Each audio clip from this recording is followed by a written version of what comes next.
In Class 7 of the third year at Beishan No. 1 High School, discussions among the students were lively and animated.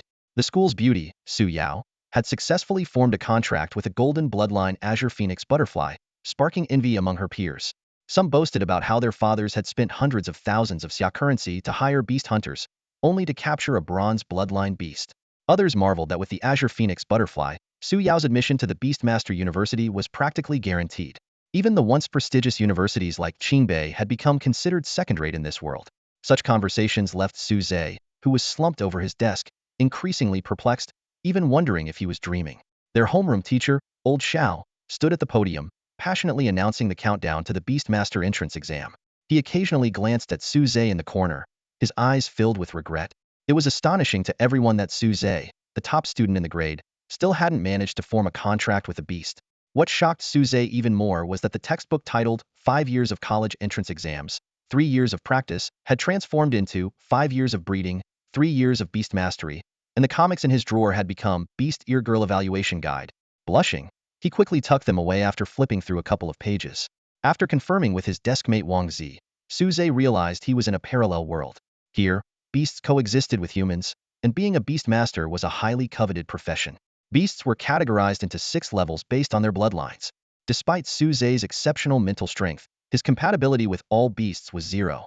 Without a beast willing to form a contract, he couldn't become a beast master, which meant losing the chance to apply to Beastmaster University. Hiring beast hunters to capture a beast was a luxury far beyond the reach of Su Zhe, who lived alone. Just as Su Zhe was about to continue railing against the capitalists, a melodious mechanical female voice suddenly echoed in his mind.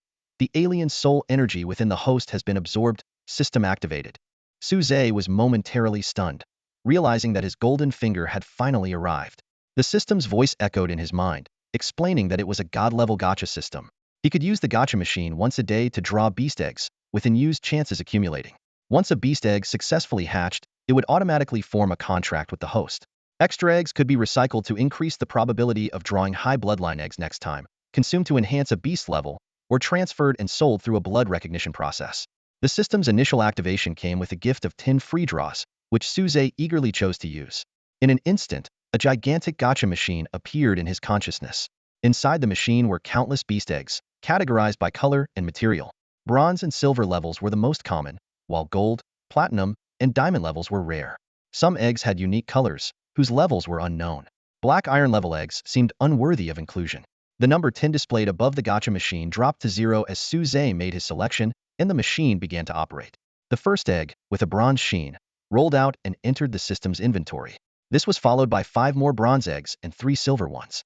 Despite only 1 egg remaining, Su Zhe was already quite satisfied. Most people relied on bronze and silver bloodline beasts for college entrance exams, with some even hoping for luck with black iron beasts. Suddenly, the last egg rolled out, accompanied by dazzling golden light. Su Zhe exclaimed, "No way, did I really get something good? Could this be a guaranteed rare?" A golden beast egg automatically entered his inventory. Su Zhe chose to take out the item, and a shimmering golden egg instantly appeared in his hand. Wang Zi, standing nearby, was astonished. "Whoa, did you just pull that from nowhere? It's so dazzling." Moments later, the egg's shell faded from gold to reveal a regular beast egg with light blue spots. Overjoyed, Su Zhe exclaimed, "This is real. Does this mean I can become a beast master just by hatching it?" As he pondered how to hatch the egg, a prompt appeared on the egg, visible only to him. To hatch the golden egg, it requires a kiss from a beautiful woman, with the beast's strength increasing with her beauty. Su Zhe was both amused and exasperated, finding the requirement a bit cheeky. He glanced around and his eyes fell on Su Yao, the school beauty. She was tall and graceful, with skin as smooth as porcelain and features so exquisite they seemed crafted by the gods. In terms of beauty, Su Yao was perfect. Plus, given their relationship, this small request shouldn't be refused, right? As the class was packing up to go home, Su Zhe suddenly called out loudly, "Su Yao, come help me out and give this egg a kiss." Instantly, the classroom fell silent. Su Yao turned back, her face flushed with embarrassment, yet she didn't seem too angry. However, the male classmates weren't so understanding, all glaring at Su Zhe with unfriendly eyes. Seeing the situation turning sour, Wang Zi quickly tugged on Su Zhe's sleeve, whispering urgently, "Dude, what were you thinking saying something like that? You're disrespecting the goddess, and these guys will tear you apart, especially since you don't have a beast yet." He sighed in resignation, "Fine. Luckily I'm already a beast master. I'll cover for you. So run while you can." Suze realized the misunderstanding in his words and hastily tried to lift the golden egg to explain. Wait, you don't think that I meant? But the eager Toy Press admirers didn't give Suze a chance to explain. A wind blade suddenly flew towards him, not powerful enough to seriously harm, but certainly enough to leave a mark. Standing protectively in front of Suze, Wangzi suddenly shouted, "Damn! Trying to ambush my brother? Fat cat!" Before his words even finished, a silver summoning circle appeared behind him. In an instant, a flame-wreathed, leopard-like cat, about a meter in length and reaching up to an average person's calf, leaped out from the circle. This was the art of beast summoning, the most basic skill of a beast master. Wang Zi's flame leopard cat, a young beast with a silver bloodline at level 7, usually resided in the beast space but was now summoned instantly. The cat cast a disgruntled glance at Wang Zi, clearly displeased with the nickname Fat Cat, before opening its mouth to unleash a stream of fire, destroying the incoming wind blades. The attacker was Lin He, one of Su Yao's suitors and a classmate of Suze's. Lin He had a lean, lanky build, with disheveled hair and a sinister gaze. At his feet crouched a half-human gray wolf, poised to attack, surrounded by sharp wind blades. This was the Gale Wolf, also of silver bloodline, but at level 8. Seeing this, the flame leopard cat hesitated, and Wangzi quickly encouraged, "Fat cat, make us proud. I'll get you a whole tuna when we get home." The cat's eyes brightened, elegantly stepping forward to confront the Gale Wolf. Despite having a similar bloodline, the level disadvantage made the leopard cat appear slightly intimidated. Wangzi shouted sternly, "Lin He, you dare to use your beast against ordinary people? That's a serious violation of the Beastmaster's code. Aren't you afraid of losing your exam qualification?" His words sobered up the other eager suitors. The Beastmaster's code was a strict rule of the Grand Xia Beastmaster Association, and violators would be hunted by the Grand Xia Spirit Guards. Lin He, however, remained unfazed. "Fatty, my brother's about to join the Spirit Guards. Who are you trying to scare?" He continued to mock. "Suze, the top mental strength talent in the school. I thought he was already a Beastmaster, but it turns out he's so useless." Suddenly, a fragrant breeze filled with scales and powder swept in, causing both beasts to lower their heads in submission. It was Su Yao who had summoned her golden tier beast, the azure phoenix butterfly, to prevent the impending fight. Lin He quickly tried to claim credit. "Su Yao, you didn't need to step in. I could have taught this guy a lesson for you." However, Su Yao's cold gaze met him, and the wings of the azure phoenix butterfly were aimed at him, ready to attack at any moment. Lin He felt a chill, recalling the rumors of Suze and Su Yao's childhood friendship. At this moment, Suze spoke up. "Su Yao, don't bother with him. Can you help me with something?" Su Yao immediately ran over to Suze, her cheeks slightly flushed. "Suze, are you alright?" As for helping, she thought, with everyone watching, how could she kiss Suze? Unexpectedly, Suze shook his head. "I'm fine. What I meant was, I need you to kiss this egg." He held up a beast egg. Su Yao realized, blushing as she quickly gave the egg a light kiss, leaving a faint lip print. "Is this your beast egg?"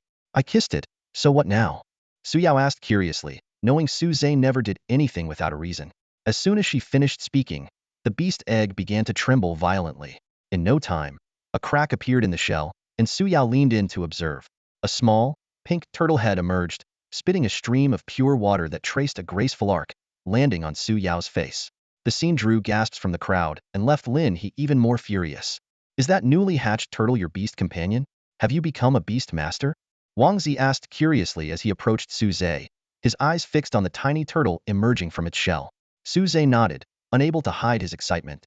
"Yes, this is my first beast companion, and now I'm officially a beast master." His voice was filled with enthusiasm. The turtle was no larger than a palm, its shell covered in intricate patterns that seemed dizzying at a glance. It nimbly crawled up Suze's arm, settling comfortably on his shoulder, and affectionately nuzzled his cheek with its smooth head. Su Yao, after drying her face, leaned in to examine the mysterious little turtle. "Strange, what species of magical beast is this? I can't recognize it," she said, frowning. Known for her expertise in identifying magical beasts, Su Yao's confusion surprised those around her. At that moment, a panel with information about Suze's first beast companion appeared before him. Species: Void Spirit Turtle. Bloodline: Gold level, upgradable. Level: 10. Skills: Water Jet, Water Prison, Light Healing. Innate skill: Void Spirit Shield. Suze silently noted these details, astonished by the turtle's extraordinary nature. As everyone continued to discuss the origins of the mysterious turtle, Lin He suddenly sneered, "Ridiculous. Claiming to be a beast master just because you contracted with a random turtle you picked up?" Wangzi immediately defended Suze. Everyone saw it. My brother's beast companion hatched and recognized him as its master only after your attack. So, at the time of your attack, he was still an ordinary person. However, Su Zhe interrupted Wang Zi. Indeed, Lin He, attacking me as a beast master doesn't violate the beast master regulations. As far as I know, initiating a probing attack is considered a challenge among beast masters. Isn't that right, Lin He? Lin He snorted. That's right, I challenged you. But do you, a newly minted beast master, dare to fight me? Instead of being angry, Su Zhe smiled and said, a challenge is just a challenge, it's not life-threatening. Why wouldn't I? But since it's a challenge, we should have some stakes. How about betting your essence pearl? Lin He raised an eyebrow disdainfully. You think you can win my essence pearl? It's not that I don't want to agree, but since this is a wager, you need to offer something of equal value, right? Otherwise, I don't want to waste my time with you. As soon as the words left the other person's mouth, Wang Zi, who had been standing beside Su Zhe, sprang into action. With quick reflexes, he pulled a vibrant green gemstone from his pocket, its enchanting luster glinting in the sunlight. The gem, about the size of a pigeon egg, was smooth and flawless, clearly not an ordinary item. It's just a mind-refining bead. What's so special about it? I have one too. Wang Zi said dismissively, then turned to Su Zhe. Xiao Zhe, take it and bet with him. Su Zhe hesitated. Fatty, are you sure you want to help me gamble? If I lose, I can't afford to pay you back. Wang Zi waved his hand grandly. Don't worry about it. Money is no object for me, and these mind-refining beads are just toys at home. His tone was dripping with disdain. However, Wang Zi knew well that the mind-refining bead's worth went far beyond its hefty price tag. Such treasures were rare and mostly controlled by the authorities, used to train promising beast tamers and supply the Daixia spirit guard. Even Beishan High School had to go through great lengths to acquire a few as student rewards. The mind-refining bead in Wang Zi's possession was the only one his father had managed to obtain after considerable effort. If his father found out he was using it so casually for a bet, Wang Zi would surely face a harsh scolding. But Wang Zi knew Su Zhe well. He was confident that Su Zhe wouldn't propose a gamble without being at least 98% sure of winning. Meanwhile, Su Yao, who stood on Su Zhe's other side, saw Wang Zi take out the mind-refining bead first and quietly put back what she had intended to offer. Across from them, Lin He kept his eyes locked on the bead in Wang Zi's hand, greed flashing in his gaze. He calculated silently. If he could win this mind-refining bead and pair it with the one he already had, he was confident he and his beast could break through to level 10 before the beast taming entrance exam. Then, aside from Su Yao, he would be the strongest candidate this year. All right, since there's a fool willing to stake something for you, I accept. See you at the school arena. Lin He finally spoke, his voice brimming with confidence and anticipation. Xiaozhe, are you sure about this? Wang Zi asked nervously, his voice tinged with obvious anxiety. They were on their way to the school's Beast Master's exclusive battle arena. Su Zhe glanced at his friend, who seemed more nervous than he was, and smiled easily. Why are you so worried? I'm the one fighting him, not you. Wang Zi immediately put on a distressed look. But I'm the one who made the bet with him. It's not just some marbles from your house. If I lose, my dad will break both my legs, maybe even a third one. Su Zhe patted his chest confidently. Relax, your spirit bead and your precious third leg will be just fine. Wang Zi looked at the small turtle on Su Zhe's shoulder with uncertainty and nodded. I hope so. Soon, they arrived at the arena. A crowd of curious classmates had already gathered, as a bet involving a spirit bead was rare. It was a wager worth thousands, considering that spirit beads were priceless and unavailable on the market. The arena at Beishan High School was made of ironwood, a common plant-type beast known for its low attack power but incredible defense. Even a beast 10 levels higher would struggle to leave a mark on an ironwood trunk. The arena was constructed with black iron-grade ironwood, with key areas reinforced by bronze-grade ironwood. Though it appeared somewhat old, it was more than adequate for a regular high school's needs. Lin He was already standing on the other side of the arena, his Gale wolf holding its head high, as arrogant as its master. Why aren't you coming up? Are you scared? Lin He taunted, beckoning Su Zhe with his finger. Su Zhe walked up to the arena with a smile. Because the spirit turtle had always concealed its aura and was of a rare bloodline, no one except Su Yao could see its extraordinary nature. Whispered conversations arose among the spectators. Is he crazy? I remember he's not even a beast master, and he's challenging Lin He? If it's a duel, he must have become a beast master by now, right? Yeah, look at the turtle on his shoulder. It must be his beast. A little turtle the size of a palm? What's it going to do, make soup? Ha ha ha. Lin He basked in the attention and praise of the crowd, pretending to be generous. Go ahead, I'll let you attack first. Su Zhe simply mirrored his gesture, beckoning with his finger. If you're asking for it, I'll oblige. Gale wolf, storm blade. With a wolf's howl, hundreds of wind blades formed a small tornado and rushed towards Su Zhe. This Stormblade was a silver-level skill mastered by the Gale Wolf, far superior to the single wind blade it had used on Su Zhe before. If you beg for mercy now and hand over the spirit bead, I might let you off, Lin He shouted. But Su Zhe neither dodged nor defended, allowing himself to be engulfed by the storm. This reaction made Lin He nervous. He hadn't intended to kill Su Zhe. Damn it, are you trying to die? Just as he was about to disperse the storm and let Wang Zi rescue him, a faint blue light appeared at the center of the storm.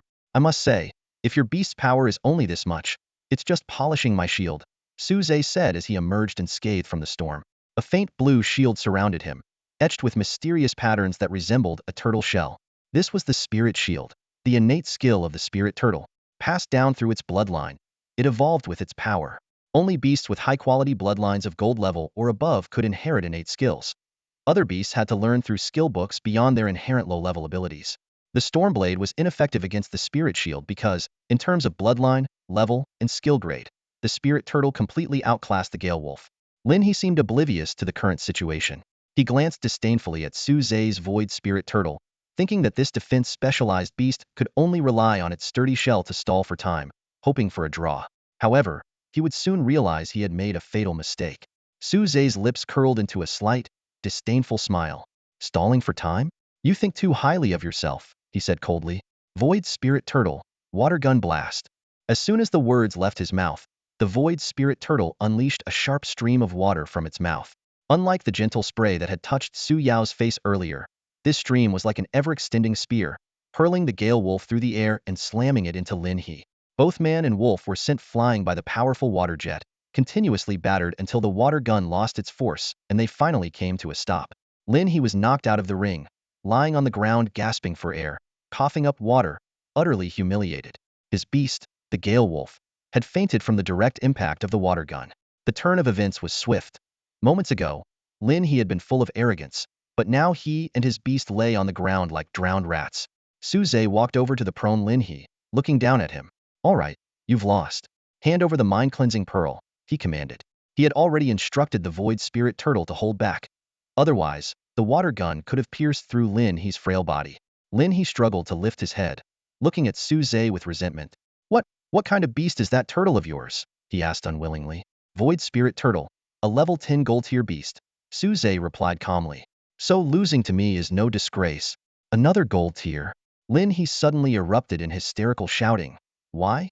Why can a loser who can't even form a beast contract get a gold tier beast's favor at the last moment? It's unfair. This isn't fair. Lin He failed to realize that Su Zhe's own Beastmaster level had long since reached level 10, allowing him to adeptly control the Void Spirit Turtle. This talent put him far ahead of Lin He, who was still just an 8th level Beastmaster. Loser. You're just a loser. Always have been. Always will be. Lin He ranted irrationally. The mind-cleansing pearl is mine. I won't give it to you, never. Su Zhe's patience had run out. He grabbed Lin He's right hand and, amidst his screams, broke 3 of his fingers to retrieve the tightly held mind-cleansing pearl. Trying to cheat? You lost the bet. So honor it. Being a sore loser isn't good, Su Zhe said coldly, taking the mind-cleansing pearl and turning to leave the ring. Wow, you're really something. Quietly forming a pact with a golden bloodline beast. You really know how to make people jealous. As soon as Su Zhe stepped off the platform, Wang Zi rushed over, throwing an arm around his neck and exclaiming excitedly. His tone was filled with admiration and joy for Su Zhe's sudden rise to fame, with no hint of jealousy.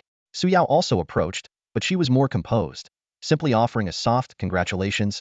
Easy there, big guy. With your weight, you'll snap my neck, Su Zhe said, playfully swatting at Wang Zi's arm, feeling the full weight of his friend leaning on him. Once Wang Zi let go, his gaze flickered between Su Zhe's Void Spirit Turtle and Su Yao's Azure Butterfly, both enviable golden-grade beasts. He then glanced down at his own flame leopard cat, eyes full of resignation, as if saying, look at them, and then look at you. The flame leopard cat, however, was not one to indulge its master. It gracefully leapt up, extending its claws to leave a few red marks on Wang Zi's face. Only after he promised an extra tuna treat did it contentedly lick its paws and strut away. Seeing this, Su Zhe laughed and stepped forward, using the Void Spirit Turtle's minor healing ability to treat Wang Zi's scratches. Despite the flame leopard cat being only a silver-grade beast, its jealous antics demonstrated a high level of compatibility with Wang Zi, hinting at its potential for future growth. Soon, more unfamiliar classmates gathered around, and the air was filled with chatter. No wonder he was a genius during the spiritual power aptitude test. I always knew he was something special. Exactly. I've had my eye on him from the start. Suze, do you have a girlfriend? I've got skills, you know. It took all their effort to escape the crowd, fearing they'd lose their dignity if they stayed any longer. Meanwhile, Lin He had been unconscious for quite some time due to choking and pain, until a kind soul dragged him to the infirmary. Phew. These people were never this enthusiastic before, Suze said, catching his breath. They're not interested in you, but in your beast, Wang Zi pointed out bluntly. He continued, my dad once said that before our family made it big, we couldn't even borrow $100 for a decent meal. But once we had money, distant relatives popped up like mushrooms after rain. Don't worry, I can't tell who's genuine, Suze replied. Good. My dad's driver is here, so I'm off. See you at the Beastmaster entrance exams, buddy. See you at the exams. With their beasts, they were almost guaranteed admission to the Beastmaster University. After a brief farewell, Wang Zi leaned in and whispered to Suze, don't blame me for not offering you a ride home today. I'm giving you a chance to be alone with Sue, the campus beauty. Make the most of it. With that, he hopped into a stretch limo and drove off. Suze shook his head, thinking how meddlesome Wang Zi could be. But he didn't hesitate, turning to Su Yao and asking, want to walk home together? Sure, that sounds good. Su Yao seemed surprised but agreed. The two walked in silence for a while, with Suze racking his brain for something to say. Eventually, it was Su Yao who broke the silence. Suze, it's been a long time since we walked home together like this. Yeah. Suze responded softly. The rumors at school weren't wrong. Suze and Su Yao were indeed childhood friends, so close that their parents had once arranged a marriage for them.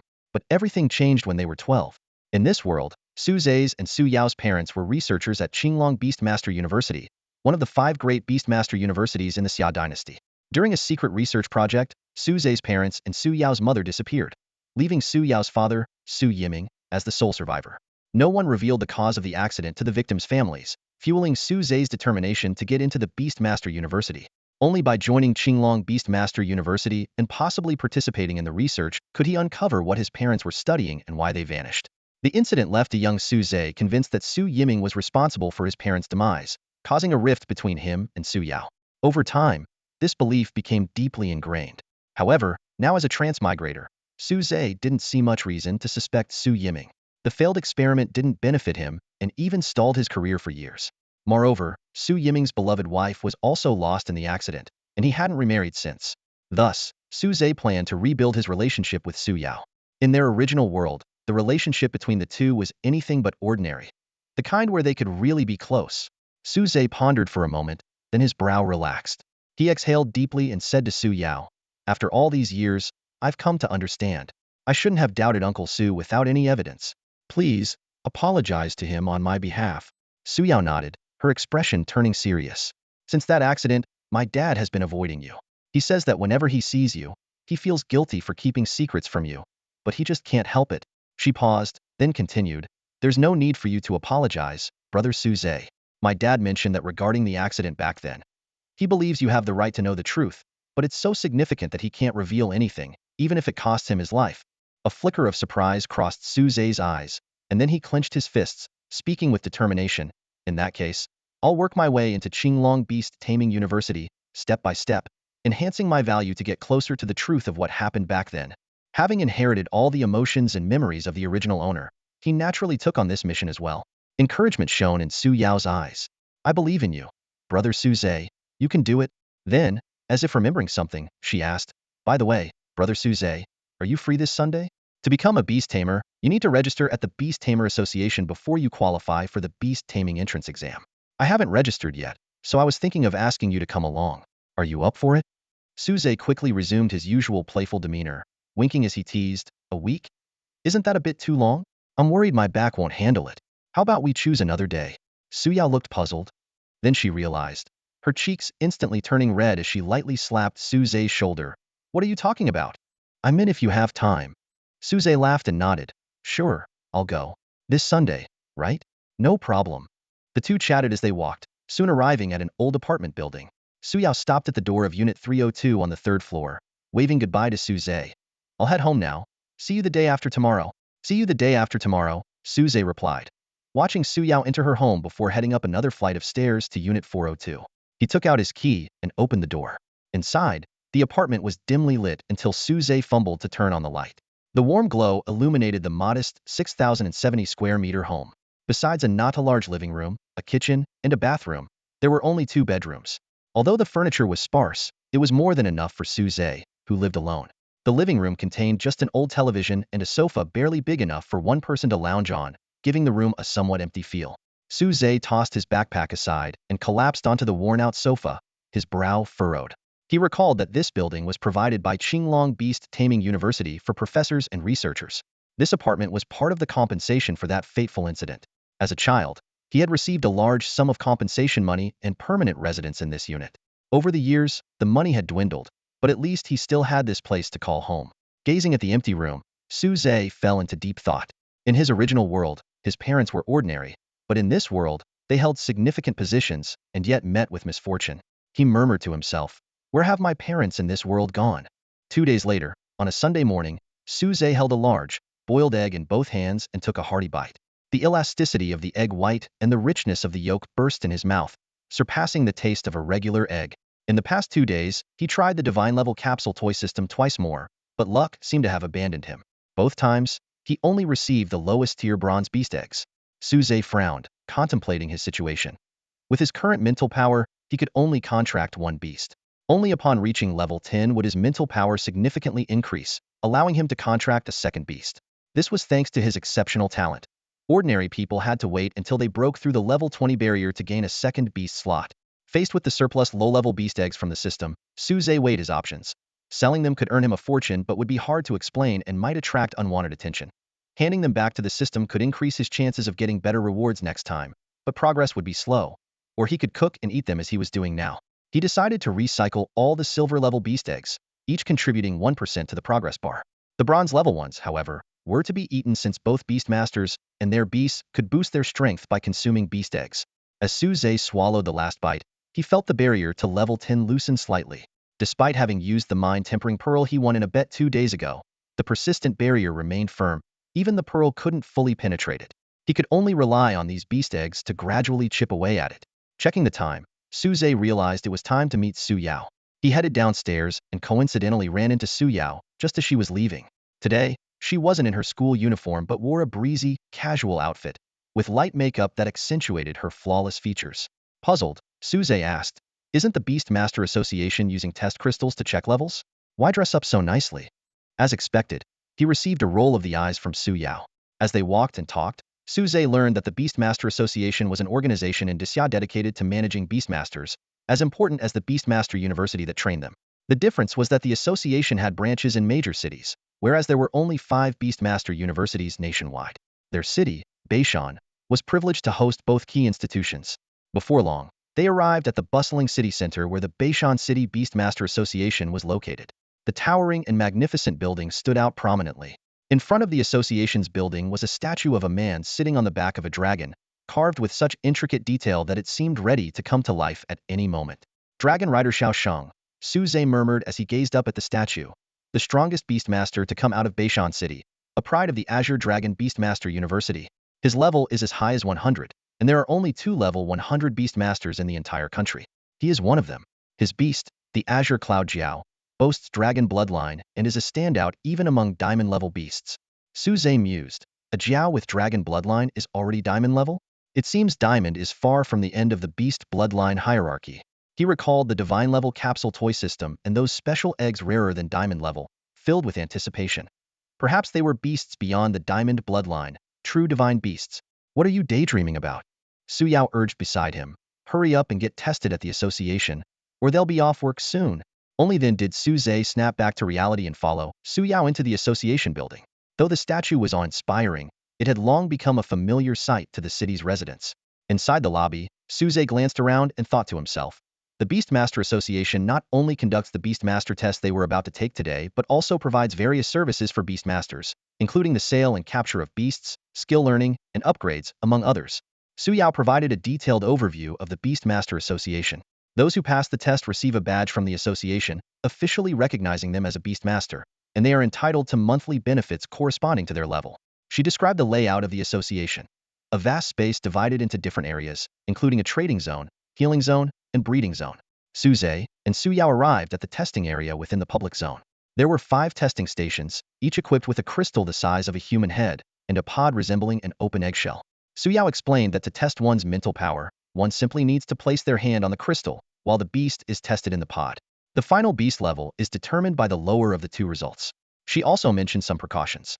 If a beast's level exceeds the mental power level by more than 5 levels, there's a risk of losing control, and in severe cases, the association may forcibly dissolve the contract. Due to the upcoming Beastmaster entrance exam, long lines had formed in front of the testing stations. Finally, it was Su Yao's turn to be tested. A mechanical voice announced, Mental Power Level 10, Golden Level 10 Beast Ching Feng Butterfly. This result caused a sensation within the association, with people buzzing about her potential. Su Yao gracefully stepped down from the testing platform and softly said to Su Zhe, "It's your turn." Just as Su Zhe was about to step up, a commotion erupted at the association's entrance. An urgent voice shouted, "Everyone, get out of the way. This person is a dark guard from Fusang." Immediately, a short, thin person ran in, shouting in broken Disya language, "You think you can kill me? I'll kill a Disya genius right in front of you." Chaos quickly engulfed the previously calm testing area. "Little girl, I just saw you bond with a golden beast, didn't you? Hehehe, too bad. You're about to meet your end." A chilling voice suddenly pierced the calm of the Beastmaster Association. All eyes turned towards the source, spotting a secret agent from Fusang standing nearby, his eyes glinting with menace. His cover had been blown, and he was being relentlessly pursued by a spirit guard from Daxia. Though the spirit guard wasn't strong enough to capture him, the agent knew that once Daxia's reinforcements arrived, his fate would be sealed. The agent's gaze locked onto Su Yao, who had just stepped off the testing platform. During his escape, he had intentionally run into the Beastmaster Association, planning to take someone down with him and weaken Daxia's future power before his inevitable demise. Before anyone could react, a swift gust of wind swept past. The agent appeared in front of Su Yao, clad in a silver-white armor. His right hand extended into a short sword, aiming directly for Su Yao's throat. Clang! A dull sound echoed as Su Zhe intervened just in time. A light blue shield absorbed the lethal strike. This was the innate skill of the Void Spirit Turtle, the Void Spirit Shield. Despite the level difference, the shield was pierced halfway, but it managed to protect Su Yao. In that brief moment of obstruction, the pursuing spirit guard from Daxia arrived on the scene. Seeing his attack fail, the agent retreated, smirking coldly. "Oh, an innate skill, huh? Another one with a golden beast contract." The spirit guard quickly positioned himself in front of the crowd. He looked young and handsome, barely in his 20s, wearing light armor and wielding a gleaming silver spear. His weapon was a manifestation of his Biasta high-level technique known as beast weaponization. Opposing him was the agent's silver armor, another technique called beast armorization. Each technique had its strengths. Armorization enhanced overall abilities, while weaponization offered significant boosts in specific areas. The spirit guard, vigilant and focused, said in a deep voice, "You can't escape. You tried to sneak in while the high-level beastmasters were clearing the exam grounds. But once they return, it's over for you." In the distance, several powerful auras were rapidly approaching. However, the agent, resigned to his fate, defiantly declared, "So what? I'll kill you now and take these 2 prodigies down with me." Before his words had fully left his lips, the agent lunged at the spirit guard. His beast armor allowed him to withstand the silver spear's strikes while launching fierce counterattacks. More troubling, he included Su Zhe and Su Yao in his assault range, forcing the spirit guard to maneuver desperately to avoid fatal blows. Su Zhe repeatedly tried to escape with Su Yao, but was driven back by the agent's relentless attacks. The Void Spirit Shield had shattered, and Su Zhe, suppressing the pain from internal injuries, realized the dire situation. "This isn't working, weary, all going to be done for." Su Zhe swallowed the metallic taste of blood and turned to Su Yao, saying, "We need to help him, or we'll be dead before the high-level beastmasters get back." Su Yao's clothes were tattered. Leaning against Su Zhe, she frowned and said, "Help? We're at least 10 levels lower than him." Su Zhe quickly whispered a plan into Su Yao's ear. As the strong auras drew nearer, the agent unleashed his full power, yelling, "Die together with me." The spirit guard, his expression grave, stopped evading and met the attack head-on, his silver spear aimed at the agent's vital point. Daxia spirit guards, ready to die first. Attack. The agent charged at the spirit guard with a maniacal laugh. Just as their attacks were about to collide, Su Yao's Qingfeng butterfly fluttered its wings, sending a breeze laced with paralyzing scales toward the agent, entering through his mouth, nose, and wounds. Though the paralysis lasted only a split second, it was enough for Su Zhe to spot the wound on the agent's body caused by the spear. "Void Spirit Turtle, Water Jet," Su Zhe commanded decisively. A high-pressure stream of water shot forth. The agent, fully focused on countering the spirit guard's fatal strike, paid no heed to the water jet. A stream of water?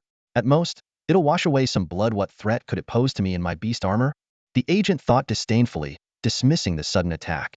Finally, the attacks of the two clashed in midair. The momentary paralysis left the Lingwei guard severely injured and thrown back, but fortunately, it wasn't fatal. The Fusong's secret guard wasn't spared either. One of his arms was rendered useless, yet he still retained some combat capability, slowly advancing towards Su Zhe and his companion. With a mocking smile at the corner of his mouth, the secret guard taunted. The poison powder had some effect, but was that water stream supposed to be a joke? It might be good for a water fight, but it's far from lethal. Faced with the advancing enemy, Su Zhe appeared unexpectedly calm. He chuckled lightly. A simple water stream indeed lacks power. But did you know? High water pressure can be used to launch things. The Fusong's secret guard suddenly halted, his expression twisting in disbelief. He looked down at his chest, where a previous wound from his encounter with the Lingwei guard remained, a half-inch deep puncture that pierced the beast armor but wasn't fatal. Yet now, a sharp dagger was embedded there. Its blade sunk halfway in. When did you? The secret guard murmured in disbelief.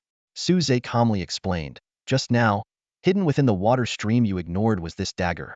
The water itself is harmless, but when it propels a sharp blade, it's a different story. Even if it can't pierce armor, it can easily penetrate flesh.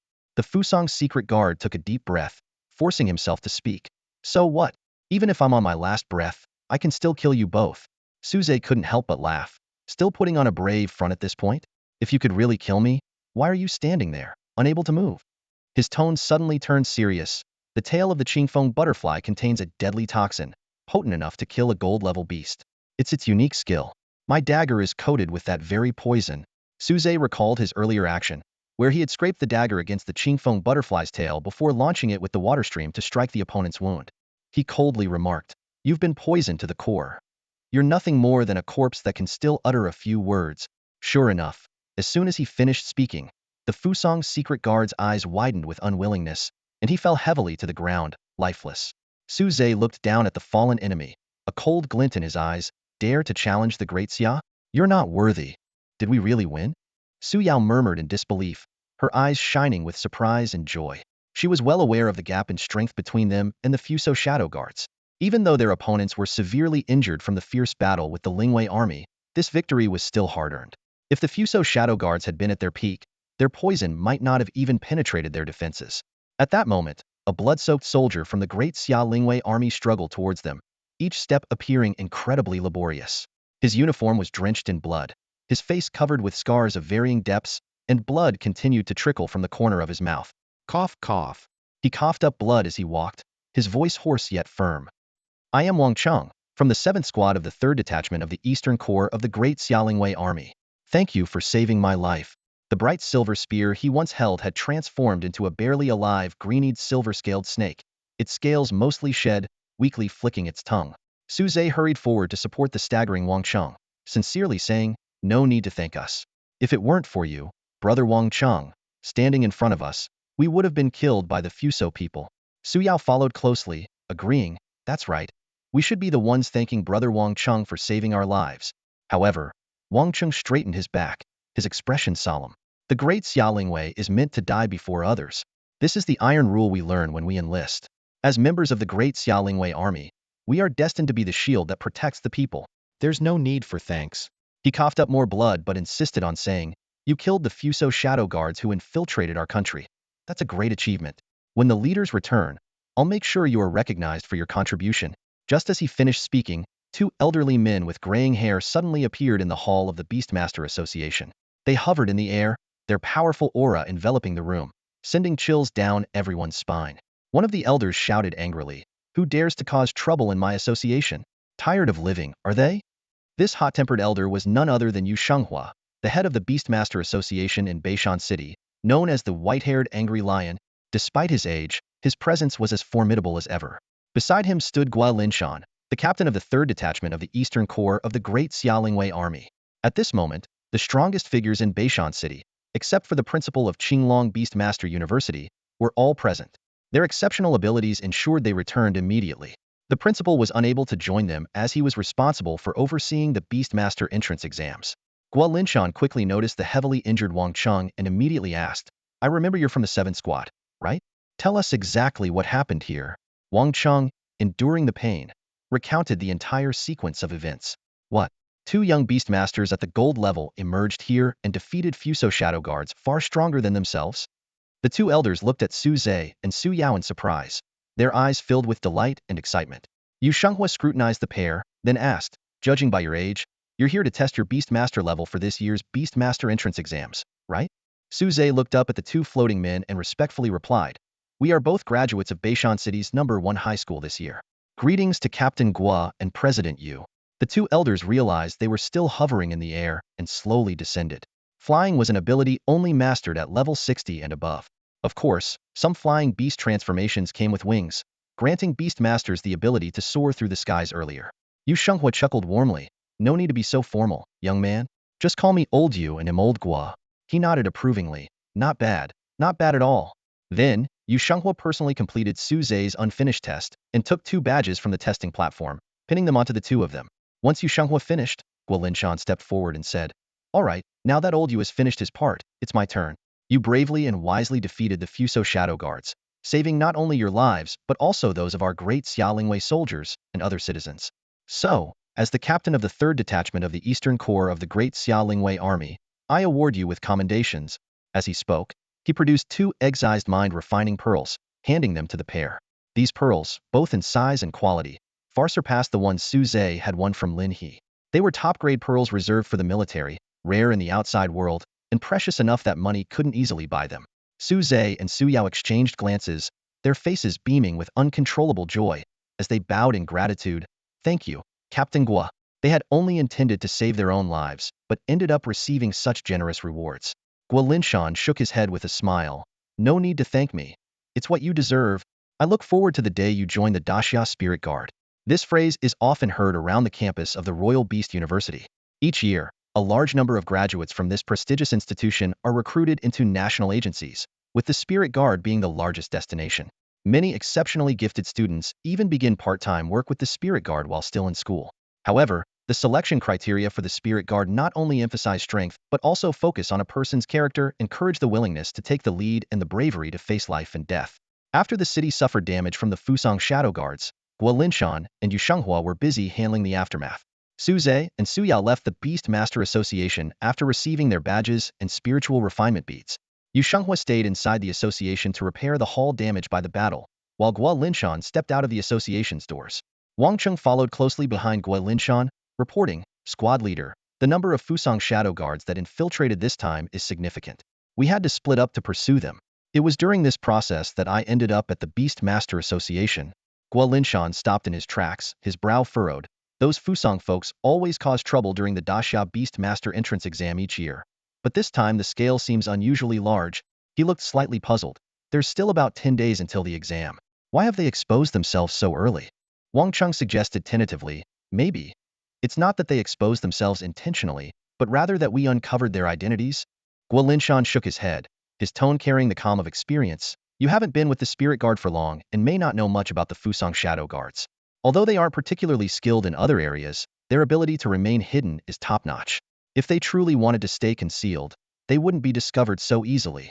He turned and gazed into the distance, his expression serious. The exam environment chosen by the higher-ups this time is very challenging. And with so many outstanding students, we can't afford any mistakes. Send the order. Concentrate all forces to protect the exam sites on the day of the exam. I'll go find Old Yu to borrow some personnel, and with the principal and teachers from the Qinglong Royal Beast University, we must ensure nothing goes wrong. Yes, sir. Wang Cheng stood at attention and quickly left to relay the orders. Despite mobilizing such a significant force, a trace of unease lingered in Guo Linshan's heart, as if he had overlooked some crucial detail.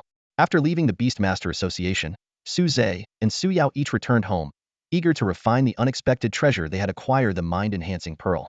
Both hoped to boost their strength before the upcoming Beastmaster entrance exam. Su Zhe sat cross-legged, holding the pearl in his palm. Although this was his second time refining such a pearl, the process was far from easy. The pearl he obtained from Guo Linshan was not only of higher quality but also larger in size, requiring more time than anticipated to refine. For an entire day and night, sweat dripped from his forehead, and his muscles tensed until, by the next morning, he finally let out a sigh of relief, having completed the process. As the last trace of energy was absorbed, Su Zhe felt a warm surge coursing through his body. His accumulated mental power surged like a flood, breaking through the 10th level barrier. Yet, this was just the beginning. With the dual boost from the high-quality pearl and the beast egg, his level began to climb rapidly. Level 11, level 12. Suze could clearly feel the surge in power with each breakthrough. Level 15, level 16. When his level finally settled at 16, Suze opened his eyes, a hint of surprise flashing within them. He had planned to stop at level 15 to transfer some of the excess power to his void spirit turtle, to prevent too large a power gap between them. Unexpectedly, he pushed through to level 16 in one go, highlighting the immense power of both the accumulated mental energy and the mind-enhancing pearl. Wow, that's quite a leap. I need to take some time to fully adapt to this newfound strength. Suze stood up, feeling slightly dizzy, overwhelmed by the vast mental power he now possessed. In contrast, his void spirit turtle, which also gained 6 levels, seemed much more composed. Its body had grown slightly larger, and its shell had deepened in color, yet it showed no signs of discomfort. For beasts, after all, level-ups are simply part of natural growth. Taking a deep breath, Suze gradually moved his body. As the discomfort faded, an exciting realization dawned on him. This breakthrough not only allowed me to leap 6 levels, but now I have enough surplus mental power to support a second beast contract. I can contract a second beast? With his gacha capsule system, Suze was not short of beast options. However, having started with a gold-tier beast, he was no longer interested in ordinary bronze or silver-tier beasts. There are still 10 days until the Beastmaster entrance exam. I can use the gacha capsule system to draw 10 more capsules. I hope to summon another gold-tier beast before the exam. Suze decided to save his daily draws and do a 10-draw session, hoping for better odds, as he'd learned from playing capsule games in his previous life. Over the next few days, Suze rarely left his house, focusing on adapting to his sudden surge in power. During this time, Suyao visited once. She had spent 2 days and nights refining her mind-enhancing pearl, successfully boosting her mental power by 3 levels to reach level 13. She also shared some of her power with her azure butterfly, raising it to level 12. Excited, Suyao immediately sought out Suze, eager to spar and get accustomed to her new strength. When Suze opened the door, he saw the azure butterfly perched on Suyao's shoulder, proudly fluttering its wings, seemingly wanting to teach this human who competed for its master's attention a lesson. However, when the void spirit turtle lazily released a faint aura while resting on Suze's head, the azure butterfly quickly wilted. With their bloodlines being equal, a 4-level gap was insurmountable. Seeing this, Suyao couldn't help but remind him, Brother Suze, having your beast level 2 much higher than your own can be dangerous. Be careful. She assumed Suze had given most of the pearl's power to the void spirit turtle, which accounted for its significant level increase. Suze smiled and replied, thanks for your concern. But right now, the void spirit turtle and I are at the same level, so it's not dangerous yet. On the same level? Su Yao's eyes widened in disbelief, struggling to process the information. Suze was already a level 16 Beastmaster. Just 3 or 4 days ago, he was an ordinary person, and such a rapid rise was unheard of. A sense of urgency surged in Su Yao's heart, as if she might be left far behind if she wasn't careful. From that day on, Su Yao stopped seeking out Suze. She locked herself in her room, meditating and training day and night, determined to close the gap between them. Time flew by, and in the blink of an eye, the morning of the Beastmaster entrance exam arrived. Eagerly, Suze entered the system space early that morning. He had finally saved up enough for a 10-spin draw, watching the gacha machine with anticipation as it began to operate once more. Countless beast eggs rolled around in the transparent sphere, creating a spectacular scene. The first egg to drop was a bronze one, followed by a silver egg. Suze remained expressionless, clearly uninterested in these common grade eggs. His eyes were fixed, searching for that elusive glimmer of gold. The third, fourth, fifth, up to the 8th egg, all were bronze or silver. Suze's heart sank gradually, disappointment written all over his face. Just as he was about to give up hope, the 9th egg brought a turning point. A dazzling golden light suddenly appeared, and Suze's spirits lifted.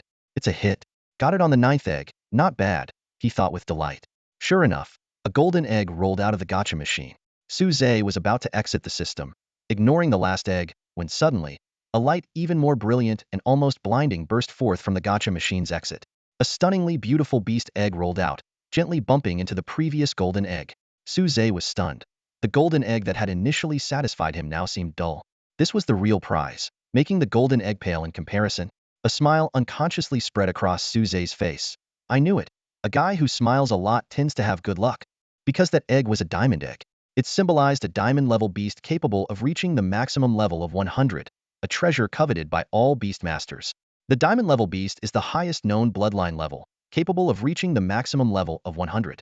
Suze excitedly retrieved the diamond egg from the system, watching its brilliant luster gradually fade away. In his arms lay a beast egg the size of a human head, adorned with 3 fiery red patterns. A diamond-level egg must have more stringent hatching conditions, right? Suze anxiously checked the hatching conditions for the diamond-level beast egg in his hand. The system displayed: hatch by absorbing a large amount of heat in a high-temperature environment. The more heat absorbed, the stronger the resulting beast will be. High temperature? Suze frowned, unsure of what the system meant by high temperature.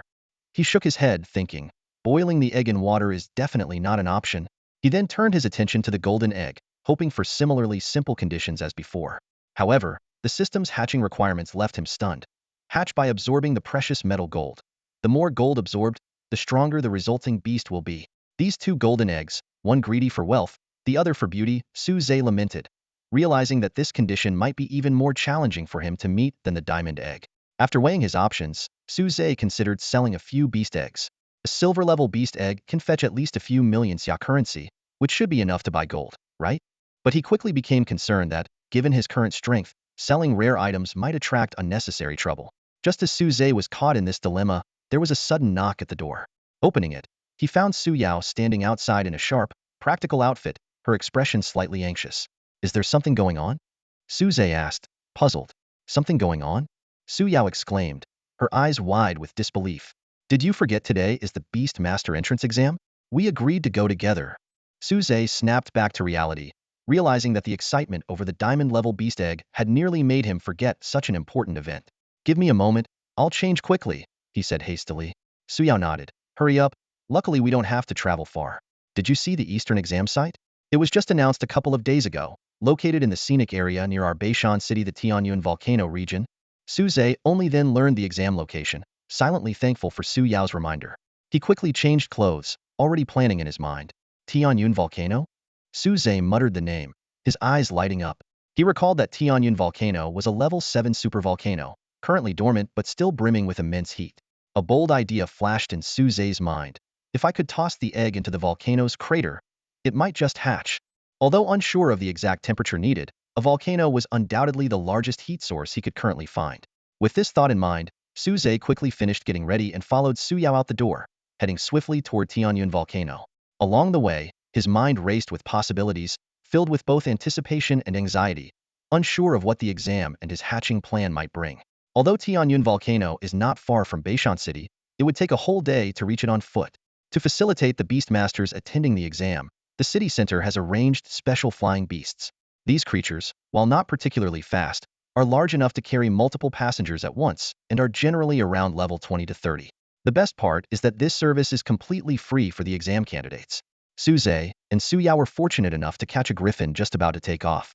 This bronze-level beast had no special abilities other than its large size and ability to fly, but it comfortably accommodated over 20 people without any trouble. Hold on tight, everyone. We're taking off, the Beastmaster seated at the griffin's head shouted. This Beastmaster wasn't a member of the Spirit Guard, but like many graduates of the Beastmaster University with limited talent, he chose a different path, using his skills to serve society. In a world where technology isn't advanced, it's through the power of beasts that people can enjoy a quality of life comparable to the modern world. As the griffin's powerful wings began to flap, everyone was lifted into the air, heading toward the Tianyun volcano region. A faint air shield enveloped the passengers, slowing the griffin slightly but effectively blocking the harsh high-altitude winds. As they neared the volcanic region, the air temperature gradually rose. By the time the griffin began its descent, Suze was already feeling a bit sweaty. From above, the exam site appeared as a dense sea of people, with a few distinct figures gleaming in the sunlight. As soon as they landed, Suze spotted the unmistakable large frame of Wang Zi. Wang Zi noticed him too and quickly came over. When he saw Su Yao beside Suze, a mischievous glint appeared in his eyes as he nudged Suze with his shoulder. Hey, I didn't expect this from you. Already paired up? Huh? Impressive. Wang Zi teased. Before Suze could respond, a hostile snort caught his attention. Looking up, he found himself face-to-face with Lin He, their paths crossing once more. Lin He's hand, which Suze had once broken, was still in a cast, a testament to their unresolved conflict. However, Lin He merely snorted and walked away without causing trouble. If he knew that Suze had reached level 16, he might not only have been shocked but might have ended up with another cast on his other hand. Wang Zi stood there, exuding confidence with a proud smile on his face. He puffed out his chest and spoke with a hint of smugness. It's good that kid knows what's best for him. I've been refining the mind-tempering pearl and training hard these past few days. I've leveled up twice in a short time and am now a level 9 beast master. If that kid causes trouble again, leave it to me. His words conveyed his pride in his own strength. In his view, reaching level 9 as a beast master was quite impressive. Past beast mastery entrance exam results showed that breaking through to level 10 usually gave one a shot at being the top scorer. Someone like Su Yao, who used 2 mind-tempering pearls to reach level 12, was indeed a rare talent. Wang Zi calculated that if not for the unexpected appearance of Su Zhe this year, Su Yao would likely have been the top scorer in the eastern region. As for Lin He, since he lost the mind-tempering pearl to Su Zhe, he could only rely on his own cultivation over the past 10 days, which probably made him a level 9 beast master as well. This assessment gave Wang Zi the confidence to take on a solo challenge. Seeing Lin He retreat, Wang Zi's interest waned. He turned to Su Zhe, his voice tinged with curiosity. What's it like riding a griffin? Su Zhe shrugged and replied nonchalantly, not much different from flying in a plane, except the view is a bit better. Hearing this, Wang Zi looked disappointed. Is it that ordinary? I was hoping that when I break through to level 20 and can contract a second beast, my dad would get me a flying-type beast. Su Zhe raised an eyebrow, puzzled. Didn't you come here on a griffin? He recalled looking down from above and didn't see any roads. Walking didn't seem possible. Wang Zi shook his head and explained, no, my dad insisted on bringing me to the exam himself, but he gets airsick on griffins, so our driver had to drive us here. He gestured to a nearby mud-splattered luxury stretch limo. Following his gesture, Su Zhe thought to himself, the mud on the car is minor, but this kind of car isn't built for mountain roads. It's probably already been damaged to the point of being unusable. He couldn't help but muse, wow, that's wealth for you driving such an expensive car until it's practically totaled. An idea suddenly struck him. Maybe I should sell them the beast egg? Nearby the luxury car stood a portly middle-aged man, Wang Zi's father, Wang Gue. His physique made it clear that Wang Zi was undoubtedly his biological son. Wang Gue was smiling broadly while trying to converse with a man in military uniform who looked rather impatient. Su Zhe recognized him as Gua Linshan, the captain of the Daxia Spirit Guard unit. Due to the threat from the Fusang Shadow Guard, Gua Linshan led nearly all of the Daxia Spirit Guards in Beishan City to ensure the safety of the Beast Mastery entrance exam venue. Of course, Su Zhe wasn't aware of these arrangements. He just saw a familiar face and thought to say hello. After all, if it weren't for the mind-tempering pearl rewarded by Gua Linshan, he wouldn't have broken through the level 10 barrier. At this moment, Gua Linshan also noticed Su Zhe, and his impatience vanished, replaced by a welcoming smile. This scene left Wang Gue in a state of surprise. He had been flattering the captain for a long time, hoping to secure a good future for his son, but Gua Linshan hadn't shown him any kindness. Why was he suddenly so cheerful? Wang Gue followed Gua Linshan's gaze and immediately recognized Su Zhe. Hey, isn't that my son's good friend? What kind of relationship does he have with Captain Gua? Wang Gue wondered. He had once suspected Su Zhe of having ulterior motives for befriending his son, but after several interactions, his opinion had gradually changed. However, at the time, Su Zhe had neither power nor money and struggled to become a beast master. Wang Gue secretly hoped his son would make connections with those from influential families. Unexpectedly, the person he hadn't thought highly of was now being warmly greeted by someone he wanted to curry favor with but couldn't.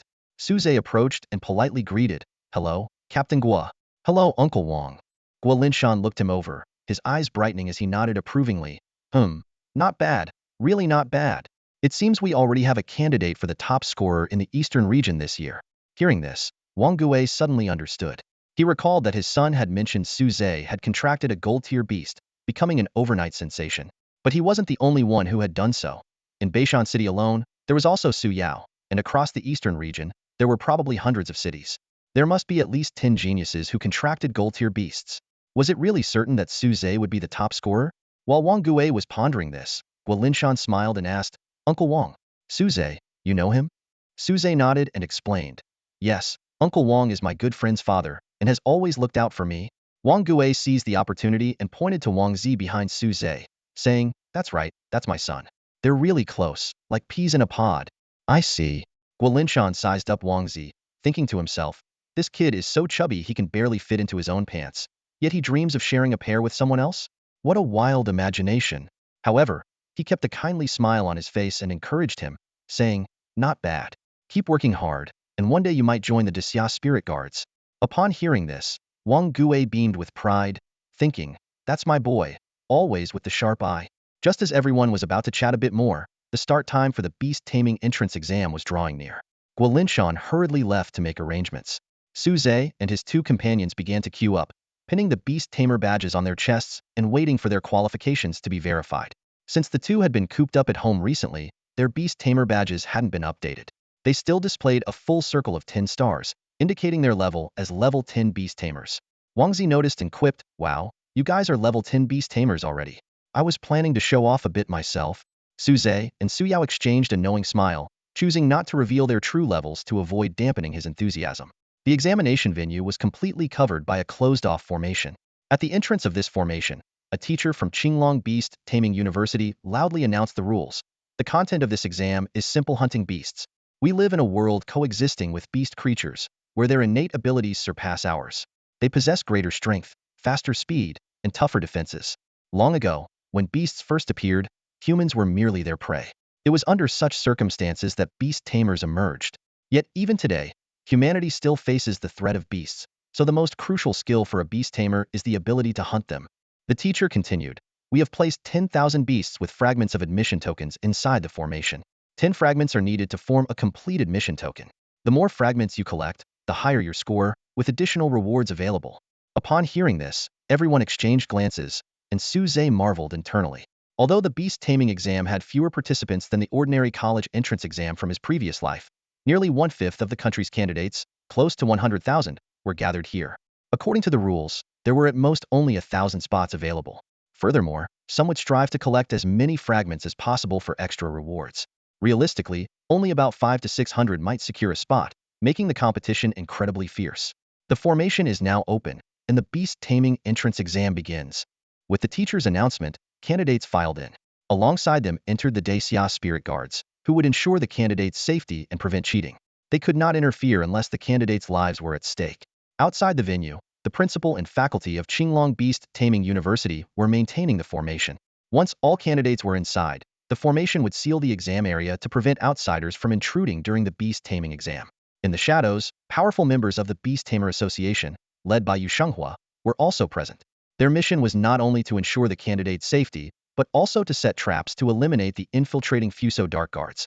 However, the preparations made by Fuso this time were beyond anyone's expectations. As soon as Su Zhe entered the formation, he was met with waves of scorching heat. Turning back, he saw the last person step in, causing the formation to slowly close, leaving behind a hazy curtain of light. The volcanic heat was trapped in this enclosed space, unable to escape. "Phew, it's really hot in here," complained Wang Zi, a burly man wiping sweat from his forehead. Due to his physique, he dreaded the heat and was already drenched in sweat. Ignoring his complaints, Su Zhe pointed ahead and said, "Of course it's hot. Look over there. What do you see?" Following his gesture, everyone's gaze landed on a mountain with no peak. Despite the dense forest, the sparse pine trees did not obstruct their view. They could clearly see thick black smoke billowing from the mountain top, the heat waves distorting the air, making it ripple like water. Gulp. Wang Zi swallowed nervously, his voice trembling. "This volcano. It won't suddenly erupt, will it? We're stuck in this formation, and if it does, we can't escape." Su Yao quickly reassured him, "Don't worry, volcanoes have eruption cycles. During their dormant phase, they accumulate energy for the next eruption. Tianyun volcano is currently dormant, far from its last eruption, so it's unlikely to erupt soon." Hearing this, Wang Zi patted his enviably broad chest. "If Su, our campus belle, says so, I feel reassured." Noticing that others had already begun moving, he urged, "They're starting to hunt demons. We should hurry, or we won't get any admission tokens." Su Zhe, however, smiled calmly. "Why rush? We need 10 fragments to make one admission token. Even if we don't get duplicate fragments, the three of us need to find at least 30 demons. Considering duplicates, we might have to kill over 100 demons, which is too much hassle. What do you propose then?" Wang Zi asked, puzzled. Su Zhe wagged his finger. "We'll just wait for others to gather them and then borrow from them." "Isn't that a bit unethical?" Wang Zi hesitated. "Not really, trust me. Many people will have the same idea. Everyone likes to take shortcuts," Su Zhe explained. "That's why everyone scattered as soon as they entered the formation, to avoid being targeted by others, sticking only with familiar faces." Sure enough, within moments, only Su Zhe and his companions were left. Su Yao looked at Su Zhe and asked, "Where should we go next?" Su Zhe pointed towards the volcano. "Let's check over there. The exam committee must have a reason for choosing the Tianyun volcano area as the test site. We should see what's there." Su Yao nodded in agreement, curious about the choice of location. Although Wang Zi hesitated, he eventually followed suit. Shortly after, everyone dispersed to hunt demons. A hole appeared far from the entrance of the formation, like glass melting. A group of mysterious figures in black cloaks slipped into the formation, shrouded in shadows. The last person held a bizarre bronze mirror, its surface shimmering with dazzling light. This light allowed them to silently breach the formation, unnoticed by the principal and teachers maintaining it. Once inside, the person put away the bronze mirror, and the formation resumed its function, closing the breach. They spoke in whispers. A formation by the Xia Kingdom isn't all that impressive. All right, everyone, don't get too complacent. We only managed to break through thanks to the power of the Yada mirror. From here on, we need to evade the Xia Kingdom's spirit guards ourselves. Don't worry, Captain. Our Fuso shadow guards may not match the Xia spirit guards in all aspects, but when it comes to stealth, they can't compete with us. The group then vanished into the shadows, moving like phantoms towards Tianyun volcano. Meanwhile, outside the formation, Su Yiming, a teacher at Qinglong Beastmaster University responsible for maintaining the formation, suddenly murmured. What is it, Mr. Su? A colleague asked. Su Yiming replied, for a moment, I felt a slight disruption in the part of the formation I was overseeing, but it's fine now. Perhaps it was just a glitch. The colleague shook his head, ready to dismiss it. However, at the center of the formation, a stern middle-aged man opened his eyes and said in a deep voice, a glitch?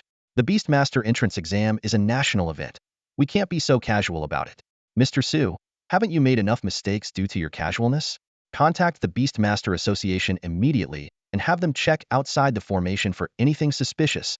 Su Yiming quickly bowed his head in remorse. Yes, principal.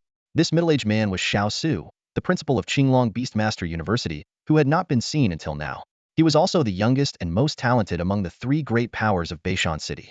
After the incident, he stepped up to replace the dismissed principal, though it was somewhat beneath his capabilities. After assigning personnel to investigate the perimeter of the formation, he closed his eyes again, fully concentrating on maintaining the operation of the formation. The sweltering volcanic environment left Wang Zi drenched in sweat. Wait for me, I can't stand this place. Every move I make, I sweat like crazy, he complained, wiping his brow. It soon became clear why the beast taming exam had chosen the volcano as a testing site. Wang Zi's flame leopard cat struck with a fiery blade, slicing a bright red scorpion in half. In just over 10 days, the flame leopard cat had grown significantly heavier, losing its former grace and agility. Su Zhe looked at the now chubby flame leopard cat and joked, Wang Zi, when did your cat grow a coat of fur on a pig? Kneeling by the scorpion's carcass, Wang Zi retorted, you're the pig. At most, Flame is just a fat cat. Su Yao chimed in with a reminder, but feline beasts rely on agility. Being too heavy can affect their performance. You should be careful. Wang Zi replied with a smile. I'll definitely heed the advice of our campus beauty. It's just that Flame is quite the appetite. Maybe that's why we have such a high compatibility. As he spoke, he retrieved a broken token from the scorpion's body and pulled out some fish snacks from his pocket, tossing them to Flame as a reward. The flame leopard cat devoured the fish treats in 2 bites, affectionately rubbing against Wang Zi's pant leg, a stark contrast to when it had scratched his face. This is already the 5th beast, yet we've only found 1 fragment? Wang Zi asked, shaking off the sticky residue from the token. After a moment's thought, Su Zhe explained. The teacher mentioned clearly that they released 10,000 beasts with tokens, but that doesn't mean this area only has 10,000 beasts. Tianyun volcano is vast, and the fire attribute energy here attracts fire-type beasts in large numbers. These beasts naturally gravitate towards the volcano to absorb the energy. The stronger ones are closer to the volcano. If I'm correct, it's impossible to complete a set of admission tokens on the outskirts. The key pieces must be with the powerful beasts near the volcano. Let's wait at the foot of the mountain. Su Zhe's reasoning had merit, and he also had plans to hatch his diamond egg in the volcano's mouth. Indeed, the closer they got to the volcano, the higher the chance that beasts carried admission token fragments. Before long, Wang Zi had collected 5 or 6 pieces, though 2 were duplicates. Hey, the fragment is glowing again, just ahead. Wang Zi suddenly noticed the mutual attraction between the admission token fragments, possibly designed to help candidates gather them or force holders to compete. Although Su Zhe hadn't intended to actively hunt beasts for fragments, he didn't mind taking advantage of the opportunity if it was on their path. However, as they rounded a large tree blocking their view, the scene before them was shocking. A pig-like beast lay disemboweled on the ground, and Lin He stood waiting for them, hands covered in blood. Beside Lin He stood a person clad in the standard light armor of the Daxia Spirit Guard. Wiping the blood from his hands, Lin He flashed a cruel smile. I've been waiting for you all. Lin He, you dare to cause trouble again? Didn't the last lesson teach you enough? Wang Zi stepped forward, blocking Su Zhe and Su Yao, his eyes gleaming with anticipation. Beside him, the fiery leopard cat bared its teeth, only to let out an untimely loud burp. Lin He sneered, yanking open his coat to reveal a Beastmaster badge pinned to his chest. Fatty, what do you think you are? Do you even deserve to fight me? Wang Zi's eyes widened as he clicked his tongue repeatedly. An 11th level Beastmaster? He retreated a few steps, hiding behind Su Zhe and Su Yao. This one's too tough for me. I'll leave him to you. However, Su Zhe's attention was drawn to the young man standing next to Lin He. The man looked around 24 or 25 years old and bore a striking resemblance to Lin He, wearing the standard light armor of the Great Xia Spirit Guard. Lin He, are you planning to fight me in front of the Great Xia Spirit Guard? Su Zhe asked cautiously. Lin He laughed triumphantly, pointing to the young man beside him. So what? This is my brother, Lin Jiang. Lin Jiang shot his brother a glare, then focused on the level 10 badge on Su Zhe's chest. Is this the guy who broke your finger? He asked in a low voice. Stepping forward, Lin Jiang spoke coldly. Enough with the talk. I took on the duty of guarding their route just to help you get revenge. But in 10 minutes, the shift changes, so I'll give him a beating, and then we'll go find some beasts for the exam. Lin He bit his lip, unwilling to relent. Brother, hit him hard. Break a leg or an arm or something. Lin Jiang hesitated briefly before nodding. A robust bull, entwined with lightning, emerged from his beast space, transforming into a silver short rod in his hand, with arcs of electricity crackling between its ends. Su Zhe's expression grew serious as he realized Lin Jiang was at least a level 20 Beastmaster. Worse still, he lacked access to learn the university-level techniques of beast weaponization and armorization, further widening the gap in their abilities. Lightning strike! Lin Jiang shouted, unleashing a brilliant bolt of lightning from the short rod, aimed straight at Su Zhe. In a flash, the ethereal turtle on Su Zhe's shoulder activated its spirit shield to block the attack. Su Zhe struggled to maintain the shield against the fierce onslaught of electricity. Yet, after a moment, his expression turned puzzled. It doesn't seem as strong as I thought, Su Zhe murmured to himself. Lin He watched eagerly, imagining Su Zhe collapsing with smoke rising from his body. He plotted his revenge, breaking Su Zhe's fingers one by one? No, crushing them. However, as the lightning faded, Lin He was shocked to see the shield still standing firm. His face twisted with rage as he demanded, Brother, what's going on? Did you hold back? Lin Jiang glared at his brother, shaking his head with a grave expression. Shut up. His badge level is inaccurate. He's not a level 10 but a level 16 Beastmaster. 16? Lin He's mouth hung open in disbelief. Impossible. That's absolutely impossible. He only became a Beastmaster a few days ago. How could he have advanced so quickly? Desperate for an explanation, Lin He speculated. I know. He must have used a mind refining pearl to prematurely upgrade his beast. That's a shortcut, and it'll backfire on him. Haha. It won't be long before his out-of-control beast eats him alive. Lin Jiang, however, frowned, observing Su Zhe's adept control over his beast, clearly unconvinced by his brother's theory. Yet, he found himself in a difficult position, unsure of how to proceed. Su Zhe dismissed his ethereal shield and fixed a sharp gaze on Lin Jiang. You're not at level 20 yet, or else my defense wouldn't have been this easy. You're just a reserve Great Xia Spirit Guard, aren't you? Lin Jiang admitted openly. That's right. I'm currently a level 19 Beastmaster, just one step away from becoming a full-fledged Great Xia Spirit Guard. But dealing with you is more than enough.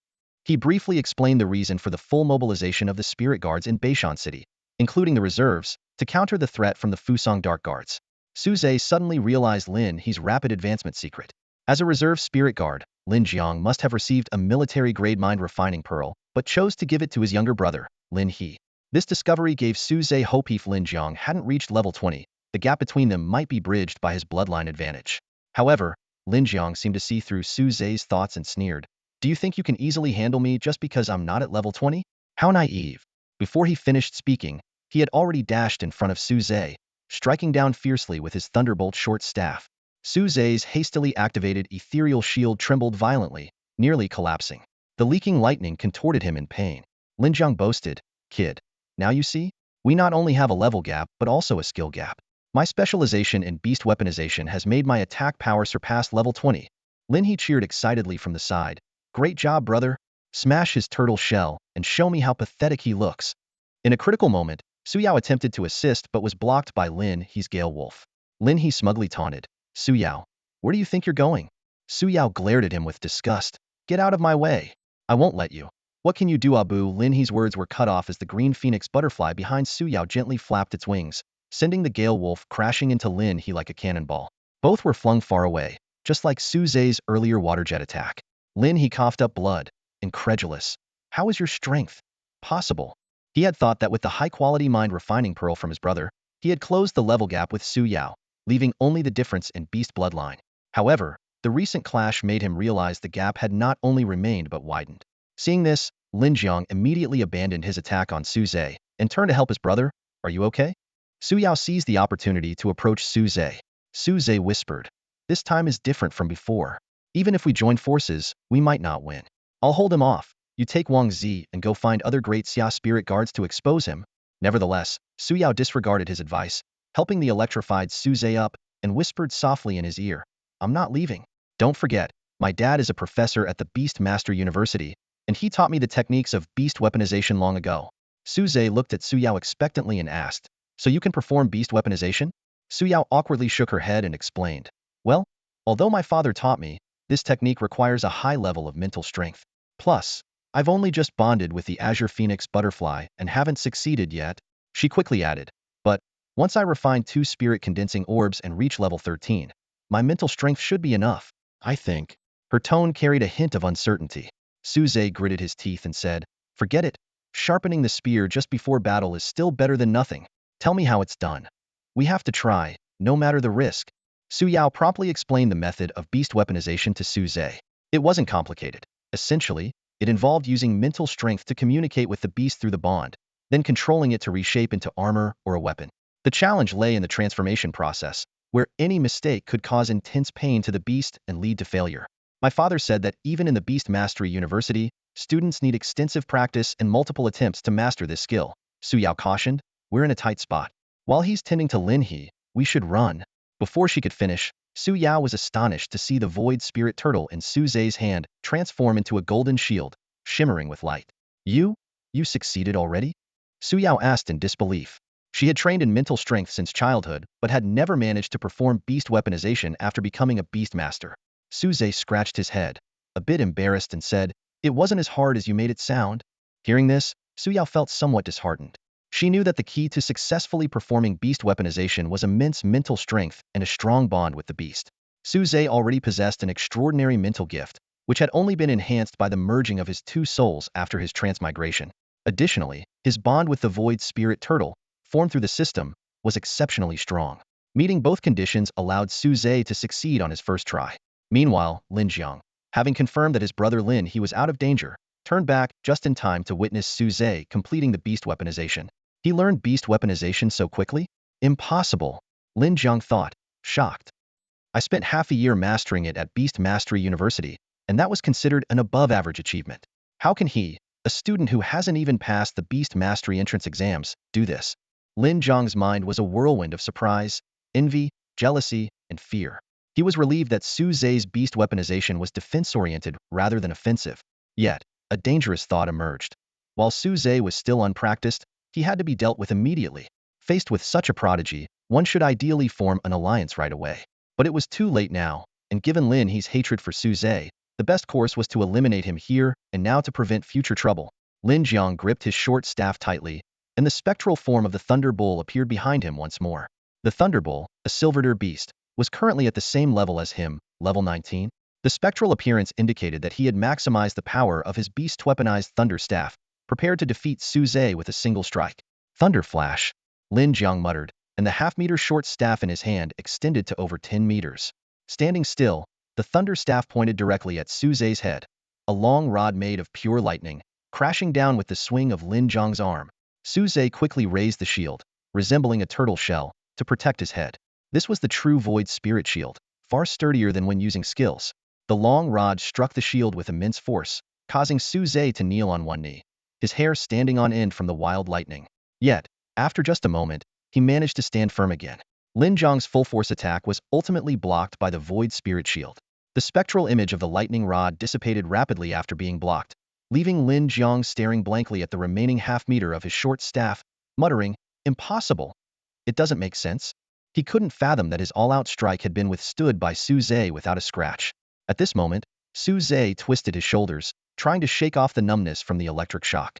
He glanced up at Lin Jiang, a confident smile playing on his lips. Your attack is over. Is it my turn now?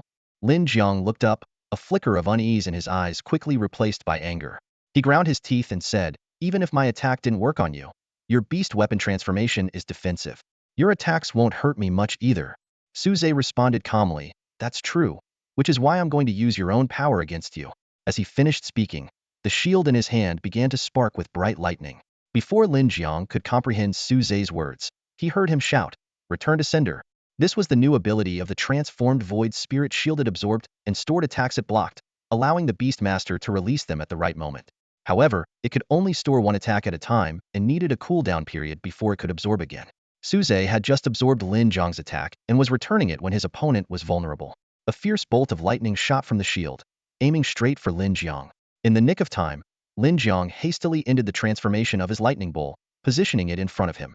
The lightning bowl, just having regained its form and before it could greet its master, was struck directly by the lightning. Fortunately, as a thunder attribute beast, it had a high resistance to lightning. It was painful but not fatal, allowing Lin Jiang, who was sheltered behind it, to escape unscathed. You've zapped me long enough.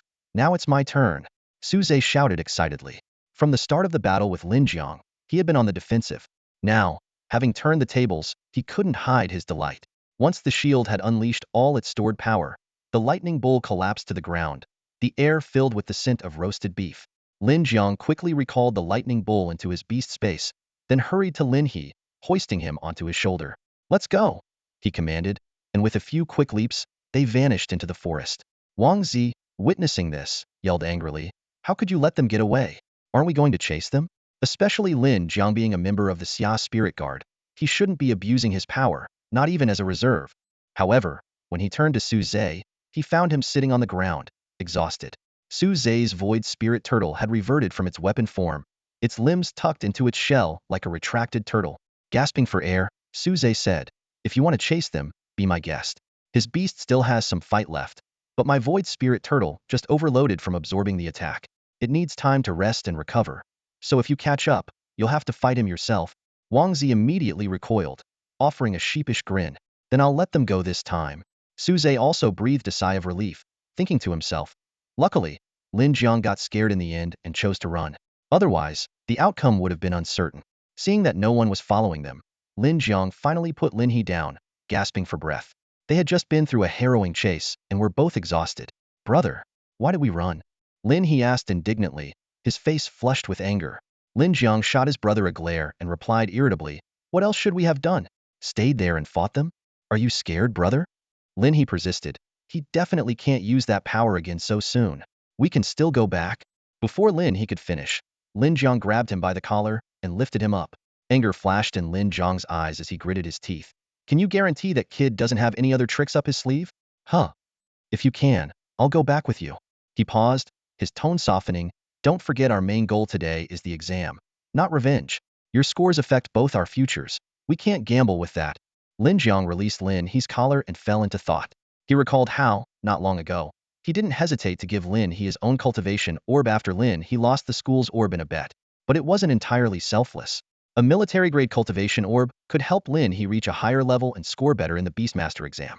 As long as he made it into the top 10, even the worst reward would be a high-quality orb, better than the military grade.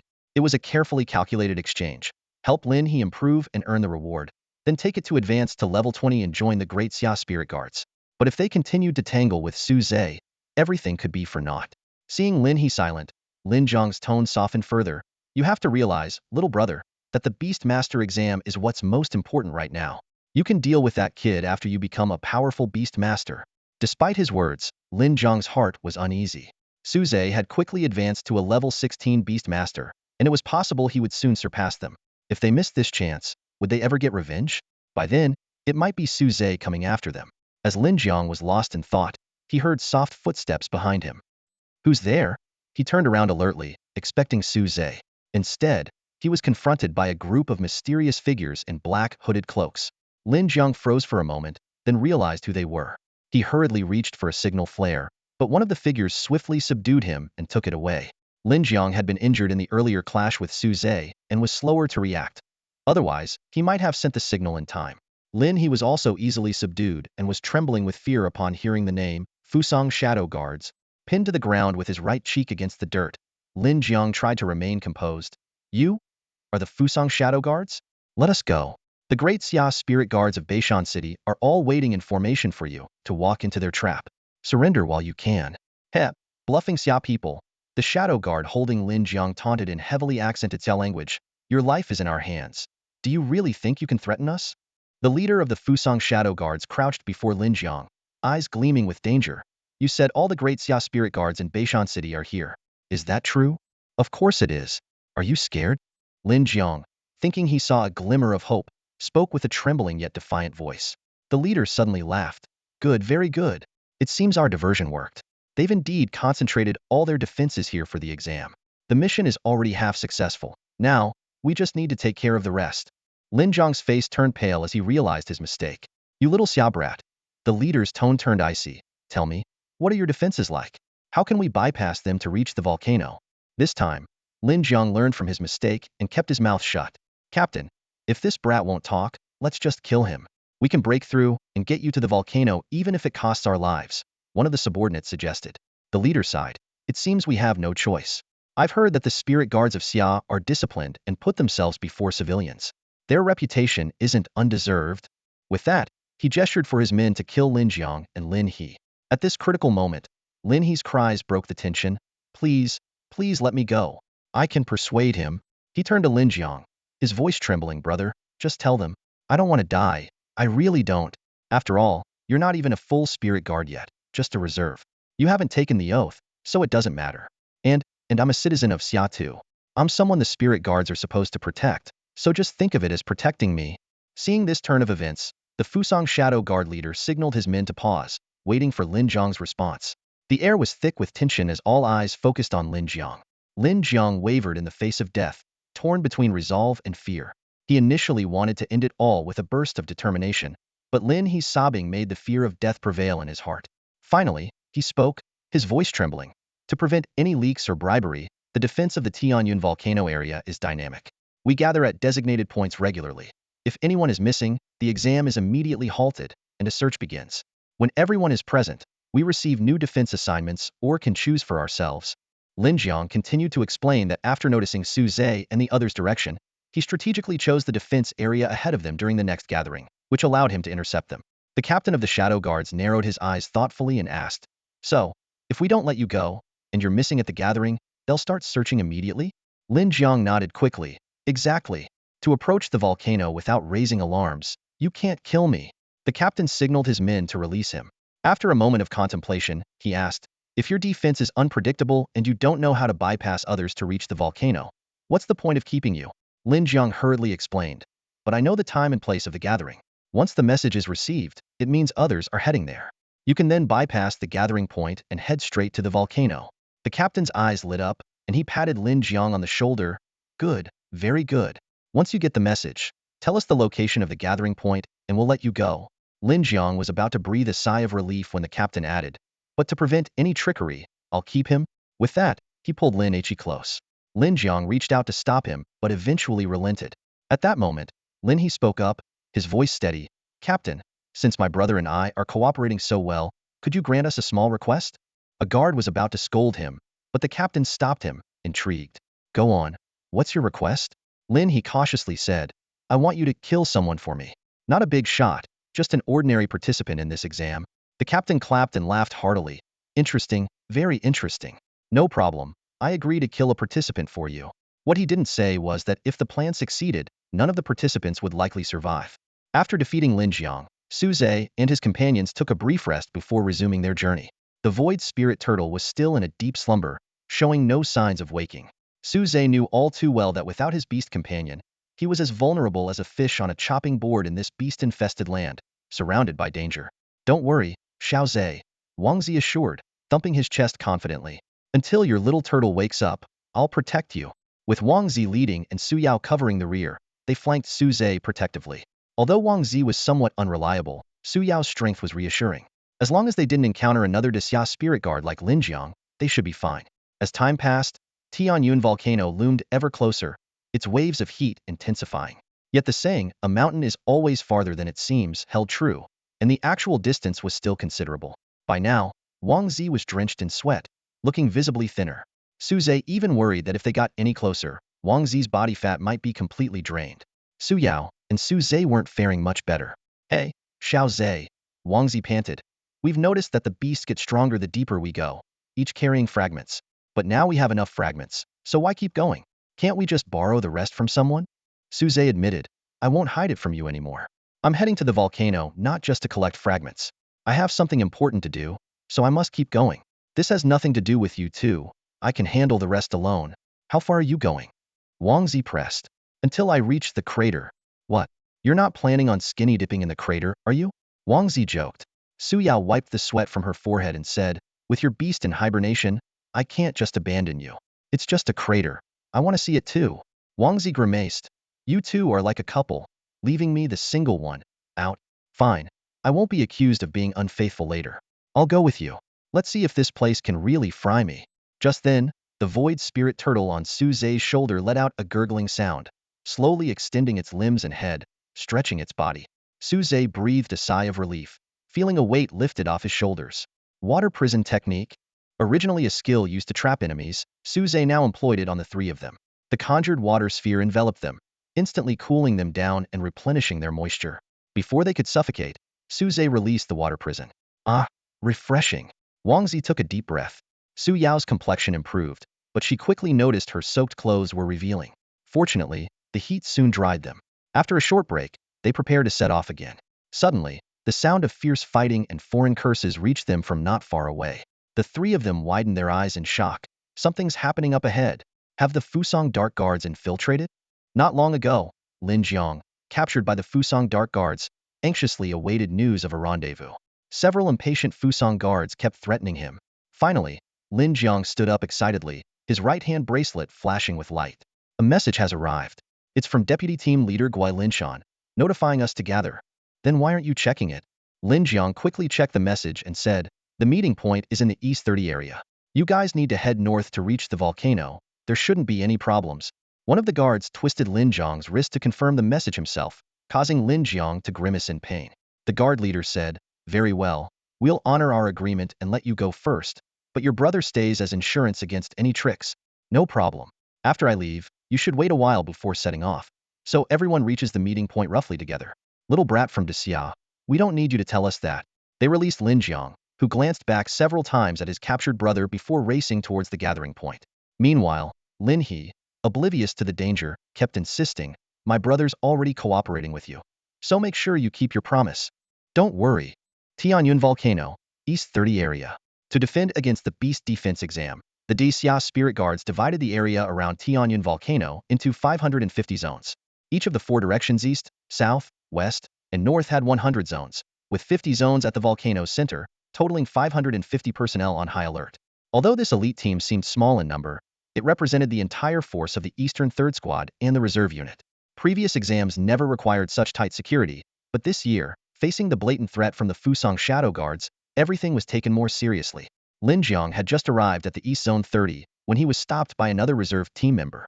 The person arrogantly questioned, Lin Jiang, I think I heard some intense fighting noises from the area you're responsible for. What's going on? Although this person had advanced to level 20 and was only one oath away from becoming a formal spirit guard, his attitude was unpleasant. None of your business. Lin Jiang retorted sharply, walking straight into the formation. Behind him, the person sneered, humph. A guy who hasn't even broken through yet dares to act so arrogant.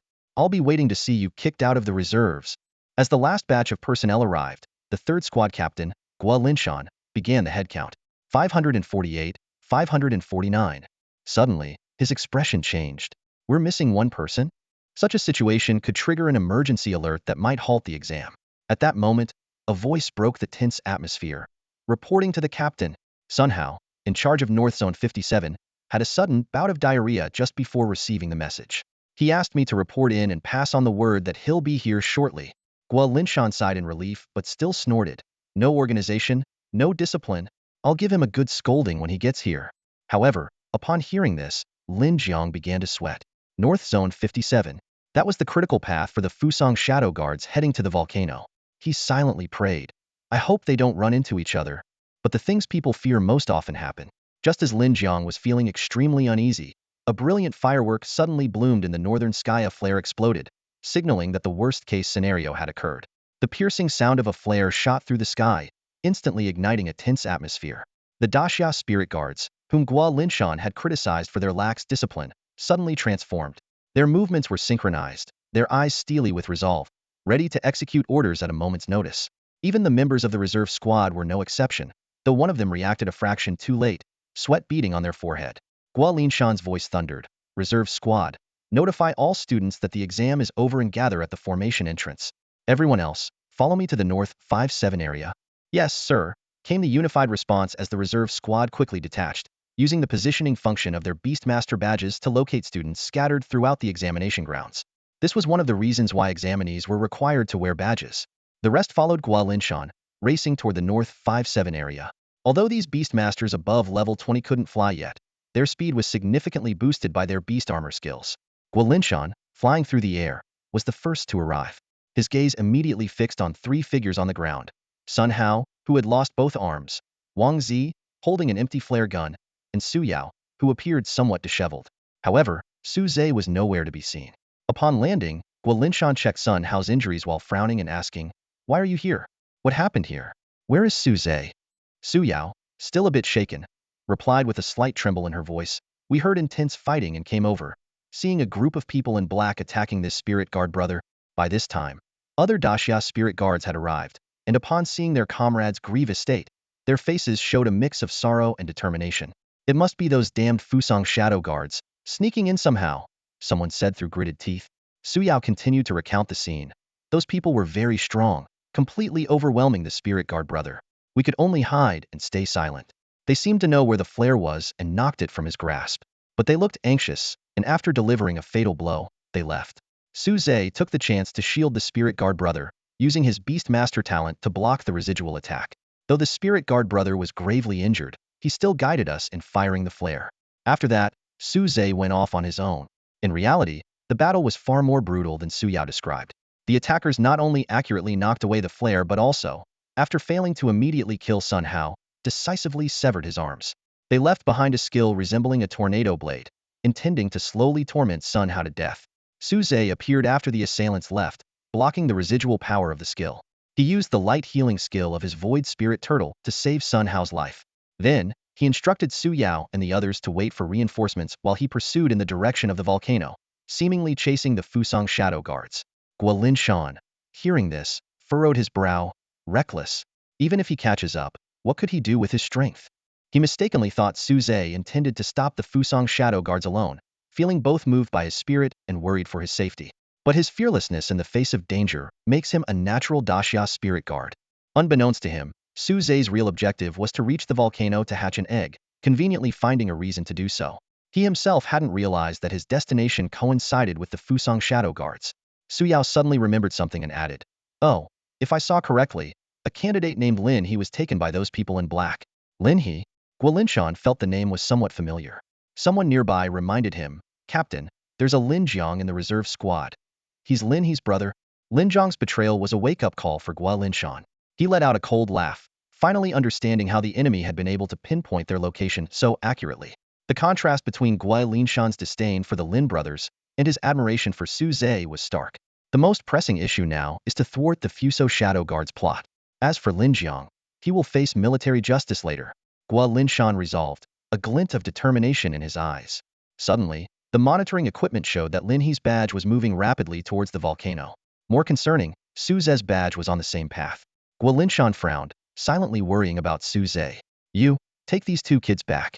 The rest of you, follow me," Linshan ordered decisively. The group quickly mobilized, heading towards the volcano. Meanwhile, near Tianyun Volcano, a group of Fuso shadow guards was advancing swiftly. One of them couldn't help but ask, "Captain, why didn't you let me kill that kid helping the Daxia spirit guards?" The captain replied calmly, "We are pressed for time. Besides, sometimes an injured enemy can be more of a burden than a dead one." His gaze fell on Lin He, whom he was carrying. "Moreover, once our plan succeeds, that kid's talent won't matter." Lin He suddenly asked excitedly, "Are you talking about a tall, skinny guy, decent-looking, with a shield as his beast weapon?" The captain raised an eyebrow at Lin He. "You understand our language?" Lin He explained his interest in Fuso culture and how he had taught himself some of the language. The captain gave a satisfied smile. Upon realizing they were talking about Su Zhe, Lin He became agitated, demanding the captain fulfill his promise to kill Su Zhe. The captain reassured Lin He and took out a Yada mirror from his robe. "Here, look into this," the captain said as dazzling lights emanated from the mirror, striking Lin He's eyes. Lin He's gaze gradually became vacant, losing all vitality. The group of Fuso shadow guards seemed to be heading towards the direction of the Tianyun volcano when they left just now. What are these guys up to? Suze felt increasingly uneasy as he thought about it. He furrowed his brow and quickened his pace towards the volcano, planning to hatch the diamond-level beast in his possession as soon as possible. Even at a juvenile stage, this level of beast possesses strength equivalent to level 30 or 40, and thanks to its superior bloodline, it could even defeat level 50 gold beasts. As Suze finally reached the foot of Tianyun volcano and prepared to climb, he suddenly heard the sounds of an intense battle coming from halfway up the mountain. "What's happening now?" he muttered, looking up towards the source of the commotion. He saw that the Fuso shadow guards had been intercepted once again, this time by a group of elite fighters from the Beastmaster Association led by Yu Shenghua. "Finally caught you, you Fuso brats," Yu Shenghua shouted sternly, standing at the forefront of the intercepting team. The Beastmaster Association had moved faster than the Daxia Spirit Guards because they were already stationed on the outskirts of the formation. When Su Yiming detected an issue with the formation, the headmaster of the Beastmaster University, Xiao Su, ordered a thorough search of the perimeter, uncovering traces of infiltration. They quickly gathered their forces and, upon receiving a distress signal from within the formation, opened a breach and rushed to Tianyun volcano. "I didn't expect that to deal with us. You'd bring out Guolinshan, and even you, Yu Shenghua. Plus, with Xiao Su maintaining the formation, the top 3 experts of Beishan City are all here today," the Shadow Guard captain said with a smile, showing no fear and even appearing excited. Yu Shenghua, panting heavily, replied, "With Captain Yano Ryu of the Fuso Shadow Guard's 5th Squadron personally involved, we had to take it seriously. But where's your ever-present deputy? Is she waiting at home to take over your position? She has more important tasks, so there's no need for you to worry about her. Everyone, prepare to break through." Yano Ryu commanded loudly. Though skilled in stealth, tracking, and assassination, the Fuso Shadow Guards were not as adept in direct combat. However, the Beastmaster Association was not a military organization and had fewer numbers than the Daxia Spirit Guards, giving the Shadow Guards a chance to break through. This battle was a race against time.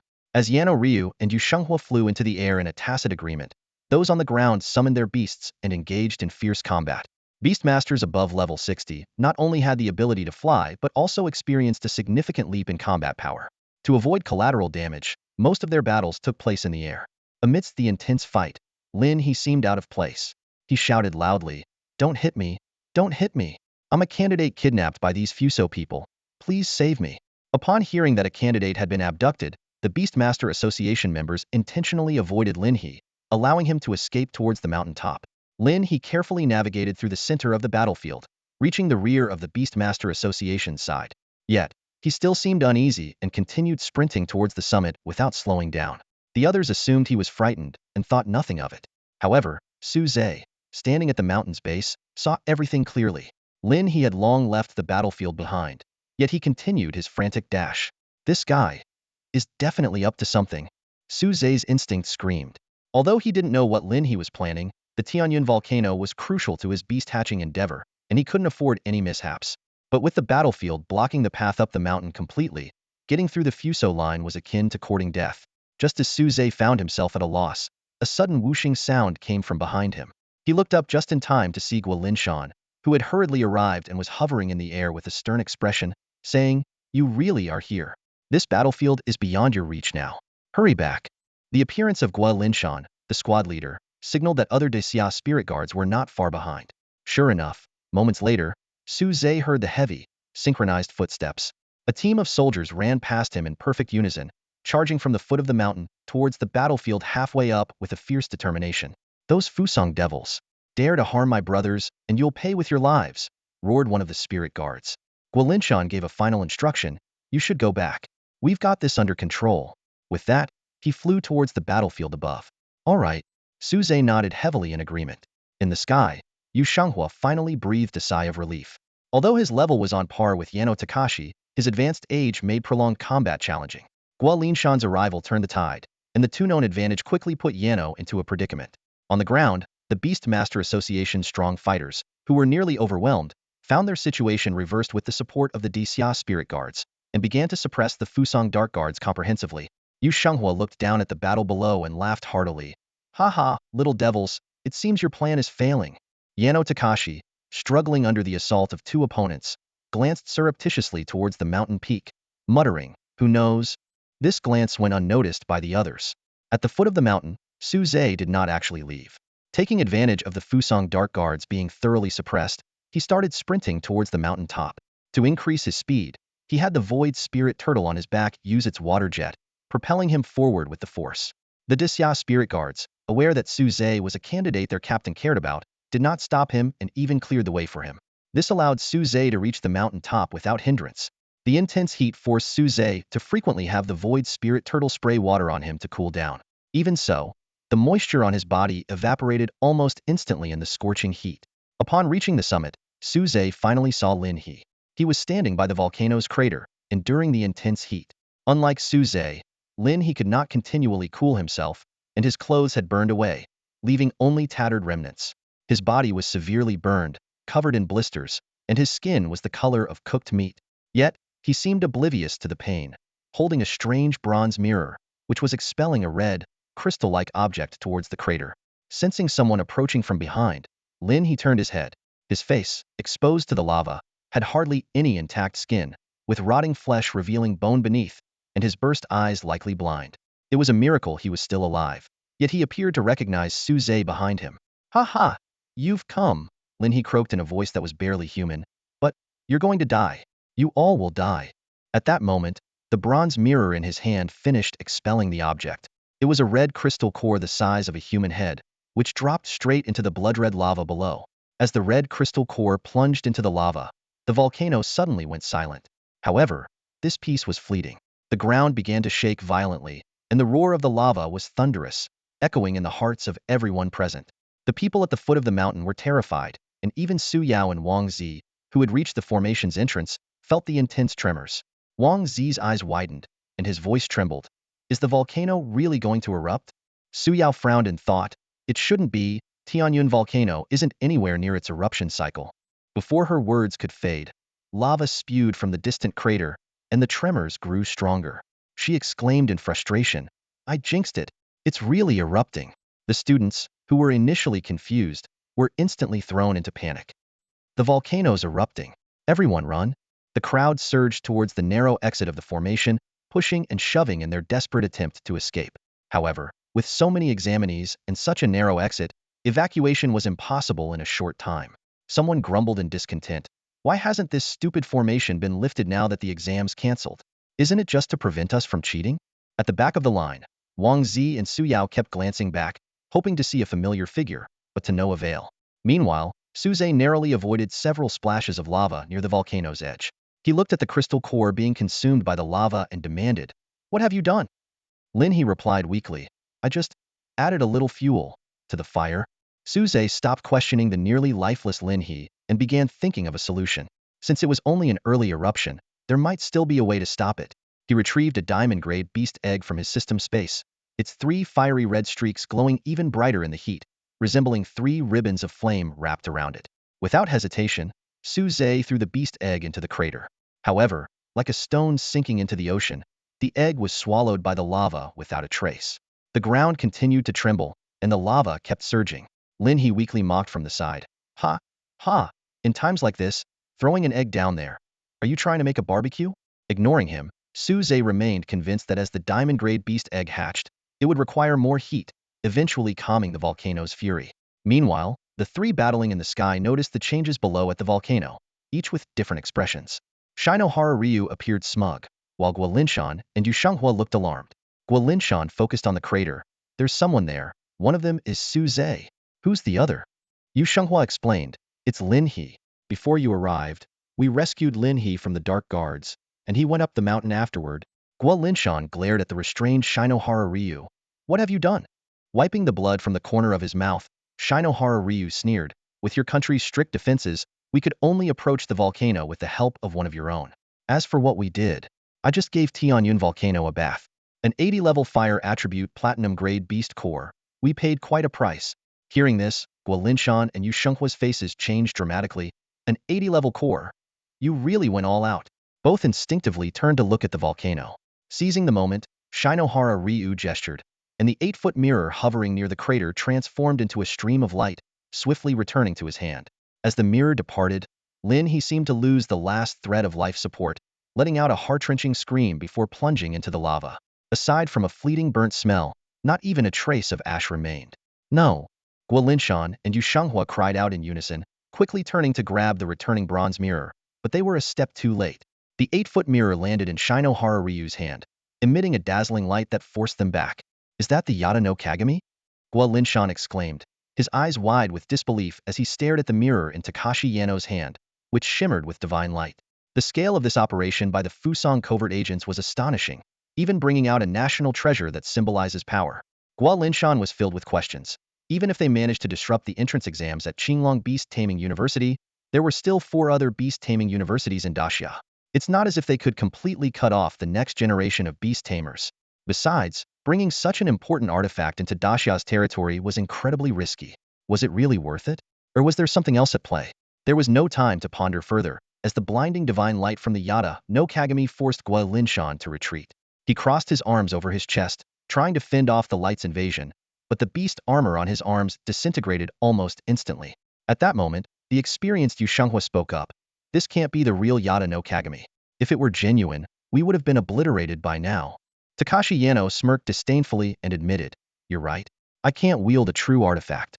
This is just a replica, but it's more than enough to handle you.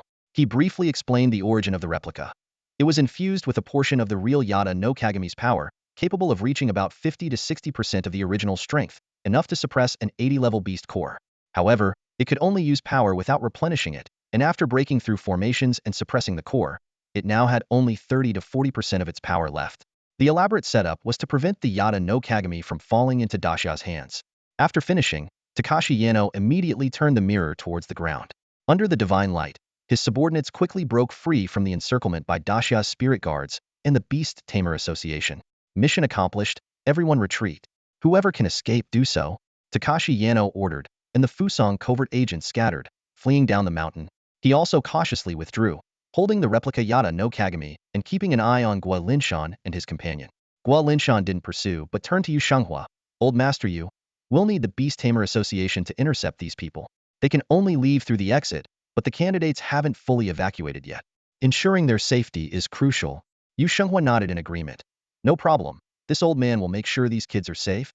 He paused, his gaze sweeping over Guo Linshan and the Daxia spirit guards ready on the ground. But what about you? Guo Linshan's expression was serious. We need to stop the volcanic eruption.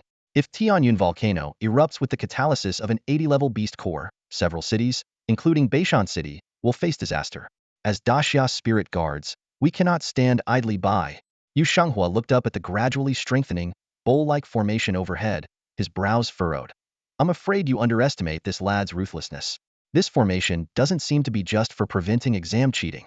Guo Linshan looked up at the formation before him, his tone heavy as he said, if Xiao Su's formation truly has the power to stop the eruption of the Tianyun volcano, I am willing to be trapped here. But if even the Fusang Dark Guards can infiltrate so silently, this formation doesn't inspire confidence.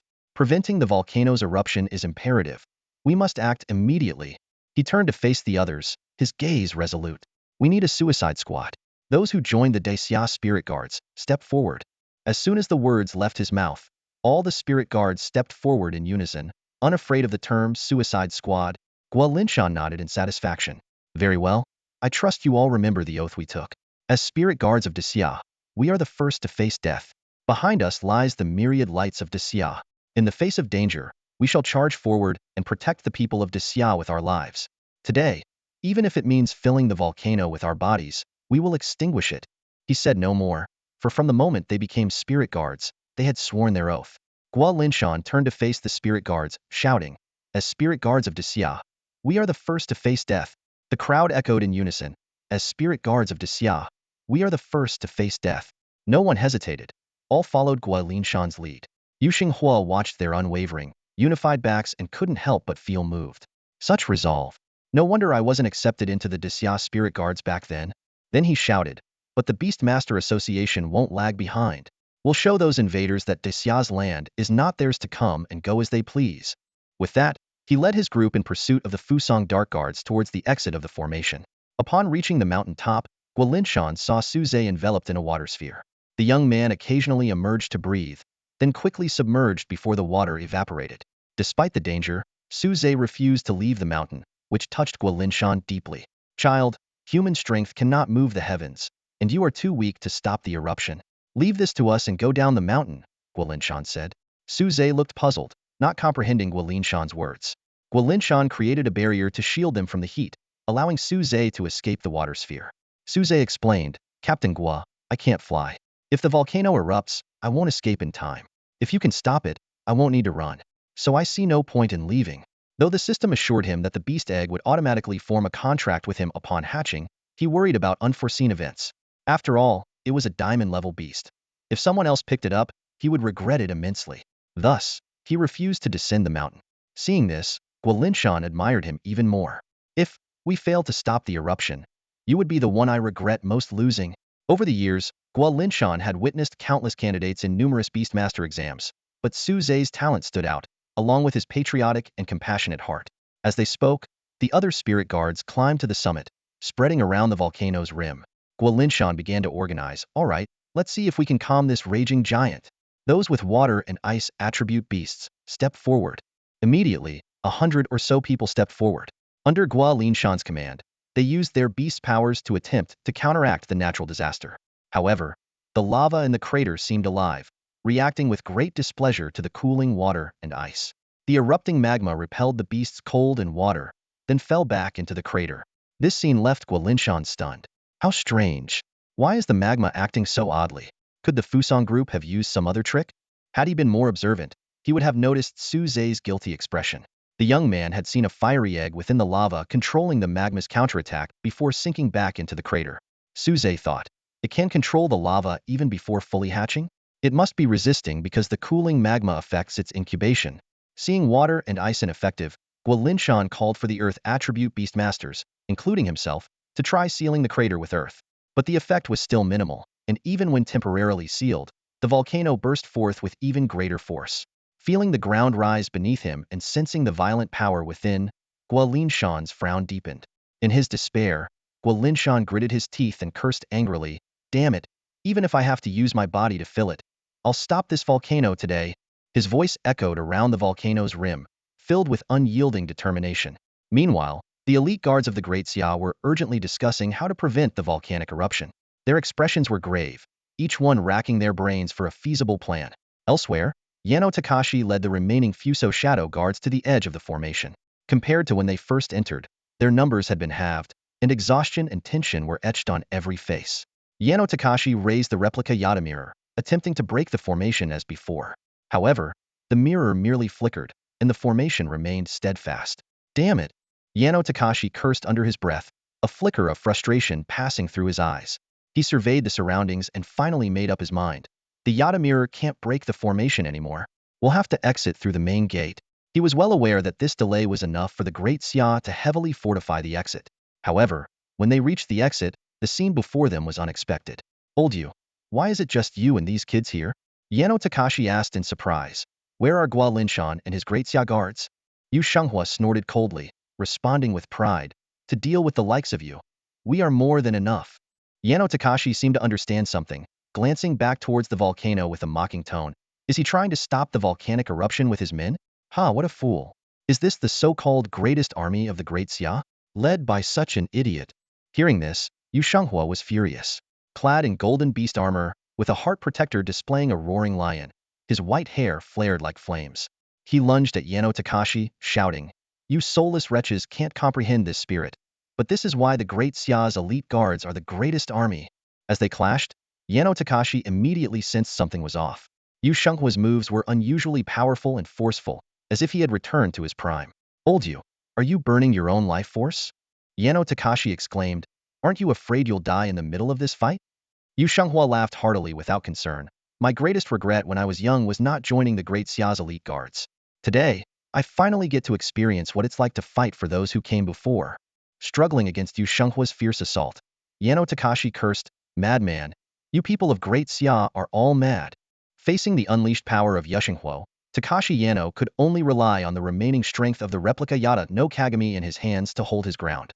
The fierce aerial battle erupted with dazzling flashes of light, and the deafening clashes reverberated across the sky. On the ground, the battle was equally tense. The Fusang Dark Guards, taking advantage of their numbers, surged towards the formation's exit like a tidal wave. In the chaos, the examinees fled in panic, reducing the original 10th Sandstrong group to just around 5,000. Su Yao and Wang Zi were at the rear of the group, frequently looking back anxiously for any sign of Su Zhe. Why hasn't brother Su Zhe returned yet? Su Yao asked, biting her lip. Wang Zi tried to reassure her. Don't worry, the Daxia spirit guards haven't returned either. Maybe Su Zhe is with them. Lin Jiang, while organizing the students' retreat, was distractedly searching for Lin He. He murmured to himself, little He isn't with them. Was he released? Or could it be? Suddenly, the ground shook violently as the formation's exit began to slowly close. Panic-stricken voices echoed. The entrance is shrinking. It's closing. This unexpected turn of events caused even the strongest from the Beastmaster Association to waver. The Fusang Dark Guards seized the opportunity, unleashing a formidable force to break through the defenses, engaging with the remaining examinees and reserve spirit guards. Su Yao and Wang Zi were among the first to face the onslaught, with their beasts being knocked away instantly. Fortunately, the Fusang Dark Guards were already battered and exhausted. Although the examinees were not as powerful, their sheer numbers managed to hold them back temporarily. The Beastmaster Association members quickly returned to defend, shouting, remaining examinees, retreat quickly. As many as can escape, do so. Leave this to us. The formation was closing faster, the ground quaking continuously. When the entrance shrank to barely allow one person through, nearly 1,000 examinees were still trapped inside. Amid the chaos, someone managed to slip out at the last moment. The formation sealed completely, plunging the scene into silence. Both sides of the conflict paused, staring at each other in disbelief. In the air, Takashi Yano blocked another attack from Yushinghuo and sneered. It seems you've been abandoned. Then come and perish with me. As his laughter echoed, the ground shook more violently, and a loud boom erupted from the volcano's mouth. In despair, people huddled together for support. Outside the formation, Su Yiming anxiously questioned Principal Xiao Su, who was sealing the formation. There are still many students inside, including Captain Gui's Spirit Guard unit and the Beastmasters led by Elder Yu. Is it really appropriate to close the formation like this? Principal Xiao Su glanced at him, calmly explaining, this formation should have been closed long ago. I've already given them plenty of time, but they still couldn't prevent the Tianyun volcano from erupting. This is the last line of defense to protect all the nearby cities. If we don't seal the formation, what good is it even if they all get out? Unless they're level 50 or above Beastmasters who can fly, they'd all perish in the face of an erupting volcano. Su Yiming had no words to counter, only silently praying that Su Yao and Su Zhe had safely evacuated. He smiled wryly, reassuring himself that kid Su Zhe has always been sharp and cautious. Otherwise, he wouldn't have been so wary of me since he was young. He must have sensed the danger early on and escaped with Yao Yao, right? At that moment, near the volcano's mouth, Su Zhe suddenly sneezed. He mumbled to himself, strange. How can I catch a cold in such a hot place? In front of Su Zhe, Guo Linshan and the other Daxia spirit guards tried various methods, but all failed. Seeing the situation becoming critical, Guo Linshan shouted, everyone, now is the time to fulfill our original vow. As Daxia spirit guards, we must stand before the ordinary citizens of Daxia, shielding them from pain and harm with our bodies. This is the true meaning of being the first to die. Before Su Zhe could fully grasp the meaning of these words, he saw all the Daxia spirit guards advance towards the volcano's crater, leaving him behind. The guards braved the intense heat of the volcano, enduring the scorching lava, using their purest mental strength to seal the crater and attempt to suppress the volcano's energy. Hundreds of beast masters combined their mental powers, forming a semi-transparent shield over the crater. As they moved forward, the mental shield shrank and solidified, becoming more robust. However, they also edged closer to the volcano, with Guo Linshan at the forefront, just a step away from falling into the lava. Su Zhe wanted to warn them, but the resolute expressions on the guards' faces suggested that even falling into the lava wouldn't stop them. Fortunately, the volcano seemed to yield, gradually stabilizing as the churning lava within slowly calmed. Guo Linshan breathed a sigh of relief, thinking, have we finally succeeded? He wasn't afraid to die, but he feared a meaningless death. Even if it meant using their bodies to plug the volcano's breach, he was willing, as long as it stopped the eruption. What he dreaded was sacrificing their lives for nothing.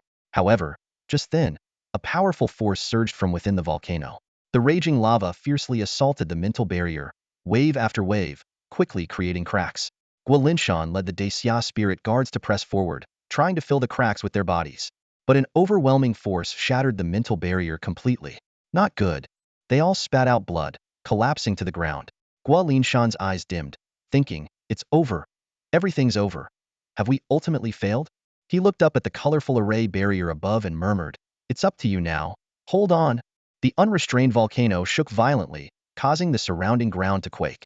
Everyone inside and outside the array felt the intense shaking beneath their feet. People instinctively looked towards the volcano, fearfully watching this natural force that threatened their lives. Xiao Su stood solemnly, prepared to face the eruption's impact on the array.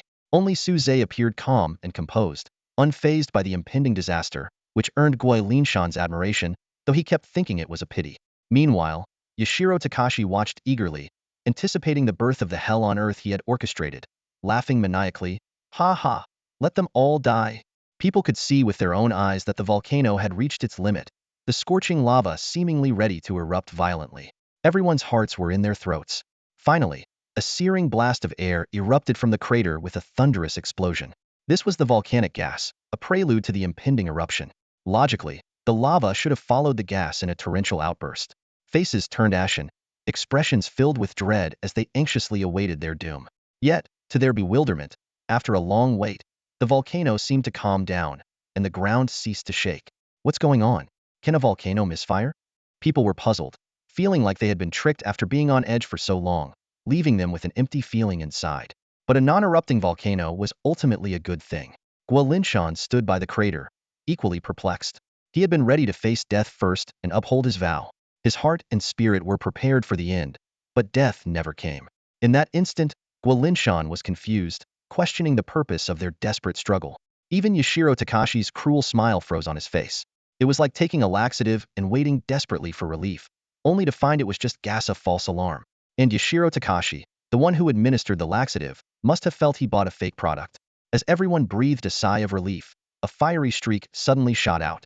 Like a reverse shooting star, it soared into the sky, striking the array's light barrier. The barrier held for just a moment before being completely breached by the fiery streak. A phoenix, golden red and wreathed in flames, with long tail feathers, spread its form across the sky and let out a resounding cry. Everyone stared in awe at the phoenix-like birds soaring into the sky, their shock clearly visible on their faces. Outside the formation, Xiao Su, who had been worried about the broken formation, was quickly captivated by the bird's graceful figure. "Is that a phoenix?" someone exclaimed. "There's actually a phoenix in Tianyan volcano?" Su Yiming, trembling with excitement, nearly poked his eye while adjusting his glasses.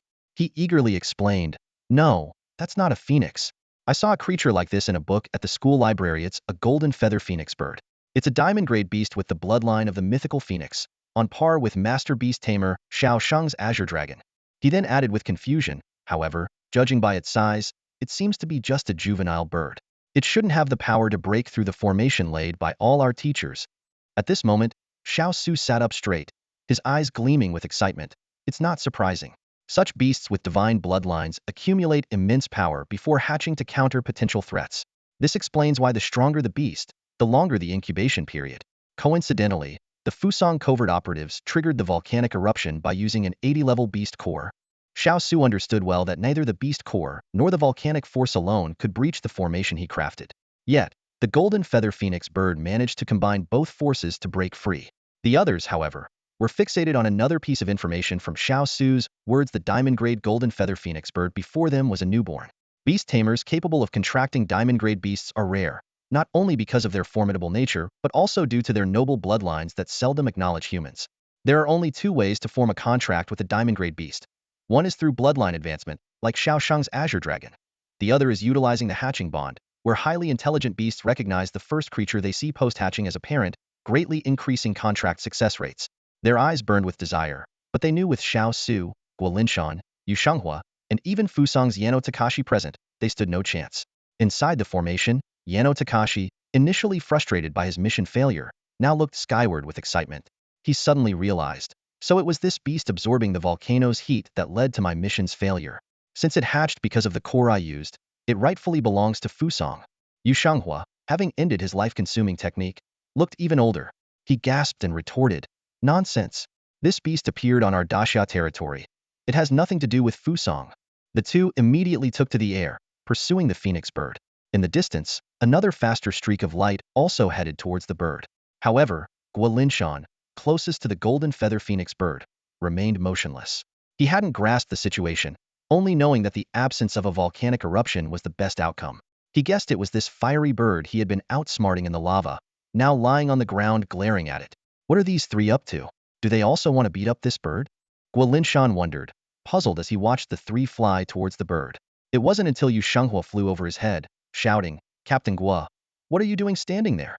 This is a newly born diamond-grade beast. We can't let the Fusong guy contract it. That Guolinshan snapped back to reality, leaping to his feet with newfound urgency. Damn it, a diamond-level beast. How can such a creature exist in the Tianyun volcano? Guolinshan exclaimed, a flicker of confusion in his eyes. Yet, without hesitation, he darted forward like an arrow released from a bow. An intense aerial battle ensued, with four figures clashing in a dazzling display of light. Despite his age, Yu Shenghua's sharp instincts quickly made him realize that even a diamond-level beast would be wasted on someone of his years. Swiftly, he altered his strategy, focusing all his efforts on hindering Shino Takashi's movements, maneuvering nimbly through the air. Guolinshan, although closest, struggled with his earth elemental beast's cumbersome nature, making aerial combat particularly challenging. In contrast, Xiao Su, arriving from the furthest distance, exploited his superior flying ability to draw near the golden-feathered phoenix first. As he closed in, he felt the intense heat radiating from the creature, his heartbeat echoing in his ears like a drum. A thought flashed through his mind. If he could successfully form a contract, he might become the third-level 100 powerhouse in Daxia.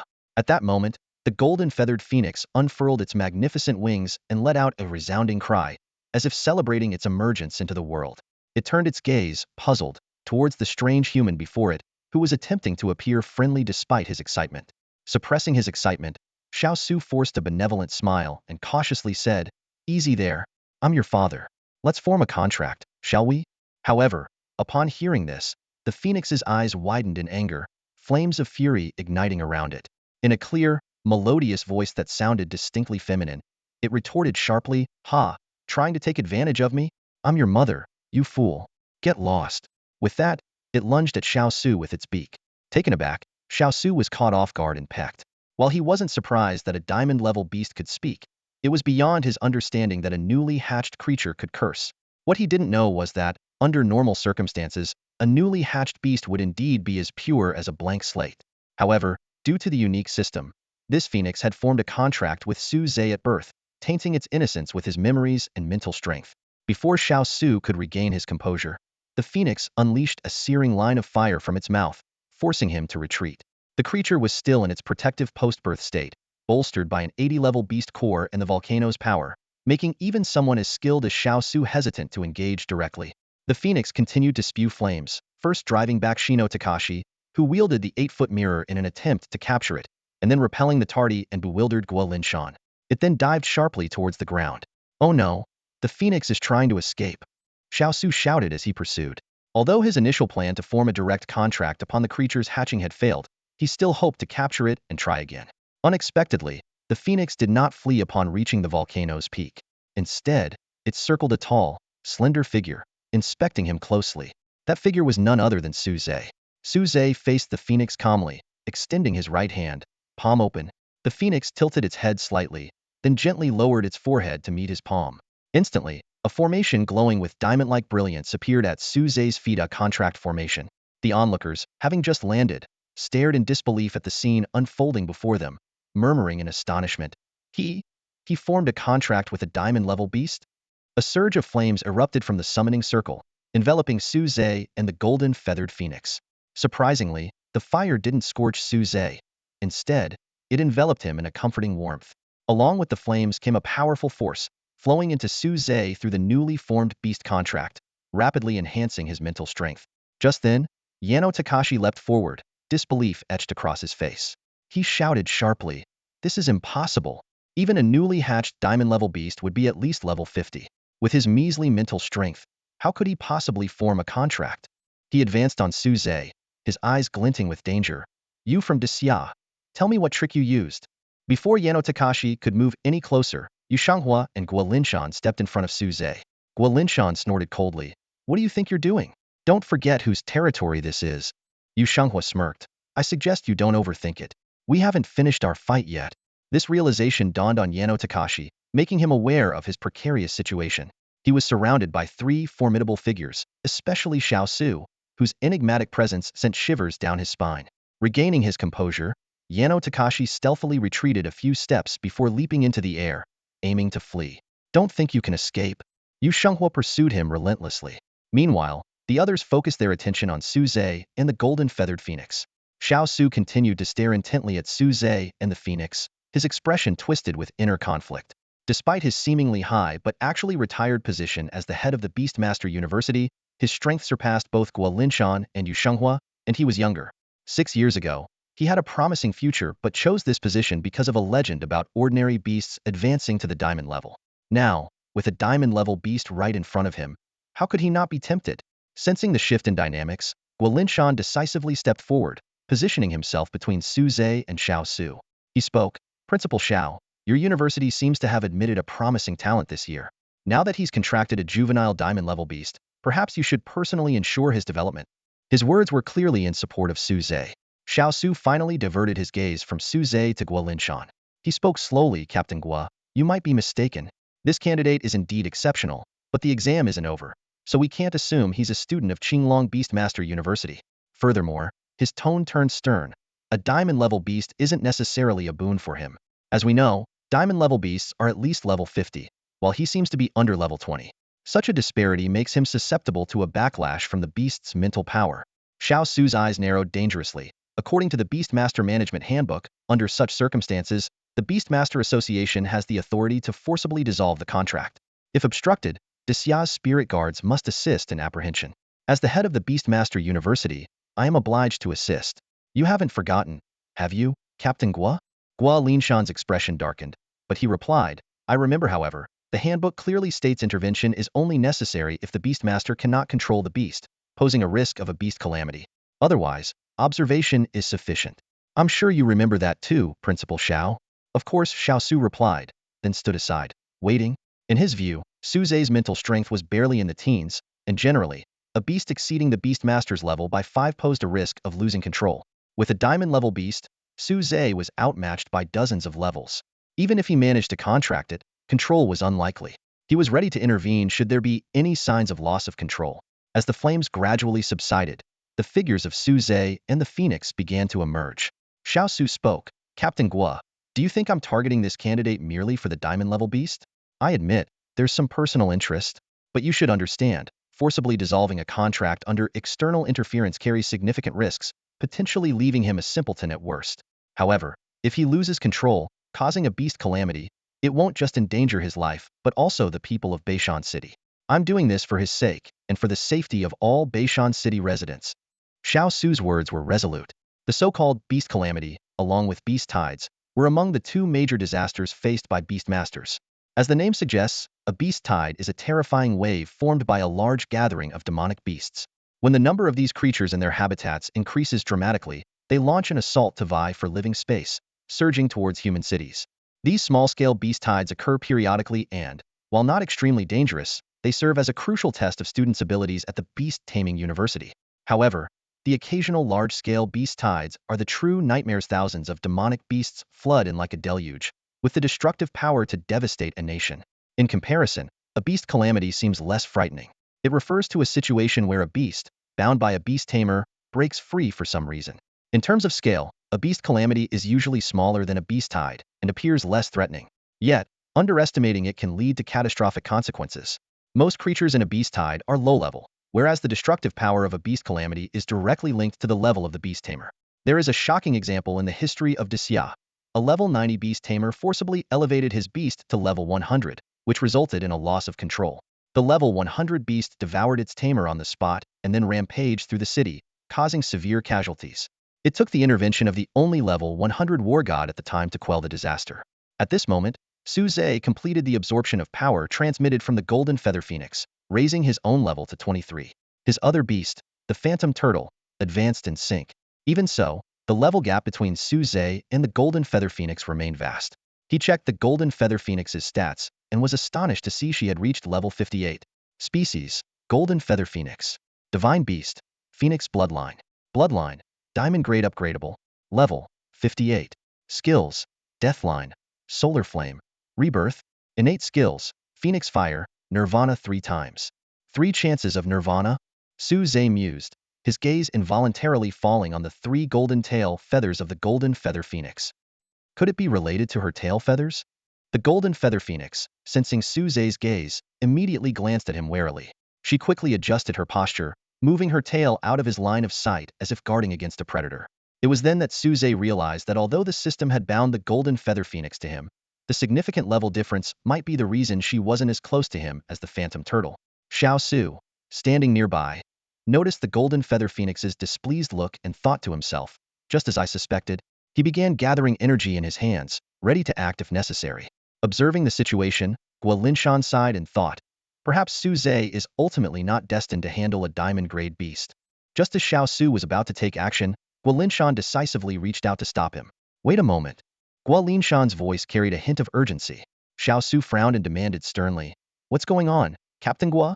Are you, the fearless deputy captain of the Daxia Spirit Guards, really willing to break the rules for a young boy? Guo Linshan shook his head, his expression serious as he explained, that's not what I mean, Principal Xiao. Let's wait a bit longer. It seems Su Zhe hasn't lost control over the beast yet. Xiao Su let out a contemptuous laugh. What nonsense is Captain Guo talking about? With such a vast difference in their levels, how could that possibly be? Before he could finish, Xiao Su's expression froze.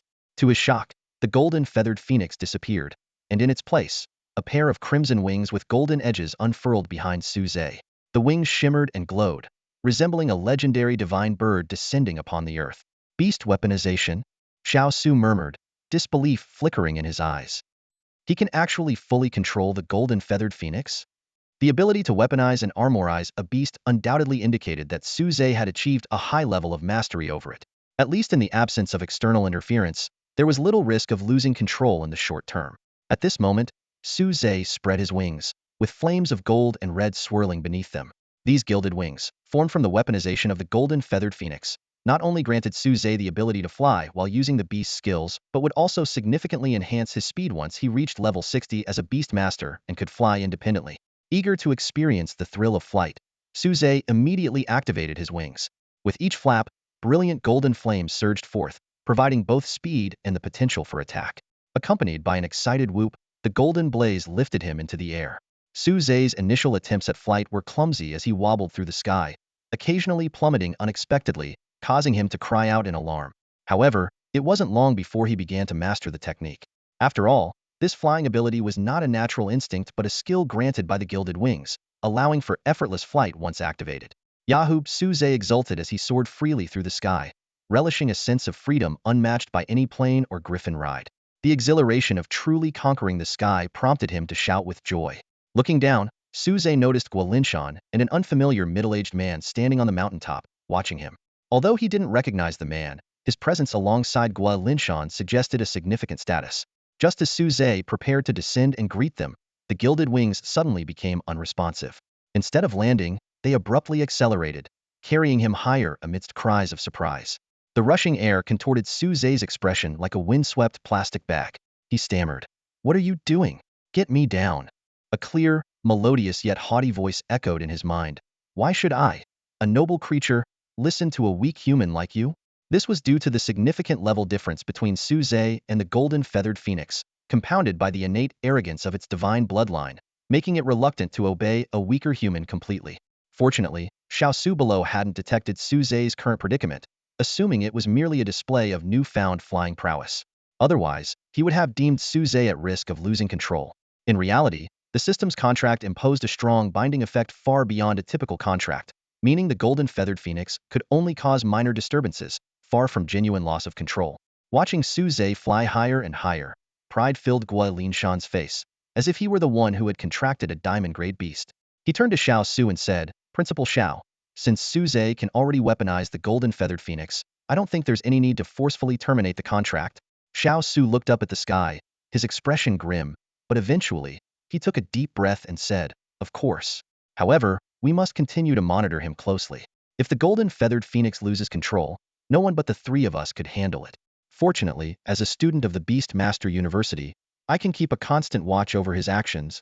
Guo Linshan's expression shifted slightly as he gave Xiao Su a meaningful look. "Didn't you just say Su Zhe isn't a student of the Beast Master University? What's changed?" Xiao Su responded candidly, "I've personally witnessed this candidate, Su Zhe's talent. There's no doubt he'll gain admission to the Beast Master University. As the principal, I have the authority to make such decisions. Is it really just his talent that caught your eye, Principal Xiao?" Guo Linshan asked knowingly. Xiao Su no longer hid his thoughts and replied directly, "It's not just that. The significant level gap between him and his beast remains a potential risk. Once the golden feather phoenix bird loses control, aside from you, me, and Yu Shenghua, no one else in Beishan City can suppress it. Guo Linshan frowned as he pointed out this undeniable fact. He continued, Captain Guo and Chairman, you have important duties and can't keep watch constantly. I'm afraid this task falls to someone like me with a more flexible role. Guo Linshan, hearing this, understood that Xiao Su was speaking the truth, but he was still uneasy.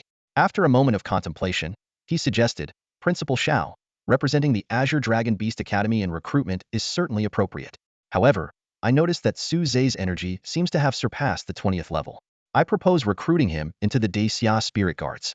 There shouldn't be any issue with that, right? Xiao Su smiled slightly and replied, Of course, there's no problem. But usually, students only intern with the Spirit Guards close to graduation. The courses in the first and second year are quite intensive. Su Zhe might find it difficult to spare much time to accompany Captain Guo on missions. Unwilling to give up, Guo Linshan quickly responded, That's fine, as long as Su Zhe reports once a week. Chairman Yu and I will also visit the school frequently to check on him. On the mountaintop, the two men faced off, with Guo Linshan even bringing up Yu Shenghua, who also appreciated Su Zhe. Faced with two influential figures representing different factions, Xiao Su finally relented. At this moment, high in the sky, Su Zhe finally regained control of his gilded wings. But he had no desire to fly back and greet them, as soaring into the sky in front of everyone was already embarrassing enough. Returning would only compound it. Gazing into the distance, Su Zhe murmured, That direction seems to be where the original formation's exit was. Could it be that they're fighting the Fusang Shadow Guards? He felt uneasy, thinking, I wonder how Su Yao and the others are doing. Hopefully, they've already escaped. With this concern, Su Zhe accelerated towards that direction. His intuition was correct. Below him was indeed where the formation's exit had been. With the formation broken, the Fusang Shadow Guards no longer faced barriers and could leave from any position. If they managed to escape into the forest, their superior stealth skills would give them a high chance of evading capture. However, before the Fusang Shadow Guards could celebrate this unexpected change, they felt an intense heat descending from Abavite with Su Zhe, with his gilded wings. At that moment, Su Zhe couldn't care less about the Shadow Guards. His attention was riveted on a familiar figure, stained with blood, at the back of the crowd. The figure was so striking that it was visible even from high up. But now, Su Zhe had no mood for jesting, for his best, and only, friend had suffered such grave injuries in his absence. At the critical moment before the formation closed, the hidden warriors of Fusang burst forth with an astonishing will to survive, breaking through the defenses in one fell swoop. They engaged fiercely with the remaining candidates and prospective spiritual guards at the entrance of the formation. Su Yao and Wang Zi, being at the end of the line, were the first to face the enemy. In just one encounter, both were severely injured and fell to the ground. Su Yao's originally fair skin turned deathly pale from excessive blood loss, and her lips were devoid of color. Wang Zi's situation was even more dire. His body was covered in bright red bloodstains, his eyes were tightly shut, and he had lost consciousness. The most heartbreaking sight was the lifeless blazing lynx cradled in Wang Zi's arms. It had taken a fatal blow for its master at a crucial moment, sacrificing its life to give Wang Zi a chance to survive. However, the death of the beast still dealt a significant blow to Wang Zi's spirit, causing him to fall into a coma. The bond between a beast and its master is connected through a soul contract, and the death of the beast can severely affect the master's soul. In extreme cases, it might even render a person senseless. Fortunately, Wang Zi was only unconscious and hadn't reached that point. This was thanks to the blazing lynx, which had actively severed the contract in its final moments, minimizing the harm to Wang Zi. You finally made it back. Wang Zi and I have been waiting for you, Su Yao said, forcing a faint smile as she looked at Su Zhe. However, Su Zhe had already leapt into the air, suppressing the anger in his heart as he said, Give me a little more time. I'll be right back. He then turned to face the Fusang hidden warriors who were desperately trying to escape. Sensing impending doom, those hidden warriors were doing their utmost to flee. But flight is much faster than running. Su Zhe swooped down and quickly caught up with a Fusang spirit guard. A scorching line of death fire slashed from his wings, instantly reducing the opponent to ashes, leaving only a shrill scream. One after another, these Fusang hidden warriors, who had just been celebrating the destruction of the formation, now turned into charred remains amid their wails. Su Zhe showed them no mercy. After all, if he hadn't timely dropped the beast egg, the erupting Tianyun volcano would have swallowed nearby cities, turning millions of Daxia citizens into ash just like these hidden warriors. For the sake of the bigger picture, Su Zhe spared a few, only burning their legs to prevent escape. Soon, he caught up with the last runaway. This one was the strongest, and was the first to sense something was wrong and start fleeing. But ultimately, he couldn't escape Su Zhe's pursuit and was dragged out from a hidden tree shade. like an eagle snatching a mouse from a dark, damp burrow. Strangely, this Fusang hidden warrior did not beg for mercy. Instead, he spoke in a regretful tone. It's you. The captain's judgment was indeed wrong. I should have insisted on spending more time to kill you back then. Su Zhe recognized the hidden warrior as the one who had previously injured Xia spirit guard Sun Hao. At that time, he had noticed Su Zhe and his companions hiding, but Yano Ryu deemed 3 mere candidates negligible and let them go to avoid wasting time. Unexpectedly, they all ended up dying at Su Zhe's hands. Realizing he had been exposed back then, Su Zhe broke into a cold sweat. He replied coldly, "That's quite unfortunate you let me live. Now it's too late to kill me." With that, a death fire line shot out, turning the hidden warrior into ashes. Su Zhe had no reason to leave him alive, vividly recalling his cruelty when he tortured the Xia spirit guards. But it wasn't over yet. The real mastermind, Yano Ryu, was currently locked in battle with Yu Shanghua above Su Zhe. Su Zhe flapped his wings, preparing to ascend. Just as he was about to reach the height, his golden wings were once again influenced by the consciousness of the golden feather phoenix, trying to escape his control. It turned out that Su Zhe was currently using the power of the golden feather phoenix. If it was just dealing with those weak humans from before, she didn't mind and was even happy to help burn them to ashes. But now, Su Zhe intended to confront an enemy stronger than her, which meant consuming the power she had accumulated during incubation, so she was extremely reluctant. Su Zhe had to pause midair, but he coldly threatened as if talking to himself, "You were just born and are still a child, so I overlooked what happened earlier. But if you interfere again now, I will use the contract to eliminate you, even if it means losing a diamond-level beast." The consciousness of the golden feather phoenix within the golden wings struggled for a moment, but ultimately chose to compromise. Through the contract, she was connected to Su Zhe's soul and could sense his emotions, knowing he wasn't joking. Regaining control of his power, Su Zhe, surrounded by golden flames, charged straight towards Yano Ryu. This sudden attack made Yano Ryu feel an ominous premonition, realizing that a fierce battle was inevitable. Takashi Yano seized the opportunity to counterattack as Yu Shenghua's energy waned, but was suddenly overwhelmed by a chilling sense of danger from behind. He quickly mustered all the remaining power of the replica Yadamir to erect a defense at his back while maintaining pressure on Yu Shenghua from the front. However, Yano clearly overestimated the remaining power of the Yadamir, or perhaps underestimated Su Zhe's strength. Su Zhe suddenly erupted in golden flames, an innate ability of the golden feather phoenix known as Phoenix Fire. This divine fire effectively neutralized the remnant divine power within the replica Yadamir. The Yadamir shattered within moments, scattering like glistening rain. The golden flames swiftly engulfed Yano. Yu Shenghua was forced to retreat to avoid the searing heat, only able to faintly see the silhouettes of 2 figures fiercely clashing within the fiery inferno. At this moment, Xiao Su and Guo Linshan arrived. Xiao Su remarked, "No need to worry, that's Phoenix Fire, a divine flame. Even if we tried to help, we'd get burned too." He then added in surprise, "Such powerful Phoenix Fire. The golden feather phoenix must have expended its life-saving energy to unleash this." Su Zhe's command over his beast is truly impressive. Unbeknownst to them, the golden feather phoenix was compelled to obey due to sensing a threat to its life. Suddenly, Guo Linshan saw a figure slowly collapsing in the flames and couldn't help but shout, "Su Zhe, spare his life. I have so much more to interrogate him about." Before he finished speaking, Su Zhe had already extinguished the phoenix fire and emerged, dragging a charred corpse. "Is it too late?" Guo Linshan asked. Su Zhe shook his head, saying, "No, it's not too late. I didn't kill him. He poisoned himself." It turned out that within the flames, realizing escape was impossible, Yano had bitten into a poison capsule hidden in his teeth. It was venom from a highly toxic beast, lethal even to advanced beast tamers, leaving Su Zhe no time to save him.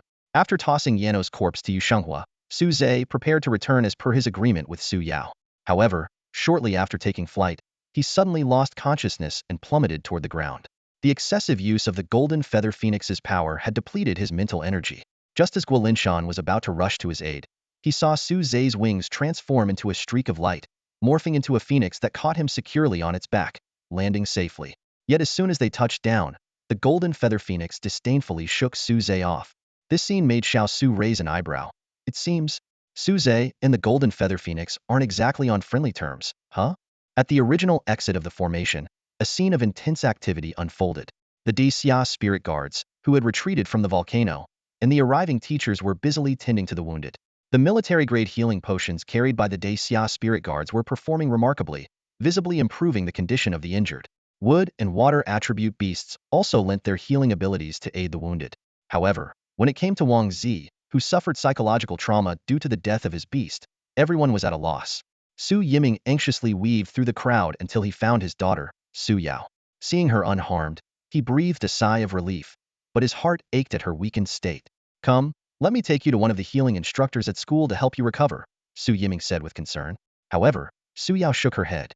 Dad, let's wait a bit. I promised Su Zhe I'd wait for him to return. Su Zhe. Su Yiming only then realized Su Zhe's absence. Where did he go? He went to hunt down the Fusang shadow guards to avenge Wang Zi. Su Yao recalled Su Zhe's courageous scene of unleashing flames upon the Fusang shadow guards, feeling both admiration and a tinge of worry that the gap between them might grow. Su Yiming was incredulous. He went to hunt down the Fusang shadow guards? That's reckless. They're on par with the Daxia spirit guards. How could Su Zhe possibly? Before he could finish, the sky suddenly darkened. Looking up, they saw a gigantic phoenix-like bird descending slowly, holding a small human figure in its beak. As soon as the bird landed, it dropped the person in front of Su Yao.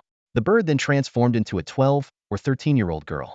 She wore a luxurious golden-red outfit, her long black hair interwoven with strands of red, cascading down to her ankles. She was barefoot, her skin as fair as snow, and her delicate features resembled a porcelain doll.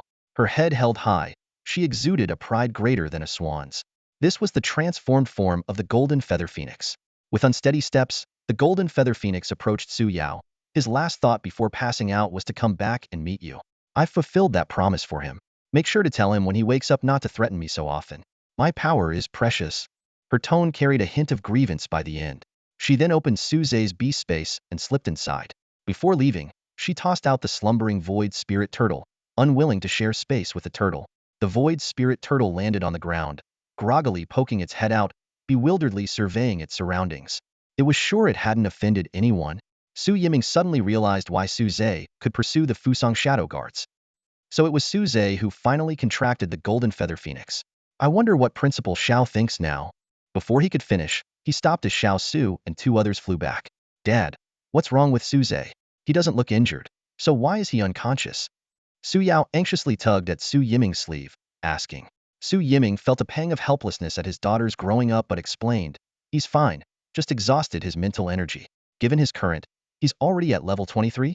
Ahem, given his current level of 23, it's normal for him to faint from overexerting his mental energy while controlling a diamond-level golden feather phoenix. He just needs some rest. Su Yao felt slightly reassured. The three who returned busied themselves with handling the aftermath of the Fusang Shadow Guard's disruption of the Beast Taming exam. Gua Linshan immediately gathered all the Daxia spirit guards to take a head count. Despite some casualties, the losses were within an acceptable range. He first noted the names of the fallen, as the state would compensate their families. The injured were assessed for potential retirement or transfer to non-combat roles, with Sun Hao clearly unable to continue fighting on the front lines.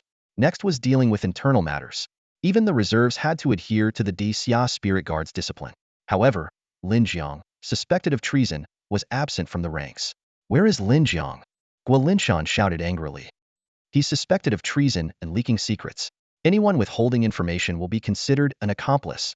Immediately, someone stepped forward, speaking hurriedly. Captain, the last time I saw Lin Jiang, what about him?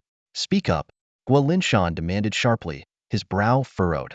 He escaped at the last moment when the formation was about to close, abandoning his duty to evacuate the examinees. The reporter's voice trailed off, clearly aware of the disgraceful nature of the act. Gua Linshan's face darkened instantly, a flash of anger in his eyes. He gritted his teeth and said, a coward who leaks military secrets shouldn't have made it into the Daxia Spirit Guard, not even as a recruit. This is a serious oversight in the screening process. He abruptly turned and ordered his subordinate, find him immediately and bring him back for court-martial. Yes, sir. The subordinate saluted crisply and quickly left. Meanwhile, in a conference room at the school, Xiao Su was discussing the impact of the unexpected incident on the beast taming entrance exam with several esteemed professors. The main focus was whether to cancel or postpone the exam. Cancellation is out of the question, Xiao Su stated firmly. As for postponement, due to the formation, there weren't many injuries, only a portion of the last 5,000 people were affected. It doesn't seem necessary to disrupt the entire process. After some in-depth discussion, they reached a consensus. Xiao Su stood up, walked to the window, and gazed at the anxious examinees waiting on the field.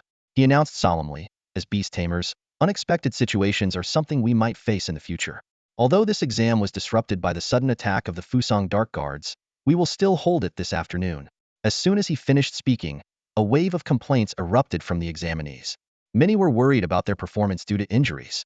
Xiao Su raised his hand to signal for quiet and continued. To reward those who showed bravery in the face of the enemy, they will be admitted directly without needing to take the next exam, and they will receive the highest level of education. He then read out a list of names, including Su Zhe and Su Yao. As for Wang Zi, although he had regained consciousness, he had lost his beast companion, which should have disqualified him from the exam. However, Xiao Su still offered him a chance. As long as he can contract with a bronze level or higher beast by the end of the afternoon exam, he will be admitted directly. Wang Zi's father rushed over upon hearing the news and immediately contacted beast hunters, sparing no expense to find a suitable beast for his son. With each issue being addressed one by one, the beast taming entrance exam seemed to be getting back on track. Xiao Su, Guo Linshan, and Yu Shanghua met in the air, ready to continue overseeing the exam. Xiao Su spoke first. The issues here are more or less resolved. Captain Guo and President Yu, don't you need to return? I've heard there's some trouble at the Beast Tamer Association. Yu Shanghua shook his head, replying, the association's troubles don't need to concern Principal Xiao. Those pesky intruders went to great lengths, even using a high-level crystal core to trigger Tianyun volcano to hold us up. It seems their final aim was the secret of your Qinglong Beast Taming University, wasn't it? Xiao Su sighed calmly, his gaze drifting towards the school. Yes, a secret even I, as the principal, am not privy to, nor do I need to concern myself with it. Guo Linshan nodded thoughtfully. True, who would have thought he was still at the school? He gave Xiao Su a curious look, pondering whether Xiao Su's position might become awkward due to his presence. At that moment, the first tremor from the volcano reached them, felt clearly underfoot by the residents of Beishan City. Those previously discussing the results of this year's beast taming exam were suddenly gripped by panic, scattering in fear as cries of "Earthquake! Run!" resounded. Amidst the chaos, in the shadows of the streets, some individuals, feeling the tremor, began their long-planned actions. A deep voice sounded in the darkness. That's the signal of the volcanic eruption. Captain Yano Ryu has successfully detained all of Disya's spirit guards. Now, it's our turn. Amidst the chaotic crowd, several strong individuals were working to maintain order and prevent a stampede. Although many experts from the Beastmaster Association, Beastmaster University, and the Daxia Spirit Guard had been dispatched, Beishan City still had many capable figures. In the shadows, a woman spoke in a low voice. Daxia is indeed not to be underestimated. Vice Captain Shizuko, what should we do? Someone beside her asked. Shizuko replied, proceed as planned. Captain Yano Takashi has completed the crucial step. We cannot fail now. She retrieved a long object wrapped in cloth from her back and handed it to her companion. Take this. But Vice Captain, what if you encounter danger without it? The recipient asked worriedly. Shizuko confidently reassured. Don't worry, with those 3 old guys gone, no one in Beishan City can stop me. Without this, you won't be able to delay for long. Enough talk. The volcanic eruption will soon affect this area. We need to hurry. Yes, they responded, quickly splitting into 2 teams. Shizuko went alone, while the others, numbering dozens, moved swiftly through the shadows, disappearing in an instant. At the Beishan City Beastmaster Association, a faint protective array was activated, stabilizing the surrounding buildings and crowd. With most of the experts redirected by Yu Xinghua, only a few stewards remained to organize the evacuation and safeguard valuable items. They were doing their best to guide the panicked citizens within the array's protective range. This tremor doesn't feel like an earthquake, more like the Tianyun volcano erupting, speculated a steward named Zhao Jin as he directed operations. Steward Zhao, don't scare us. Isn't Tianyun volcano still dormant? This array can withstand an earthquake, but not lava, someone exclaimed nearby. Before Zhao Jin could respond, a sudden commotion erupted in the crowd, quickly escalating into a frantic surge. The Beastmaster Association's protective array vibrated intensely before being completely shattered by a flash of sword light. Zhao Jin widened his eyes, clutching a token inside his sleeve, and shouted, "What's going on?" Someone struggled through the crowd to report, "Steward Zhao, someone is sabotaging the array." From their speech, they sound like Fusong people. Fusong people? Could they be dark guards? Zhao Jin thought rapidly. Is the disruption of the Beastmaster exams just a diversion, with the real target being the association? The Beastmaster Association stored a vast amount of cultivation resources, including various levels of mind refinement pearls and beast eggs. More importantly, as the largest association in the vicinity, it held detailed information on hundreds of thousands of Beastmasters, which would be extremely valuable intelligence for enemy nations. Quickly contact the President and Captain Guo, and request some of the Daxia Spirit Guard to return. Zhao Jin ordered decisively. However, they soon learned that the Fusong Dark Guards had already activated Tianyun volcano, making it impossible for reinforcements to return in the short term, and perhaps never. If they can't return for now, we'll have to hold the line ourselves. Zhao Jin chose not to disclose the impending volcanic eruption to avoid further panic. The ground tremors had gradually subsided, and people were starting to calm down. Fortunately, the Fusang Dark Guards facing them numbered only in the dozens. On the association's side, there were over 100 combatants above level 20. Although most were not above level 30 and many beastmasters specialized in support and healing, they might still stand a chance if they could hold out until other experts in the city arrived. The biggest challenge is not knowing what method the opponent used to break through the Beastmaster Association's defensive formation so easily. Everyone needs to stay on high alert. Zhao Jin took a deep breath, his gaze steady as he looked around at his companions. In a firm voice he said, "Everyone, charge with me. We just need to hold them off until reinforcements arrive." With that, Zhao Jin led the charge.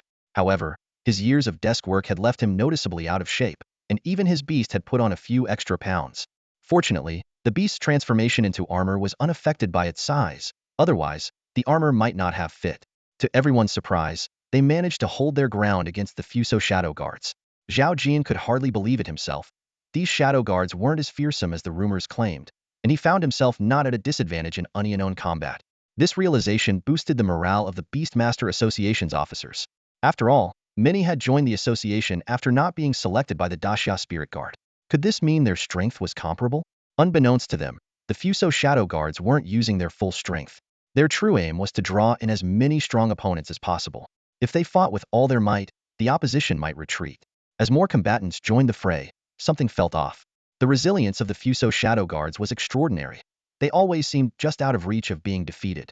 Despite this, the pressure on the Shadow Guards was mounting, as they were heavily surrounded. Time ticked by, and eventually, hundreds had encircled them. Including those who couldn't get involved, these few dozen Shadow Guards had effectively engaged nearly 1,000 capable Beastmasters. One of the Fuso Shadow Guards thought to himself, "Seems like it's almost time. We can't hold on much longer." His hand subtly reached for a cloth-wrapped item on his back, a fierce glint in his eyes. "Time to finish this, you foolish Daxia people." With a flick of his wrist, a radiant long sword appeared. With a single sweep, he severed many of the weapons in the Beastmaster's hands, severely injuring their beasts and forcing them back. The crowd murmured in disbelief. Could these Fuso devils have brought the legendary sword, the Kusanagino Tsurugi? Everyone, retreat. But it was too late. Another sword flash, and countless chests bore fresh wounds, blood spurting out. Zhao Jin was among them, but his conservative choice of beast armor minimized his injuries. The Fuso Shadow Guard showed a dissatisfied expression, clicking his tongue. Not a single one dead. Seems breaking the formation drained the sword's power. No matter. My next strike will finish you. In reality, he knew the sword was a replica, and the previous strikes had already consumed much of its power. He was merely bluffing to buy more time. He calculated that once the deputy leader completed their mission and withdrew, he would unleash one last strike, leaving these Daxia people with a memorable farewell. A cruel smile crept onto his face as he anticipated how many he could cut down with a full-strength swing. Seeing this, Zhao Jin, who had been at the forefront, decisively retreated, quickly running to the statue of Dragon Master Xiao Shang. The Shadow Guard noticed and taunted. Is this what Daxia people do? Lead when outnumbering the enemy, but flee at the first sign of trouble. Zhao Jin ignored the taunt, catching his breath as he reached the statue. He retorted, "Flee? Let's see if you won't be the one running scared soon enough." He quickly affixed an item to the statue. The Fuso Shadow Guard continued to mock. "You Daxia people and your theatrics. What god of war? It's just a statue. Ha ha ha." Before he could finish, the statue suddenly radiated a blinding light, and the stone-carved eyes slowly opened. The stone statue suddenly came to life, with every strand of Xiao Shang's hair gently swaying in the breeze. The scales of the emerald dragon shimmered with a dazzling luster. The dragon swam around, shrinking its body and coiling affectionately around Xiao Shang, resting its majestic head on his shoulder. The crowd erupted in astonishment. "As Lord Xiaoshang manifested?" someone exclaimed. "No, Lord Xiaoshang is still alive. This is his avatar," another person corrected.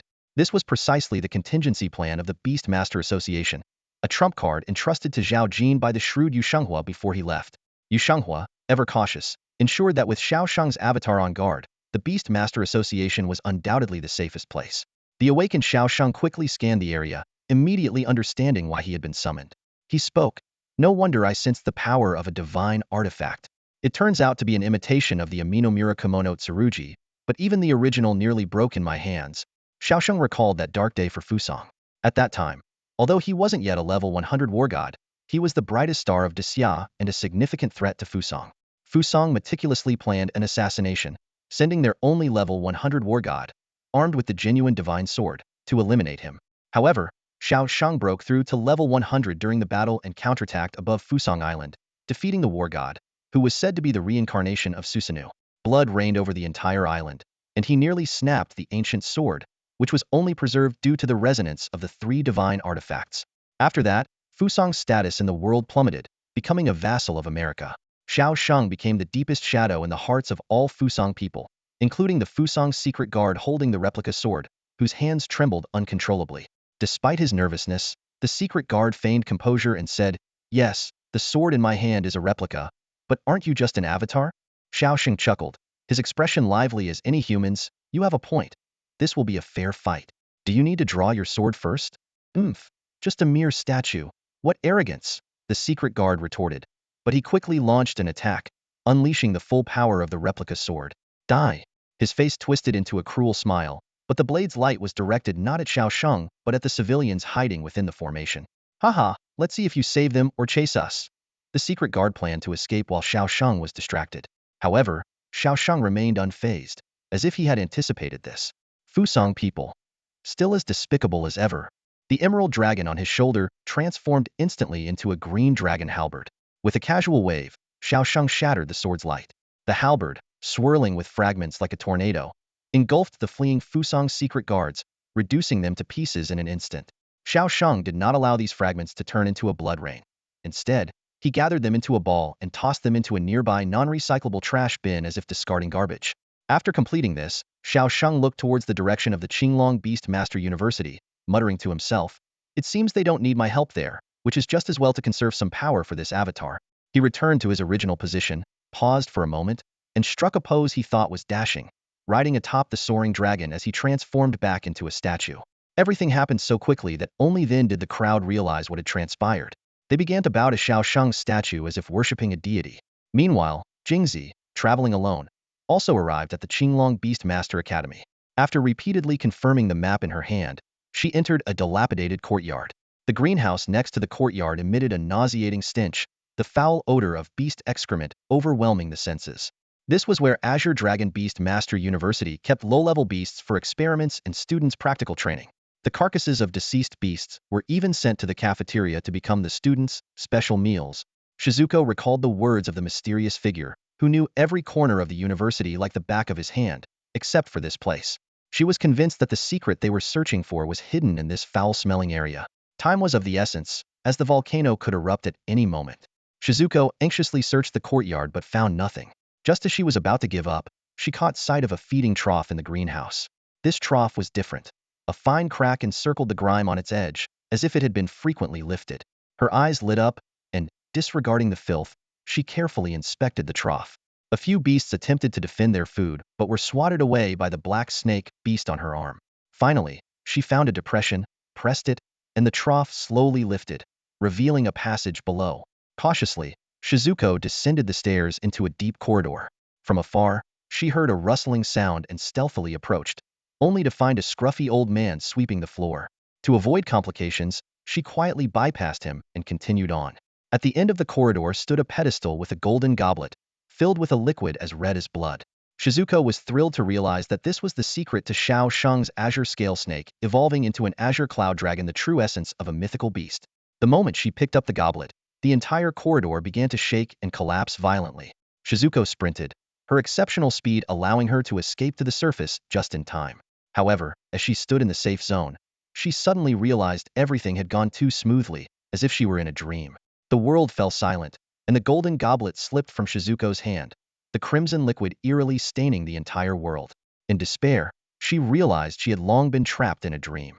In reality, a scruffy old man holding a wine jug watched over the sleeping Shizuko with a chilling smile. He took the black snake's gall from her shoulder to flavor his drink, then commanded the nightmare to end her dream. Shizuko's dream world crumbled, and in reality, her body convulsed violently until she finally lost her breath. The 5th squad of the Fusang Covert Unit, initially infiltrating Daxia for a terror attack, was completely annihilated here. Ouch! My head hurts. Su Zhe rubbed his throbbing temples and opened his eyes. The familiar ceiling came into view, and for a moment, he was bewildered. Is this my home? Wasn't I supposed to be at Tianyan Volcano? He slowly raised his hand and noticed an 4 drip attached to the back of it, with a bottle of glucose hanging by the bedside. Just as Suze was puzzling over this, an exquisite little face suddenly appeared in his line of sight. The face was flawless, like a work of art. I'm hungry, the owner of the little face said, her red lips parting slightly. Suze sat up abruptly, staring in shock at the little girl who seemed to have appeared from nowhere. The sudden movement caused their foreheads to collide heavily. The little girl immediately backed away, clutching her forehead, her eyes welling up with tears as she complained, "Ouch, you're a bad person. Not only did you threaten me and steal my power, now you're hitting me." Suze also rubbed his aching forehead, suddenly realizing something. "It's you, the golden feather phoenix. Stop pretending. Your head can't possibly be as hard as mine." The little girl released her hand, revealing her unblemished, snow-white forehead. She flashed a mischievous smile. It wasn't me who bumped into you. It was you who bumped into me. And don't call me by my species name. I have a name. It's Chingy. Feng Chingy." Suze wasn't surprised that the golden feather phoenix had a name. High-ranking beast bloodlines often had traditions similar to human families. He asked, "Feng Chingy, how am I home? How long have I been asleep?" Feng Chingy glanced around. "So this is your home? It's so small and shabby. As for the time, it's been a whole day." "A whole day?" Suze exclaimed. "Then the entrance exam for Qinglong Beast Tamer University must be over. Did I miss the exam?" Just as Suze was feeling regretful, Su Yao's voice came from the doorway. "You did miss the exam, but you've been accepted anyway." It turned out that Su Yao, who lived downstairs, had been given a spare key to Suze's house by the Beast Tamer University to look after him while he was unconscious. Su Yao excitedly explained what had happened after Suze had passed out. "So you got accepted to Qinglong Beast Tamer University too?" Suze asked with a smile. "That's right, and we might even be in the same class." Su Yao replied happily. "What about Wang Zi? Is he doing okay?" Suze continued to ask. Su Yao's smile faded, and she said helplessly, "Uncle Wang did his best. He spent a lot of money trying to find a beast for Wang Zi, but since his spirit was already very weak after his beast died, it was hard to attract a new beast for a contract. In the end, he couldn't successfully contract a beast by the time the entrance exam ended, so he lost the chance to take the exam." Suze sighed, then suddenly had a flash of inspiration. He remembered the beast egg in his system, which could be contracted without being affected by one's spiritual power. And he just happened to have a golden grade beast egg suitable for Wang Zi. Eager to find Wang Zi, Suze tried to get up but immediately felt his legs give way, nearly causing him to fall. Fortunately, Su Yao caught him in time. Watching this, Feng Qingyi couldn't help but laugh. Su Yao frowned and said, "Even though Suze has contracted a particularly powerful beast, it seems a bit unruly. Could this be dangerous?" Suze's weakness was due to his spiritual power still being very depleted. Such overexertion would take more than just a day's rest to recover from. Suze acted swiftly. He had Su Yao help Wang Zi into the kitchen, while he himself started boiling a pot of hot water.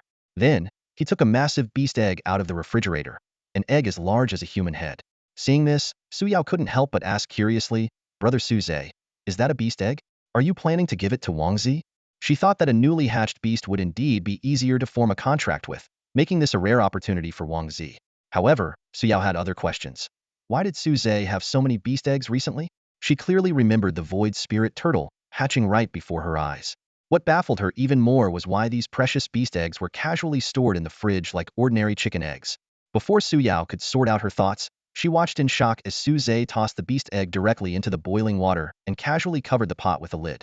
"Brother Suze, what are you doing?" Su Yao exclaimed. "That's a beast egg." Suze calmly replied, "Yeah, I know. Beast eggs are great for restoring mental energy, and they make delicious scrambled eggs. Unfortunately, I've been unconscious for a whole day, and the leftover rice at home is already 2 days old, so I can't make you fried rice. We'll have to settle for a boiled egg. But don't worry, a beast egg is a beast egg, even boiled. It will be incredibly tasty." Su Yao was on the verge of a meltdown. She thought to herself, this isn't the point at all. Beast eggs are treasures that every beast tamer dreams of. How could they be treated like ordinary ingredients for cooking experiments? Half an hour later, Suze expertly retrieved the egg, peeled it, and cut it into 3 pieces. Feng Qingyi, who had been drooling at the side, couldn't resist her excitement, even knowing it was actually a bird beast's egg. Suze couldn't say no to her eager, wide eyes. As Suze and Feng Qingyi began to savor the beast egg, Feng Qingyi was so delighted that a pair of small wings appeared behind her, fluttering with excitement. Su Yao looked at her portion of the egg, which, though only a third, was still substantial. Hesitant at first, she eventually took a bite. "Oh my! It's delicious, she couldn't help but exclaim in admiration. After a hearty meal, Feng Qingyi gestured for Su Zhe to open the beast space. She gracefully flew inside, her body brimming with a large amount of untapped energy, the result of absorbing an 80-level beast core.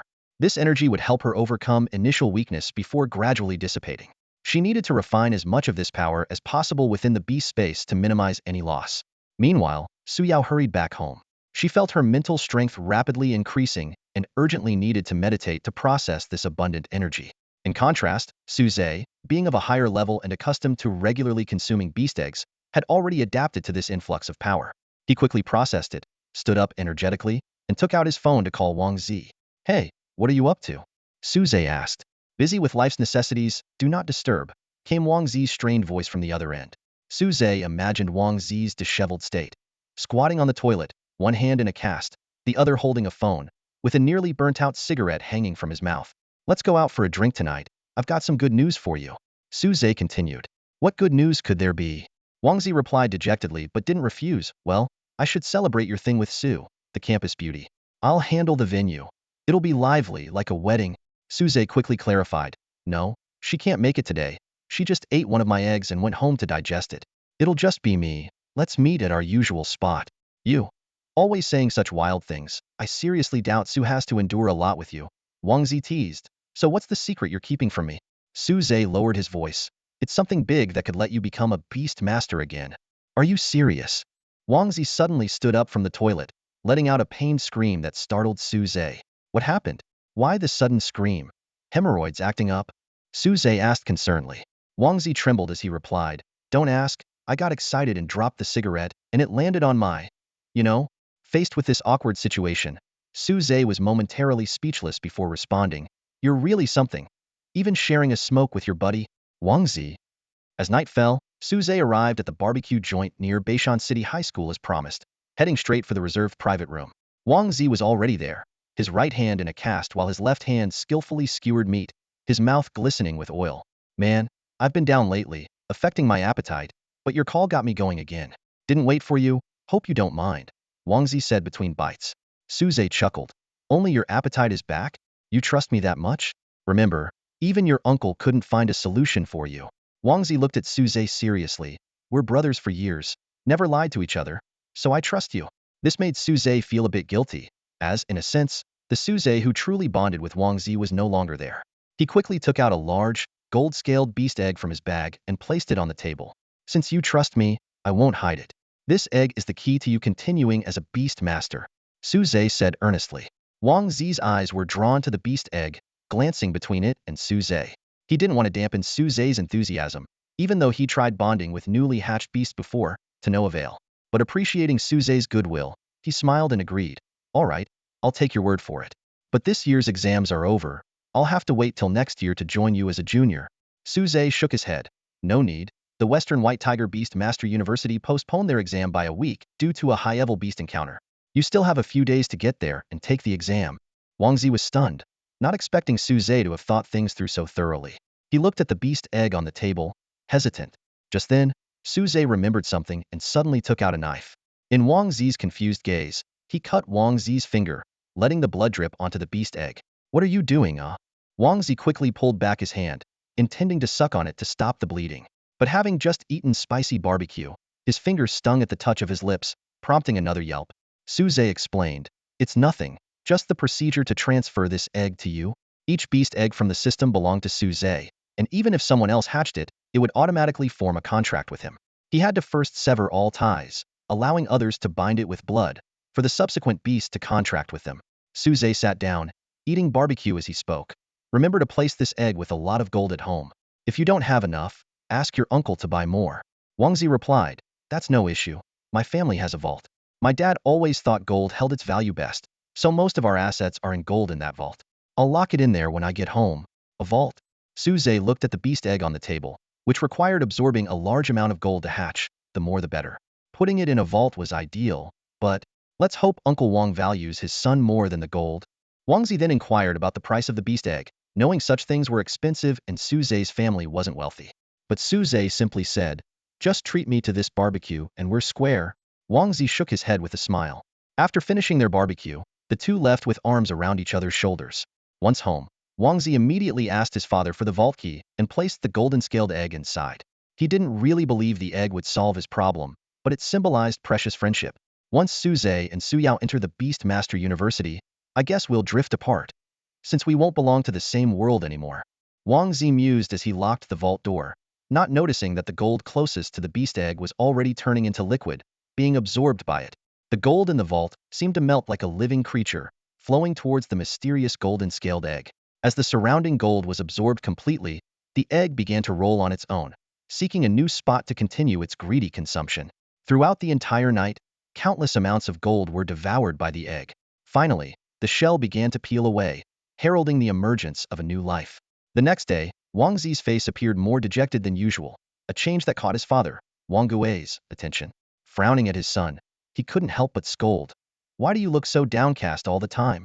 Is life over if you can't become a beast master? Wang Gui continued. Since you can't get into the Beast Master University, there's no point in attending those mediocre universities like Qingbei. I'll give you some seed money to start a business.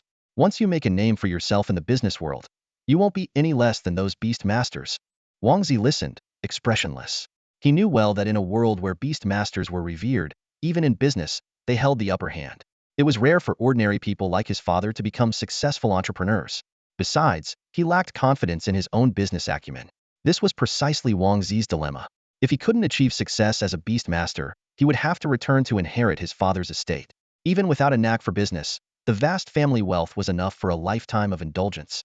Such a prospect troubled him greatly. Wang Gui pulled out the vault key from his pocket and said, "But these days, our liquid funds are nearly depleted. I need to get some gold from the vault for your startup capital." To help Wang Zi regain his beast master status, Wang Gui had spent a considerable amount recently, both on hiring beast hunters and on seeking experts to heal Wang Zi's mental trauma. The father and son arrived at the vault door, and just as Wang Gui was about to unlock it, they heard rustling sounds from inside. He immediately turned nervously to his son and questioned, "Why is there noise in the vault? Xiaozi, did you remember to lock the vault when you left yesterday?"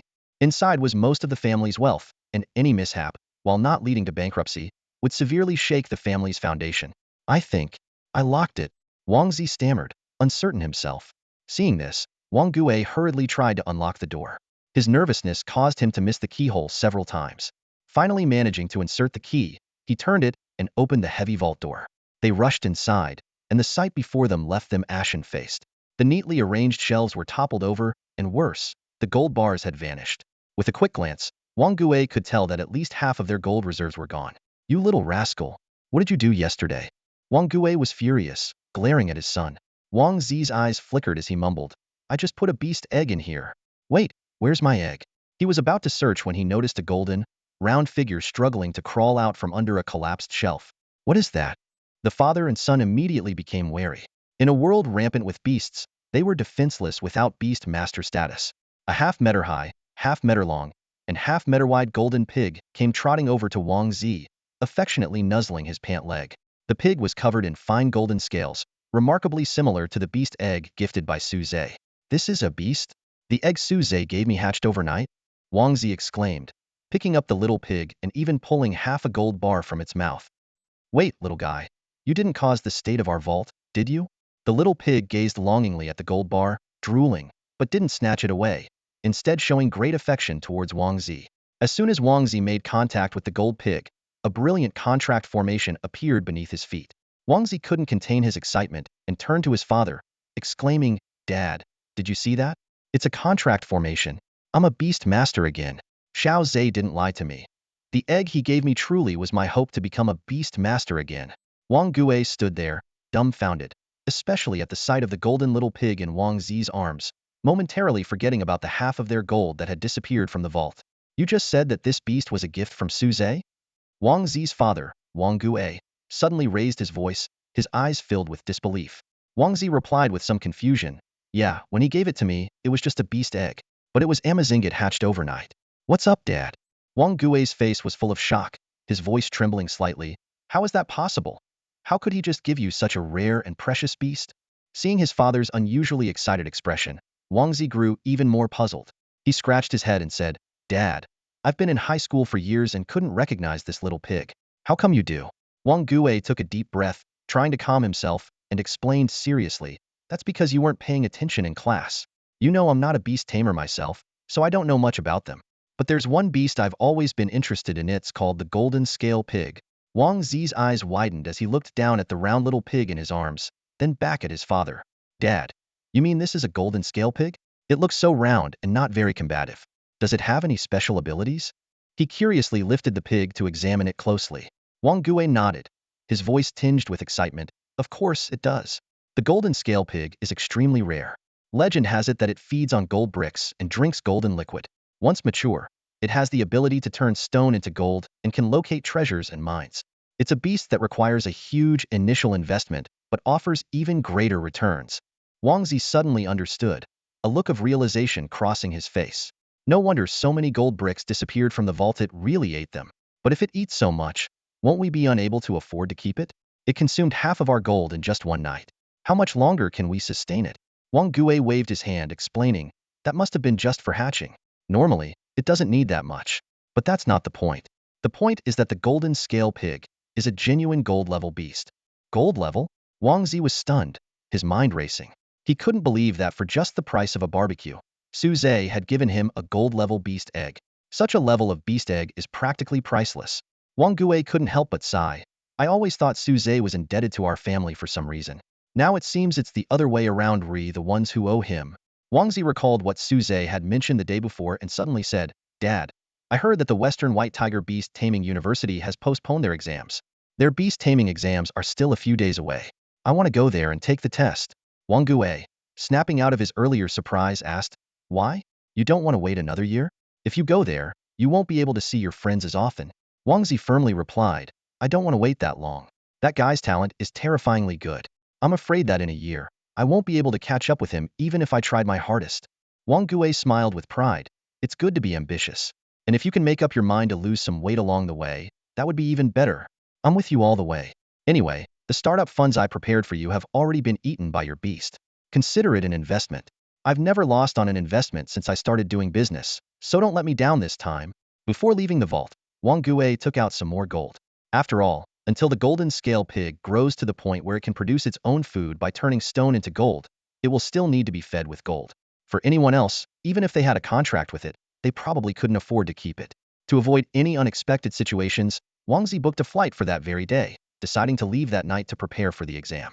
Meanwhile, as night fell over Beishan City, in a dimly lit corner of a hidden apartment, two figures were whispering conspiratorially. One of them, speaking in broken Daxia, growled, Xiao Jun, your intel was wrong. As the principal, why didn't you tell us that Qinglong Beast Taming University still had a master hiding there? In the dim light, the face of Xiao Su was barely visible, his expression unfathomable. Xiao Su spoke without hesitation, Mr. Tanaka, I believe you should adopt a more courteous attitude. After all, we're partners now, not superior and subordinate. Please don't speak to me as if you're questioning a subordinate. His voice was cold and firm, his gaze fixed on the man in front of him. The man was named Tanaka Kitsuya, a significant figure within the Fusang Anwei, holding the important position of the 4th squad captain. Even someone like Yano Ryu, a squad leader, would only be considered a subordinate in his presence. In terms of status and strength, Tanaka Kitsuya should be a tier above Xiao Su. However, faced with the sudden pressure exerted by Tanaka Kitsuya, Xiao Su remained unfazed, with just a slight stir in his hair.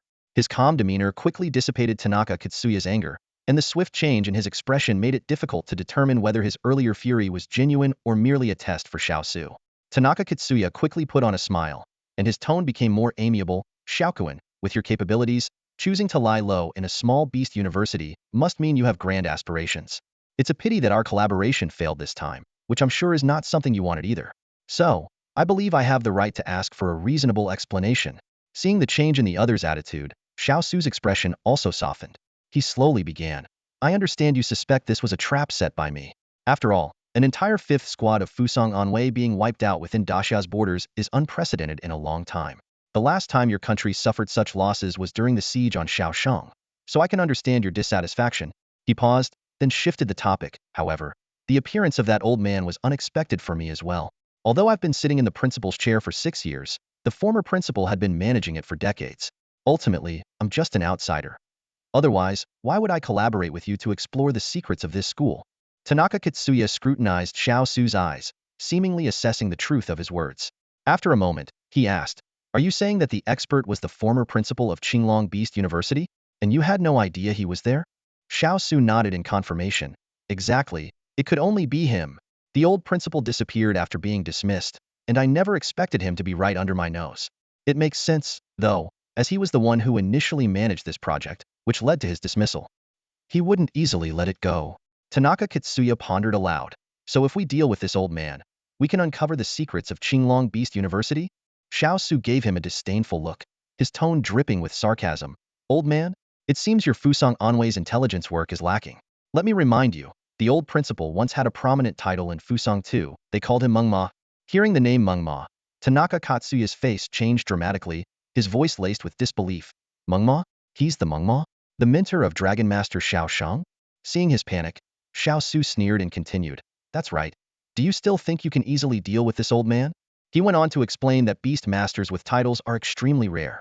They are usually powerful individuals, or those recognized for their sensational deeds. Mengma's title came from the latter. He was once Xiao Shang's mentor and protector.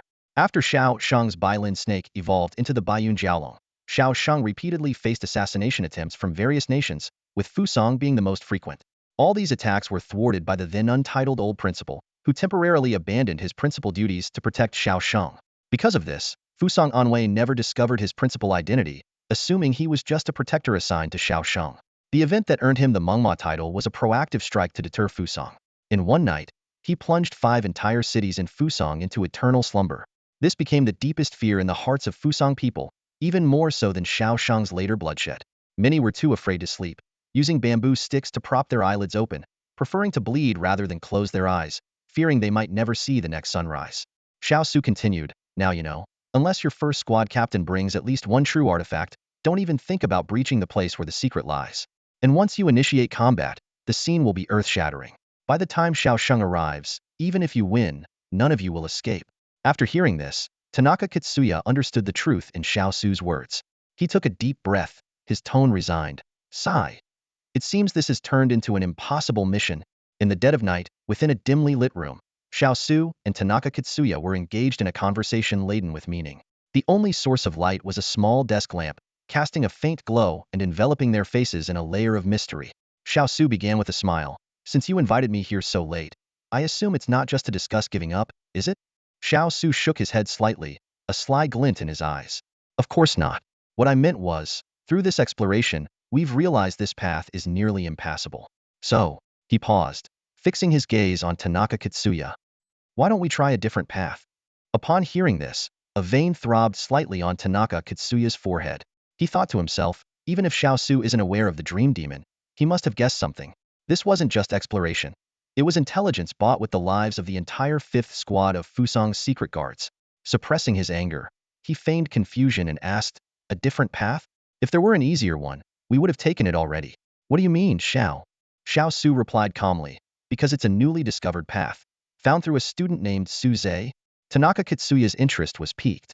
Oh, I've heard of him. Rumored to have contracted a diamond-level beast, right? He could become the next dragon tamer, Xiao Shang. We've already started planning his assassination in Fusang. Xiao Su chuckled, a hint of mockery in his tone. You won't even bring out your true artifacts from the island, and you can't deal with an old man. It's hard to believe your assassination plan will succeed.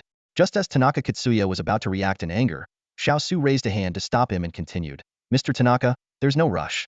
Please inform your superiors not to hastily act against Su Zhe. Tanaka Kitsuya sat back, squinting his eyes. Give me a reason to let such a significant threat grow. Otherwise, I'll have to question your allegiance. Xiao Su leaned back in his chair, speaking slowly. The golden feather phoenix has the bloodline of the mythical phoenix, a top-tier presence even among diamond-level beasts. Tanaka Kitsuya interjected. Which is why we should eliminate it before it matures, right? Xiao Su wagged his finger. No, this means that, given the opportunity, its phoenix bloodline can be awakened to the level you need. Tanaka Kitsuya's eyes lit up, but then he shook his head. No, awakening a mythical beast's bloodline isn't as easy as you say. If the Great Xia could do it easily, they would already be the world's most powerful nation. Xiao Su countered, you're correct, but someone has achieved it, haven't they? Becoming the nightmare you fear. Tanaka Kitsuya's expression darkened. That was an exception, it doesn't prove anything. Xiao Su interrupted again. I can tell you this. The boy holds a special place with the dream demon. Only through him can you replicate what happened with Xiao Shang. Tanaka Kitsuya fell silent, contemplating. After a moment, he said, I'll report your words to the higher-ups. As for the outcome, wait for my notification. Xiao Su shrugged. I don't mind, but I hope you make a decision quickly. Because we're not the only ones eyeing that boy. If the golden feather phoenix falls into the hands of those families, it will be much harder to act. Tanaka Kitsuya nodded, then vanished into his own shadow like melting snow, disappearing from the room. Xiao Su was left alone. In the dim light, he tapped his fingers on the table. Beneath his tapping, in the drawer, lay two personal files. A photo of a man and a woman, both appearing in their 30s, was affixed on them. The man wore glasses with an average look and a somewhat reserved expression. In contrast, the woman appeared much more capable, with short hair and an attractive face. Both files were stamped with a bold missing. In front of Qinglong Beastmaster University, the entrance was bustling with excitement. New students, faces alight with enthusiasm, dragged their suitcases behind them.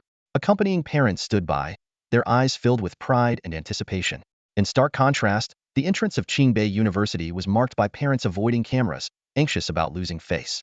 Amidst the lively crowd, Su Zhe and Su Yao appeared particularly solitary. With Su Zhe's parents missing and Su Yao's father engrossed in research, the two had come alone. Su Zhe stood among the throng, glancing down at his phone, a small smile inadvertently playing on his lips. Su Yao nudged him gently with her elbow. What are you smiling about? It's almost our turn to register. Su Zhe looked up, his eyes still carrying a hint of amusement. Reading Wang Zi's message. That guy rushed to Baihu Beastmaster University overnight. He's going to take their Beastmaster entrance exam in a couple of days. Curious, Su Yao asked. Did he solve his problem? Su Zhe shrugged. Maybe. Su Yao wanted to ask more, but the registration teacher called her name. She quickly turned around, raising her hand. Here, teacher. The teacher gave her a smiling once-over. Ah, Lao Su's daughter, right? I remember holding you when you were little. You've grown so much. You're quite sought after. Many teachers want you as their student, but who could compete with your father? Go report to teacher Su Yiming.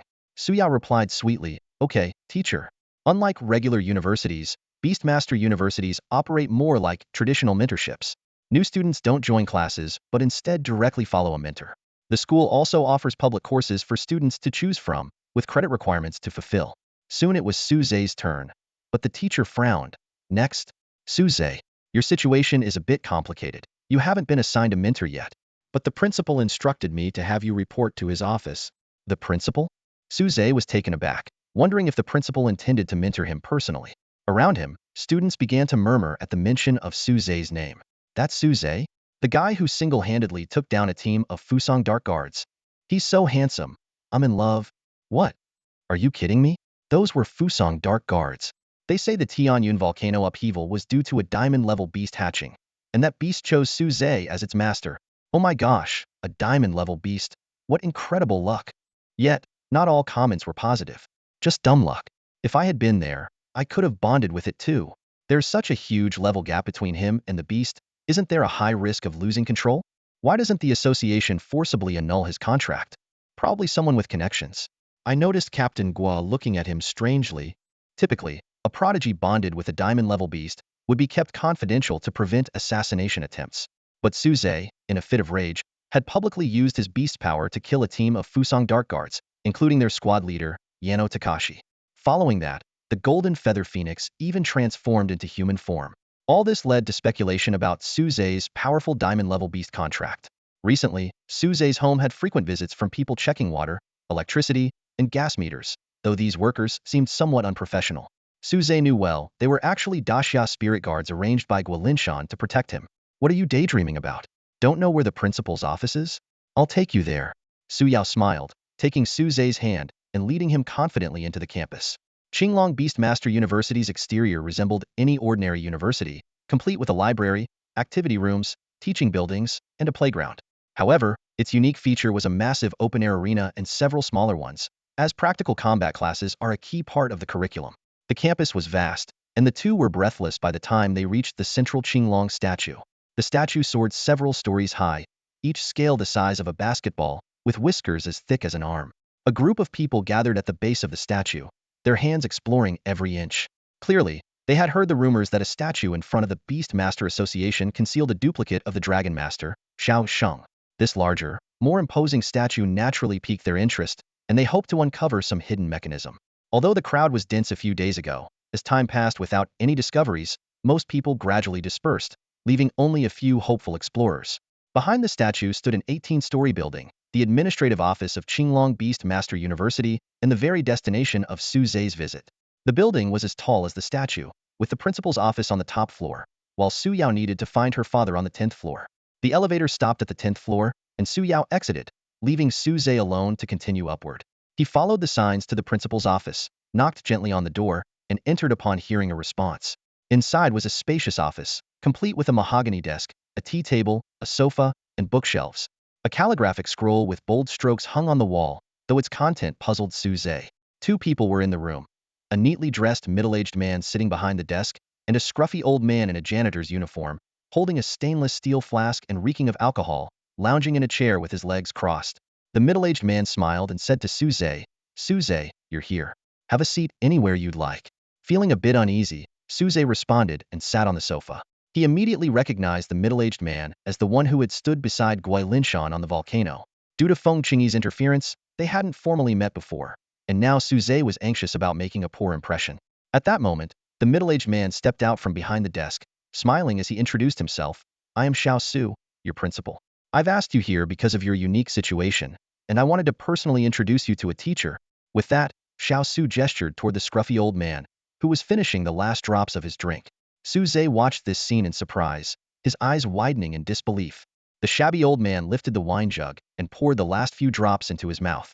His Adam's apple bobbed up and down as the liquid slid down his throat. Squinting through his drunken eyes, he peered into the jug, confirming it was empty before reluctantly tucking it into his greasy coat. Then, he comfortably reclined against the chair's backrest, tipping his head back, only to unexpectedly meet the gaze of Xiao Su and Su Zhe. For a moment, the old man seemed stunned, a flicker of clarity passing through his inebriated eyes, as if he just realized Xiao Su had been talking about him. Surprised, he pointed to his own bulbous, purplish-red nose, stammering, "Me, a teacher?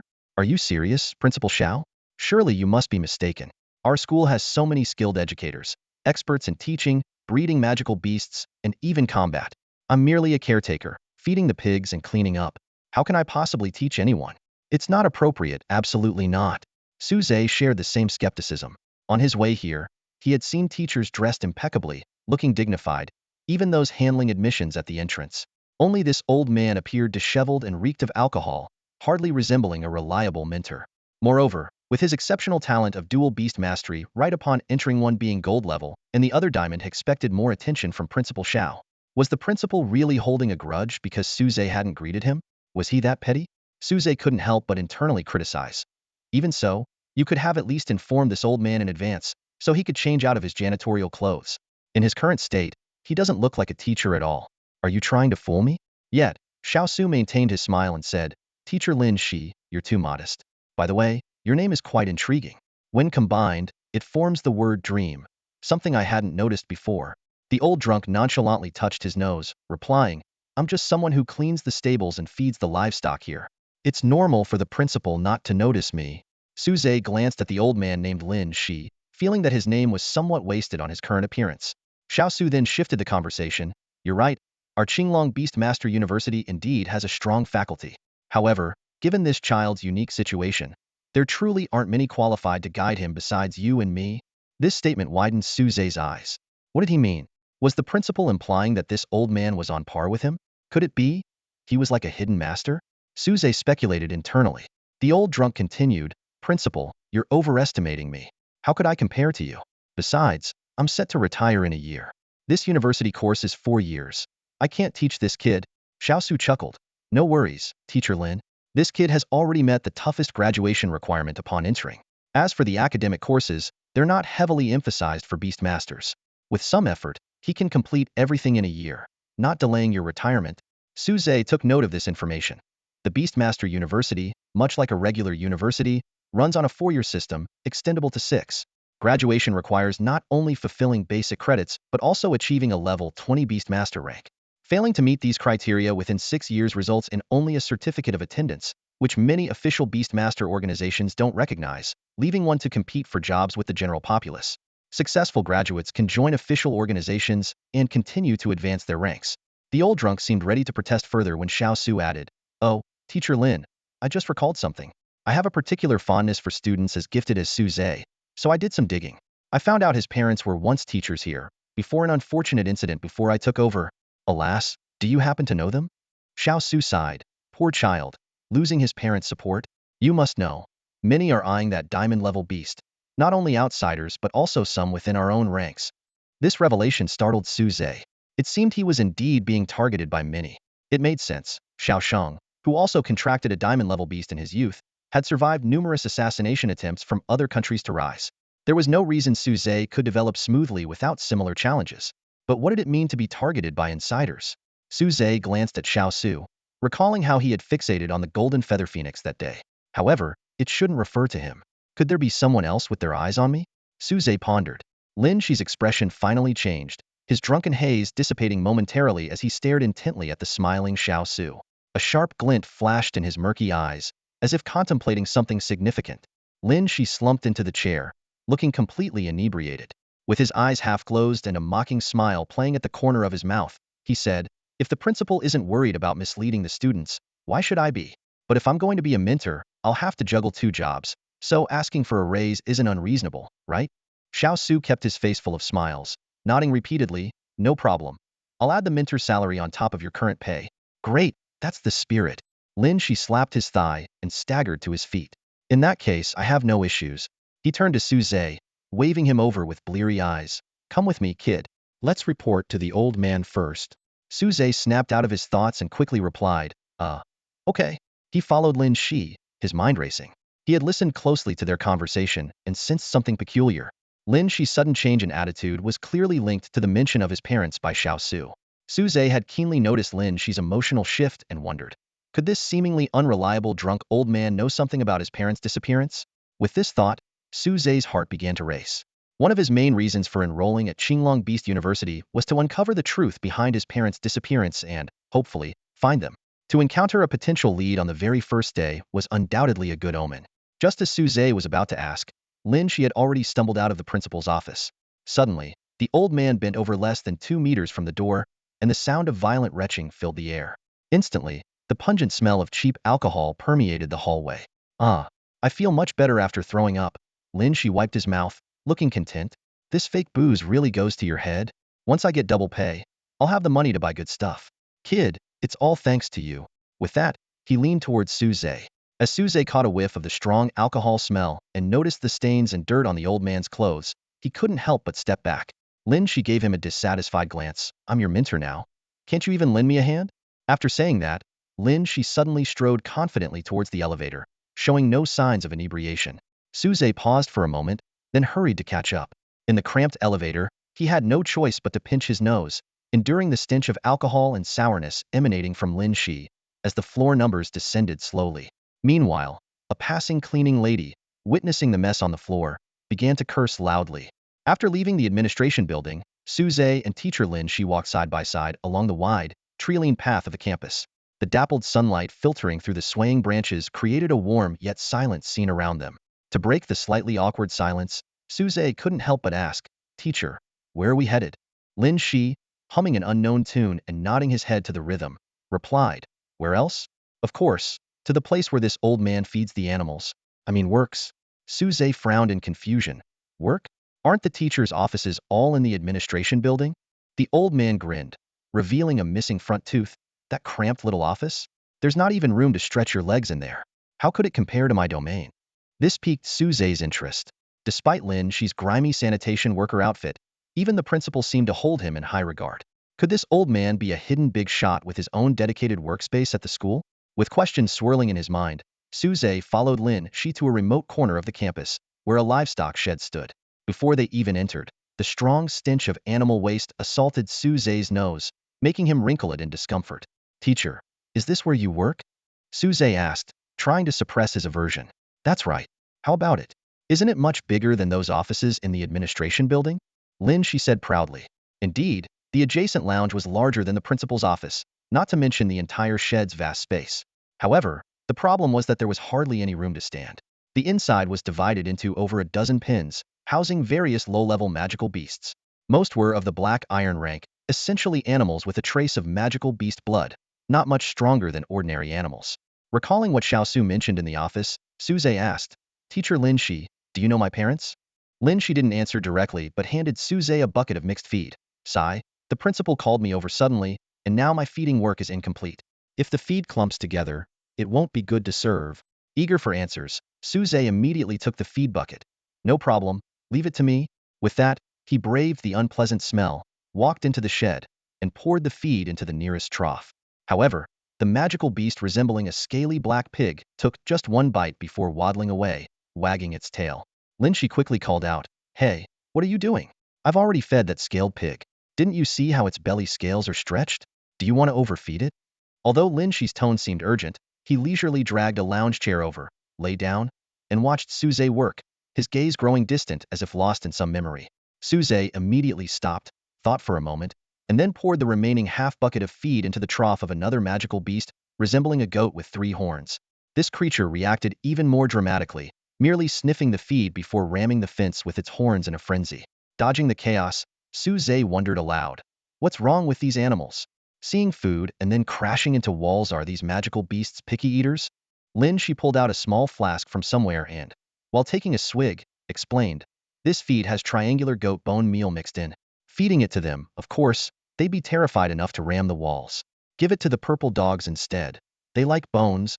Understanding the triangular goat's behavior, Suze took a ladle, pinched his nose with one hand, scooped up the feed from the trough with the other, and placed it all into the purple dog's trough. Watching those shaggy purple dogs devour it eagerly, he finally breathed a sigh of relief. Suze hadn't expected that feeding could be so complicated. Magical beasts were indeed much harder to tend to than ordinary animals. After all, domestic pigs could chew on crushed stones like crispy crackers, without being picky at all. After leaving the shed, Suze placed the feed bucket in front of the lounge and wiped the sweat off his face. It was then he noticed some feed had splattered on his face and quickly cleaned it off. Seeing this, Lin He seemed to be in high spirits, laughing as he said, "Haha, you look just like him." Curious, Suze asked, "Like who?" Lin He replied with a meaningful smile, "Who else? Of course, like your father." Suze trembled with excitement when he heard Teacher Lin He mention his father. He eagerly asked, "Teacher, do you really know my dad?" Lin He nodded with a smile, a hint of nostalgia in his eyes. "Of course I know him. I've been working here for so many years. Back when Su Lin was just a rookie, the former principal assigned him to my care for a while to tend to some magical beasts." He added with a chuckle, "Just like you, he was all thumbs." Hearing stories of his father's younger days brought a smile to Suze's face. He couldn't help but ask, "Why did the former principal arrange for my dad to do that?" Lin He paused for a moment and replied, "Why do you think that was a hardship?" Suze frowned and said, "Having my dad feed those low-level magical beasts, how is that not a hardship?" Lin He laughed and explained, "Could it be that they saw potential in him? Just like you now." Although Suze still felt he was being put through a trial, his curiosity got the better of him. "What happened after that?" Lin He continued, "Well, your dad eventually got promoted and became a researcher at the school. Then he met your mom. They got married and had you." He sighed, his tone filled with regret. "It's just a shame that such a tragedy occurred when he was so young." Suze quickly interjected, "Do you know what the accident was? What really happened back then?" Lin He stood up and shook his head. "How would I know about the researcher's affairs? I only manage the breeding and hygiene in this area.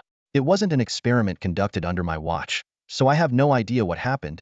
Suze, still unwilling to give up, pressed on, "Have you heard anything from others?" Lin He walked into the break room with his hands behind his back, sounding a bit impatient.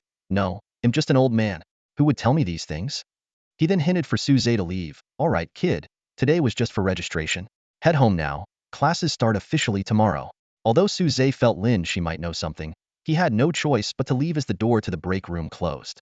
However, he resolved to gather more information, even if it meant continuing to feed those low-level magical beasts. Despite being covered in an unpleasant odor, Suze felt unusually cheerful. Discovering a lead on the first day of school thrilled him. However, when he met up with Suyao to head home, she was noticeably repelled. Suyao kept a considerable distance and frowned, asking, "Suze, where did you go after we split up? Why do you smell so awful?" Smelling the stench emanating from Suze, Suyao even wondered if he had accidentally fallen into a cesspool after they parted ways. Early in the morning, Suze selected one of the bronze-tinted beast eggs and casually tossed it into a pot of boiling water.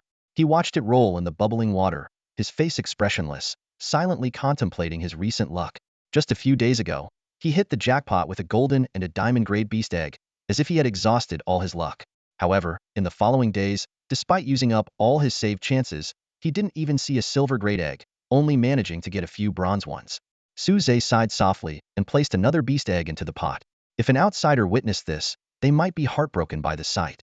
But for Suze, this was just routine. After all, beast eggs were something he had in abundance. He was like a diligent hen, producing an egg every day. Once the 2 eggs were cooked, Suze carefully fished them out with a slotted spoon and placed them into a thermal container. He lived in the staff housing at Qinglong Beast Master University, which was close enough that he didn't need to stay on campus. Su Yao, who enjoyed similar privileges, was also there. As Su Zhe opened the door, he saw Su Yao leaning on the stairwell, arms crossed, a hint of impatience in her voice. "You're so slow. I've been waiting for ages." Unfazed, Su Zhe replied, "Have you eaten? I made an egg for you, so it took a bit longer." Su Yao rolled her eyes. "I have, but another egg wouldn't hurt. Although I'm past the age of growing, is there any point in eating eggs now?" Her words trailed off as Su Zhe pulled out a large, boiled beast egg from the thermal container. Su Yao's eyes widened in disbelief. Though she had seen Su Zhe use beast eggs for healing before, she never imagined they could serve as breakfast. It was sheer extravagance.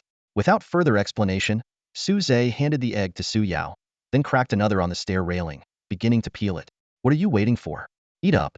This is good stuff. It'll keep you energized all day and boost your mental strength like meditation." Su Yao felt a bit overwhelmed looking at the beast eggs in their hands. Su Zhe, on the other hand, seemed quite pleased with himself. "Too bad I'm out of stock now. But next time, let's try a golden grade beast egg together." While this might sound unbelievable coming from anyone else, Su Yao nodded almost instinctively. The beast egg was the size of a human head, and even a hungry Su Zhe couldn't finish one in a single sitting, let alone Su Yao, who had already had breakfast.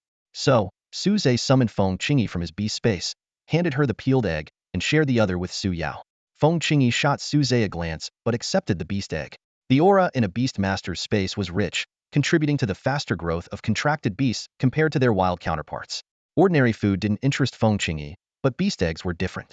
Even for a diamond-grade beast like her, it was a rare delicacy, packed with pure energy beneficial for young beasts. She hadn't expected her new owner to produce so many of them. Although she was bound by a system-enforced contract, Feng Qingyi, being at a disadvantage, couldn't perceive the system's existence. She could only vaguely sense the contract's strong binding force. Seeing Feng Qingyi's satisfied expression, Su Zhe instinctively reached out to pat her head. In his mind, pets like cats and dogs could be befriended with a gentle pat. Birds should be no different, right? However, before his hand could touch her, just brushing a feather, Feng Qingyi's expression changed drastically. She swiftly dodged, transformed into her phoenix form, pecked Su Zhe sharply, then snatched the beast egg with her talons and retreated to the beast's base. Su Yao rushed over. Su Zhe's right hand was bleeding, with a small wound from the peck. "Su Zhe, what happened just now? Why did your beast suddenly attack you? Is it dangerous?" Su Yao asked worriedly. As someone close to Su Zhe, she was aware of the significant power gap between him and the golden-feathered phoenix. Such situations were risky. Though the phoenix had only pecked him lightly, it could signal a loss of control. "It's nothing, just a little tantrum. She won't cause any real trouble," Su Zhe replied nonchalantly, as the ethereal turtle he summoned healed his wound with a gentle touch. Su Zhe was well aware that the golden feather phoenix wouldn't malfunction due to system errors, but her stubbornness was a constant headache for him. Standing at the school gate with a furrowed brow, he pondered how to reliably harness her power in battle. Feng Qingyi seemed only interested in the beast eggs, and a thought crossed Su Zhe's mind. Should he feed her all the remaining beast eggs? He quickly dismissed the idea, not only because he was reluctant to part with them, but also because he feared she would develop a habit that a single egg a day wouldn't satisfy. As Su Zhe was lost in thought, his friend's voice interrupted him. "Su Zhe, I'm off to find my dad. See you after school." The two parted ways at the school gate, each heading in the direction of their respective mentors. Su Zhe walked alone towards the breeding shed, unlike other freshmen whose destination was the administrative building. As the distance shortened, the familiar pungent odor grew stronger. Soon, he saw Lin He lounging lazily in a rocking chair, holding a bottle of liquor. Lin He, swaying slightly, said, "Kid, you finally made it. Go feed the green cranes over there. They've been squawking since early morning, giving me a headache." This time, Su Zhe was wise enough to first change into old clothes he brought with him, to avoid being saturated with the breeding shed smell. He picked up a grain-filled iron bucket, weighed it in his hands and asked, "Why don't you feed them yourself to keep them quiet?" Lin He chuckled smugly. "Haha, then you'd have nothing to do, would you? I figured it out now. Just lying here and getting double pay is something I should have agreed to long ago." Hearing this, Su Zhe glanced back at him, feeling slightly shaken. But he quickly adjusted his mindset, repeatedly reminding himself, he's a hidden master. Yes, he must be. The Qinghe, as the name suggests, is a type of crane with a bluish hue, but its size far exceeds common expectations. They tower high enough to reach the clouds, standing taller than a person, and their long beaks are as lengthy as an arm, making them quite intimidating. However, despite their enormous size, these creatures are surprisingly herbivorous and generally have a gentle temperament. Suze poured the grains from the metal bucket into the feeding trough, and immediately, most of the Chingha stopped their calls and strode over like domesticated poultry to peck at the food. Only one particularly large Chingha was restless, flapping its wings vigorously and kicking over a nearby metal bucket with its claws, before lunging at Suze with its sharp beak. Clang! A deafening metallic clash echoed. Suze had quickly summoned his phantom turtle device, transforming it into an indestructible shield to block the attack. The force of the impact left the Chingha itself dizzy, shaking its head for a while before regaining its senses. Oh, this Chingha dares to attack its keeper. Seems like we're having a feast today, and the old man will have something to go with his drink, Lin He said leisurely as he got up from his deck chair. He washed his hands at the faucet and then walked barehanded towards the aggressive Chingha. Suze watched anxiously from the side, worried that the creature might peck Lin He's old bones to pieces. Especially when Lin He reached out towards the king's head, Suze tightened his grip on the phantom shield, ready to help at any moment. He vividly remembered getting pecked when he tried to touch Feng Qingjia's head earlier, assuming that Chingha, being a bird too, would react similarly. To Suze's surprise, Lin He's hand effortlessly touched the top of the king's head under his tense gaze. Lin He carefully avoided a few long, beautiful feathers and gently petted along the grain of the plumage. Before long, the Chingha closed its eyes and affectionately nuzzled Lin He's hand, a stark contrast to its earlier ferocity. Master Lin, how did you do that? Why does it become so docile after just a few strokes? Suze couldn't help but ask. Without stopping his hand, Lin He chuckled and explained, it's simple, really. These mythical beasts are not much different from cats and dogs. They love being petted by humans. A few gentle strokes and they're tamed. As he spoke, he gestured towards the king's neck, muttering, such a long neck I'll make a great dish once cooked. Suze pressed on, to be honest, master. I also have a bird-like mythical beast, but when I tried to pet it today, I got pecked before I could even touch it. Why didn't it happen to you?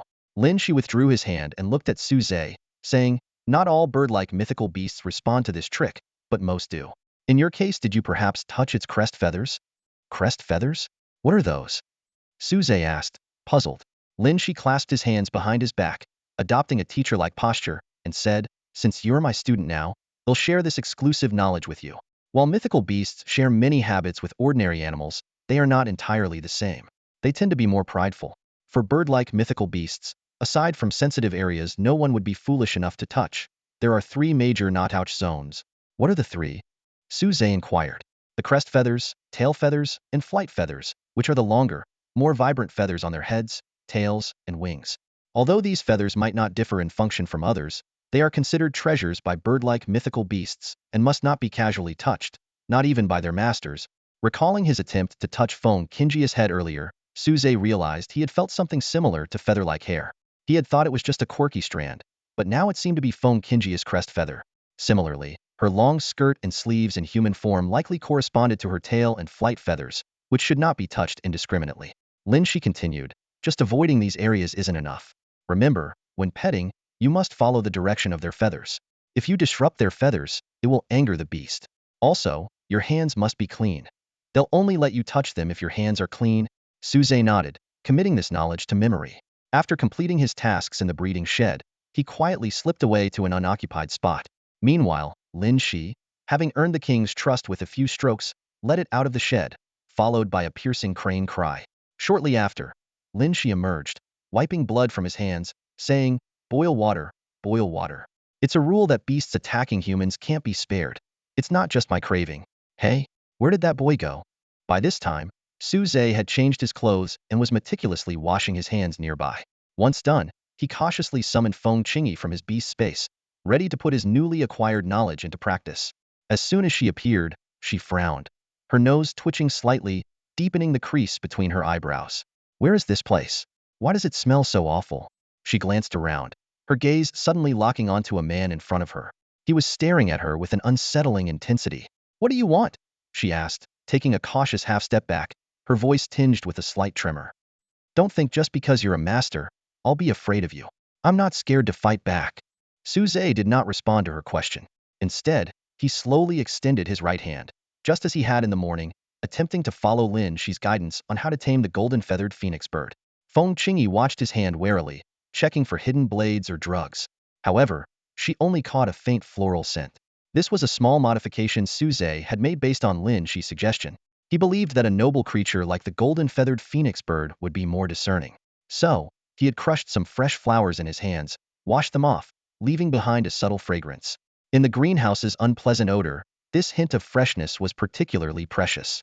Indeed, upon smelling the comforting aroma, Feng Qingyi didn't shy away from Suze's hand, though she remained on guard. Suze deftly avoided her stray strands of hair, gently stroking the top of her head in the direction of the hair. Feng Qingyi was taken aback. The unfamiliar yet familiar sensation made her feel uneasy, yet she didn't want to refuse it. She had never experienced the care and touch of her parents, and at this moment, Suze's hand provided a sliver of solace. Unconsciously, she closed her eyes, slightly lowered her head, and let her guard down. Suze noticed the pale nape of her neck as she lowered her head, sparking his curiosity. For human women, touching the head might be acceptable, but the neck was too much.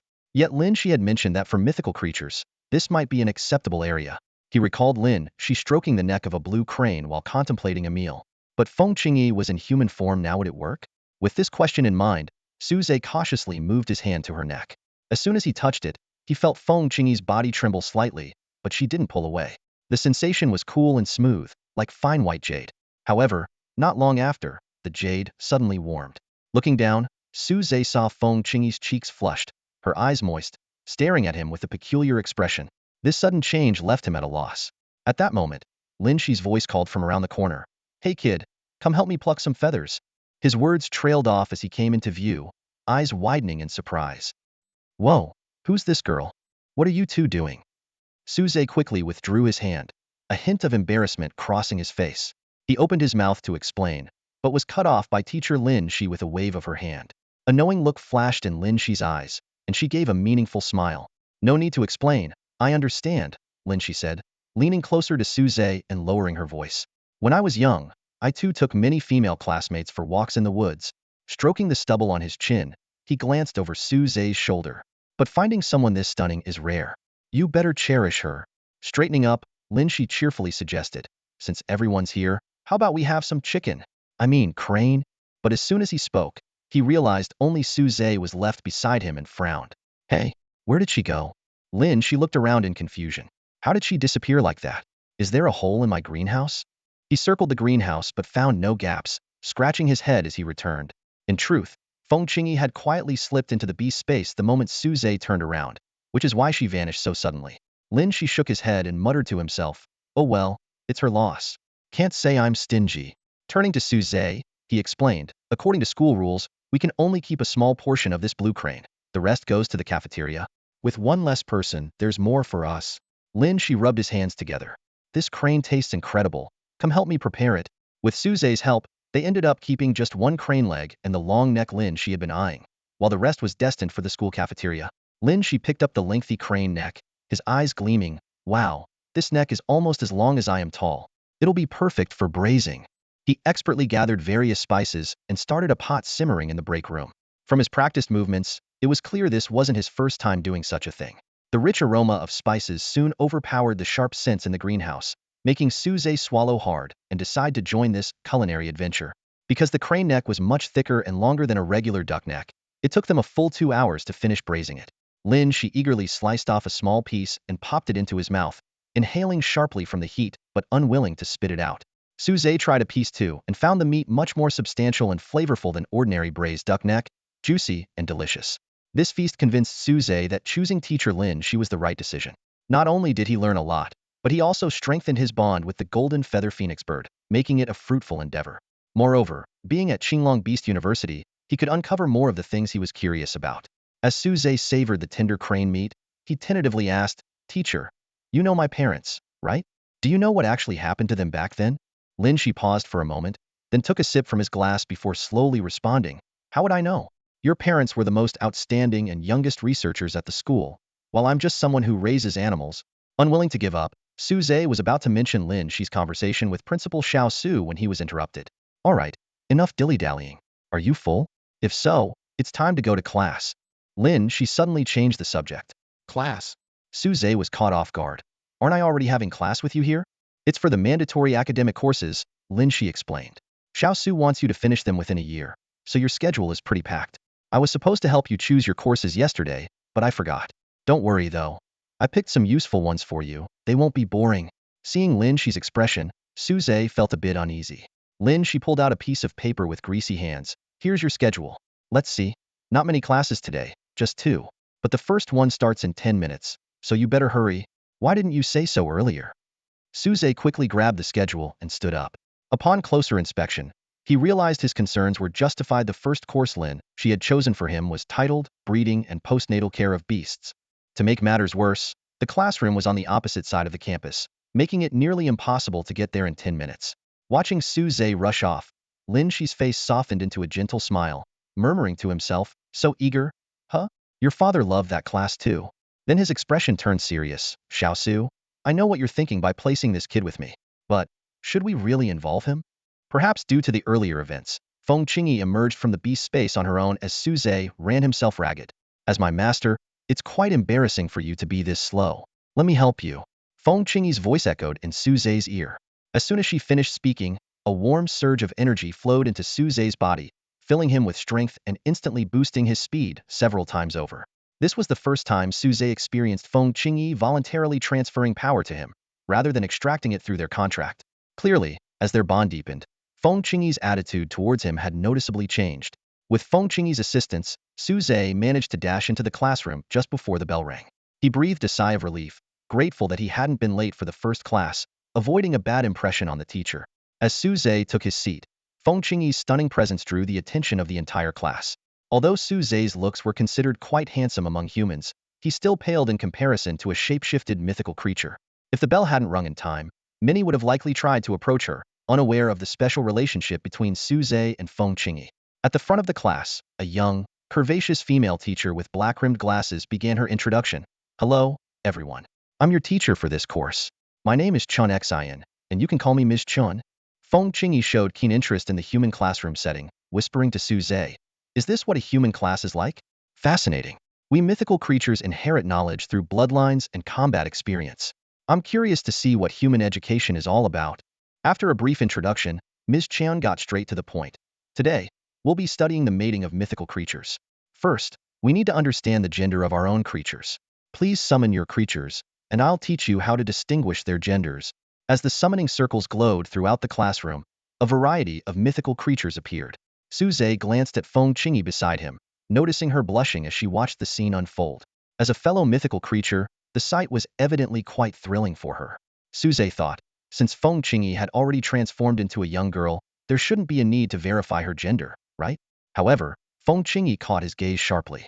Blushing, she glared at him and said through gritted teeth, if you dare try that with me, even a contract won't save you from my wrath. With that, she swiftly retreated into the mythical creature space. Suze hurriedly tried to explain, it's a misunderstanding, really. I didn't doubt your gender, let alone have any intention of, you know. But before he could finish, there was no response from the other end of the contract. Suze sighed in frustration, thinking, great, all the effort I put into building our rapport just went down the drain. Soon, the teacher approached Suze, and the eyes of the other students followed. The classroom was immediately filled with whispers. Hey, where's the pretty girl who was sitting next to him? No idea.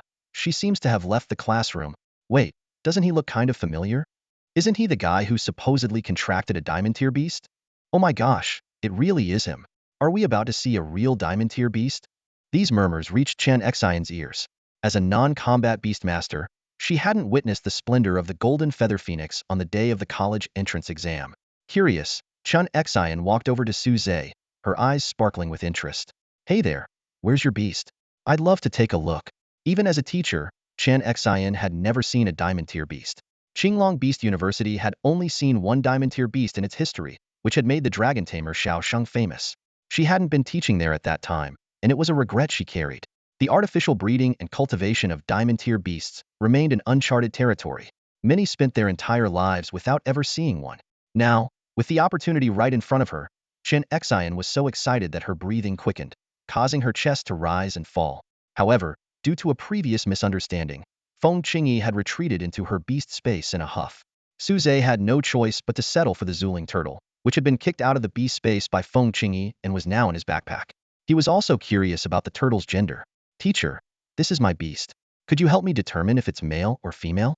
Suze handed over the Zuling turtle, now the size of an A4 sheet, to Chen Xian. The surrounding students began to chatter. Look, is that the diamond tier beast? Didn't they say it was a phoenix? How did it become a turtle? It doesn't look impressive at all. Is this really a diamond tier beast? Could he be bluffing? Chen Xian's smile froze.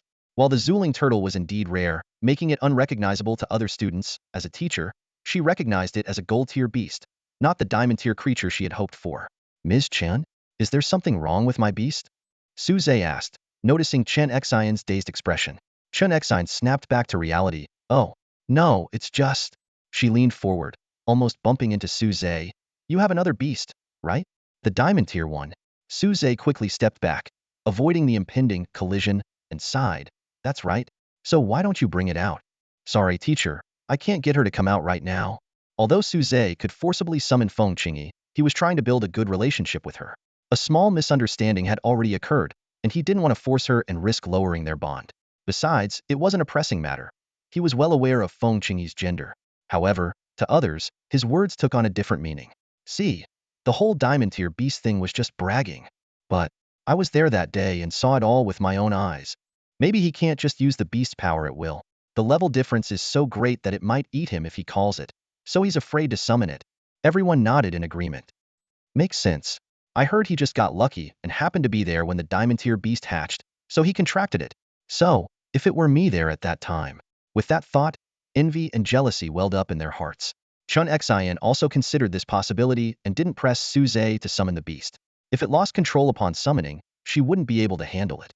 After examining the Zuling turtle, she said, it's a male turtle, and it seems it hasn't been long since it hatched, so it's not sexually mature yet. What a pity. No breeding experiments can be done. Although not as enticing as breeding a diamond tier beast, the Zuling turtle was still intriguing enough for her. Suze continued to ask, Teacher, how can you tell its gender and whether it's sexually mature? Chen Xian returned to her teaching mode, pacing towards the podium as she explained, that's a great question. It's easy for people to determine the gender of beasts like cats and dogs, but when it comes to creatures like turtles, birds, fish, and snakes, it can be quite challenging. Professor Chen Xian stood at the podium, her gaze sweeping across the students in the classroom as she began directly. In today's first lesson, we'll learn how to identify various types of mythical beasts. Her eyes settled on Suze in the front row. Let's take Suze's Zuling turtle as an example.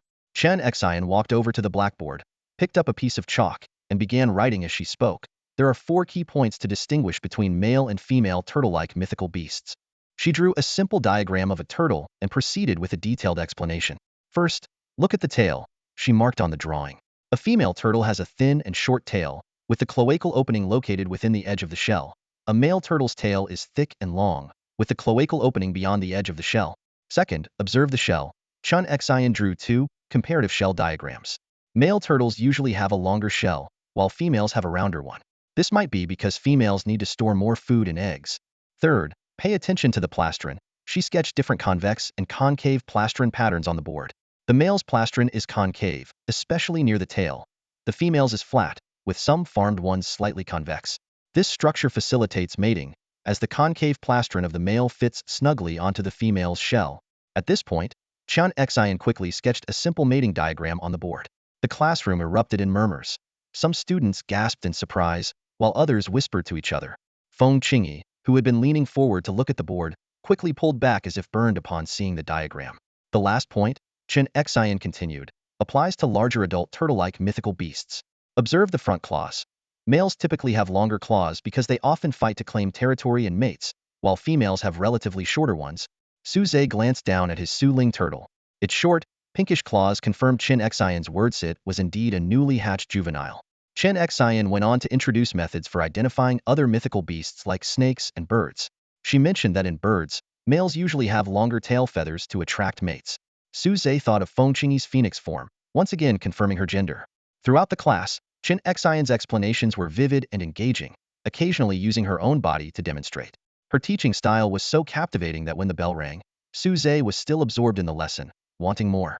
As soon as the class bell rang, Suze eagerly dashed towards the breeding shed. He was keen to find Lin He, and sure enough, he discovered the laid-back caretaker lounging in a chair, basking in the sun.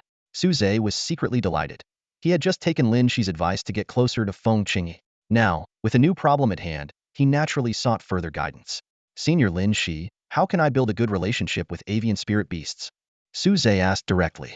Lin He slowly removed the folding fan from his face and repeated Suze's question. But before he could finish, Suze interrupted. If you tell me everything you know, I'll handle all your work. You can just lie around and earn double the salary. Lin He's eyes lit up, and he sat up, pretending to be reserved. Oh, how could I possibly agree to that? Ahem, I'm a bit thirsty. Suze immediately understood, quickly stepping into Lin He's cluttered room to find the small stainless steel flask. Lin He took the flask, took a sip with satisfaction, but still couldn't resist bargaining. Using my own liquor to please me doesn't count. I promise to bring a bottle of good wine tomorrow, Suze assured him. All right, it's a deal. Lin He finally set down the flask and struck a wise man's pose. You've come to the right person. I've been raising spirit beasts for so many years, I'm well versed in their habits. When it comes to avian spirit beasts, there are plenty of ways to get on their good side. Suze perked up, listening intently. Lin He began to explain. First, there's the stroking technique I taught you before. This mimics the mutual preening behavior of birds. You need to gently stroke and smooth their feathers, especially in places they can't reach themselves, like the head, neck, and cheeks. Suze nodded vigorously, recalling how Feng Qingyi had responded affectionately when he stroked her face. Second, Lin He took another sip of wine and continued, feeding them. It's similar to keeping a pet. Make sure they're well fed, and the relationship will naturally improve. But birds have a unique trait. You need to personally feed them their favorite food for the best effect. Suze remembered how Feng Qingyi had often emerged from the beast space when he cooked spirit beast eggs. It seemed the food choice was right. Now he just needed to feed her by hand. The last point, Lin He concluded, birds love cleanliness. Take them for baths often, using clean water the cleaner, the better. After bathing, personally towel dry their feathers to a semi-dry state. It's another great way to bond. Hearing this, Suze hesitated. The first two tips made sense, but the last one, considering Feng Qingyi usually appeared in human form, giving her a bath. The thought quickened Suze's heartbeat. Lin He finished his drink and waved his hand, saying, all right, I've told you everything you asked. Now get to work. After feeding those creatures, you still have classes to attend. Completing 4 years of coursework in 1 year is no easy task. Suze smiled slightly. The course load was nothing to him. After all, the competition in the world he came from was much fiercer than here. While feeding the avian spirit beasts, Suze tried Lin's eyes methods, and the results were remarkable. Not only did it work for a specific type of bird, but all avian spirit beasts responded positively. As for whether it worked in human form, that remained to be seen. After feeding, Suze hurried to the training ground. The Beast's University training ground was unlike a typical university's. Instead of sports fields, it had various sized arenas. He was headed to a small arena on the edge, where many students were already gathered for the practical combat class. Brother Suze? You're here too. In the crowd, Su Yao, looking annoyed by the people pestering her, spotted Suze and greeted him like a savior. The combat class teacher, Zhang Jian, was a burly man with bulging muscles. In the first class, he wanted to assess the students' combat abilities, so he arranged for them to pair up for sparring. However, a problem quickly Aracino wanted to team up with Suze. Even though the news that Suze couldn't summon a diamond-level spirit beast had spread, no one dared to step forward and challenge him. Only wanted to team up with Suze, but he was reluctant to engage with the other person, so he directly declined. The teacher observing from the platform frowned, clearly troubled by the situation. Suddenly, the teacher's eyes lit up. He glanced around and noticed that the number of students in the class was odd, with Suze being the extra.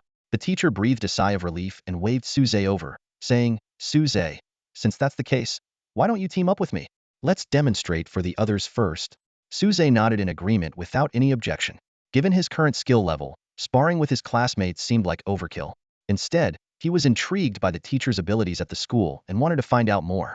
Stepping onto the platform, Suze spread his feet slightly, assuming a fighting stance.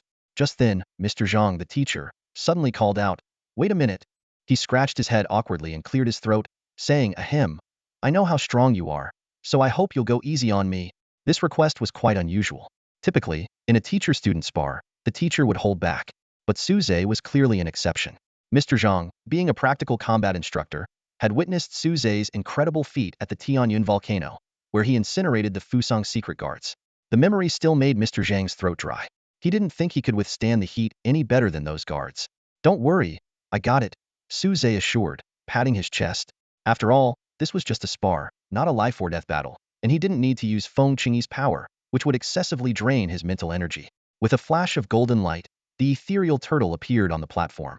Seeing this, Mr. Zhang relaxed and summoned his own Biasta silver-level black leopard. Once weaponized, the leopard transformed into a pair of black gloves covering Mr. Zhang's arms. "Watch out!" Mr. Zhang shouted, launching a powerful punch towards Su Zhe. The punch was swift and carried immense force. Caught off guard, Su Zhe barely managed to block the attack with his ethereal shield. At that moment, he noticed a sly smile on Mr. Zhang's face, contrasting with his otherwise honest demeanor. It dawned on Su Zhe had been tricked. Mr. Zhang was serious about the fight. "Who are you really?" Su Zhe demanded harshly, struggling to control the ethereal shield against the fierce onslaught. Each blow from Zhang Jian was aimed with precision, his punches slicing through the air with an intensity that went far beyond a mere sparring match. Alarm bells rang in Su Zhe's mind as he began to suspect there was something deeper behind the odd number of students in this class. Was everything orchestrated to pit him against Zhang Jian? Su Zhe quickly racked his brain but couldn't recall offending any of the professors at the Beastmaster University. He didn't have many enemies, and most of them had turned to ash back at Tianyan Volcano. "Are you with the Fusang Shadow Guards too?" Su Zhe asked cautiously. "I can't believe you've even infiltrated the school." Zhang Jian remained silent, clenching his jaw as he swung his fists, unleashing even more ferocious gale force winds. The audience had already sensed something was amiss with this fight. When Su Zhe mentioned the Fusang Shadow Guards, Su Yao immediately understood. She leaped up, intending to rush onto the stage to help. However, a thin protective barrier blocked her path. As a teacher at the school, Zhang Jian had the authority to activate these small arena shields. They were intended to ensure that practical exams went undisturbed. Though not particularly strong, they were sufficient to keep the students at bay. "Darn it!" Su Yao gritted her teeth. "Hang in there, brother Su Zhe. I'll go get help." With that, she sprinted towards the administration building. Hearing Su Yao's words, Zhang Jian realized time was running out and intensified his assault. Yet, Su Zhe's defense remained unbroken. "Damn this stubborn turtle shell. Why is it so tough?" Zhang Jian cursed inwardly. He knew he didn't have much time left. Once other teachers arrived, he'd be finished. At this point, he wasn't even aiming to kill Su Zhe. Crippling him and ensuring he was unworthy of a diamond-level beast was enough. Initially, upon hearing that Su Zhe couldn't summon a diamond-level beast, Zhang Jian had felt relieved, thinking the mission was doable. But he hadn't expected Su Zhe's own strength to have reached level 23, an extraordinary achievement for someone his age. Even Zhang Jian, nearing 40, was only slightly above level 30, and his black wind leopard was merely a bronze-level beast. Against the ethereal shield, specialized in defense, he found it unexpectedly difficult to break through. However, Su Zhe's situation was far from optimistic. The opponent's punches were extremely powerful. Even though they couldn't penetrate the shield, the force still made Su Zhe cough up blood. Worse, the winds from the punches could bypass the shield, continuously slicing at his body. Su Zhe found himself in a dilemma. Should he, like before with the Fusang Shadow Guards, forcefully borrow Feng Qingyi's power through their contract? But doing so might worsen their relationship, and if she refused to cooperate in future battles, he'd be in trouble. For now, he could rely on the shield to hold out a bit longer, and once reinforcements arrived, he would be safe. Yet, enduring the relentless barrage was truly agonizing. As Su Zhe struggled to hold on, he suddenly sensed a flicker of flames emerging around him, soon wrapping around his right hand. Along with the flames came a warm surge of power flowing into him. "As my master, to be beaten to the point of spitting blood by such a weak human is disgraceful. I'll lend you some of my power temporarily, teach him a lesson." A slight smile appeared on Su Zhe's lips. It seemed the goodwill he'd cultivated earlier had paid off somewhat. He slowly clenched his right hand, and phoenix fire blazed forth, enveloping his entire fist. "Now, it's my turn to attack." Su Zhe withdrew the ethereal shield, abandoning defense. Zhang Jian's face showed a hint of triumph, thinking Su Zhe's defense had finally crumbled. Just as he prepared to press his advantage, he saw a flaming fist hurtling towards him. "Let's see whose fist is stronger." Zhang Jian quickly crossed his arms to block, but the fiery punch struck hard, sending him flying. His black wind leopard, transformed into gauntlets, absorbed most of the impact but was knocked back to its original form, lying on the ground, life hanging by a thread, with phoenix fire burning on its body, emitting a savory aroma. Zhang Jian crashed into the arena's edge, the protective barrier shattering instantly. He flew out of the ring, narrowly missing Su Yao's father, Su Yiming, whom she had fetched for help. Su Yiming glanced at his disfigured former colleague, then at his daughter, who had just described Su Zhe's perilous situation. His eyes seemed to ask, who was truly in danger here? He stepped forward to check Zhang Jian's breathing and, finding him alive, breathed a sigh of relief. Zhang Jian couldn't die yet. It was crucial to uncover which faction had infiltrated the Qinglong Beastmaster University. Su Zhe was quickly taken to the school infirmary. He only had minor external scratches from the force of the punches, and some internal injuries that weren't too serious. However, just as he was receiving treatment, a shocking piece of news arrived. Zhang Jian is dead? Su Zhe looked incredulously at Su Yao standing in front of him, his brows furrowed. He recalled that his punch was restrained, with no intent to kill. More importantly, he had hoped to use Zhang Jian to uncover the mastermind behind the scenes for future confrontations. Su Yao nodded gravely to confirm. Yes. Although his injuries seemed severe, they weren't life-threatening. However, while his wounds were being treated, Zhang Jian suddenly woke up, grabbed a surgical knife nearby, and committed suicide. Suicide? Su Zhe murmured, a headache beginning to throb at his temples. He knew very well that someone who could end their life so decisively must have been a professionally trained assassin. Several possibilities flashed through his mind. Fuso's secret guards? Or some other mysterious organization? Whoever it was, one thing was clear was being targeted. Meanwhile, the atmosphere in the principal's office was tense. Xiao Su sat upright behind his desk, his gaze fixed on the shadowy corner of the room as he asked in a deep voice, "Is this your response?" A voice, indistinct in gender, emerged from the shadows. "We were not responsible for this botched assassination. It seems someone else acted first. I warned you before, the boy is being watched not just by you but by many other forces. If you want to make a move, you better act quickly. Rest assured, Captain Tanaka has already relayed the message to the higher-ups. I'm sure there will be a response soon," the voice continued. Just as Xiao Su was about to speak, a loud voice suddenly came from outside the door. "One of my students was attacked at school? Principal Xiao, there's clearly a problem with your management." The voice in the shadows abruptly ceased, as if it had never been there. Outside, a cleaning lady glared at an old man who had just dirted the freshly mopped floor, forcing her to start cleaning again. Lin He sat furiously across from the desk, his eyes wide with anger and his mustache quivering with rage. He slammed his hand on the mahogany desk, causing a dull thud that made the papers on it jump.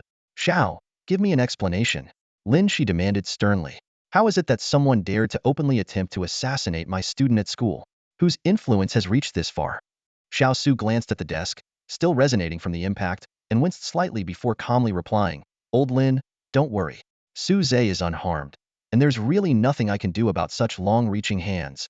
"Umph," Lin He snorted, squinting at Xiao Su. "Have you found out who is behind this?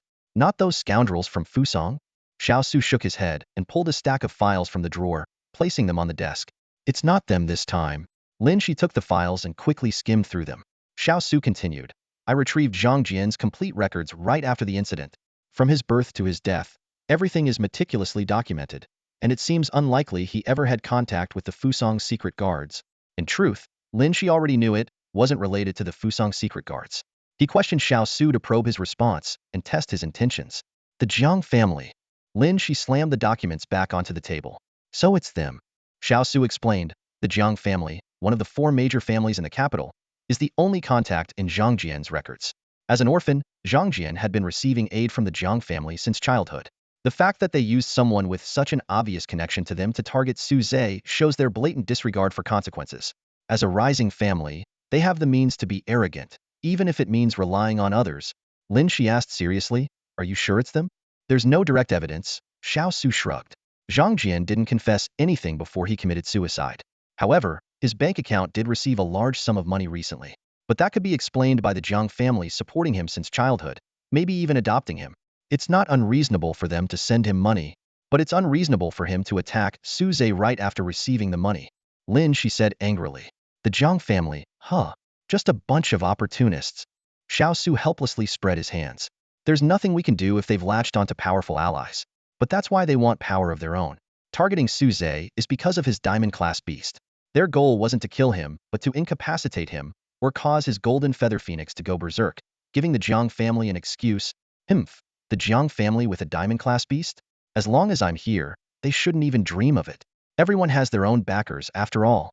As the only new family among the 4 major families, the Jiang family lacks the deep roots and status of the others, but maintains their position due to their close relationship with another formidable figure in Xia. This connection makes even the other 3 families wary, as this individual is notoriously unrestrained and fearless. But while others might fear the Jiang family, Lin He does not, especially since that formidable figure happens to be his student. Xiao Su cautiously reminded, "You might not be afraid, old Lin, but Su Zhe might be." Lin He interrupted, "He's also my student now, which makes him that kid's junior. If his junior is in trouble, I don't believe he would ignore it. Besides, for most matters, I'm more than capable." "That's reassuring, then," Xiao Su quickly agreed. Lin He stood up, ready to leave.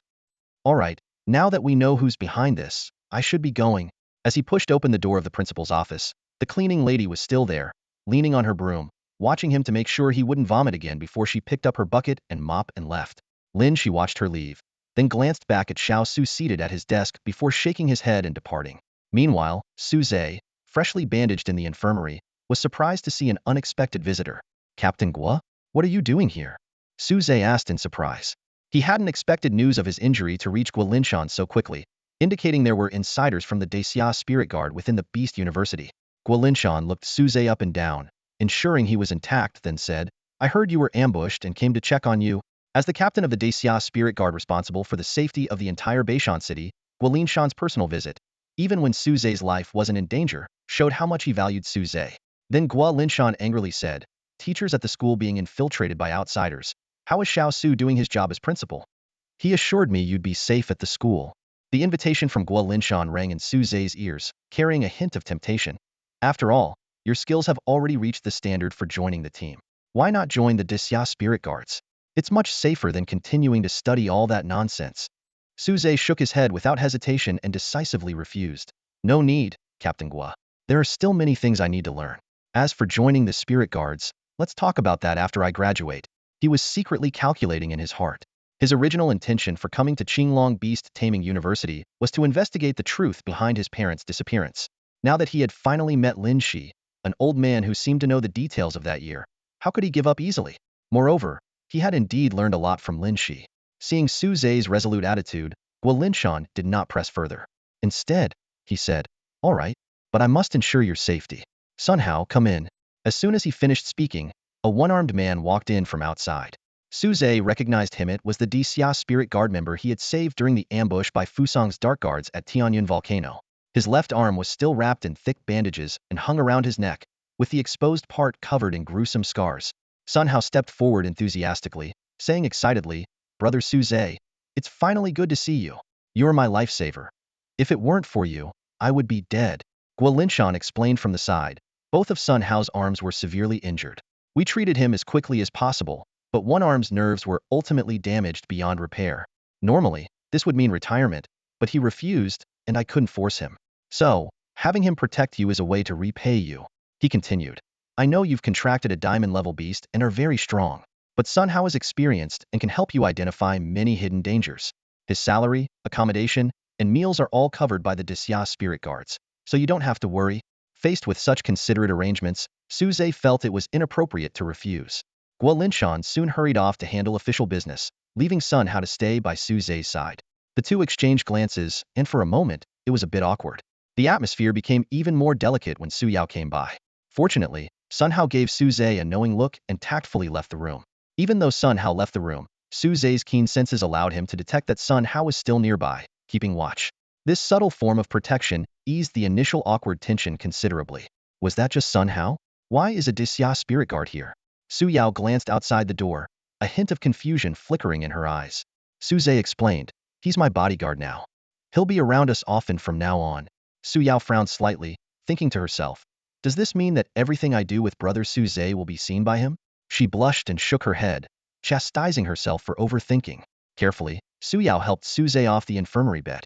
Although Su Zhe's injuries weren't severe and he could walk on his own, he was more than happy to enjoy the attentive care of the young girl, allowing her to support him. Due to the earlier incident, their classes for the day were over. Su Zhe even received a perfect score in his combat class, meaning he didn't need to attend it anymore. As they returned to the building, Sun Hao emerged from the shadows again. Su Zhe couldn't help but remind him, brother Sun, I've arrived home. Sun Hao nodded. I know. Starting today, we're neighbors. What are you waiting for? Head upstairs. With that, he took the lead up the stairs. Exchanging glances, Su Zhe and Su Yao followed. Soon, they noticed Sun Hao stopping on the same floor, standing in front of the door next to Su Zhe's. I'll be living next door from now on. If anything happens, shout for me, and I'll be there immediately, Sun Hao said, struggling to open the door with his injured arm before entering. Back in his own home, the thought of someone constantly watching him from next door, even if for protection, made Su Zhe feel uneasy. He decided to take a shower, as he still had the strange smell left by the teacher and his own blood on him. Avoiding his wounds, Su Zhe washed himself with hot water. As he closed his eyes to shampoo his hair, he didn't notice a dazzling light flashing outside the bathroom.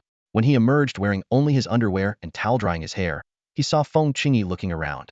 Startled, Suze quickly covered himself with the towel to avoid any misunderstandings. How did you get out of the beast space? Just so you know, I didn't do this on purpose. I had no idea you were here. Unexpectedly, Feng Qingyi merely glanced at him disdainfully. Why are you covering up? There's nothing interesting about a bare body. Suze was taken aback, unable to grasp the logic of the mythical beast. Never mind that. Why did you come out? Feng Qingyi replied. You called me out in such a filthy place today. I feel dirty. I need a bath too. A bath? Suze recalled Lin He mentioning that helping avian mythical beasts bathe could build a good relationship. He was intrigued. Sure. Want me to help? You could transform into your phoenix form, and I'll clean your feathers. Feng Qingyi eyed him warily, and Suze quickly clarified. Don't get me wrong, I mean, human. Don't even think about it. Feng Qingyi interrupted. You want me to revert to my beautiful true form? You must have ulterior motives.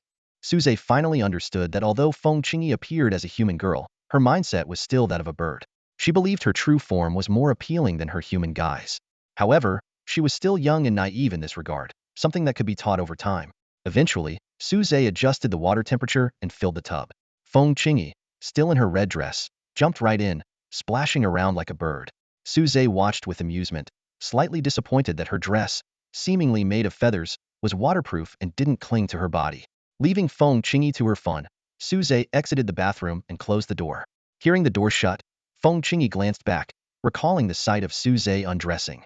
Do humans always remove their feathers to bathe? Doesn't that get them dirty? She pondered for a moment, snapped her fingers, and her red dress vanished, leaving her milky white skin exposed to the water. Feng Qingyi immersed herself in the bathtub, the warm water enveloping her skin, bringing an unprecedented sense of comfort. It was as if she had returned to the safety and relaxation of her eggshell. No longer thrashing about, she now lay quietly, soaking in the water like a true human. Suze noticed the sudden silence in the bathroom and glanced back, puzzled, but the closed bathroom door blocked his view. He hesitated for a moment, then decided not to intrude and patiently waited outside. Feng Qingyi relished her extended bath until the water turned completely cold. Reluctantly, she rose from the tub. Without the protection of her feathers, she found herself momentarily at a loss, watching the water droplets trickle down her body. Instinctively, she wanted to dry herself with flames, but recalled how Suze had used a towel. Since she had already learned to bathe like a human, why not complete the process? Picking up the towel Suze had prepared, Feng Qingyi began mimicking his motions to dry herself. The rough texture of the towel against her skin was novel, but not unpleasant. Once finished, she draped the towel over her shoulders, just as she had seen Suze do, and walked out of the bathroom. The oversized towel covered Feng Qingyi's petite frame like a bathrobe, fortunately sparing Suze from seeing anything he shouldn't. He stared, flustered, and stammered. Why? Why did you come out like that? Feng Qingyi replied, puzzled. Didn't you just do the same? Suze hurriedly explained. It's different for me. I'm male. You should pull the towel up a bit. Feng Qingyi complied, but pulled it up too high. Suze then suggested she lower it slightly. Finding it troublesome, Feng Qingyi declared, forget this, and was about to discard the towel. Suze hastily covered his eyes, mumbling, see no evil, but couldn't resist peeking through his fingers. In the instant Feng Qingyi discarded the towel, she had already donned her signature red dress. My feathers are much more comfortable, Feng Qingyi announced. Suze lowered his hand, relieved yet slightly disappointed. Noticing her hair was still damp, he remembered Lin He's advice and picked up the discarded towel, stepping forward to take a strand of her hair in his hand. What are you doing, human? Feng Qingyi recalled being touched before, a moment when she had been most vulnerable. But this time, she did not resist, allowing Suze to gently dry her hair. Seeing Feng Qingyi's reddened face and calm demeanor, Suze smiled with a hint of triumph, feeling he had once again successfully managed the situation. Suze looked down at the red-clad girl, Feng Qingyi, sleeping soundly in his arms, a bit dazed. He hadn't expected that the method he learned from Lin He to soothe young birds would work so effectively. Although Feng Qingyi appeared to be a 13 or 14-year-old human girl, she was actually just a newly hatched fledgling, equivalent to a human infant. Gently extricating himself, Suze glanced at Feng Qingyi, who had taken over most of the bed, and reluctantly shifted to occupy the remaining small portion, drifting off to sleep. The next morning, Suze awoke feeling as though he was tightly bound by ropes. Opening his eyes, he realized that Feng Qingyi was sprawled over him like an octopus, her limbs clinging tightly. After much effort, he managed to free himself, noticing that Feng Qingyi was still fast asleep, her red dress in disarray. While freshening up, Suze used his daily gacha attempt and was fortunate enough to draw a silver-grade beast egg. He stored it and retrieved a bronze-grade beast egg from the system. After some contemplation, he decided to take out the newly acquired silver-grade egg as well. Su Zhe tossed the two head-sized eggs into a large iron pot he had specifically purchased, letting the water boil. He had experimented with various cooking methods and found that simple boiling brought out the best flavor. Half an hour later, the aroma was irresistible. Feng Qingyi, roused by the smell, sat up abruptly and followed the scent to the kitchen. Seeing the peeled boiled beast eggs, she was about to dive in when Su Zhe stopped her. "Go wash up first," Su Zhe said sternly. Although he wasn't sure if birds needed to brush their teeth, since Feng Qingyi was in human form, he felt it necessary to adhere to human standards. It was also a test of her obedience. To his relief, despite her reluctance to leave the steaming eggs, Feng Qingyi obediently followed Su Zhe to the bathroom, clumsily brushing her teeth and washing her face under his guidance. At that moment, Su Zhe felt like he was taking care of a child. Once cleaned up, Feng Qingyi eagerly devoured the boiled beast eggs, her face lighting up with joy, much like a child pacified by a treat. Su Zhe ate the slightly smaller bronze-grade egg, feeling like a parent saving the best for their child. After breakfast, Feng Qingyi, unusually, did not return to the beast space but instead followed Su Zhe out the door. As Su Zhe opened his front door, Sun Hao happened to step out of his own. Seeing Feng Qingyi behind Su Zhe, Sun Hao immediately became alert, his eyes widening and his body tensing. Who is this little girl? Why is she at Su Zhe's place? I didn't sense a second person entering last night. Was she hiding there all along? Sun Hao's heart raced. Having been severely injured and unconscious before, he hadn't seen Feng Qingyi's human form and didn't recognize her. Feng Qingyi noticed Sun Hao's scrutiny and glared back with her large, watery eyes. Instantly, Sun Hao felt a mountain-like pressure and involuntarily stepped back, bumping into the door. His remaining right hand instinctively reached for his waist, ready to contact the Great Xia spirit guards. Su Zhe hurriedly grabbed Feng Qingyi's hand to stop her. "It's a misunderstanding, all a misunderstanding. Sorry about that, Brother Sunday. Are you okay?" Sun Hao didn't immediately relax, but cast a suspicious glance at Su Zhe and Feng Qingyi. Seeing that she had indeed retracted her aura and showed no further aggression, he withdrew his hand. Could she be a bodyguard assigned from elsewhere, like me? From the Beast Master Association or the Beast Master University? Sun Hao wondered. But considering the strength the girl had just displayed, rivaling Captain Guo, he doubted she was arranged by those entities. Sun Hao suddenly felt a surge of curiosity and intrigue. He noticed an unusual closeness between Feng Qingyi and Su Zhe, which set his imagination running wild. For ordinary people, diamond-level beasts are extremely rare, and knowledge of their ability to take human form is scarcely known. Even at the Beast Taming University, this topic is not included in the curriculum. Because of this, Sun Hao never imagined that Feng Qingyi standing before him was the very diamond-level beast rumored to be contracted by Su Zhe. Out of consideration for their friendship, Su Zhe refrained from emphasizing Feng Qingyi's beast identity to avoid creating a distance. He merely assured Sun Hao that Feng Qingyi was completely trustworthy, wouldn't harm them, and would help protect Su Zhe. As the three of them headed downstairs, Su Yao was already waiting at the stairwell. When she saw Feng Qingyi, a flicker of surprise crossed her eyes. After all, Feng Qingyi had always been aloof and reluctant to approach humans. But soon, Su Yao offered a friendly smile and greeted Feng Qingyi. At Su Zhe's prompting, Feng Qingyi, though somewhat unwilling, responded. This scene left Sun Hao, who stood aside, utterly astonished. He had expected a tense confrontation, yet the harmonious interaction before him was completely unexpected.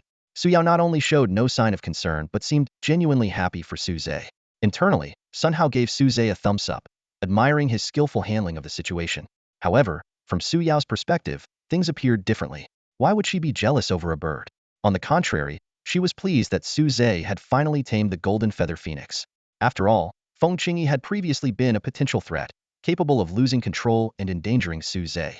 But on the way to school, Su Yao quickly noticed something unusual. She was surprised to see Feng Qingyi not only following Su Zhe but also affectionately letting Su Zhe pat her head. This scene set off alarm bells in Su Yao's mind. Although Feng Qingyi was essentially a bird, she was currently in human form. What puzzled Su Yao even more was the drastic change in Feng Qingyi's attitude overnight. Su Yao couldn't help but wonder, what method did Su Zhe use to tame this bird? Did he resort to some extreme measures, like strict discipline? This thought lingered in her mind, leaving her both perplexed and worried. As they were about to enter the school, Sun Hao, who had been following them, suddenly turned around and walked in another direction. He wasn't leaving. As a member of the Xia spirit guards, he chose to stay in the shadows to avoid unnecessary attention while continuing to protect them. Feng Qingyi followed closely until they neared the breeding area. As the pungent smell wafted over, she gently nudged Su Zhe's hand and then returned to the beast space. Su Yao witnessed all of this with a complex expression. She couldn't help but ask, Brother Suze, how did you make the golden feather phoenix bird so obedient overnight? Suze pondered for a moment before replying, I didn't do much. Just gave her a bath. Su Yao's eyes widened in shock. Suze hurried to explain, don't get the wrong idea. She bathed herself. I just helped wipe off some water. Wiped her down. Su Yao's shock was unabated. Not her whole body, just her feathers. Yes, just her feathers. Suze quickly clarified. Su Yao finally calmed down a bit, but there was a hint of jealousy in her voice. Brother Suze hasn't even helped me wash my hair before. Suze sighed in relief and casually said, it's not like there won't be a chance. We can take a bath together next time. Su Yao's eyes widened again.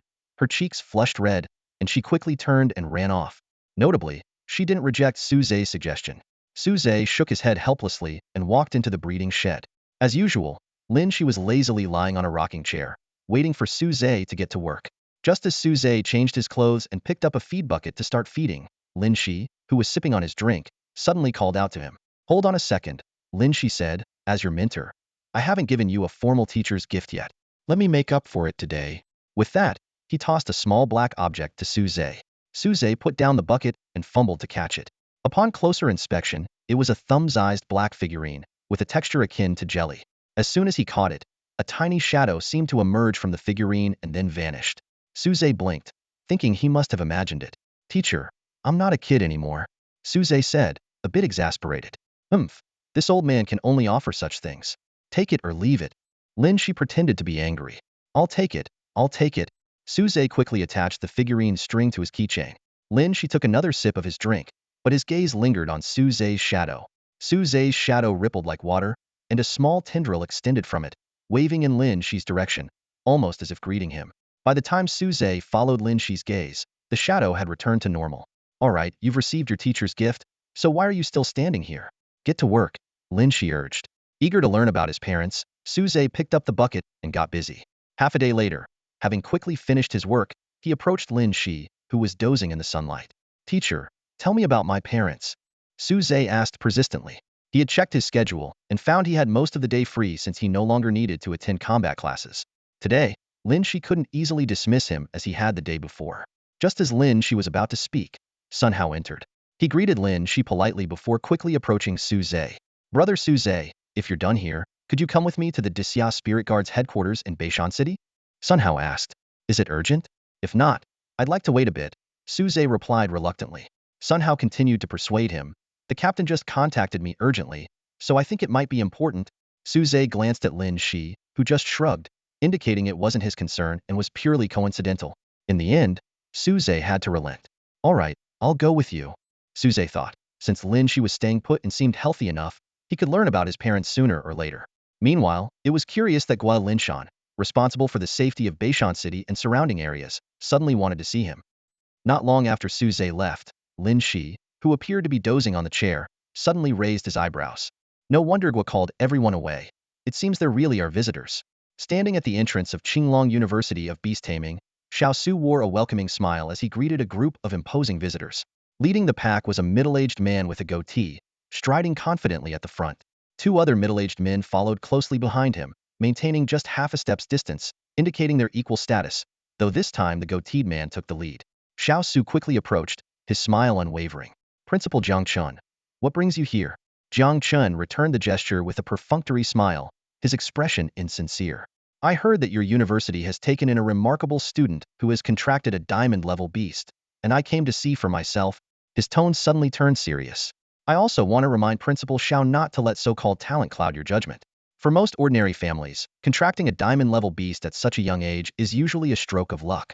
If something goes wrong and it gets out of control, he paused meaningfully, I believe Principal Xiao wouldn't want such a disaster to happen under your watch, would you? If it did, it would be your responsibility. Jiang Qin's demeanor was condescending, as if he were a leader inspecting his subordinates.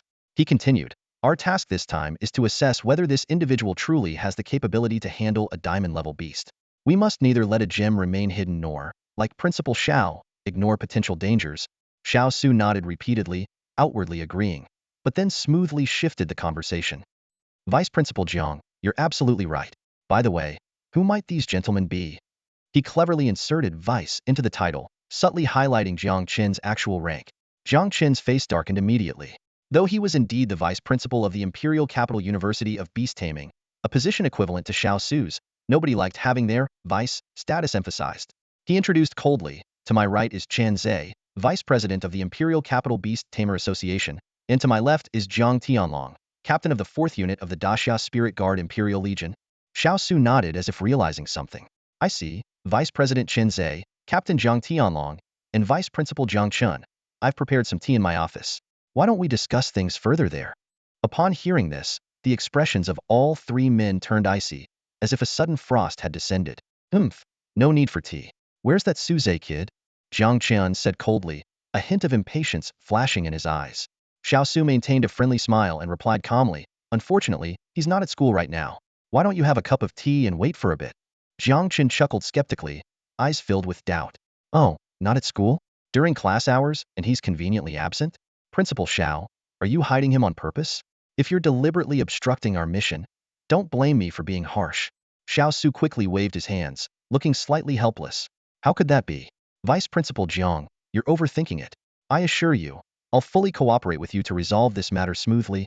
He paused before continuing. Captain Lin He of the Daxia Spirit Guards called Suze away not long ago for something important. I didn't hide him on purpose. If you have patience, feel free to wait in my office with some tea. I'm sure he won't be long with the Spirit Guards, as he's still a student here, and Captain Gua has no reason to keep him for long. Jiang Chun and his companions exchanged glances, seemingly assessing the credibility of Xiao Su's words. Eventually, their eyes settled on the youngest member, Jiang Tianlong. As the deputy captain of the Daxia Spirit Guards, it was clear he should be the one to fetch Su Zhe. Feeling the gaze on him, the youthful and arrogant Jiang Tianlong smirked, a disdainful look on his face. I wondered who it could be, and it turns out to be that old Lin He. After all these years, he's only a sub-commander of the Eastern Corps. Don't worry, I'll lead the team myself. He won't dare not to hand the person over. Although both were sub-commanders, the Imperial Capital Corps was elite, and their status trumped others of the same rank. Since you say so, Tianlong, I'm relieved. Jiang Chen nodded, his tone slightly ingratiating. Among the trio, Jiang Chen and Jiang Tianlong were both from the Jiang family, one of the 4 great families of the Imperial Capital, while Chen Zhe was an outsider affiliated with their power. Though their statuses appeared equal on the surface, Chen Zhe held the lowest position. Jiang Tianlong was a young talent of the Jiang family. Jiang Chen, though older, was more of a peripheral figure. This was evident from their positions. Chen Zhe was placed in the less influential Beastmaster Association, Jiang Chun was in a cushy role at the Imperial Capital Beastmaster University, and Jiang Tianlong was part of the Daxia Spirit Guards, a core force of Daxia. As they turned to leave, Xiao Su tried once more to persuade them. Are you sure you don't want to stay for a cup of tea? Jiang Chen glanced back coldly. You can enjoy the tea yourself, Principal Xiao. If we find Su Zhe's contract poses a significant risk, you'll bear considerable responsibility. Have the tea to calm your nerves. The trio set off again, subtly adjusting their formation, with Jiang Tianlong now taking the lead, the other 2 trailing slightly behind. Watching them walk away, Xiao Su's expression gradually turned cold. He muttered to himself, Lin He must have known they were coming and took Su Zhe away. But whether he knew how well prepared they are, with representatives from 3 factions, is uncertain. The Jiang family's influence is growing too vast. With that, he turned back to his office, thinking that Su Zhe's matter was beyond his concern. With Lin He valuing him so highly, he would likely protect him with all his might. If both Lin He and Yu Shenghua couldn't withstand the pressure, there was still Lin He. That ill-tempered old man had backing as strong as the Jiang family. If the Jiang family tried to force their way, they might not gain much. As Xiao Su approached his office door, he noticed it was slightly ajar, which puzzled him for a moment before he smiled faintly. Pushing the door open, he found the cleaning lady, who often lingered around his office and was responsible for the top floor's cleanliness, inside. Upon seeing Xiao Su, the cleaning lady immediately bowed at a perfect 90-degree angle. A black space rapidly expanded from her, enveloping the entire office. Xiao Su didn't adopt a defensive stance, as he didn't sense any killing intent. The black space merely isolated the office from outside perception. Within this space, the cleaning lady's guise vanished, replaced by a stunning young woman in traditional attire. She bowed again. Mr. Xiao, although we've communicated secretly several times, and with your intellect, you might have guessed my identity, this is our first meeting in person. Allow me to introduce myself. I am Ishikawa Miko, adjutant to Captain Tanaka. Xiao Su returned her bow and replied, Miss Ishikawa, you're too modest. Your concealment skills are top-notch. I only had suspicions but couldn't confirm them. I didn't expect your beauty to be so striking. Performing such menial tasks with that face is truly a waste. Ishikawa Miko smiled. It's all for the sake of the emperor. Seeing she wasn't interested in small talk, Xiao Su got straight to the point. Since you've revealed your identity, Does that mean you've made your decision? Be aware that others have already acted faster. The Jiang family, one of the four great families of the imperial capital, has approached Su Zhe. Ishikawa Miko immediately grew serious. That's precisely why I'm here. After high-level discussions, our nation has decided to follow your suggestion and look for a breakthrough with this young man, Su Zhe. If he can indeed activate the bloodline of the Golden Feather Phoenix, we won't have to risk exploring that unknown place. Xiao Su smiled. It's good you've come to see reason. Trust me, that kid will surprise you. Ishikawa Miko nodded slightly, then asked, so now, should we protect him from any harm the Jiang family might intend? We've mobilized all our assets within Daxia for this mission. As long as a certain someone doesn't intervene, we can safeguard him from the Jiang family. But Xiao Su shook his head. No, not only should you not help him, but you should continue your assassination plans, just make sure you don't actually kill him. Su Zhe followed Sun Hao to the headquarters of the Daxia Lingwei in Beishan City. This base, located outside the city, resembled a military camp and was heavily guarded. As soon as they approached, Su Zhe felt several piercing gazes fixed on him, giving him goosebumps. It wasn't until Sun Hao identified himself that the oppressive feeling of being watched dissipated. Everything's fine now. Let's go see the captain, Sun Hao said as he walked. Su Zhe followed closely, curiously observing his surroundings. The buildings within the base were orderly and uniform, with pristine white walls occasionally marked by footprints. Key buildings had guards stationed at their entrances, watching passers-by with keen eyes. When Su Zhe looked a bit too long, he was immediately met with a stern glare and quickly lowered his head, avoiding further scrutiny. Soon, they arrived at Guo Linshan's office. After knocking and receiving a response, Sun Hao stepped aside to let Su Zhe enter first. Ah, Su Zhe, you're here. Have a seat. Guo Linshan greeted warmly, making Su Zhe feel a bit uneasy. Just as Sun Hao was about to leave, Guo Linshan called out to him, wait a moment, go and gather everyone who's free in the hall. Everyone? Captain, aren't you going to discuss something important with Su alone? Sun Hao asked in surprise. It's nothing critical, something you've all experienced before. Go on, call them over. After Sun Hao nodded and left, Su Zhe couldn't help but ask, Captain Guo, is there something urgent you need me for? Guo Linshan smiled and took a finely crafted badge and a lightweight uniform from under his desk. There is, but it's not urgent. It's good news. My application to the higher-ups has been approved. If you agree, you can immediately join the 3rd unit of the Eastern Corps of the Daxia Lingwei. Seeing Su Zhe's realization, Guo Linshan continued, although you'll start as a regular member, with your abilities, you won't stop there. I'm getting older, and if my strength doesn't break through, I'll have to retire soon. But you're different. With your talent, you'll definitely make it into the core leadership of the Daxia Lingwei someday. Guo Linshan's eyes shone with anticipation, as if he could already see that day. He believed that the current high-ranking officials of the Daxia Lingwei were entangled in power struggles and desperately needed someone as pure and selfless as Su Zhe to remind them of their original intentions. Su Zhe hesitated and said, thank you for the offer, Captain Guo, but I'm just a freshman at the Beast Taming University, and graduation is still a long way off. I'm afraid I can't join the Daxia Lingwei yet. Guo Linshan shook his head and explained, actually, joining the Daxia Lingwei doesn't require a degree.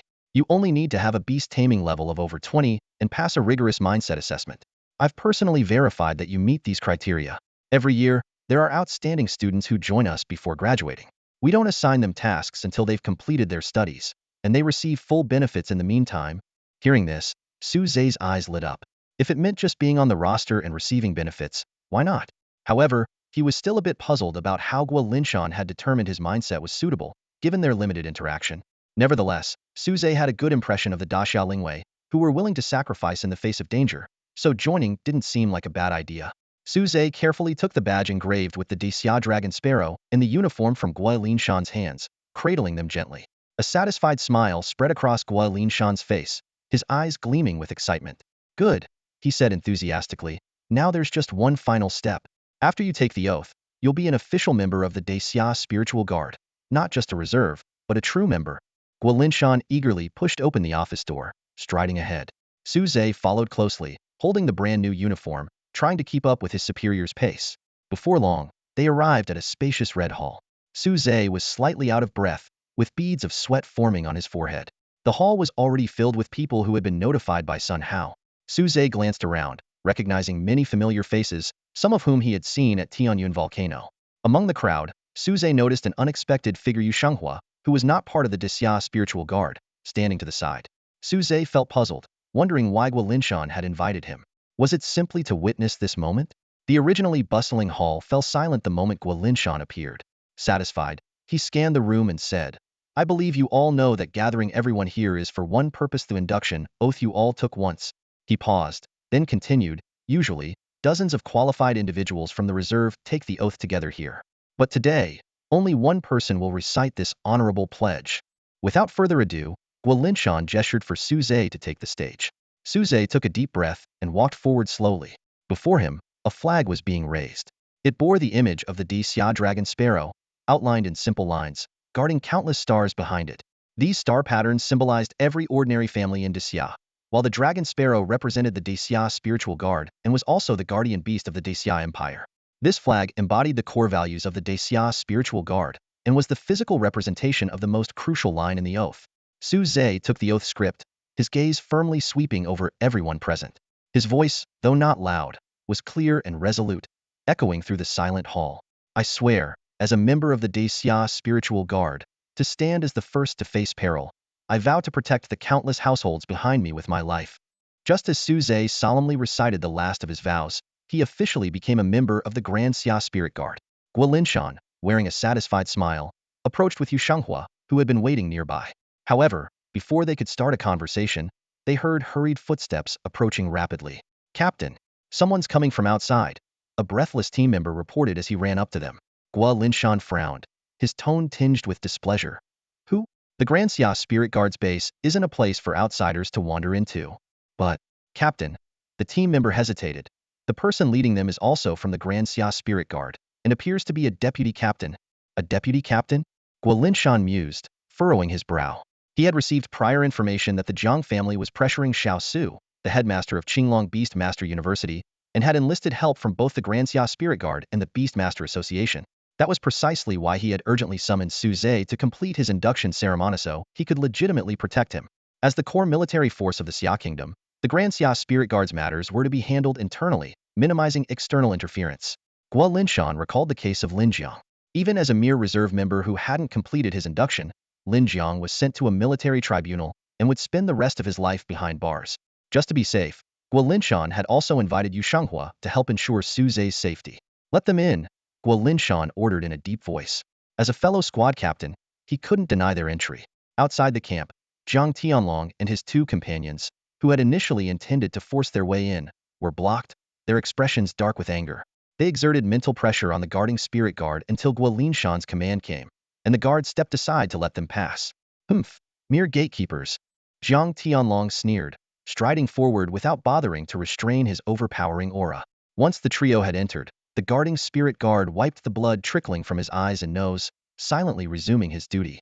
Zhang Tianlong quickly spotted Guolinshan and immediately focused on Su Zhe standing behind him. Although they were quite a distance apart, Zhang Tianlong had memorized Su Zhe's features to complete his task. He chuckled coldly, Captain Gua, such authority you wield. Keeping your colleagues at bay just for a meeting. Guolinshan replied impassively, this is the Grand Xia Spirit Guard's camp, not my personal residence. Naturally, it requires strict security. Who knows if Fusan's dark guards might impersonate someone to gather intelligence. Zhang Tianlong's veins bulged on his forehead. Unable to hold back his frustration, he shouted, Guolinshan, what are you doing hiding that university student with an unstable beast contract in the Grand Xia Spirit Guard? Aren't you afraid of causing a disaster in the camp? Guolinshan sneered, retorting, what are you talking about? I have no idea. Just as Zhang Tianlong was about to escalate the confrontation, Jiang Chen intervened to calm the situation.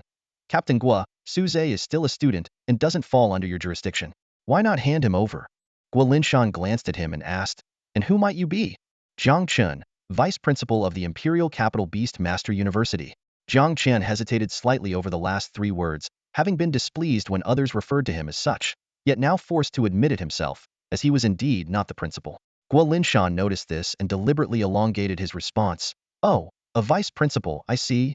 Jiang Chen felt a pang of frustration, thinking that people from Beishan City were indeed irritating. As expected, leaving the capital meant dealing with troublesome locals. He took a deep breath and continued. Although I'm just the vice principal of the Imperial Capital Beast Master University, all 5 Beast Master Universities are closely connected. I have the right to inquire about students from other schools. Captain Gua, better hand him over. Guolinshan responded with a smile. So, what you're trying to say is that Su Zhe has nothing to do with the Grand Xia Spirit Guard, and I should mind my own business?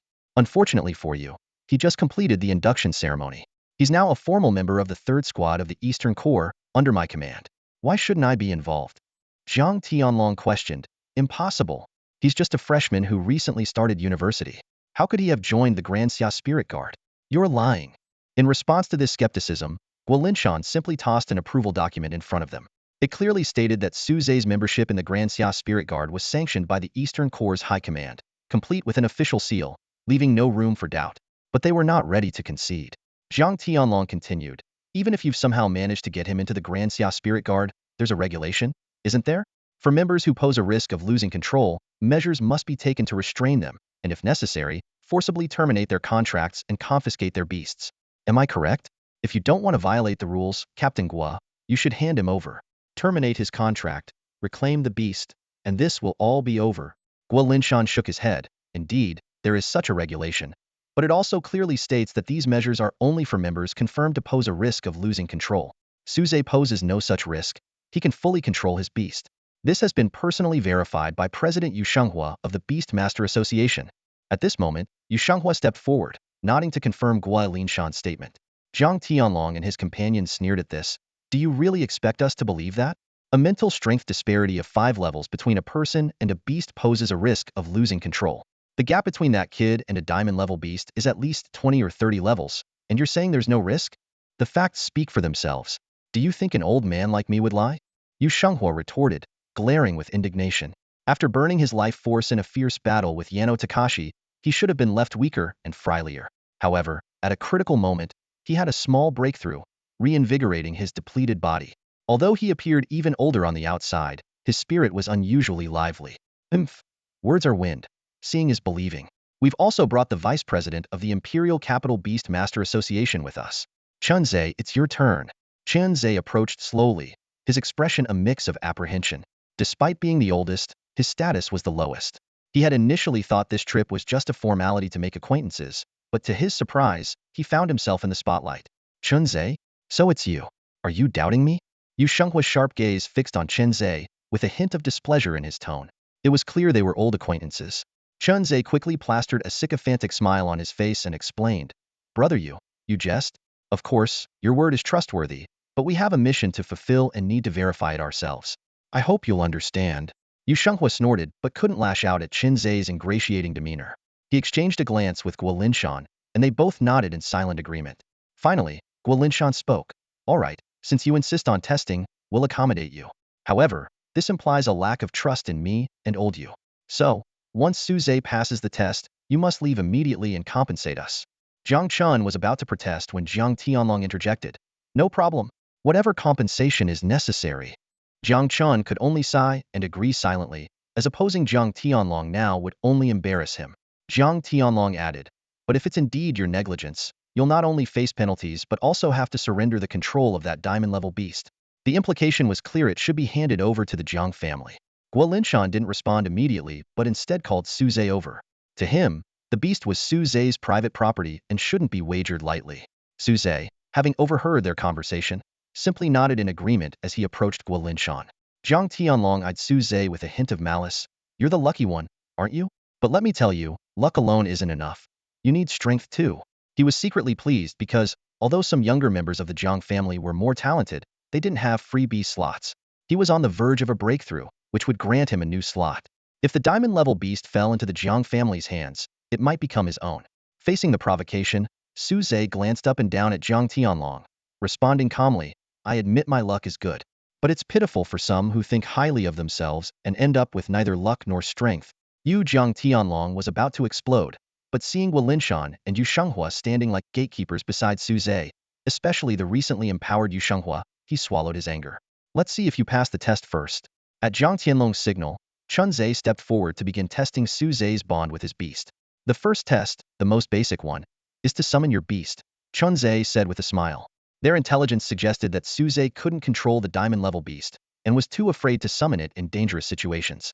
However, Su Zhe made no move to open his beast space.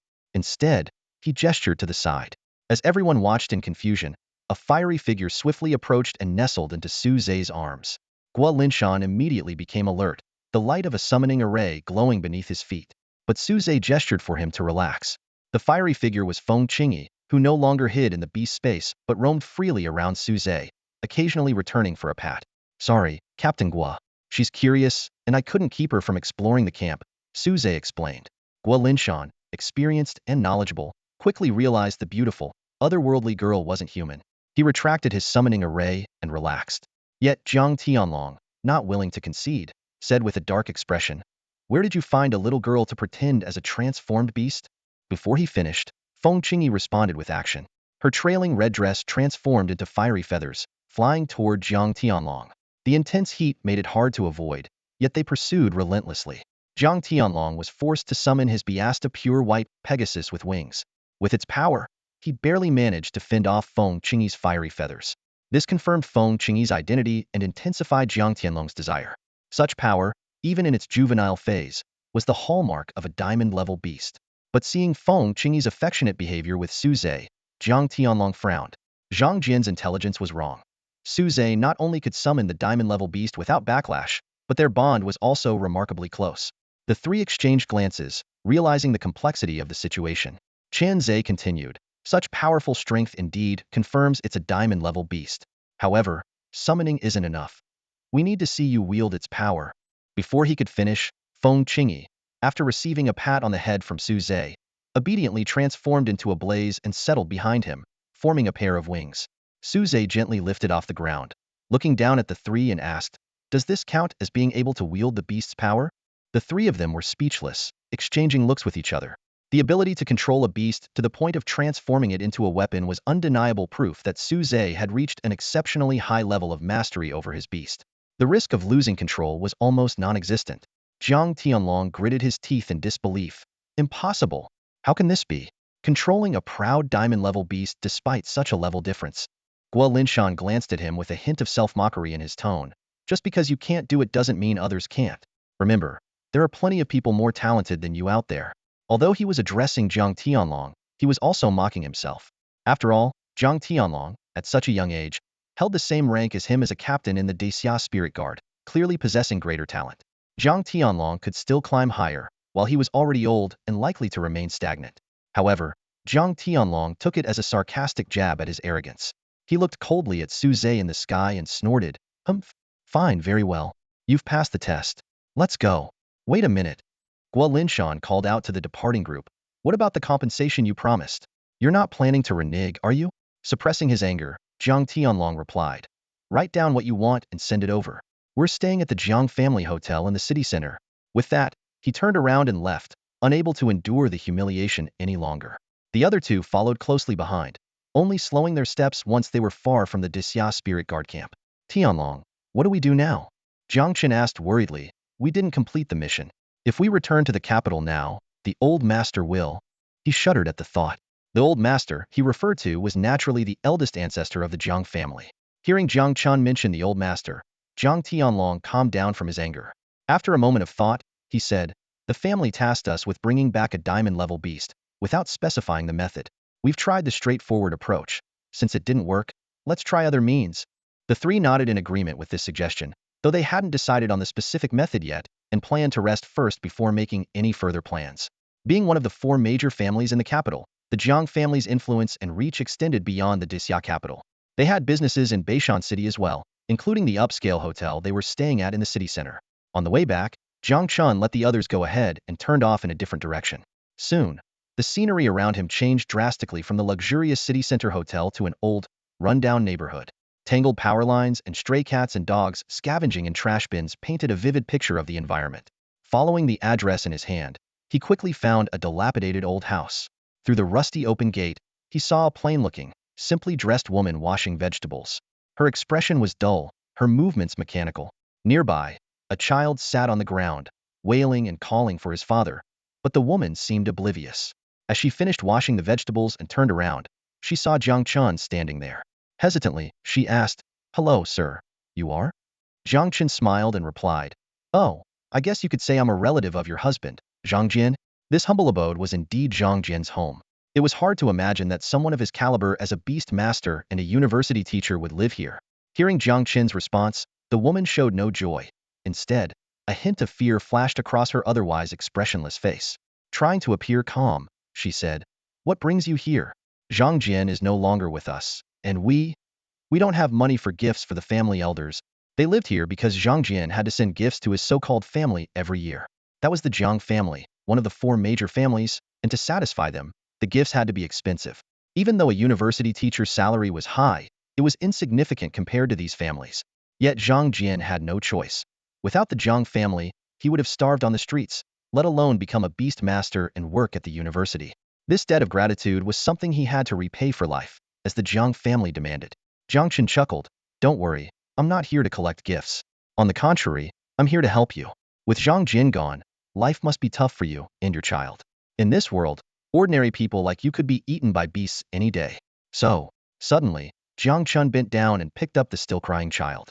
Perhaps sensing the oppressive aura around him, the child suddenly quieted down. "I'm going to take this child away, just like we did with Zhang Jian. He will receive the best education, become a respected beastmaster, and then we'll find him a good job. Isn't that wonderful?" The woman's expression turned to panic as she rushed forward to reclaim her child. "No, we don't need that. We're fine living like this. I beg you, put the child down, please." But no matter how much she pleaded, Jiang Qin showed no intention of letting go. He said, "Don't worry, we've left you some money too. After all, we Jiang family are quite the philanthropists." The woman suddenly became hysterical, unable to stand upright under Jiang Qin's oppressive aura, yet desperately clinging to his clothes. "Let him go. You promised, you told Zhang Jian. If he completed the task, you'd leave us alone. Leave the child alone."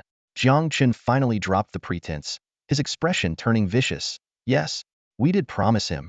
But what happened? He didn't complete the task. The information he gathered was fake. So, the conditions we promised are all void." Hearing this, the woman broke down into tears. "I beg you, don't take my child away. Don't let him have the same fate as his father." But she was powerless to stop Jiang Qin. Her arms were kicked away, and she could only watch helplessly as her child was carried out the door. After leaving the Zhang family, Jiang Chan carried Zhang Jian's child on his shoulders and quickly headed towards a hotel in the city center. The young child, forcibly separated from his mother, cried hysterically. The child's wailing grated on Jiang Chen's nerves, prompting him to discreetly unleash a mental shockwave, causing the child to fall into unconsciousness. Exiting the old town, Jiang Chun took several deep breaths of fresh air, attempting to dispel the oppressive, damp, and garbage-fermented odors lingering in his nostrils. Such discomforts shouldn't have been part of his world, if not for the mission at hand. This thought made him unconsciously tighten his grip on the child's arm. Bruises appeared on the unconscious child's arm, and even in his sleep, he frowned slightly from the pain. Jiang Qin snorted, thinking, "I hope you don't end up like your useless father. If we had known he would be this worthless, the family shouldn't have wasted resources on him." Back at the hotel room, Jiang Chan found Jiang Tianlong and Qin Zhe frowning at a note. Both looked up simultaneously, their gazes landing on Jiang Chen and then shifting to the child he brought back. Their expressions showed no surprise, indicating they were aware of Jiang Chen's actions. Jiang Tianlong frowned and said, "You're back. I don't know what those old folks in the family are thinking, raising these outsiders kids generation after generation. They are useless and waste family resources." Qin Zhe, standing by, looked embarrassed. Though he wasn't an orphan raised by the Jiang family like Zhang Jian, his current position was also thanks to the Jiang family's support. Seeing this, Jiang Chen immediately interrupted Jiang Tianlong, who was about to continue. "Young Master Tianlong, we can't say that. Our Jiang family is still young and lacks the heritage of the other three families that have supported the Xia dynasty since its founding. That's why our ancestors allowed outsiders to join the Jiang family and recruited talents. As the ancestors said, even if they don't bear the Jiang surname, they are still family. Moreover, wasn't that great individual born from this system? This proves the effectiveness of the ancestors' methods." Mentioning that great individual, even the arrogant Jiang Tianlong showed a hint of reverence. Yet, he reluctantly said, "That individual is indeed powerful. It's hard to believe he came from such humble beginnings. But he's just an exception. With his talent, he would have been in the spotlight anywhere, not representative of the whole." Jiang Chun nodded in agreement. Young Master Tianlong is right. But according to the ancestors, those supported by the Jiang family are all part of the Jiang family. There's no need to reject them like that. He discreetly glanced at Qin Zhe as he spoke. Noticing his gaze, Jiang Tianlong realized his slip of the tongue and quickly fell silent. Qin Zhe also gave Jiang Chun a grateful look. "All right, let's drop this topic. What were you and Chairman Chun looking at earlier?" Jiang Chun changed the subject. Jiang Tianlong's anger flared again. "That old fox Guolin Shan really sent the item list?" Jiang Chun gave a wry smile. "Young Master Tianlong, this is something we promised. If we go back on our word, it could affect the Jiang family's credibility." Jiang Tianlong snorted. "I know that, and I never intended to go back on my word. But that old fox Guo Linshan is asking for too much. Zhang Chen picked up the note on the table and examined Guo Linshan's demands. 50 military-grade soul beads, a large quantity but barely acceptable. A golden-level beast egg? Does Guo Linshan plan to contract another beast? Given his potential, he should have reached his limit. When he saw the third item, Zhang Chen instantly understood why Zhang Tianlong was so furious and why Guo Linshan wanted a new golden-level beast egg. A level 70 or higher earth element beast core. This old man wasn't just asking for a lot. His ambition was considerable. Zhang Tianlong, still fuming, said, "Exactly, his current beast is also a golden-level earth element. He must be trying to use the level 70 earth element beast core to help his beast break through its bloodline shackles. With the power feedback during the beast's breakthrough, Guo Linshan might also achieve a breakthrough himself. Though the level cap for golden-level beasts is 70, very few actually reach this limit. During their growth, beasts lose bloodline and potential due to various reasons, eventually getting stuck at a certain level, unable to advance further. This is known as a bloodline shackle. At this point, they need external forces to help restore their bloodline and break through the shackles. Clearly, this is Guo Linshan's plan. Although Guo Linshan had applied for a crystal core from the higher-ups of the Daxia Spirit Guards, he had yet to receive a response. He was well aware that the resources of the Daxia Spirit Guards, who oversee the entire nation, would be allocated preferentially to younger individuals with higher status and greater talent. As a squad leader, Guo Linshan knew that his position was insufficient and his age was a significant disadvantage. Squinting his eyes in contemplation, Guo Linshan decided that instead of pinning his hopes on approval from above, it might be worth trying to extort the Jiang family. To a family of their stature, a level 70 beast crystal core was insignificant. With a mindset of giving it a shot, he added this demand to his list, thinking that with this request, the first two slightly excessive items would seem more reasonable. However, Jiang Qin's reaction was unexpected. The Jiang family strategist, upon reviewing the list, was initially taken aback by Guo Linshan's audacity. After a brief pause, he turned to Zhang Tianlong and said, "Young Master Tianlong, I think we can agree to his terms." Zhang Tianlong raised an eyebrow, looking at Jiang Qin with a hint of doubt in his eyes. While breaking promises would damage the Jiang family's prestige, being easily extorted would also make us appear weak. Principal Jiang, you must understand this. I'm curious, why are you so quick to agree? Jiang Qin's face broke into a mischievous smile as he leaned closer to Zhang Tianlong and whispered, "Young Master Tianlong, sometimes you have to make sacrifices to achieve your goals. Aren't you eager to get back at Guo Linshan for humiliating you today?" Recalling Guo Linshan's earlier sarcastic remarks, Zhang Tianlong's previously subdued anger flared up again. He gritted his teeth and said, "Of course I want revenge, but back then, we were on his turf. Do you have a plan to help me settle this score?" Zhang Chun gave a mysterious smile and continued whispering in Zhang Tianlong's ear, "Not only can we get even, but we might also accomplish the family's mission in the process." With that, he began to lay out his detailed plan. Although Chunzhe was not involved from start to finish, the two did not deliberately avoid him. As Jiang Qin's plan unfolded step by step, Chunzhe felt a chill in his heart, and his hand holding the teacup began to tremble involuntarily. So this is what a powerful family is like. Chunzhe thought to himself in shock. They don't even consider the lives of ordinary people. His gaze fell on the Daxia Spirit Guard's uniform that Zhang Tianlong was wearing, recalling the oath he had taken upon joining. At this moment, those solemn vows seemed to him nothing but a bitter irony. Chunzhe clenched his fists, filled with disappointment and a sense of helplessness towards the world. The next morning, Su Zhe held a gacha egg shimmering with a golden glow, a hint of delight flickering in his eyes. After a long wait, he had finally drawn another rare-grade beast egg. Although, with a diamond-grade beast in his possession, a gold-grade egg no longer excited him as much as it once did. It was still a coveted rarity for most people. Su Zhe thought of Guo Linshan, the captain of the Daxia Spirit Guard. Despite his prominent position, he only possessed a gold-grade beast. His other beast had stagnated at the bronze level, having reached the level cap of 30, and he rarely summoned it in battle. Yet, Su Zhe hesitated to cook the egg and feed it to Feng Qingyi. It wasn't just to please her. He had discovered that beast eggs had a similar effect on beasts as spirit beads did on beast masters. Feng Qingyi had consumed several beast eggs recently, and along with absorbing the power from an 80-level crystal core, she had reached level 60. This had also elevated Su Zhe's mental strength by a few levels. Currently, Su Zhe's two beasts, the Golden Feather Phoenix, had reached level 60, and the Void Spirit Turtle was at level 25, matching his mental strength level. Feeding this gold-grade beast egg to Feng Qingyi could potentially raise her level by at least one more, benefiting both Su Zhe and the Void Spirit Turtle. Ultimately, Su Zhe couldn't bring himself to use the gold-grade egg for consumption, so he stored it in his system space and took out a bronze-grade beast egg instead.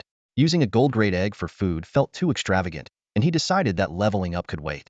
After breakfast, Su Zhe, his two companions, and the bird headed to school as usual. Just as they were about to enter the school gates, a disheveled woman suddenly dashed out from the side, lunging towards Su Zhe. Sun Hao reacted swiftly, shielding Su Zhe and restraining the woman with his remaining arm. Despite the pain in her arm, the woman stared desperately at Su Zhe, her voice trembling as she said, "You're Su Zhe, right? I've seen your photo from my husband. Please, I beg you, help me." Su Zhe looked her over and confirmed he didn't recognize the woman. Curious, he asked, "Who are you? And why does your husband have my photo?" The woman averted her eyes, hesitating before she replied, "Who I am doesn't matter. My husband is Zhang Jian." Zhang Jian. Su Zhe recalled that Namite was the teacher from the Beastmaster University who had attempted to assassinate him a few days ago. Sun Hao, realizing the situation, tightened his grip on the woman's arm. If he hadn't sensed that the woman lacked the spiritual energy typical of Beastmasters, he might have summoned his beast already. However, Su Zhe sensed that the woman wasn't there to kill him like her husband had been. She seemed to be seeking help. He said, "Brother Sun Hao, you can let her go. You're holding her so tightly her arm might break." Sun Hao hesitated, but didn't release her immediately. Su Zhe continued, "Brother Sun Hao must have noticed she isn't a Beastmaster. Besides, my beast is right here with me. What could she possibly do?" Sun Hao glanced at Feng Qingyi, who was standing close to Su Zhe. He was aware that the beautiful young girl was actually the humanoid form of a diamond-grade beast. With her there, it was unlikely anyone could harm Su Zhe, so he let go of the woman. As soon as Sun Hao released her, the woman scrambled to Su Zhe's feet, pleading, "Please, help me, save my child." She wasn't a Beastmaster and only knew that the Jiang family, who controlled her husband, was formidable, but she didn't grasp the extent of their power. The reason she turned to Su Zhe was that if the Jiang family was going to such lengths to target him, he must have the means to contend with them. Su Zhe was perplexed by her plea and helped her to her feet to hear her out. The woman recounted everything she knew, albeit with limited information and in a somewhat disorganized manner. Nonetheless, Su Zhe managed to piece together the story. The Jiang family? So, they've been the ones targeting me all along? I thought it was the people from Fusang, but it turns out it was insiders who acted first. Su Zhe mused to himself. Sun Hao also sensed the gravity of the situation and explained to Su Zhe. The Jiang family is a relatively new but powerful family, having forced the traditional three major families in the capital to recognize them as a fourth.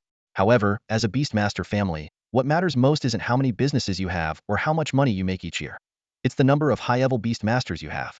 In this regard, the Jiang family has always lagged behind the other well-established families, especially in terms of top-tier combat power. I suspect that's why they have their eyes on you. After all, top-tier combat power generally refers to strong diamond-grade Beastmaster capabilities. Su Zhe's thoughts drifted back to yesterday.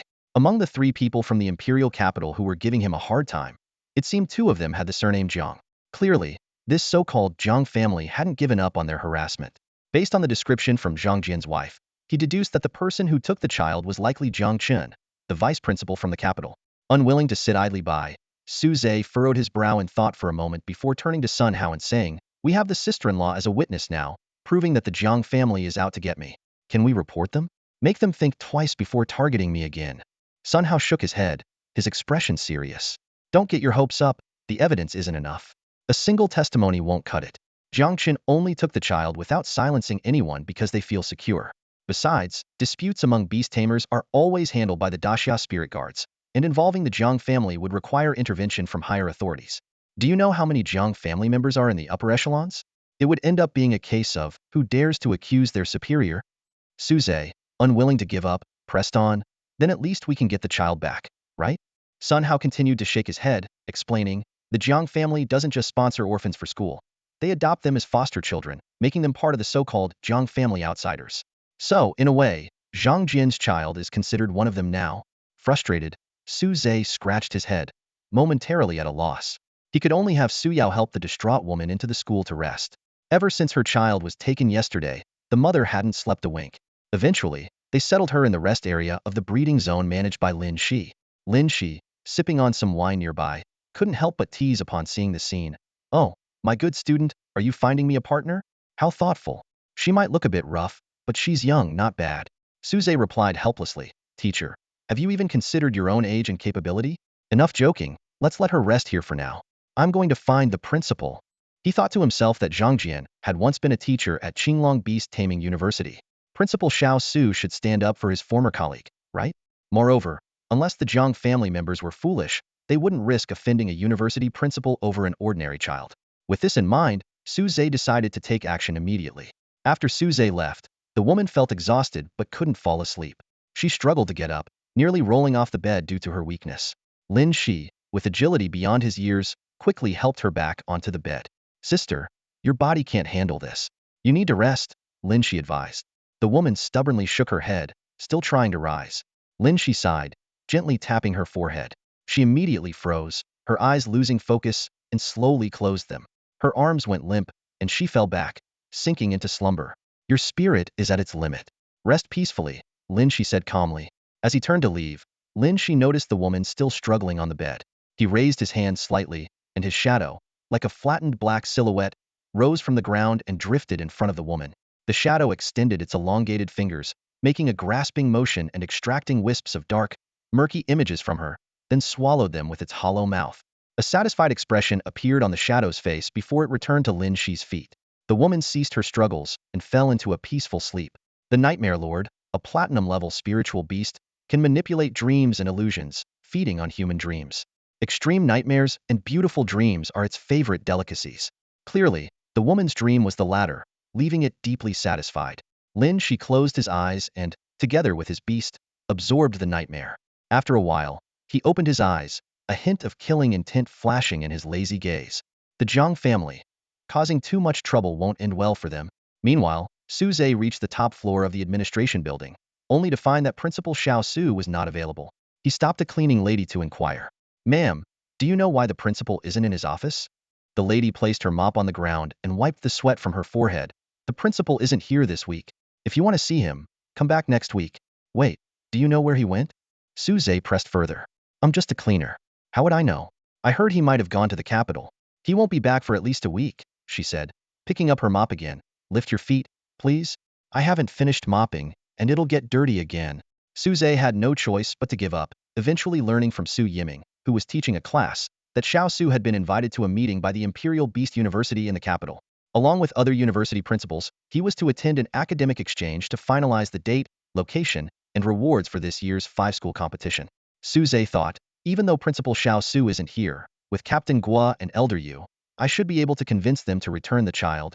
He first went to the Beastmaster Association but found that Yu Shanghua was also absent. It was said he had been invited to host an auction in the neighboring city's Beastmaster Association. Left with no other option, he once again had Sun Hao lead him to find Guo Linshan. This time at the camp entrance, Suze felt the gaze sweep over him, but not linger as it had before. Following his memory, he headed towards Guo Linshan's office. If Guo Linshan wasn't there either, he would be truly at a loss. Luckily, before reaching the office, he saw Guo Linshan walking out with a bright smile. Suze, my young friend, what brings you here? I was just about to look for you. Curious, Suze asked, Captain Guo, what makes you so happy? Haha, wouldn't you be happy if you suddenly came into a windfall? Did you find money, or win the lottery? Haha, neither. I managed to squeeze someone for it. Guo Linshan laughed. Remember what the Jiang family kid promised yesterday? I thought I'd give it a try, and they delivered the goods in just one day. There was something I applied for from the Legion headquarters for days without a response, and they prepared it overnight. That's the power of a big family. As he spoke, he handed a sealed military green metal box to Suze. This is your share, 50 military-grade mind tempering beads. Technically, getting these from them was all thanks to you, so they should all be yours. But there's something in there that's very important to me, so I shamelessly kept it. As for the gold-level beast egg, Elder Yu added it. He seems to want to use it as the highlight of the auction later this year, but he's not here now. Suze took the box. Captain Gua, you're too kind. These mind-tempering beads are more than enough for me. After handing over the items, Guo Linshan asked, by the way, young friend Suze, what brings you here? Suze quickly recounted everything that had happened with the Zhang family to Guo Linshan. After listening, the old man became furious. I suspected the Zhang family before, but I didn't expect them to be so blatant. This is no different from kidnapping and trafficking. Come on, let's go find those guys. With that, he lifted Suze and soared into the air, heading towards the city center. After his initial surprise, Suze carefully observed the principles behind Guo Linshan's flight. It felt different from riding a beast or using a flight-type beast armor. It was more like breaking free from gravity's hold, merely expending energy to accelerate in the air. Suze realized that with the burst from his glided wings, he might surpass Guo Linshan's level of Beastmaster in speed for a short time. But if the flight lasted longer, he would inevitably be overtaken, as the opponent's energy consumption was much lower than his brute force flying. Soon, they arrived at the Zhang family's hotel. As soon as they landed, Guo Linshan led Su Zhe into the hotel. The opulent decor dazzled them, with an air of luxury enveloping the space. Behind them, a doorman, looking anxious and with a pleading tone, called out, "Gentlemen, please wait. This is a members-only hotel. If you're looking for someone, I can notify them for you. If you keep going, I'll be in trouble." The doorman's face was tense, and he was on edge. These two had literally dropped from the sky, and he couldn't afford to offend them. Yet, he was more afraid of breaking the Jiang family's rules. Just as he was caught in a dilemma, a familiar voice came from upstairs. "What's going on down there? It's such a mess." The doorman immediately bowed and replied nervously, "I'm sorry, Master Jiang Chun. These two beast tamers insisted on coming in. I really couldn't stop them." Jiang Chen descended the stairs, his gaze falling on Guo Linshan and Su Zhe. "Ah, Captain Guo, what brings you here? Are you not satisfied after receiving so much from us?" Guo Linshan snorted. "I'm not here for that today. I heard it was your Jiang family who had Zhang Jian plot against young Su Zhe, and now you've forcibly taken his child?" Jiang Chen shook his head, speaking calmly. "Captain Guo, you can't just throw accusations around. It's true Zhang Jian was taken in by our Jiang family, but everyone knows we're a charitable family. Whatever path they choose in life is their own decision, and you can't blame our family for their wrongdoings. That would break our ancestors' hearts, who were devoted to charity." Guo Linshan sternly demanded. "Enough with the excuses. Zhang Jian's wife can testify that you took their child by force. Do you dare let me search the place?" Jiang Chen unhurriedly explained. "That madwoman's words aren't credible. As for the child, yes, I did take him. Zhang Jian was adopted by our elder as a foster son, so naturally, his child is also part of the Jiang family. The elder wanted to see his grandson, so I brought him home. Given the Zhang family's current financial situation, they're not able to support the child's upbringing. It's better for the Jiang family to care for him. But if she's unwilling, we can return him." Knowing he couldn't confront the Jiang family with just one side of the story, Guo Linshan conceded, "Then return the child." Jiang Chen nodded. "Captain Guo, please wait here to avoid putting our hotel staff in a difficult position." With that, he turned and went upstairs. At the stairwell, Zhang Tianlong and Chen Zhe were waiting. Chen Zhe held a sleeping child in his arms, Zhang Jian's son. Since being taken by Jiang Chen yesterday, the child had been crying incessantly, so Zhang Tianlong used his mental power to keep the 7 or 80-year-old boy asleep. His lips were cracked and bloodied, clearly deprived of water. Jiang Chun took the child from Chen Zhe, and Zhang Tianlong grabbed his hand. "Are we really going to let them have their way? When has our Jiang family ever been insulted like this?" Jiang Chen quietly advised. "Master Tianlong, patience is key to achieving great plans. Since everything's already in place, let him have his moment. He won't be around for long." Jiang Tianlong released his grip, a cruel smile appearing on his lips. Jiang Chun quickly returned downstairs with the child, casually tossing him to Guo Linshan. "Catch, and whatever happens, I'm not responsible." Guo Linshan caught the child and, noticing he was unresponsive, quickly checked his breathing. He was alive, just unconscious. Using his mental power, he gently roused the child. As soon as the child opened his eyes, he whispered with parched lips, "Water. I need water." Guo Linshan urgently called out, "Water. Get some water for this child." Jiang Chen remained unmoved, and without his command, the doorman dared not act. Finally, Su Zhe summoned a spirit turtle, which produced a small stream of pure water that flowed into the child's mouth. The child drank greedily until he choked and coughed. "Drink slowly, child. What's your name?" Guo Linshan asked gently. "Zhang Zian." The child replied softly. "That's a wonderful name. How about going home with Grandpa? I'll take you to your mother." "Okay," Zhang Zian whispered. Despite his young age, Zhang Zian was perceptive. He sensed that this stern-looking old man was not bad and was here to help him. The brother who gave him water seemed like a kind and handsome person. In contrast, the seemingly kind and benevolent old man with the white beard from yesterday was the one with ill intentions. Guo Linshan's face, usually stern and even a bit fierce, was now trying its best to show a gentle expression. His soft-spoken manner made Su Zhe, standing nearby, feel quite uncomfortable. This commanding captain, who usually kept the unruly members of the spirit guard in check, seemed like a completely different person at the moment. "All right, climb onto Grandpa's back, and I'll take you home," Guo Linshan coaxed gently. Zhang Zian obediently climbed onto Guo Linshan's broad back. With his arms securely holding the child, Guo Linshan pushed off the ground and soared into the air, heading towards Qinglong Beast Taming University. Zhang Zian's mother was there, resting and waiting for her child's return. Su Zhe stood in place, bewildered. He silently thought to himself, "Really? You bring me here, and then just leave me hanging? If you like kids so much, why not have one yourself? I'm sure Captain Guo, with your stamina, you're still going strong." Just as Su Zhe was lost in his internal grumbling, he suddenly felt a disconcerting gaze from behind. It dawned on him that the Jiang family members were still eyeing his beast. His heart tightened, and he quickly called out in his mind. Almost as if they shared a telepathic connection, Feng Qingyi appeared beside Su Zhe in an instant. She was holding a skewer of freshly bought fried silkworm pupae, glistening with oil and giving off an enticing aroma. This bird was always able to show up at just the right moment, making Su Zhe secretly grateful. Hurry, catch up with that old man ahead, Su Zhe urged Feng Qingyi. Feng Qingyi nodded, stuffing the entire skewer of pupae into her mouth. Her cheeks puffed out. She swiftly positioned herself behind Su Zhe, wrapped her arms around his waist, and unfurled her fiery red wings, lifting them both into the air. Although this mode of flying wasn't as fast as the gilded wings of a beast transformation, it was far more comfortable. Su Zhe leaned back slightly, resting his head against a pair of soft cushions, feeling utterly at ease. With Feng Qingyi's powerful wing beats, they quickly closed the distance to Gua Linshan, heading towards Qinglong Beast Taming University. Behind them, the Jiang family's gaze faded into the distance, and Su Zhe let out a sigh of relief, thankful to have narrowly escaped trouble.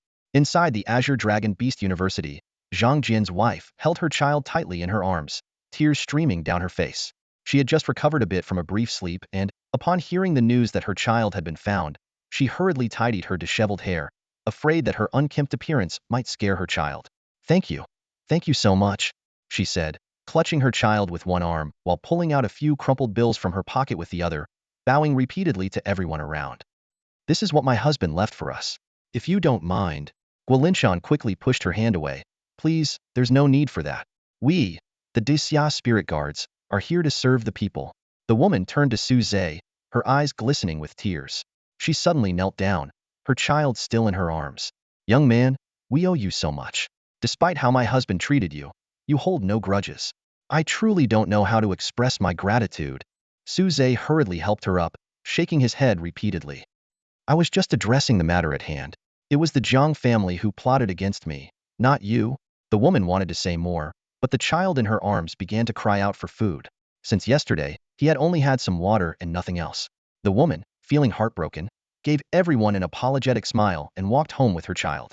There, let's go home, and I'll make you something delicious. How about we have braised pork today? Okay. Zhang Ziyan nodded with a smile, holding tightly to his mother's hand. Su Zhe noticed that Gua Linshan was watching the mother and child leave. Remembering how Gua Linshan had comforted the child earlier, it seemed he liked children, yet Su Zhe had never heard of him having any. Feigning nonchalance, Su Zhe said, that child is really sensible, going through so much without crying and even comforting his mother. How about making him your godson?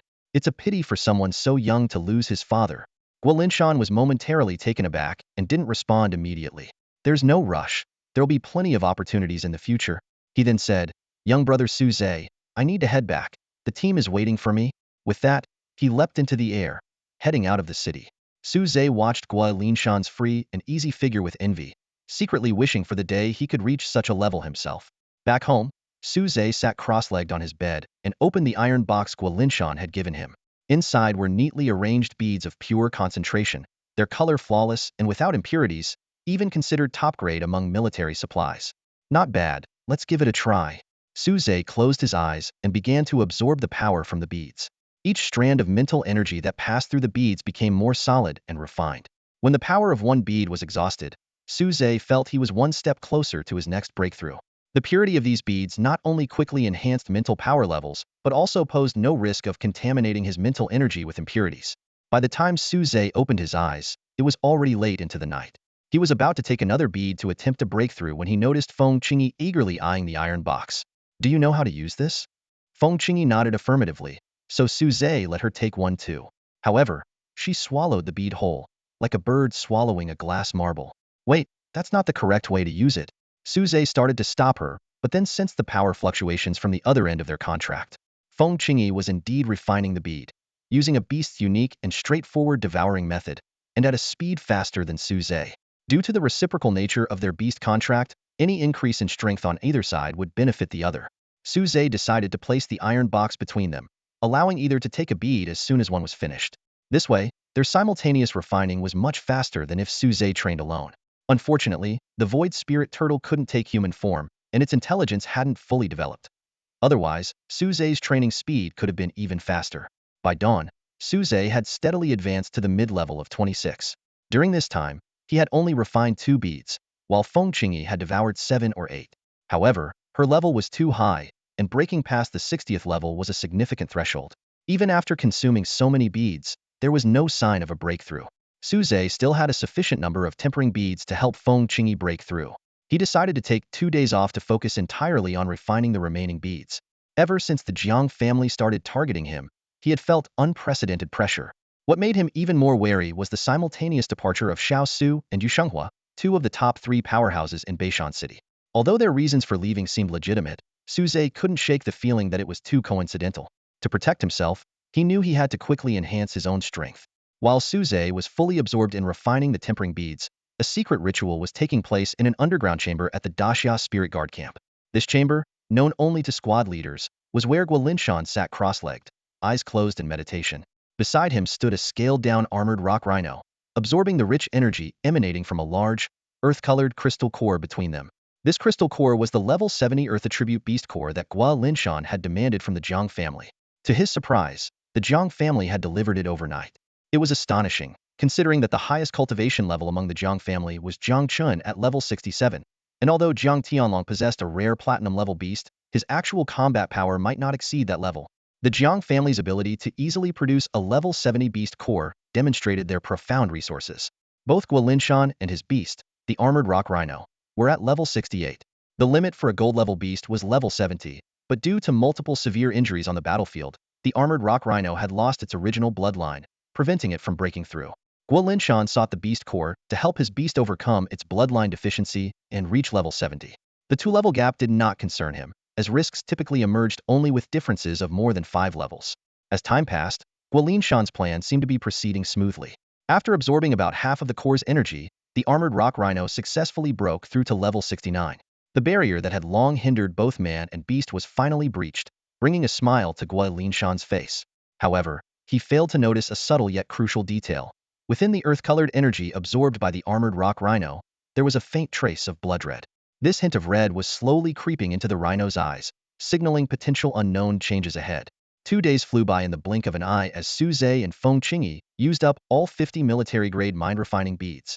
This extravagant use allowed Feng Qingyi to break through the level 60 barrier, advancing steadily to level 62. Su Zhe's progress was even more remarkable, as he reached the bottleneck of level 30. However, the effectiveness of the mind-refining beads gradually diminished, with the last one proving almost useless. Su Zhe realized the necessity of such limitations. Otherwise, powerful families could easily nurture warriors of level 100. He recalled that these beads were casually gifted by members of the Jiang family, indicating they held little value to them. Feeling ravenous, Su Zhe suggested boiling some eggs to satisfy their hunger. Feng Qingyi's eyes lit up at the idea. Yet, upon accessing his system space, Su Zhe embarrassingly discovered only a single bronze-grade beast egg remaining. He decided to use his unused gacha opportunities. The first attempt yielded a common bronze egg, while the second produced a silver-grade beast egg. On the third try, a dazzling white light flashed, and an extraordinary egg rolled out. Upon inspection, Su Zhe was thrilled to find it was a rare platinum-grade beast egg, requiring a high-gravity environment for incubation. Feng Qingyi gazed hungrily at the platinum egg, prompting Su Zhe to quickly store it back in the system and instead take out the silver and bronze eggs. Soon, the eggs were cooked. Although they were still delicious, Feng Qingyi seemed less enthusiastic about the silver egg than before. At that moment, a commotion erupted outside. Su Zhe and Feng Qingyi stepped out to find Sun Hao's home eerily quiet. Heading downstairs, they saw a crowd fleeing in panic from the direction of the Great Xia Spirit Guard's camp, with someone shouting about a beast calamity. Curious, Su Zhe pushed against the flow of the crowd. Amidst the chaos, he encountered Sun Hao, who urgently explained, Captain Guo's beast lost control at the camp, causing a beast calamity, and the Great Xia Spirit Guards have suffered heavy casualties. Without hesitation, Su Zhe instructed Feng Qingyi to transform into her golden-winged form, carrying them towards the center of the chaos. From above, the chaotic scene became even clearer, revealing an unprecedented crisis looming over Beishan City. Out of control? What's going on? Su Zhe's face was etched with astonishment, his voice tinged with urgency. He recalled meeting Guolinshan a few days earlier, when everything seemed normal. How did his beast suddenly lose control? Sun Hao's expression was grave, with a hint of sorrow in his tone. I don't know the specifics. According to other team members, the captain mentioned he would be in seclusion for a few days. But on the third day, an unexpected incident occurred, and his beast went berserk. The captain was the first to be injured, and is in critical condition. We suffered heavy losses trying to stop the rampaging beast. After a brief pause, he gathered his resolve and continued, Captain Guo's beast is incredibly powerful, and we can't contain it. With Principal Xiao Su and President Yu Shenghua absent, your diamond-level beast is the only hope to stop it. That's why I rushed back to find you. Without hesitation, Su Zhe nodded in agreement. He had already planned to help. With his golden wings at full speed, it wasn't long before the massive rampaging beast came into view. It was an armored rock rhino, colossal in size, covered in heavy rock armor, resembling a moving mountain. It continuously used its horn to hurl massive boulders from the earth, tossing them heavily around. The remaining Daxia guardians gritted their teeth, exerting all their strength to deflect the rocks and protect the evacuating civilians behind them. However, their camp had turned into ruins, with many Daxia guardians lying amidst the debris, their fate uncertain. At the forefront of the rampaging beast, Guo Linshan stood bloodied, clad in a somewhat rough bronze beast armor. Despite losing the aid of his strongest beast, he remained on the front lines. Su Zhe didn't rush into battle. Instead, he landed with Sun how to rescue Guo Linshan first. He understood that knowing a beast's abilities and weaknesses was crucial for the fight. Captain Guo, what exactly happened? Su Zhe asked after placing Guo Linshan in a safe spot. Guo Linshan wiped the blood from his mouth, looking at Su Zhe in surprise. Why are you here? It's too dangerous. You need to leave. Su Zhe shook his head firmly. Captain Guo, I'm now a member of the Daxia Guardians and have sworn to be the first to face danger. Besides, who else can stop it from wreaking havoc? By the time guardians from other cities arrive, it might be too late. Guo Linshan was momentarily stunned, then spoke with both relief and anger. You have such awareness just after joining, yet Jiang Tianlong, as a team leader, acts selfishly, disregarding the people's lives. Su Zhe immediately sensed a connection to the Jiang family but remained puzzled about the details. Captain Guo, how did Jiang Tianlong cause your beast to lose control? With a sigh, Guo Linshan explained the situation. He had intended to use a beast core obtained from the Jiang family to help his beast break through. Initially, everything went smoothly, but then the situation deteriorated rapidly. The core concealed a trace of malevolent energy that, over 2 days, eroded the armored rock rhino's mind, ultimately corrupting its spirit and breaking the beast contract, leading to this disaster.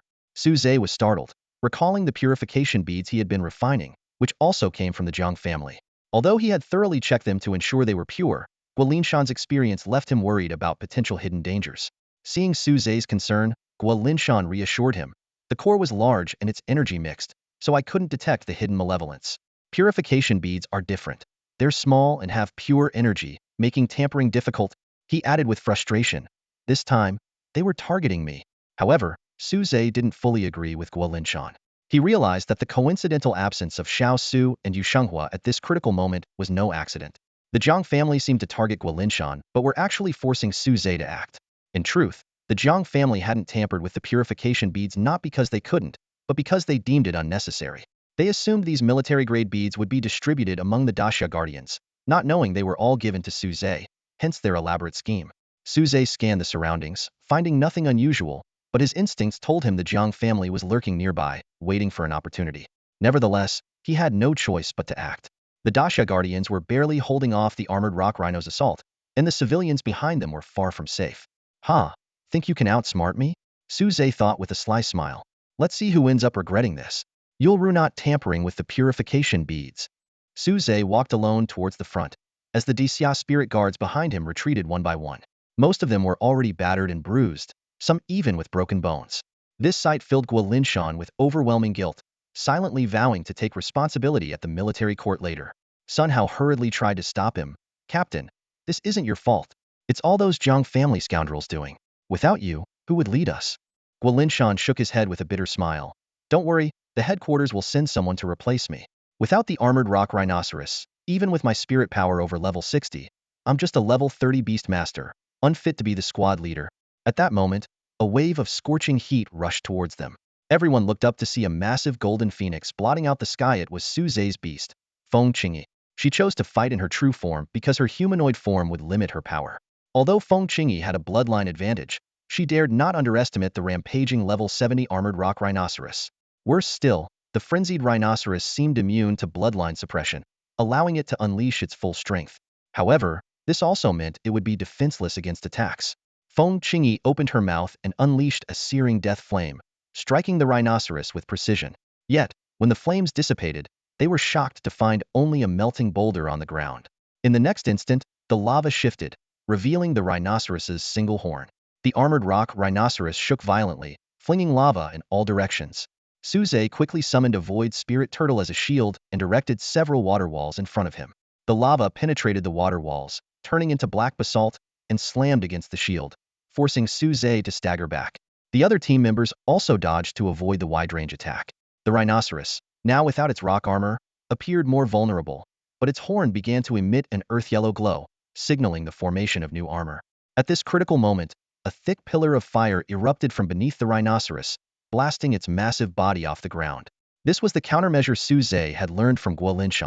The rhinoceros's rock armor had incredible defense, capable of withstanding fire and ice, and would rapidly reform upon contact with the ground.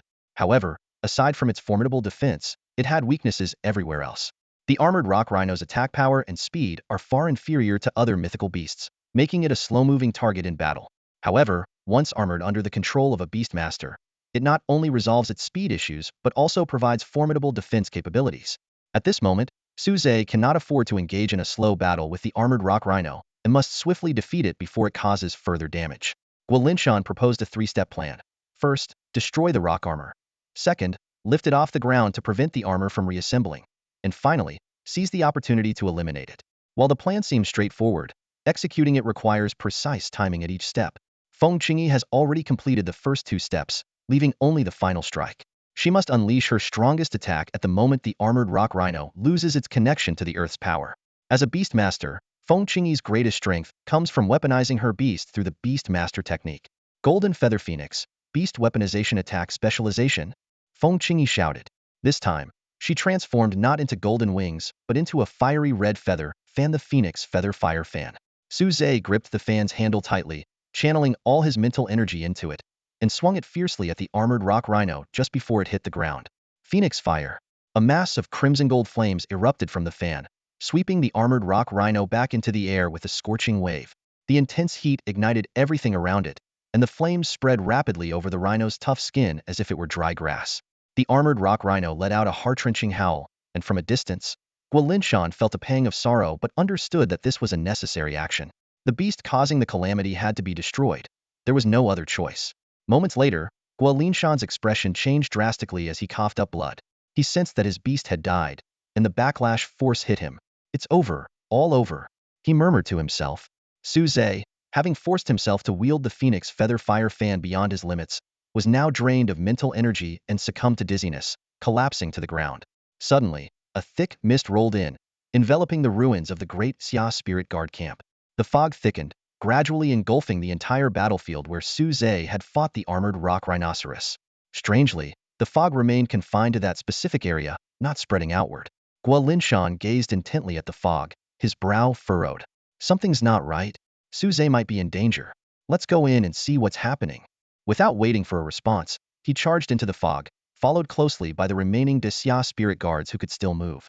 The fog was dense as ink, and as soon as they stepped in, they lost sight of one another. The air was thick with moisture, suffocating like being submerged underwater. They pushed through the discomfort, groping their way forward in search of Suze. However, before long, as their breathing suddenly eased and their vision cleared, they realized they had returned to their starting point. Lin He gritted his teeth, glaring at the ever-expanding fog. This isn't ordinary fog. It's the illusionary mist from a mirage beast. Even without his beast companion, his level 68 mental strength remained sharp. The mirage beast must be at least level 65 to confuse him like this. Those Jiang family bastards, are they still after Suze's diamond-level beast companion? Lin He didn't rush in again, but instead flew along the edge of the fog. With his formidable mental power, a beast tamer above level 60 could still fly even without a beast. As he ascended to nearly 1,000 meters, the fog thinned. Lin He continued upward until he completely escaped the mist, then changed direction, heading towards the fog's center.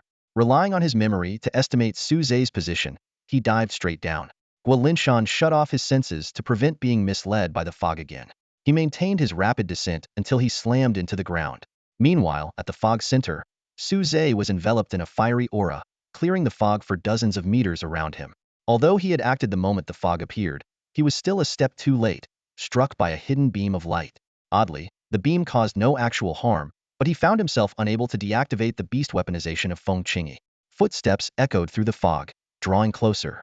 Soon, Jiang Tianlong emerged into the area cleared by Su Zhe's flames, with Jiang Chun following closely. Above Jiang Chun floated a massive shell, continuously spewing fog, and inside the shell lay a pearl the size of a fist. Jiang Chun smirked arrogantly. Stop struggling. No one is coming to help you.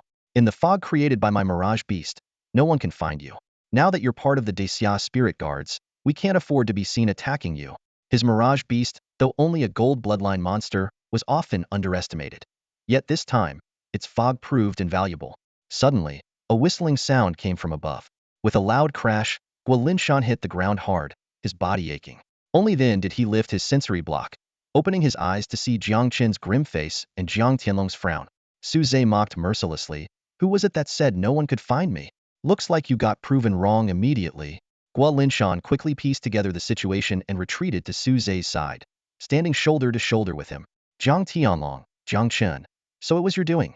You used a tampered monster crystal core to set me up, all to lure young Su Zhe into your trap. I won't let you succeed. Jiang Tianlong sneered. Old fool. Your primary beast was just killed. What do you have left to fight us with? We used this mirage beast's fog to avoid being seen, saving us the trouble of silencing witnesses. But since you're here asking for death, don't blame me. Before he finished speaking, the Aurora unicorn transformed into a magnificent silver spear in his hand, its tip gleaming with vibrant colors in the light of Su Zhe's flames. Meanwhile, the less combat-capable Jiang Chen stayed back with the mirage beast, continuing to generate fog. Guo Linshan took a step back and whispered to Su Zhe, "Can you still fight?" Su Zhe gave a wry smile. The mental energy consumption of the Phoenix Feather Fire Fan is too great. I exhausted all my mental strength just now. Then why not deactivate the weaponization and let the golden feather phoenix bird return to its form? At least that way, you can protect yourself. Moreover, her flames seem to have a restraining effect on the mist, so taking you out of here shouldn't be an issue. Before Su Zhe could respond, Jiang Tianlong's voice echoed from ahead, laced with a hint of smugness. Heh, don't bother struggling. With my beast control Aurora Unicorn's light spirit lock, your beast is now trapped in this state. Standing dozens of meters away, Jiang Tianlong wore a confident smile. He explained, although the bloodline of the golden feather phoenix surpasses that of my Aurora Unicorn, their levels are roughly comparable. This means the light spirit lock can't hold for long, but it's more than sufficient. His gaze turned to Su Zhe, a trace of disdain in his eyes. With a low-level master like Su Zhe holding you back, the Phoenix Feather Blazing Fan can't exert much power. Once Su Zhe's mental strength is completely depleted, you'll be at my mercy. At that moment, Guo Linshan suddenly appeared, disrupting Jiang Tianlong's plans.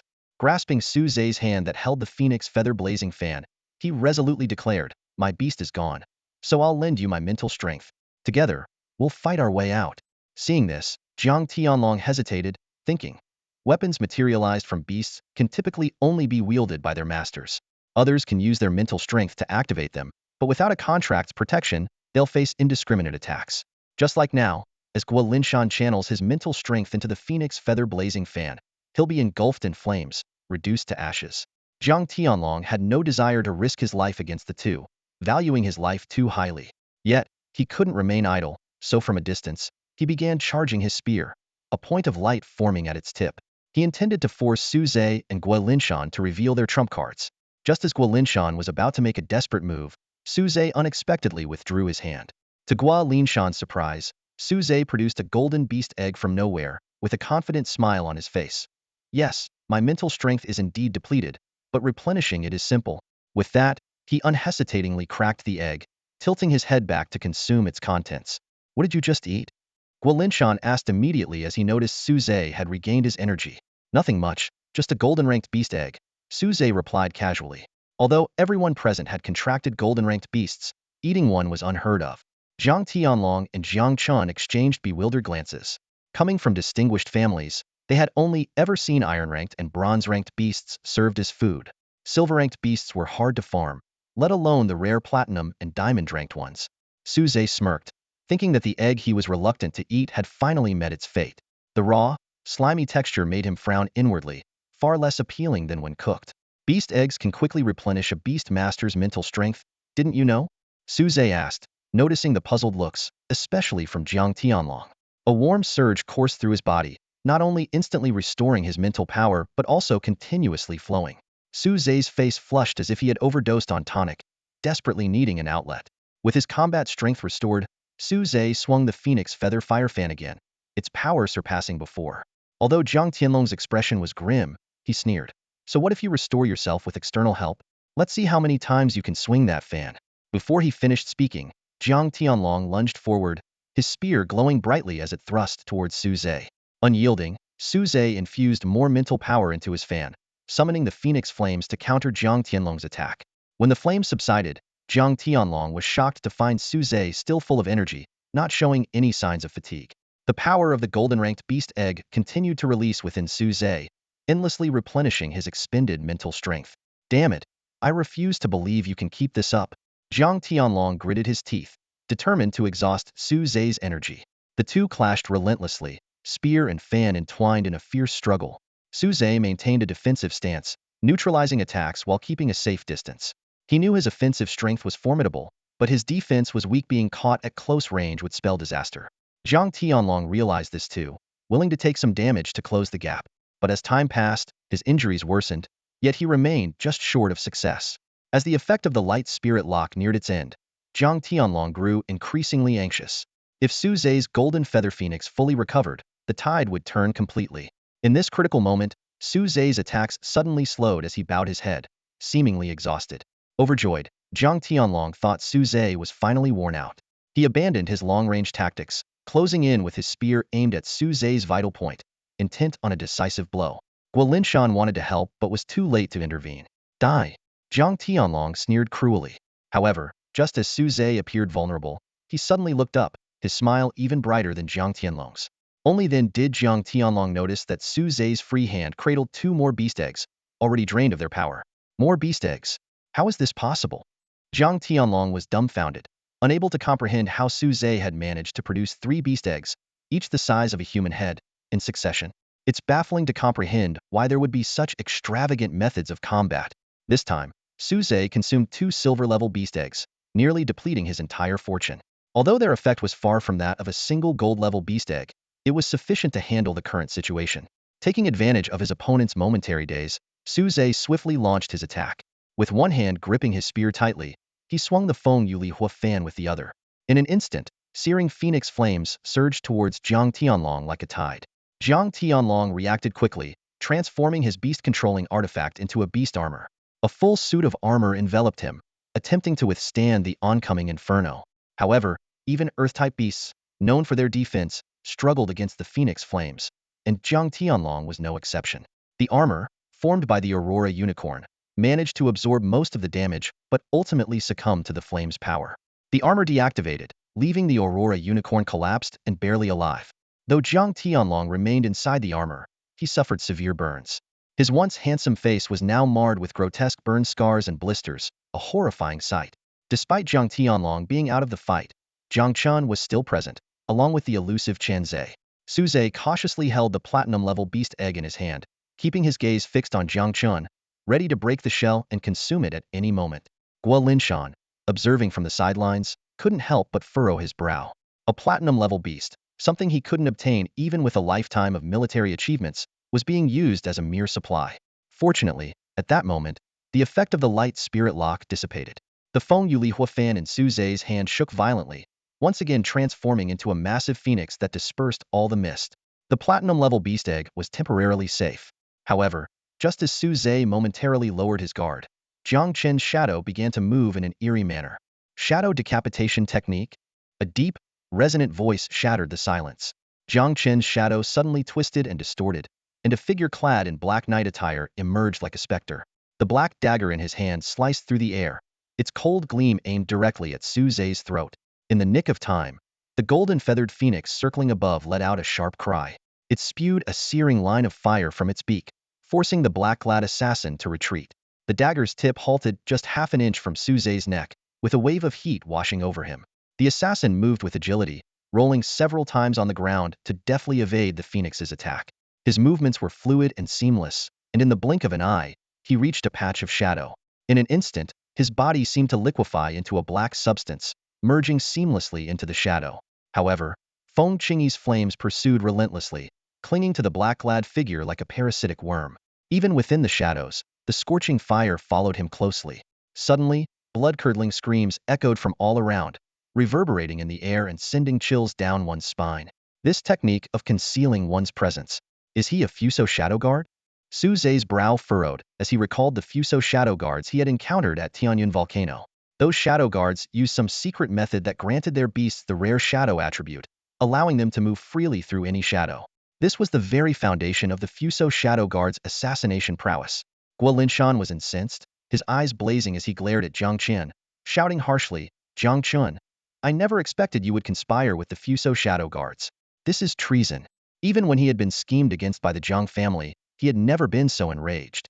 A prominent family like the Jiangs secretly colluding with Fuso posed a deadly threat to the great Xia kingdom. Jiang Qian turned pale, shaking his head desperately in denial. "No, it's not true. I did plot against you, but I have no ties with the Fuso people." "Then how did he end up hiding in your shadow?" Guo Linshan pressed further, his tone filled with skepticism. The Fuso shadow guards couldn't enter someone else's shadow without close contact. Moreover, having a living person slip into one's shadow would not go unnoticed by Jiang Chun. Jiang Chun racked his brain, recalling the people he had interacted with recently. Suddenly, a realization dawned on him, and his expression grew even graver. "Last night, Zhe invited me for drinks. I usually have a good tolerance, but I got drunk after just a few glasses. I thought it was because his liquor was too strong. When I woke up this morning, Zhe was gone. Young Master Tianlong and I assumed he fled to avoid taking responsibility for plotting against the captain of the Great Xia Spirit Guard Squad." He glanced nervously at Guo Linshan, relieved to see he wasn't in a rage. At that moment, a figure slowly emerged from the shadows beneath a distant tree. The flames on his body had extinguished, but his clothes were nearly burnt away, revealing skin marred with burns. His black face mask was also destroyed, exposing a slightly aged face. "Chunze, so it really is you. Our Jiang family treated you well, yet you went to join Fuso." Jiang Qin pointed at him furiously, shouting in anger. Zhe calmly transformed the dagger in his hand into a set of black armor that he donned, then replied leisurely, "You got one thing wrong. I never joined Fuso. I've been with Fuso from the start." As everyone's attention was drawn to Zhe, another figure leapt from Jiang Qin's shadow. This time, instead of targeting Su Zhe, the figure rushed directly at Jiang Qian. However, despite his apparent anger, Jiang Chun had been closely monitoring his shadow. The mist from the mirage beast had not yet dissipated, making it difficult for outsiders to enter, with his shadow as the only possible transit point. Who knew how many people Zhe had stashed in his shadow while he was unconscious? Just as the attack was about to land, the mirage beast atop Jiang Qin suddenly appeared in front of him, its hard shell acting as a shield to block the lethal strike. Simultaneously, the pearl hidden within its shell shone brightly, illuminating Jiang Chun like an operating room light, making his shadow almost disappear. With nowhere to hide, the Fuso shadow guards relying on shadows were forced to emerge from Jiang Chen's shadow one by one. 1, 2, 3. Dozens of figures appeared, surrounding them.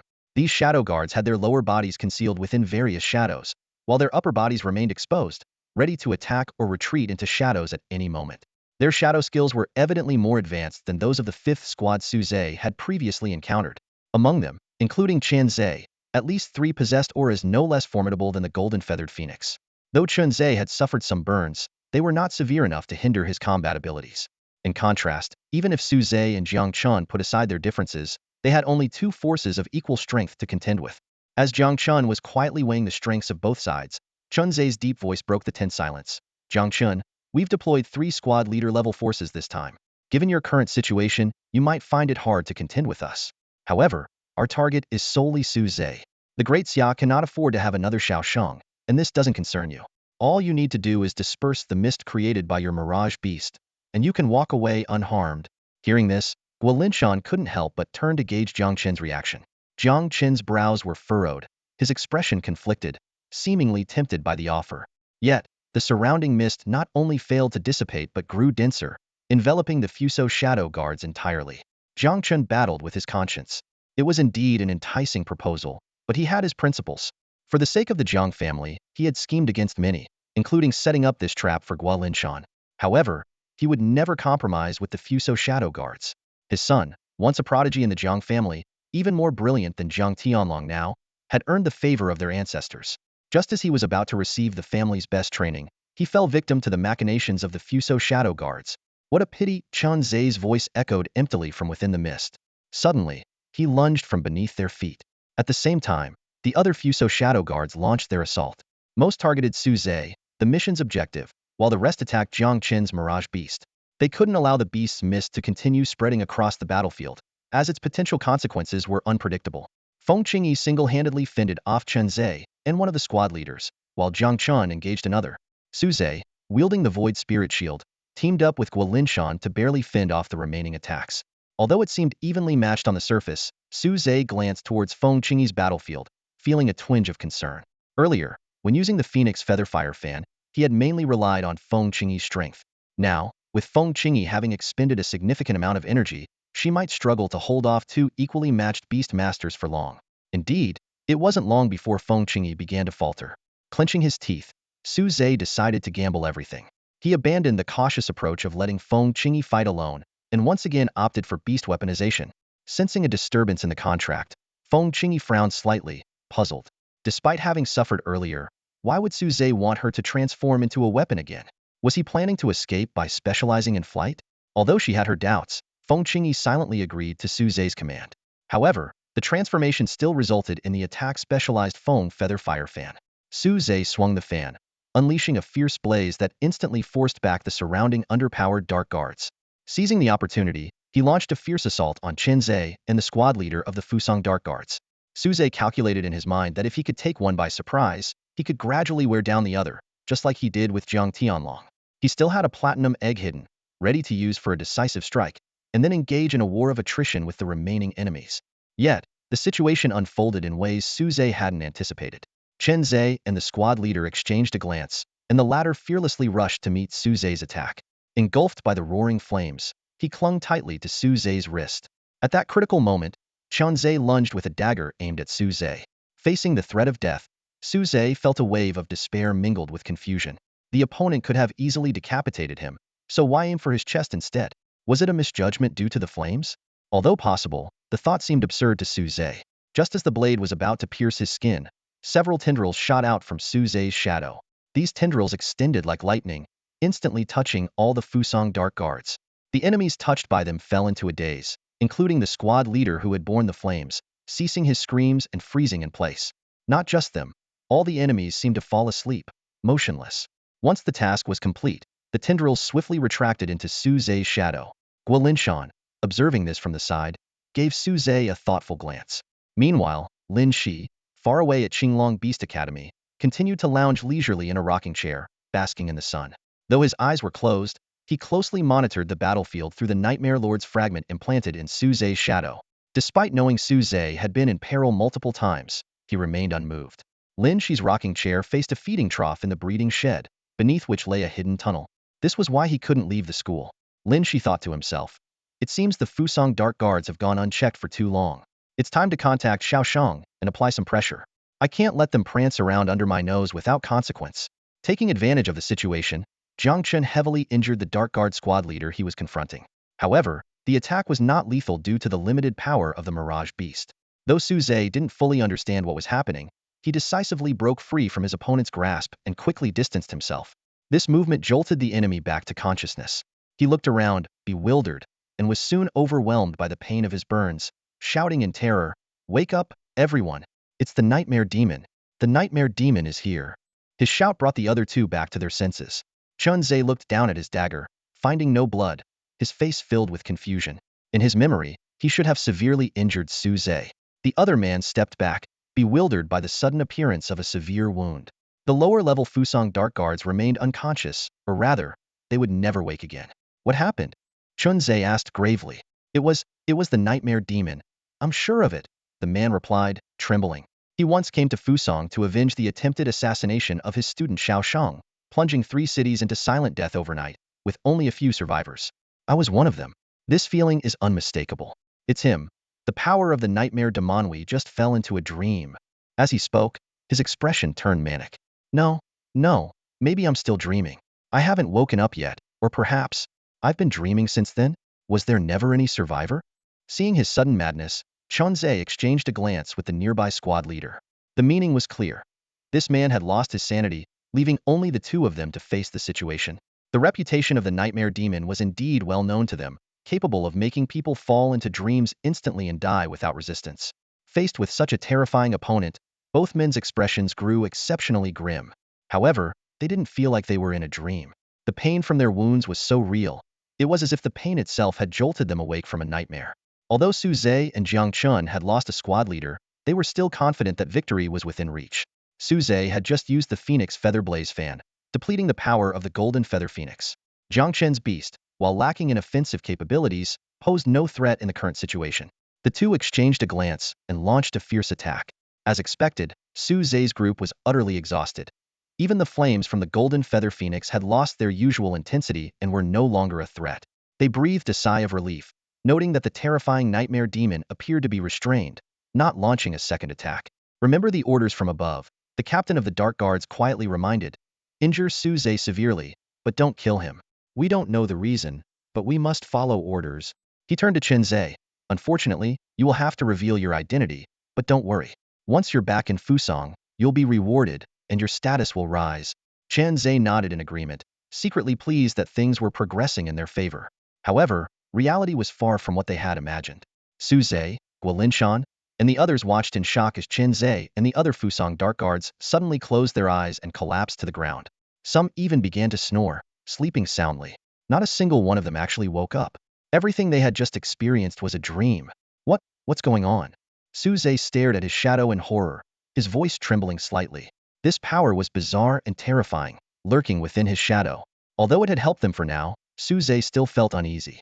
Guo Linshan pondered for a moment and then spoke slowly. To my knowledge, the ability to make people dream like this could only be achieved by the former principal of the Azure Dragon Beast Academy. But he resigned 6 years ago after an accident, and Xiao Su took over. Since then, no one has seen the old principal outside. A vision of the unreliable, drunken teacher flashed through Su Zhe's mind, and he couldn't help but ask, what about inside the academy? Has anyone seen him? Guo Linshan shook his head. The old principal is very mysterious. It's said that every time there's a school meeting, the teachers fall asleep in the conference room, and when they wake up, it's all over. No one has ever seen what he really looks like. He paused and added, but perhaps Dragon Master Xiao Sheng has seen him. After all, he is Xiao Sheng's teacher and protector. Su Zhe couldn't be sure if it was Lin He, the old man, secretly assisting them, nor did he understand the man's intentions. But at least for now, this battle had become surprisingly simple thanks to this mysterious power. Just as they were about to deal with the 3 sleeping enemies together, a sound came from behind them. It was Jiang Tianlong, who had previously been unconscious, suddenly reacting. He summoned all his mental strength and let out a piercing screech that struck directly at the soul. The screech was like a bolt of lightning, causing the eyelids of the 3 Fusang Dark Guards to twitch, as if they might wake up at any moment. Chen Zhe and his companions gradually regained consciousness under the mental pressure exerted by Jiang Tianlong, just as Jiang Chun and Feng Qingyi launched their final assault. Chen Zhe was the first to awaken, shoving the captain of the Fusang Dark Guards beside him into the raging flames. The man barely had time to react before he was engulfed by the searing fire, reduced to charred remains in an instant. Chen Zhe emerged unscathed, maintaining the precarious balance of the situation. Still shaken, Chen Zhe glanced around, momentarily unable to distinguish reality from the dream world. He exchanged a glance with another squad leader, seeing the same confusion and fear reflected in his eyes. The other man seemed unhinged, muttering incessantly, "See? I wasn't wrong, was I? A dream. It's all a dream. Who's to say we're not still dreaming?" Suppressing his unease, Chunze spoke with a slight tremor in his voice. "This time. It must be real. The pain from my wounds. That's no illusion." He discreetly stepped back, taking cover behind another person. The memory of almost being killed in his unguarded state within the dream filled him with a newfound respect for the nightmare demon and an understanding of why the Fusang hierarchy feared it so. Unbeknownst to Chen Zhe, the power Lin she left on Su Zhe had been exhausted earlier, and they were now merely wary of the air around them. Chen Zhe calculated silently. With one dead and another mad, it's just me left. Yet, they have Jiang Qian and the Golden Feather Phoenix, both formidable opponents. It seems today's mission is doomed to fail. Adding to Chen Zhe's anxiety was the difficulty of retreating alone. The area was shrouded in the mist of the Mirage Beast, which could disorient even the Dark Guard's shadow stealth. They had only managed to enter by following Jiang Qin's shadow. Chen Zhe's heart sank. Looks like I'm destined to fall here today. Who would have thought my first mission after exposing my identity would end in failure? I've failed the Emperor. Meanwhile, Su Zhe and his team remained unaware that one of their adversaries was incapacitated, still cautious of facing 2 high-level opponents. Jiang Tianlong's earlier actions had cost them a prime opportunity. Guo Linshan glared at the struggling Jiang Tianlong and shouted, "Jiang Tianlong, do you even know what you're doing?" Jiang Tianlong, with a crazed smile and blood trickling down his face, replied, "What am I doing? Taking care of you, of course. Seeing this, Jiang Qin urgently tried to reason with him. Young Master Tianlong, stop this. These guys are Fusang's dark guards. Helping them won't benefit the Jiang family at all. If they get away with the diamond-level beast, the consequences will be disastrous. Jiang Tianlong shot Jiang Qin a cold glance, his voice indifferent. The Jiang family? My concerns have nothing to do with them anymore. I just want him dead. His eyes burned with hatred as he glared at Su Zhe. As a prodigy of the Jiang family, a favored son of heaven, Jiang Tianlong could not accept being bested by someone of humble origins. What was worse, he could sense that his beast, the radiant unicorn, had been rendered useless by Su Zhe in their earlier fight.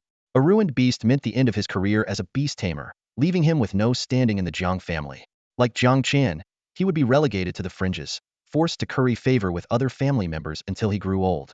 Now, Jiang Tianlong's goal was no longer to seize the beast for the Jiang family, but to kill Su Zhe at any cost. He maneuvered his heavily injured beast, creating distance from Su Zhe's group and forming a pincer attack with Chen Zhe's team. Jiang Tianlong shouted, "Old Chen, let's join forces. Even with one of you down, the three of us still outnumber them 2-1. They stand no chance. Just let me kill the boy, and the rest is yours." Chen Zhe was taken aback by the offer.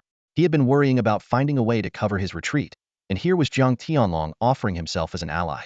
It's like offering a pillow to someone who's drowsy. Jiang Tianlong eagerly nodded and agreed. All right, you hold off that phoenix, and we'll deal with Jiang Chun, that old man. Once we take him down, we'll come to assist you. Although the golden feather phoenix was tougher to handle than Jiang Chun, it was precisely this challenge that allowed Chen Zhe and his companions to quickly defeat Jiang Chun and then help Jiang Tianlong. Jiang Tianlong had no doubts about this plan and nodded resolutely. The battle reignited. Jiang Tianlong, enduring his injuries, taunted Su Zhe and the golden feather phoenix. Kid, you only won earlier because you used an external force. That's not a fair victory. Let's go again if you dare. Su Zhe, uninterested in arguing, tossed the platinum egg to Feng Qingyi, who was circling overhead. He urged, haven't you always wanted to eat this platinum egg? Here, take it now to replenish your strength. Once we take this guy down, we can go help Jiang Chun. He can't hold on against two for much longer. Jiang Tianlong frowned at this, recalling how he was defeated by Su Zhe's similar tactics earlier.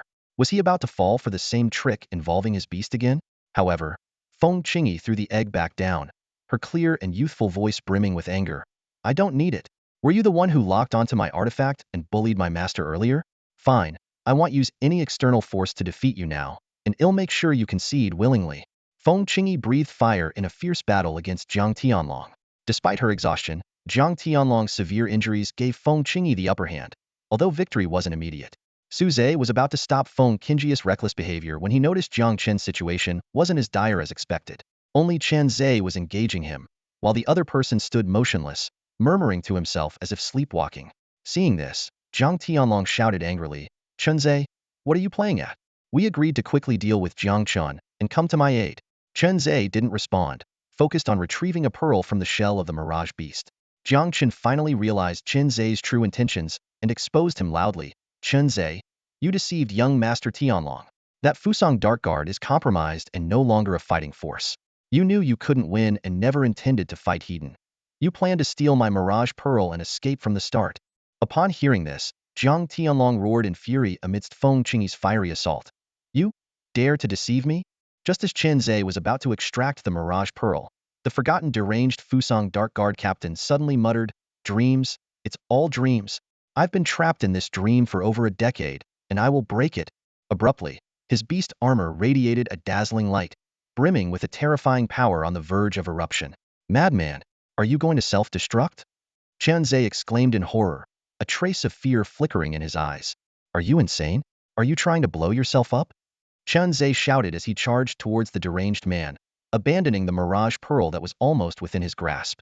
The man's eyes gleamed with madness, his voice hoarse. Suicide?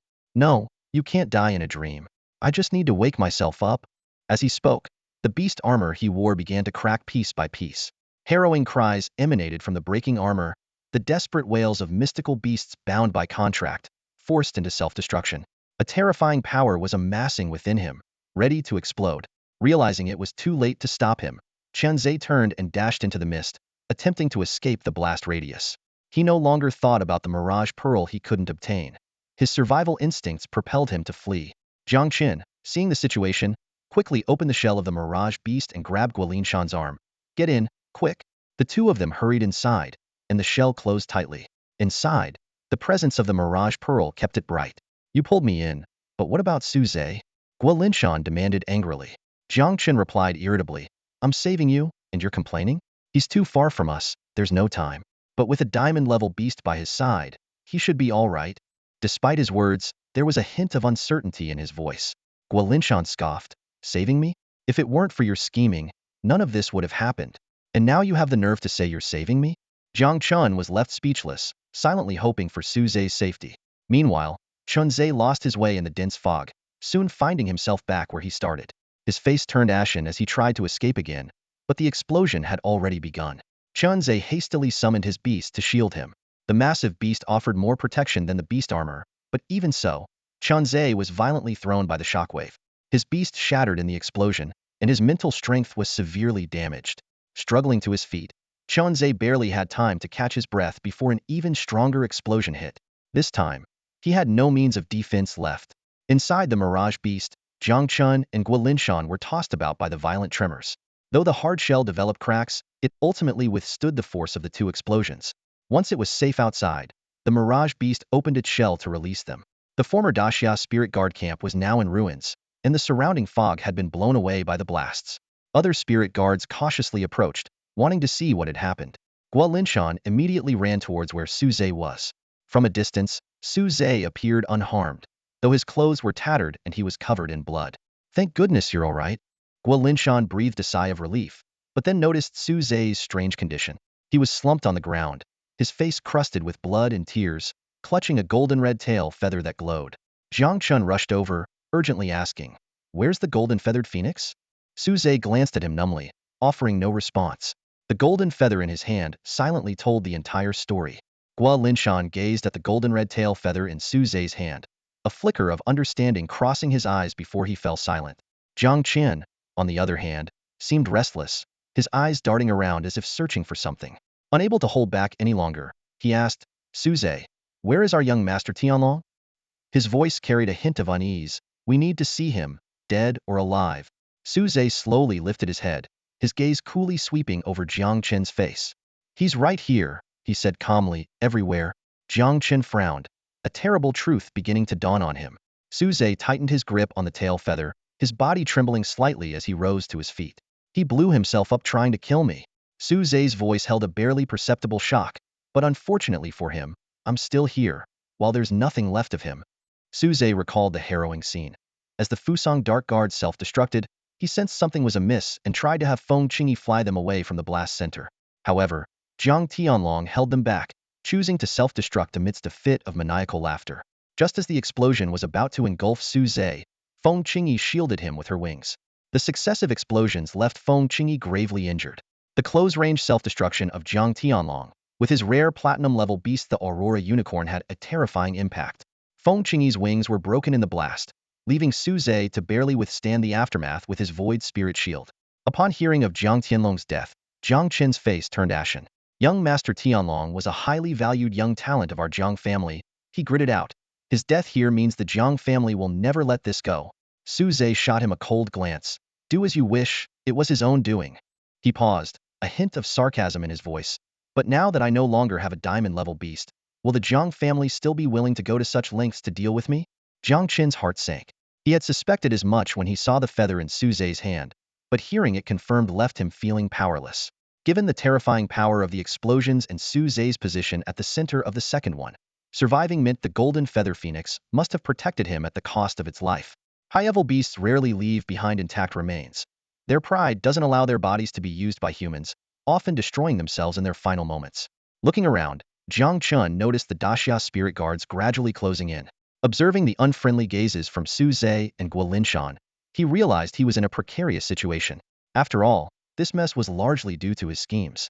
Though he was the only high-level beast master above level 60 left, his Mirage beast was severely injured in the blast, and his mental strength was greatly depleted.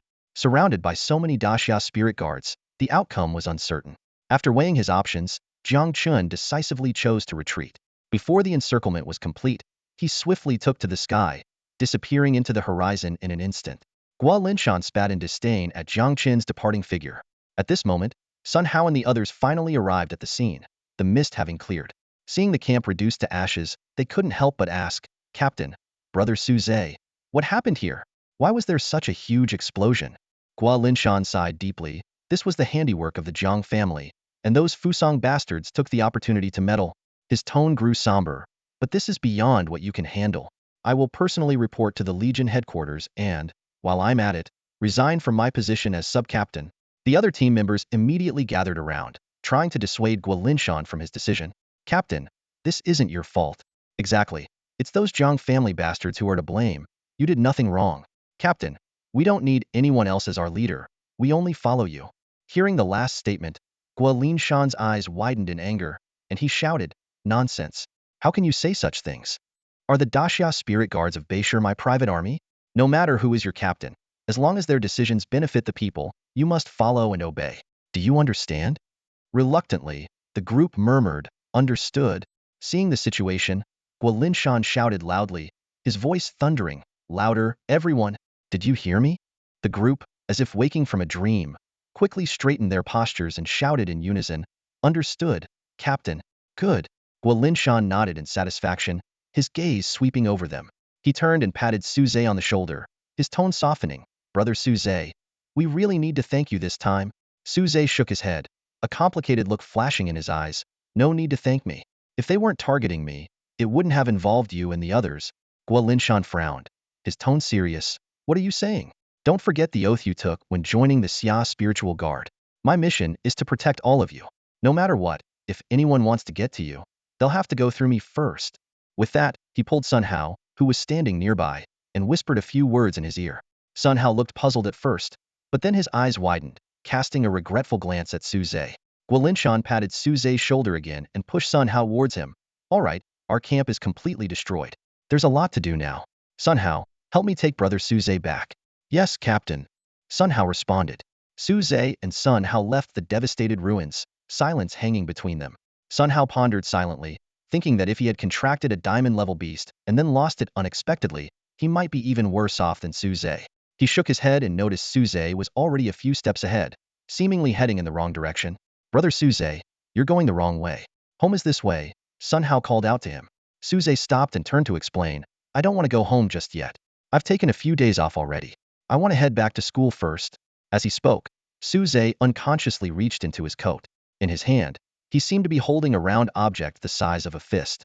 It emitted a faint glow and appeared to be a fiery red egg. Suze eventually decided to head home first.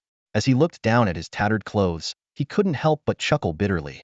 If he went to school looking like this, he might be mistaken for a delinquent and even make the front page of the school newspaper. He could already imagine the headline. Shocking!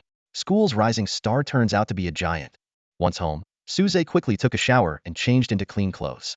While washing, he again examined the fist-sized, fiery red egg, hoping to discover some useful information, but found nothing.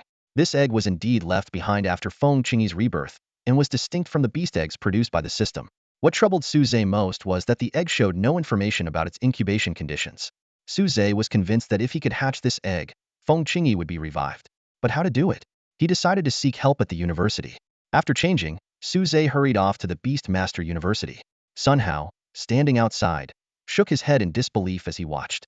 He couldn't understand why Suze, having just survived a fierce battle and lost his strongest beast companion, wouldn't take time to rest but was rushing to school instead. Is this the difference between a top student and a slacker? Sun Hao mused to himself. I guess the saying is true. Top students are made under pressure. Just then, Chen Xian, the teacher of the beast breeding class, happened to pass by and overheard. She immediately retorted, You're wrong. Not all top students are made under pressure. I was a section baby. Her words left Sun Hao speechless and full of questions. Inside the school, chaos reigned. The earlier monster incident had already unsettled the students, and the subsequent two loud explosions only added to the panic. Suze struggled to make his way through the fleeing crowd, heading towards Lin He's breeding shed. During the critical moment when Jiang Tianlong self-destructed, Suze's shadow transformed again. This time, it wasn't tentacles but a black humanoid figure, as thin as paper yet incredibly resilient. It absorbed all the shockwaves, stretching but never breaking. After the crisis was averted, the severely injured Feng Qingyi ignited in golden flames, transforming into an egg.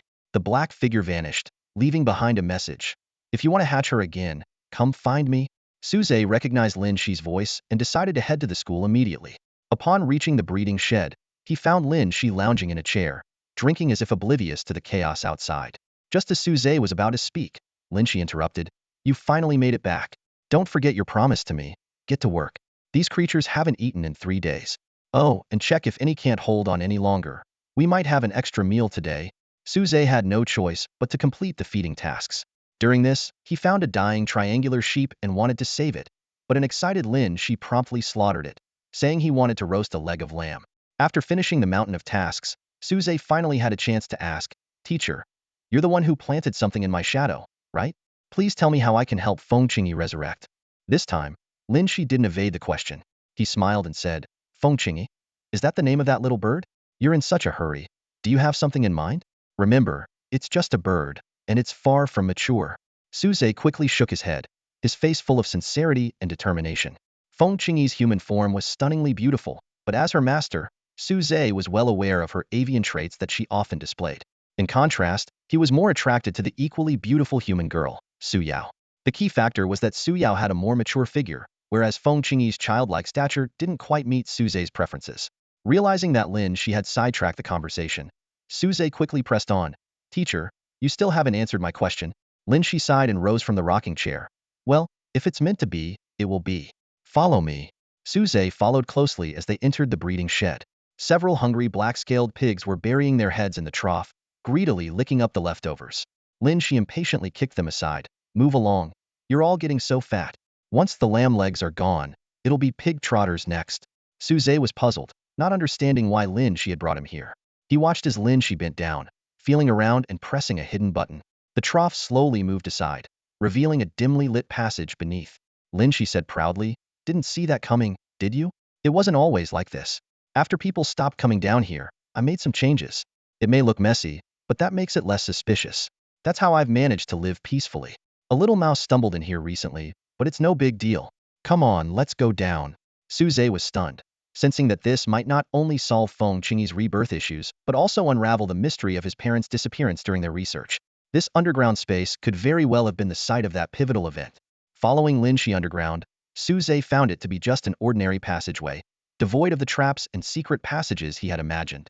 It made sense, as it was originally meant for researchers to come and go, and too many mechanisms would be inconvenient. Besides, Lin He was the best guardian. Soon, they reached the end of the passage. Before them lay a vast underground space, as large as 2 or 3 football fields. At the far end of this hollowed-out subterranean world stood an enormous black earthen wall. Embedded within it was the skeletal frame of a golden dragon, an awe-inspiring sight. Several searchlights illuminated the hidden space, casting light on an array of intricate instruments. Once at the cutting edge of technology, these devices now lay dormant, blanketed in layers of dust. Suze surveyed the scene, overwhelmed by a profound sense of awe. This is the hidden secret of Qinglong Beast Taming University? Is this where my parents conducted their research? Suze asked, his voice tinged with a hint of tremor. Lin He did not answer directly. Instead, he slowly walked forward, carefully navigating through the silent machinery. He gently brushed away the dust from their surfaces, as if greeting old friends not seen for years. Since that day, I haven't been here in a long time either, Lin He murmured. At most, I'd come by the road outside to catch the occasional intruding mouse. They continued until they reached an earthen wall, where embedded within it was a colossal dragon skeleton. Suze looked up, truly grasping the meaning of gigantic. An adult would seem smaller than a single segment of the dragon's claw. Suze quickly noticed something peculiar about the dragon bones. They weren't simply embedded in the soil. Half of its body was trapped in this world's earth, decayed into bones, while the other half was concealed in a dark void. Upon closer inspection, it seemed possible to glimpse through the darkness to the other side, where flesh was visible. Noticing Suze's scrutiny, Lin He explained, You see, this dragon corpse isn't entirely in our world. Its lower half is in another realm. Its power must have been immense, far surpassing any known beasts. We call it a divine beast. He continued, Initially, it wasn't just bones. We even obtained a piece of its flesh and extracted a small amount of divine beast blood using every possible means. A smile appeared on Lin He's face. Those guys from Fusong went to great lengths last time to acquire divine beast blood for some purpose, but they miscalculated. We used up all the blood in experiments long ago. Suze wanted to ask more questions, but Lin He interrupted him. Save your questions for later. Don't you want that egg to hatch? Suze suppressed his curiosity, sensing he was close to uncovering the truth of his parents' disappearance.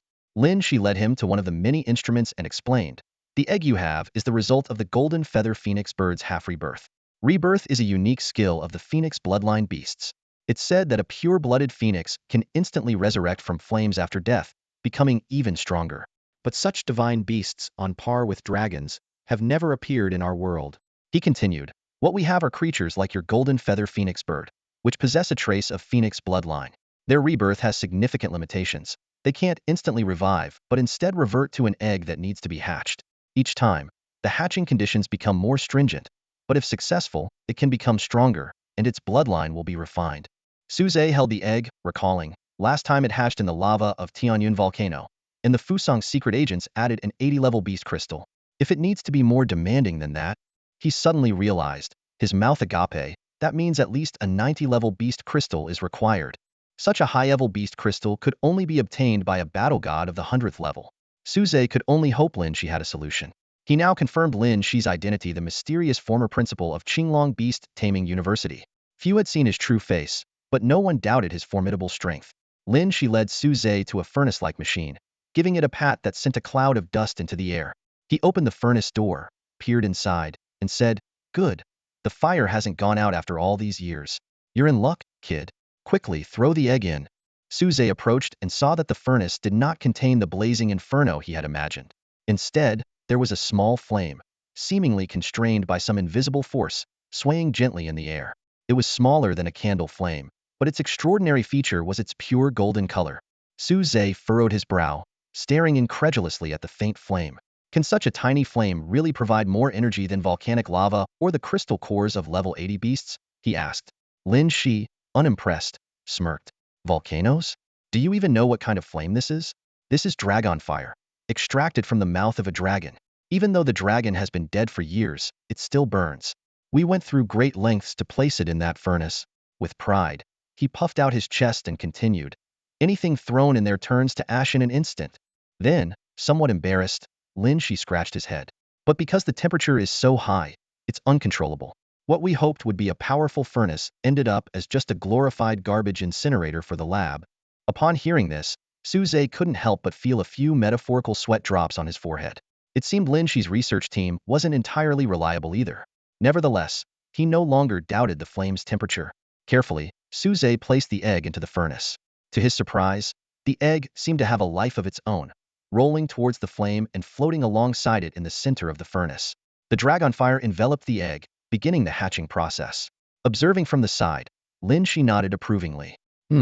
I was right. A diamond-grade phoenix bird egg can withstand the flame that's been burning for decades. This is the first time I've seen something endure dragon fire. Suze straightened up abruptly, glaring at Lin He. You mean, you weren't sure if the flame's temperature was too high? Realizing he nearly turned Feng Qingyi into a roasted egg, he couldn't help but gasp. After calming himself, Suze asked, Teacher, how long will this hatching take? Lin He shrugged. How should I know? It's your beast. There's no one else here, so you might as well wait. With that, he turned to leave. Seeing this, Suze quickly blocked Lin He's path. Teacher, if I'm not mistaken, this is where my parents conducted their research, right? Since you've brought me to such a secretive place, is there any point in hiding what happened back then? Looking into Suze's determined eyes, Lin He finally sighed. All right, it's time you knew the truth. Lin He fell into a brief silence, his brows furrowed as if contemplating how to broach this heavy topic. He took a deep breath and began to speak slowly. In the field of beast tamers, the origin of mythical beasts has always been a mystery. Archaeological findings suggest that almost all creatures, including humans, show signs of evolution in the strata. Yet, mythical beasts are the exception. No matter how deep we dig into history, we can't find any trace of their evolutionary path. Lin He's gaze turned profound. This inevitably leads us to suspect that mythical beasts might originate from another world. Perhaps they invaded, accidentally entered, or maybe the two worlds collided. His voice suddenly grew somber. Until about 40 or 50 years ago, we discovered this dragon corpse. Lin He gestured to the massive skeleton behind him, his eyes reflecting complex emotions. We were in awe of its magnificence and power, but more importantly, its peculiar state confirmed the existence of another world, a world of mythical beasts. Lin He's tone carried a hint of excitement. He continued, at that time, we gathered many young researchers to study this dragon corpse. I was one of them. We achieved quite a few results, some of which have been put into practice, like the furnace eventually used for waste incineration. Lin He sighed.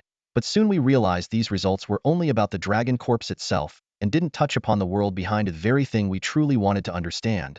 His tone turned somewhat dejected. Once the value of the dragon corpse was exhausted, research came to a halt. People gradually left, and the once bustling laboratory was left with only a few. At this point, Lin He turned to look at Su Zhe, his eyes filled with a subtle complexity. Su Zhe felt a tightening in his chest, sensing that the topic would soon shift to his parents. Sure enough, Lin He continued. Among those who stayed were your parents, Su Lin and Jin Li. He pointed to the black void in the center of the dragon corpse. That was their area of research. And then? Su Zhe couldn't help but ask. Lin He's expression turned serious. Their research confirmed a terrifying fact. The appearance of this dragon corpse was not a coincidence but a deliberate act. The powerful beings of the mythical beast world used their mighty bodies as anchors, holding the two worlds, which should have just brushed past each other, in place. Why would they do that? Su Zhe asked in confusion. Lin He let out a cold chuckle. Why? Of course, for invasion. From the moment the first mythical beast appeared in this world, these anchors were already in place. These? Su Zhe pursued further. That's right, there is more than one anchor. Several have already been discovered within the borders of Xia. Lin He explained. The anchors draw the two worlds closer, leading to the emergence of increasingly powerful mythical beasts. The growing number of strong mythical beasts over the years is proof of this. Lin He's tone grew heavy. Someday, when the distance between the two worlds is close enough, and the spatial passage can accommodate mythical beasts of godlike strength, it will be a catastrophe for humanity.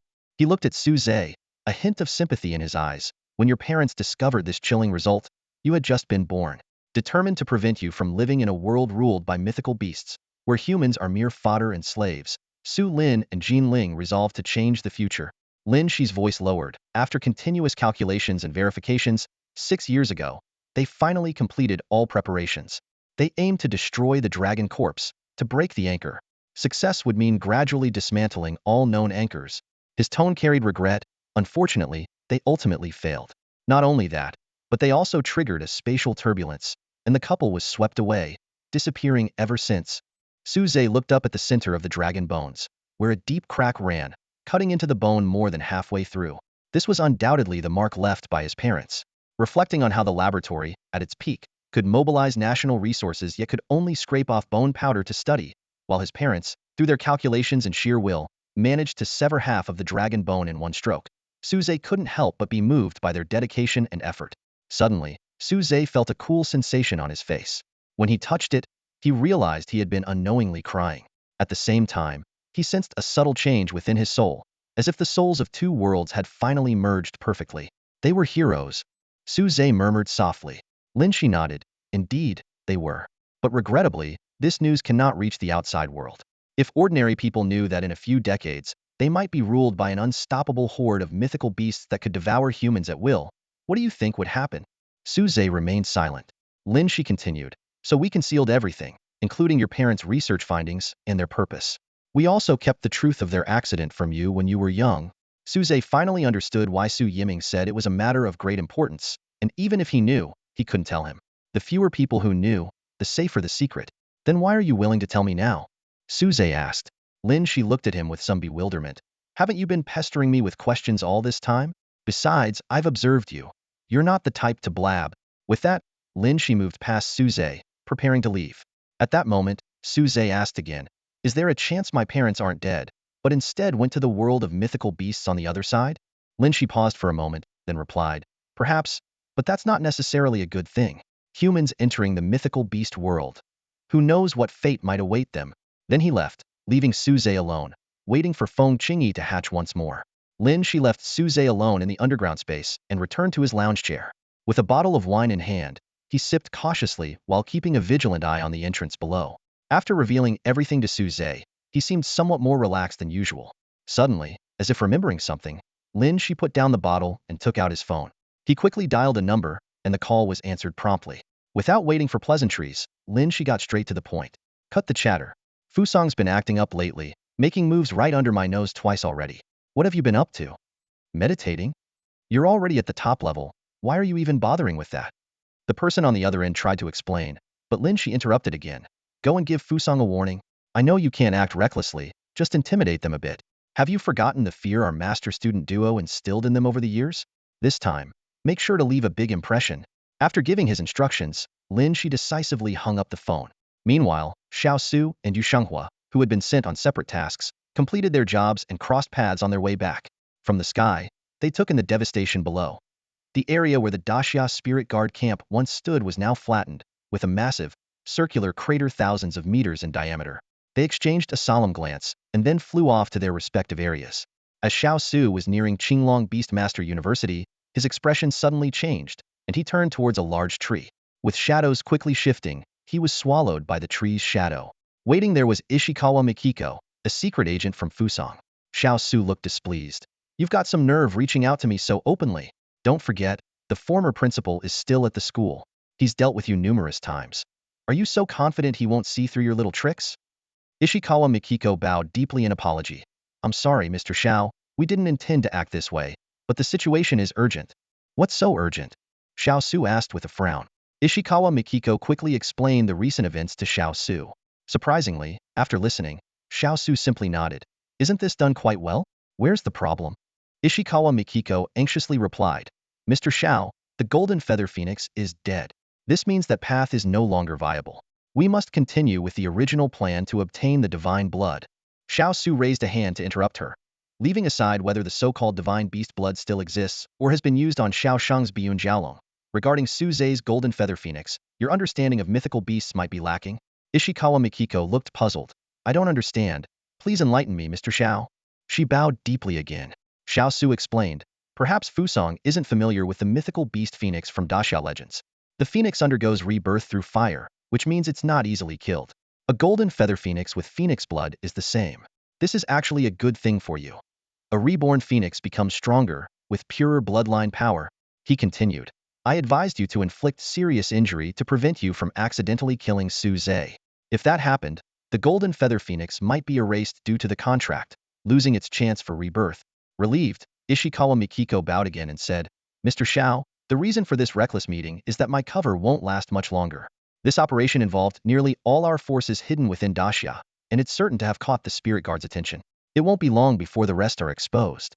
What follows will be a massive escape, and how many make it back depends on their fate. Who knows when we'll meet again, and our plans might be put on hold for a while. But Xiao Su smiled and said, not necessarily. Although I was intentionally sent away by the Jiang family, during discussions with other university principals about the Beast Master competition, I managed to secure some good news. As long as Su Zhe becomes the champion of the competition, we can reap the rewards. Hearing this, Ishikawa Mikiko's eyes widened with surprise. After discussing some details with Xiao Su, she left satisfied, knowing that if she didn't leave soon, she might never set foot on Fusang soil again. After Ishikawa Mikiko's departure, Xiao Su resumed his hurried demeanor and returned to Beastmaster University. Meanwhile, Lin He, sunbathing in a corner of the campus, had just hung up his phone and smiled as he watched Xiao Su fly back. Meanwhile, Jiang Chun hurried back to the Jiang family estate in the capital as fast as he could. Familiar with the place, he made his way to the family's backyard, where the elder of the Jiang family was tending to a lush garden. The elder, with his short, white hair gleaming in the sunlight, was bent over with a bronze watering can, carefully tending to each plant. Under his care, the garden flourished, with vibrant flowers and verdant leaves. Not far behind him, a group of 7 or 80-year-old children were reciting classic texts, their young voices rising and falling in a rhythmic chant. Just as Jiang Chun was about to speak, the elder raised a hand to signal him to wait. Hold on a moment, the elder said gently. Let them finish first. Jiang Chun understood and stepped back, waiting patiently. He observed the children closely, noting many unfamiliar faces.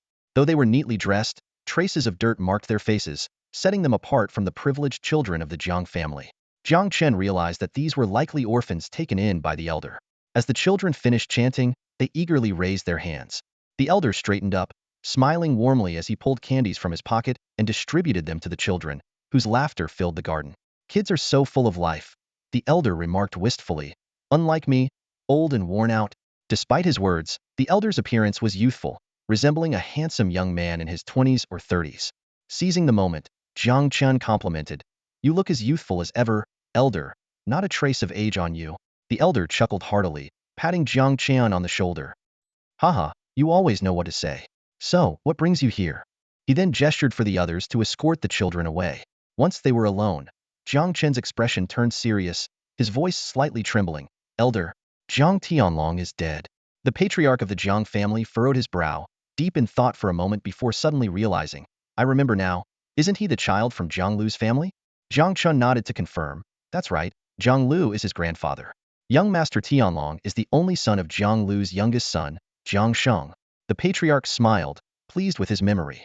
He continued to inquire, you are from his grandfather's generation, there's no need to call him young master. How did he die? What exactly happened? Jiang Chen hesitated for a moment, then cautiously asked, Patriarch, do you really not remember? You instructed me to go with Tianlong to Beishan City to capture the diamond-level beast that had appeared. Upon hearing this, the patriarch's expression changed dramatically, showing no recollection of the event. Seeing this, Jiang Chun recounted the entire incident in detail. As he spoke, the patriarch's memory gradually returned. The patriarch mused, you've done your best in this matter. It was Tianlong who was too reckless, and it turns out our carefully nurtured outsider was actually a spy for Fusong.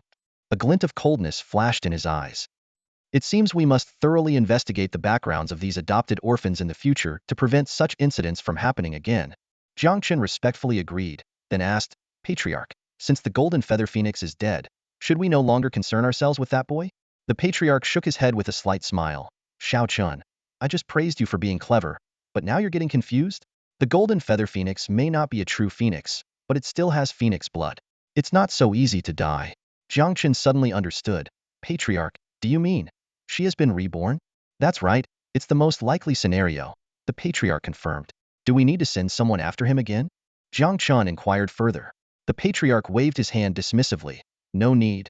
From your description, it seems that boy has caught the attention of the dream demon, much like the dragon tamer Xiao Sheng did in the past. Back then, Fusong couldn't stop Xiao Sheng from growing even with their entire nation's strength. Our Jiang family is strong, but we can't compete with the nation's power. Sending you against the dream demon would be suicidal.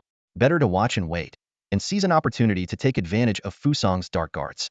They've plotted against our Jiang family, and we must find a chance to repay the favor. Jiang Chun nodded repeatedly, but then hesitated. Patriarch, Tianlong was the most talented of Jiang Lu's lineage. He surely won't accept his grandson's sudden and unexplained death. Should we stop him? The patriarch pondered for a moment, then shook his head. Jiang Lu? Their lineage has no one left but Tianlong. It's a pity about Tianlong. He spoke as he walked towards a lush shrub and began trimming it.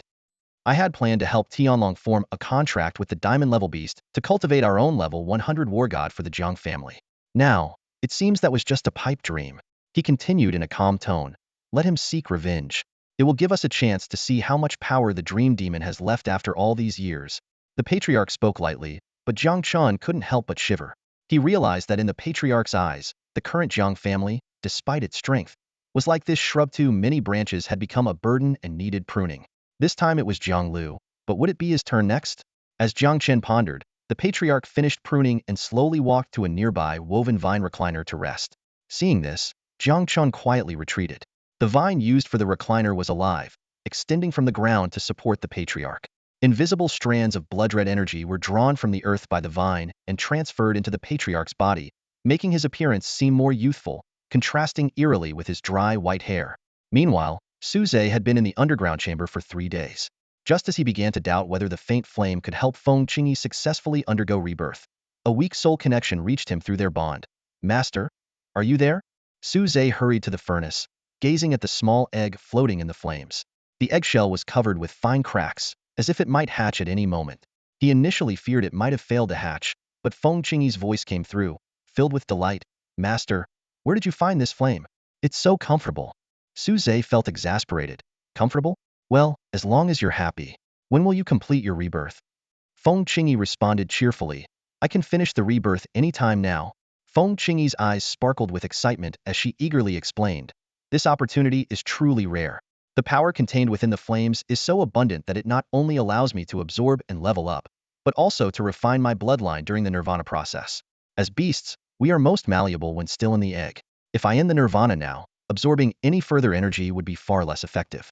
So, I've decided to prolong the nirvana period to absorb as much of this flame as possible. If successful, I will emerge fully matured. Her words were filled with irrepressible joy. Reaching maturity as a diamond-level beast means achieving at least level 75, a leap of over 10 levels from pre-nirvana. It's important to note that the higher the level, the harder it is to advance, and breaking through 10 levels consecutively for a high-level beast is almost unheard of. This advancement would save Feng Qingyi years, if not decades, of growth. Hearing this, Suze refrained from urging her further and simply asked, "How much longer do you think you'll need?" Feng Qingyi thought for a moment and replied, "At least a month, but it could take up to 6 months." 6 months. Suze frowned. The enemies he faced now were beyond what the void spirit turtle could handle. Although he had declared to the outside world that the diamond-level beast was dead, reducing much unwanted attention, there were still persistent individuals testing his defenses. For safety's sake, he needed a stronger beast. Suze took out the platinum egg that required hatching under high gravity, his current trump card. With his recent increase in mental power level, he had gained an additional contract slot. The challenge was finding a location with a strong gravitational field. Before tackling that, Suze entered the system space. He had accumulated 3 gacha spins and decided to try his luck. Maybe he'd get another diamond egg? With only 1 extra contract slot, he needed to use it wisely. As the gacha machine spun, the first 2 attempts yielded bronze and silver beast eggs, respectively. However, on the 3rd try, the familiar dazzling white light appeared once more. Another platinum level? Though it wasn't the diamond level he hoped for, it was still impressive. Most people would be astounded, even envious, to hear someone dismiss a platinum-level beast as insufficient. Looking at the newly acquired platinum egg, Suze began to have different thoughts about the one he already possessed. Standing in the underground chamber, Suze gazed at the egg in his hand, torn with indecision. Eating it seemed too extravagant, but what use was there in keeping it? Suddenly, the image of Captain Guo appeared in his mind. This elder, who had helped him numerous times, had lost his beast companion because of him. A thought crossed his mind. Why not give the egg to Guo Linshan? Recalling the experts of Beishan City, except for the ambiguous Xiao Su, the others had been quite friendly to him, especially Guo Linshan. Suze felt a deep sense of guilt for causing him to lose his beast. That's settled then, he resolved silently. Having made up his mind, Suze left the underground chamber. The long-missed sunlight made him squint involuntarily. Lin He sat lazily nearby, unsurprised by his appearance. What's up? Has the little bird completed its rebirth? Lin He asked. Suze nodded, sort of. But she wants to continue using the flame to enhance herself, so she hasn't chosen to break the shell yet. He didn't hide the truth, as Lin He was in charge of the underground chamber and the flame. Lin He nodded, not objecting. So why are you out here? There are plenty of people outside who want to see if the rumor about your beast's death is true. Or, did you remember to help this old man with his work? These past few days, it's been your little girlfriend helping out. Little girlfriend? Suze thought for a moment, realizing he meant Su Yao. Indeed, Su Yao had been persistently inquiring about Suze's well-being, and upon learning he was safe, she had taken on all the work in the breeding area. Just as Suze was thinking of reassuring Su Yao before finding Guo Linshan, Lin He suddenly said, "Oh, since you're out, why not go see off Guo Linshan?" Captain Guo? What's happened to him? Suze asked in surprise. Lin He explained, he's already resigned, and is no longer the captain of the Daxia Spirit Guard in Beishan City as of today. Suze's eyes widened. Why? Is it because of this incident that the headquarters blamed him? It shouldn't be. It was entirely the Jiang family's fault. Lin He shook his head. Although the Eastern Legion's investigation cleared Guo Linshan of any wrongdoing, they couldn't do much about the Jiang family and ended up blaming the Fusang Dark Guards. But Guo Linshan is indeed getting on in years and has lost his strongest beast, making him unfit to continue as captain. Given his situation, he was already close to meeting the retirement criteria for the Daxia Spirit Guard. This incident just accelerated his retirement process. Hearing this, Suze couldn't wait for Su Yao and immediately rushed towards the direction he remembered. Without Feng Qingyi's assistance, he was slower, but his frequent trips had ingrained the route in his mind. Soon, he found the new camp, just east of the old camp's ruins. In just a few days, the soldiers had set up a fully functional camp, with other high-demand facilities still under construction. Without the watchful eyes this time, Suze found it strange but understood everything once he entered the camp. Everyone was gathered to bid farewell to Guo Linshan. Once vibrant, he now appeared much older, wearing a crisp uniform adorned with medals on his chest. The Daxia Spirit Guard, the soldiers of this world. Guo Linshan spotted Suze immediately, gesturing for the crowd to part and let him through. What brings you here? I heard from that senior that you were busy in seclusion, he said. Over the past few days, Guo Linshan had visited the Beast University and met Lin He. Seeing the Fusang Dark Guards collectively falling into a dream, he easily guessed Lin He's identity. Knowing Suze had Lin He's protection allowed him to retire with peace of mind. Guo Linshan gently patted Suze's head, treating him like a junior. To this childless old man, Suze was like his own son. Suze was moved by the gesture. Seeing this, Guo Linshan laughed. Why the long face? Let me tell you some good news that only our spirit guard knows in all of Daxia at the moment. Suze lifted his head, his eyes filled with exhaustion. At this moment, he couldn't think of any news that could cheer him up. However, Guo Linshan's words struck him like a bolt of lightning, cutting through his cloud of worries. Mount Fuji over in Fusang has erupted, Guo Linshan exclaimed excitedly. It's nothing like our last dud with Tianyan volcano. I heard they suffered heavy losses, even losing several squads of their secret guards. Su Zhe's eyes lit up, and the gloom in his heart dissipated somewhat. For the people of Xia, there was nothing more satisfying than seeing Fusang in trouble. However, although Mount Fuji is more active than Tianyan volcano, it shouldn't have erupted yet. Sensing Su Zhe's doubt, Guo Linshan leaned in and whispered, Fusang's secret guards have plotted against us so many times. Did they really think Xia's spiritual guards were just pushovers? This time, it was Lord Xiao Sheng who led our Eastern Corps in a revenge operation to trigger Mount Fuji's eruption. It's a pity I got caught up in this mess, or I might have had a hand in it. Su Zhe suddenly raised his head, looking at Guo Linshan in disbelief. Even the 100-level war gods were involved. It seemed the scale of this operation was far beyond his imagination. However, Su Zhe didn't know that Xiao Sheng hadn't actually taken any action. He merely rode his Baiyun dragon leisurely around the entire Fusang archipelago a few times. This simple act caused panic among everyone on the islands, even prompting the emperor and the top officials of Fusang's secret guards to nervously bring out the 3 sacred treasures, preparing for the worst. While everyone's attention was focused on Xiao Sheng, Xia's spiritual guards quietly completed the operation to trigger Mount Fuji's eruption. As the volcano erupted, Xiao Sheng nonchalantly remarked, "Ah, a post-meal stroll really aids digestion. All right, Baiyun, let's head back." With that, he left without a second thought. Even after Xiao Sheng had departed, the people of Fusang didn't dare lower their guard, fearing he might make a return attack. It was only after confirming that Xiao Sheng wouldn't come back that they began to deal with the volcanic eruption. This delayed response resulted in such devastating casualties. After all, the self-sacrificial spirit of Xia's spiritual guards was something the people of Fusang could never match. Guo Linshan's face was filled with a satisfied smile, with a hint of emotion in his voice. I never expected to hear such good news just before I leave my job. It's worth it. He then waved his hand dismissively, his eyes sweeping over the team members around him. Everyone, no need to see me off. All good things must come to an end. The group showed their reluctance, calling out in unison, Captain. Guo Linshan shook his head gently, his tone firm. I'm no longer your captain.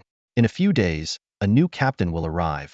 His gaze landed on Su Zhe, his brow furrowed slightly as he lowered his voice. From what I've heard internally, someone from the Jiang family is actively eyeing my position, and it seems they're targeting you. I've done my best to stop it, but the outcome is uncertain. Be careful.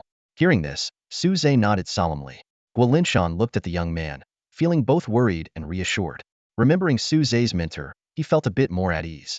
The group escorted Guo Linshan to the camp's entrance, wanting to accompany him further, but Guo Linshan sternly stopped them. What do you think you're doing? Don't forget your identity and responsibilities. Since you just acknowledged me as your captain, here's my final order. Return to your posts. Yes, they responded in unison, reluctantly turning away. Only Su Zhe continued to follow Guo Linshan. Guo Linshan glanced at him but said nothing. They walked to a secluded spot before Guo Linshan turned and asked, Why are you sticking so close to me? You must have something to say.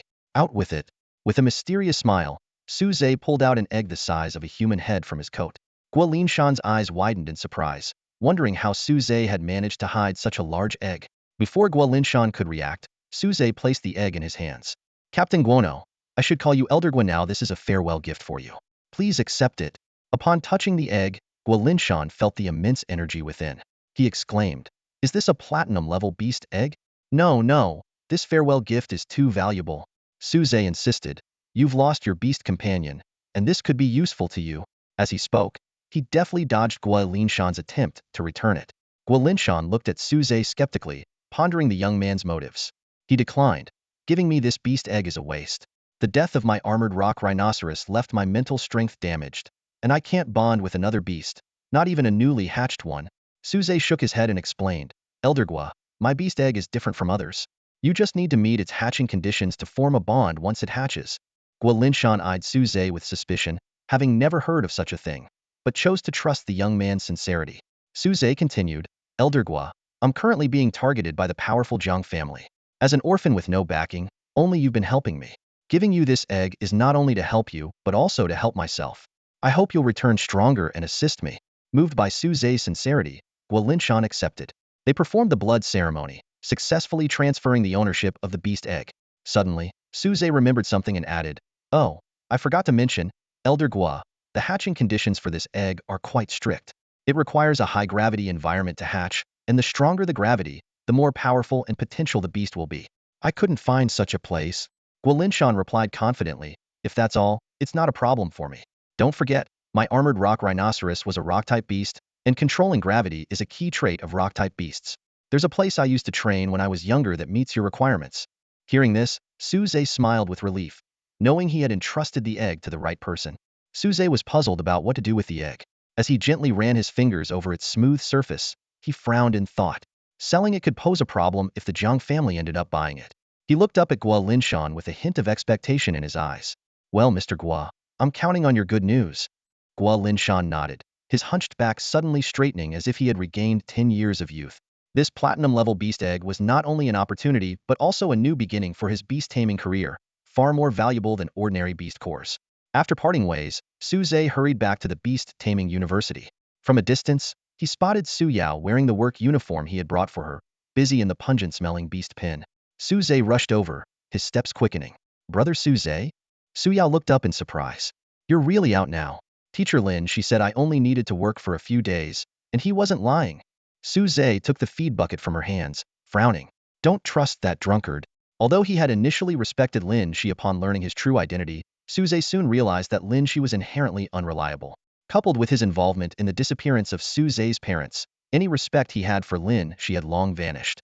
After calming the hungry beasts, Suze briefly updated Su Yao on recent events, omitting the complications by simply stating that Feng Qingyi had passed away. Hearing this, Su Yao's eyes filled with deep sadness.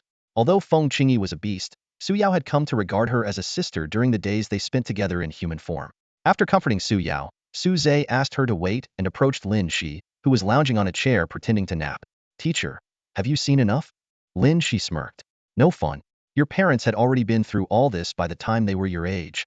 As Su Lin's parents mentored during their student days and later their leader, Lin He's words likely held some truth.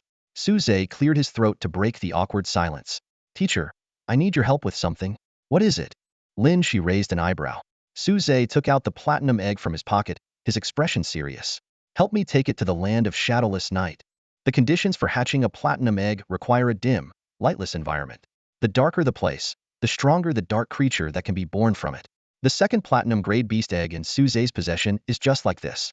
Unlike the first egg, which needed a high-gravity environment, the hatching conditions for this egg gave Suze some clues. This is also why he gave the first egg to Guolinshan and chose to keep this one. A dim, lightless place? Are you talking about the Shadow Realm? Why go there? Lin He asked lazily, reclining on a lounge chair with interest. Suze nodded in agreement. He had approached Lin He precisely because Lin He's beast, the Nightmare Lord, lived in the Shadow Realm, which perfectly matched the dim, lightless place requirement. The Shadow Realm is different from the beast world. It is not a separate, complete world but rather a part of this world of shadow, so to speak. Every object's shadow is an entrance to the Shadow Realm. Shadow-type beasts can hide there through shadows, a method often used by the Fusang Shadow Guards. Lin He's Nightmare Lord is a dual attribute beast with dark and mental attributes, which is why it can split into a clone to hide in Suze's shadow and protect him. Shadow-type beasts are quite rare, and it is said that the Fusang Shadow Guards obtained enough Shadow-type beasts through some sort of deal with the Shadow Realm. Besides Lin He, Suze had only met one other person with a Shadow-type beast. So if he wanted to hatch the Platinum Egg in the Shadow Realm, he would need Lin He's help. Faced with Lin He's inquiry, Suze took out the Platinum Egg and replied firmly, I need to enhance my strength. Lin He glanced at him in mild surprise, but said nothing more. He simply rose from the lounge chair and motioned. Come on, let's go inside. Suze quickly followed, stopping Su Yao, who wanted to join them. I'll be fine. It won't take long. You wait outside, he said, considering that Su Yao's strength was currently too weak, unsuitable for his battles. The less she knew, the better. Seeing Su Yao's disappointed expression, Suze apologetically patted her on the head. Once inside, Lin He didn't waste any time. His shadow seemed to come alive, wrapping around their feet. This was another advantage of shadow-type beasts. They could enhance their strength while staying in the Shadow Realm, without needing to enter the Beastmaster's space, significantly reducing the time it took for a Beastmaster to summon them. Lin He's shadow quickly expanded beneath their feet. Suddenly, the solid ground felt like water, and they plummeted instantly. Before Suze could even gasp, his feet touched solid ground again, and they landed safely. Phew, are we there already? Is this the Shadow Realm? Suze looked around, noticing the surroundings were much dimmer than the real world. A faint sun hung in the sky, casting a cold light, making the Shadow Realm not completely dark. Plants grew here, but the trees were twisted and deformed, as if dead. Occasionally, large vertical eyes would open on the trunks, staring eerily at those who looked at them. Turning to Lin He, Suze found him unfazed, as if this was all too familiar. He must have entered the Shadow Realm countless times. Beside Lin He, the Nightmare Lord finally revealed its true form. To Suze's surprise, it wasn't a tentacled, indescribable black monster but a human figure identical to Lin He, only with a darker complexion. It was as if it was Lin He's shadow. What's so surprising? Lin He instructed, your diamond-grade beast could take human form as soon as it was born. Although the nightmare is a platinum-grade beast, it's higher level, so it's normal for it to take form. It just chose a shape most similar to me. Platinum-grade beasts are only one level below diamond-grade. While they can't immediately take human form, communicating with humans from birth isn't difficult. However, to take form, they must be fully mature. This means the Nightmare Lord is at the platinum grade limit, level 90. Lin He is likely a level 90 beast master. As the principal of Qinglong Beast University and once the strongest in Beishan City, Lin He's strength seems to surpass that of Xiao Su, Guo Linshan, and Yu Shanghua. What are you standing there for? The Shadow Realm is here. Get on with what you need to do, Lin He urged. Humans can't stay long in the Shadow Realm, and he's not like the Fusang Shadow Guards, whose bodies and minds have been eroded by darkness. Suze looked troubled and turned to teacher Lin He, asking, isn't even the Shadow Realm completely devoid of light? Pointing to the dim sun in the sky, he continued, although the light is faint, it does bring a bit of brightness to the Shadow Realm. This doesn't seem to be the kind of absolute darkness I am searching for. Lin He smiled slightly at his words. You couldn't be more wrong. Have you ever heard of extremes meet? The Shadow Realm, being the place with the densest and most abundant dark elements, has ironically given rise to that very sun.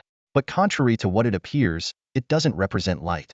It is the epitome of pure darkness. Suze nodded thoughtfully, yet his eyes still reflected hesitation. He wasn't sure if this met the conditions for hatching the platinum egg. Noticing Suze's uncertainty, Lin He continued, if you're truly looking for the darkest place, I know of one. It's a fragment that once fell from the dark sun of the Shadow Realm. Because it detached from the dark sun, it couldn't achieve the extremes meet condition and instead became pure darkness. Hearing this, Suze's eyes lit up, and he nodded repeatedly. Lin He then signaled for the Nightmare Lord, who looked identical to him, to lead the way. They quickly arrived at the place Lin He had described as the epitome of darkness. Before them stood a massive dark meteorite, towering as high as a 6-story building, greedily devouring all the surrounding light. Darkness seemed to be the only word Suze could find to describe it. However, on this seemingly lifeless pitch-black meteorite, Suze was surprised to see many strange creatures moving in and out. These beings had flat, humanoid bodies with multiple tentacles extending from them, reminding Suze of bees busily collecting nectar. Upon closer inspection, he noticed that the longest 2 tentacles of these creatures clutched onto some glowing orbs, either vibrant or chaotically murky, much like bees holding onto pollen. Suze glanced back at the Nightmare Lord and suddenly realized that these creatures bore a striking resemblance to the nightmare entity that had once hidden in his shadow. Sensing Suze's curiosity, the usually reticent Nightmare Lord spoke up. This is my home. They are nightmares, my children. The Nightmare Lord is not just a race but a symbol of status. In the Shadow Realm, he reigns as the king of the nightmare race. Most ordinary nightmares are silver-level beasts, with a few reaching gold level, indicating their varying sizes. However, as a platinum-level entity, the Nightmare Lord is the most unique individual among them. When the Nightmare Lord returns, the other nightmares rush forward to greet him. Although they cannot speak due to their bloodline and level restrictions, their respect is evident. They present carefully collected dreams and nightmares, which contain the most intense and genuine human emotions, the true desire of the nightmares. For them, sweet dreams and nightmares are merely different flavors. The nightmares also show respect to Lin He, the Nightmare Lord's contractor. Only Suze receives a somewhat colder reception, but he doesn't mind. He wonders how the Nightmare Lord, as a human's contracted beast, can still manage a group. Sensing Suze's confusion, Lin He explains.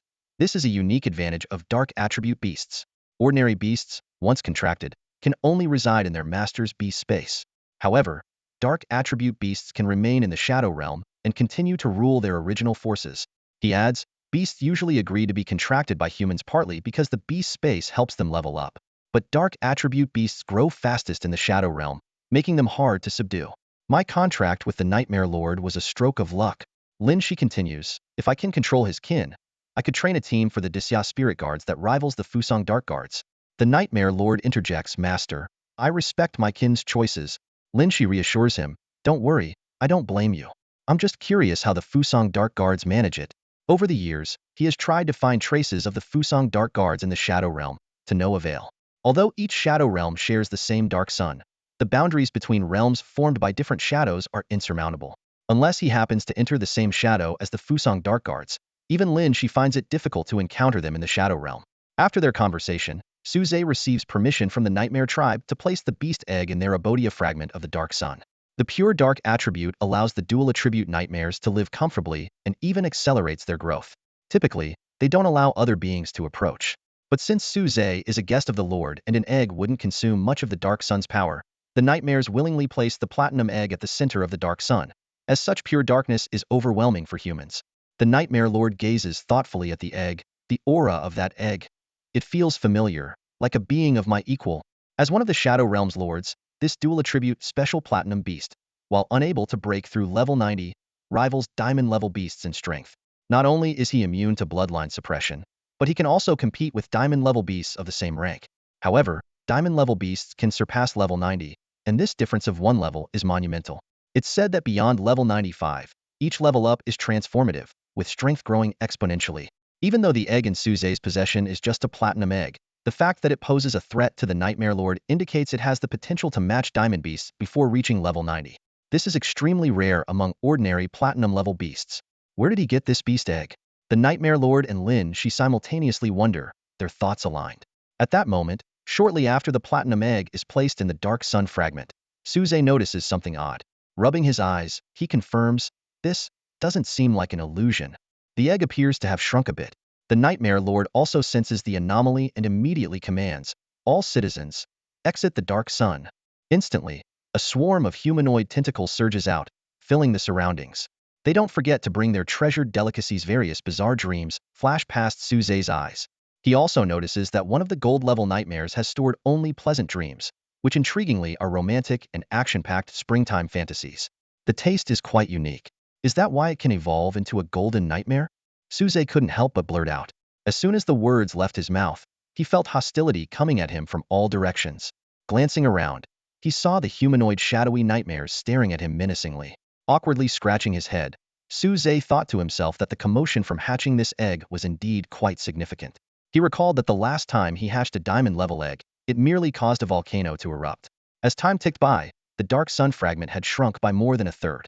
The anthropomorphic faces of the many nightmares were clouded with worry, as their once spacious habitat became overcrowded after redistribution. If it weren't for the Lord's intimidating presence, they might have already taken action against Suze. What they found even harder to accept was that the Dark Sun fragment continued to shrink. When the fragment had reduced to half its original size, the crisp sound of eggshell cracking suddenly echoed through the silent Shadow Realm. It's finally over. The nightmares exchanged glances and breathed a sigh of relief.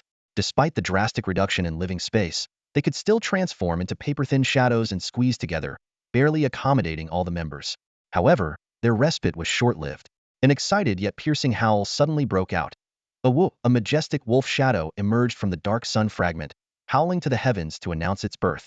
Immediately afterward, this newly born beast began to devour the remaining Dark Sun fragment. The nightmares could no longer tolerate it. Seeing their home on the verge of complete destruction, they were about to rush over to teach this audacious newborn beast a lesson when the Lord stopped them. The Nightmare Lord, gazing at the equally excited Suze, asked in bewilderment, "Is that the Shadow Moon Wolf King?" One of the most powerful Lord-level beasts in the Shadow Realm, strong and unique. It's said that not long ago, the old Wolf King was attacked and, before dying, condensed its bloodline into a beast egg. Enemies searched but couldn't find it. How did it end up here with you? The Nightmare Lord's questioning left Suze stunned. He suddenly realized that he might have stumbled upon a loophole in the system. Suze's spirit entered the system space. His brow furrowed as he questioned, "What's going on? Are the gacha items I get every day actually coming from somewhere else?" Yet, the system remained silent, offering no response. Despite his suspicions, Suze knew he couldn't do without the system's help for now. Weighing the pros and cons, he decided to bury his doubts for the time being and stopped pursuing the matter. Seeing this, Lin He and the Nightmare Lord wisely refrained from continuing the topic. Meanwhile, shadows within the Dark Sun fragment continued to gnaw away at it. The nightmares were anxious but, due to their lord's orders, could only watch helplessly as the precious fragment shrank to a fifth of its original size.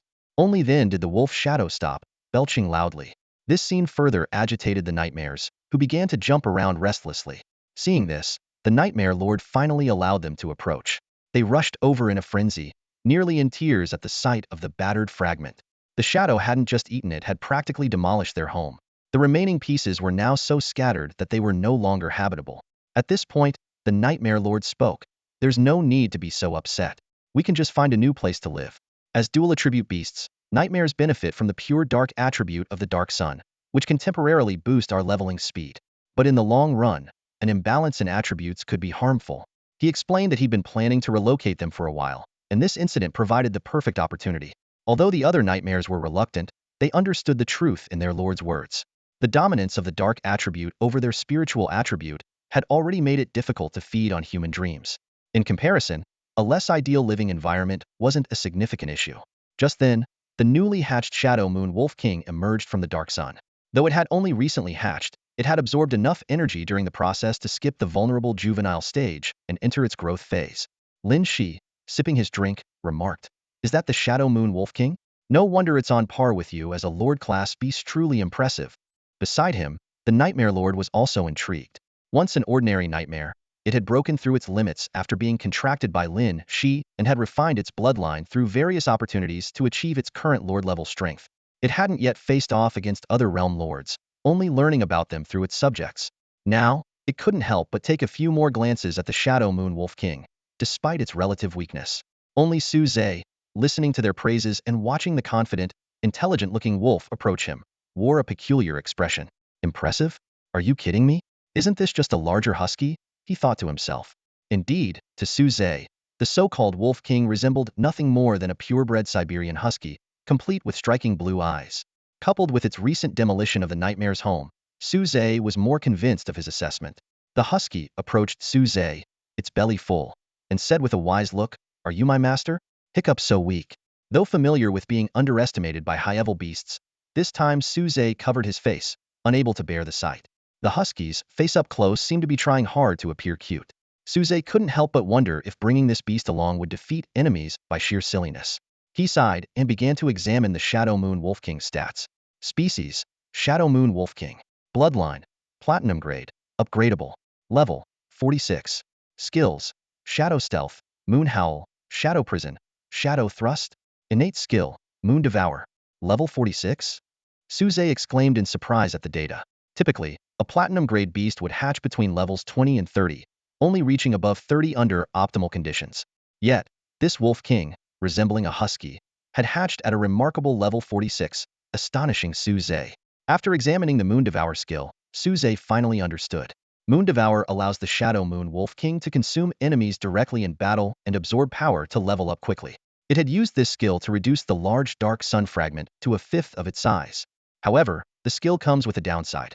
Once sated, it enters a long cooldown period during which it can't level up at the normal speed of other beasts. In a way, using Moon Devour for leveling is like borrowing time from the future for rapid advancement now.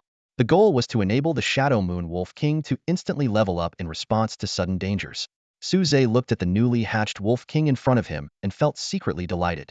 Its goofy expression, reminiscent of a husky, appeared especially endearing to him at this moment. It was the timely combat power he needed, and compared to ordinary mythical beasts, the speed at which its Devour Moon skill upgraded was undoubtedly superior. However, Su Zhe soon realized a potential issue: the Shadow Moon Wolf King might be as rebellious as Feng Qingyi.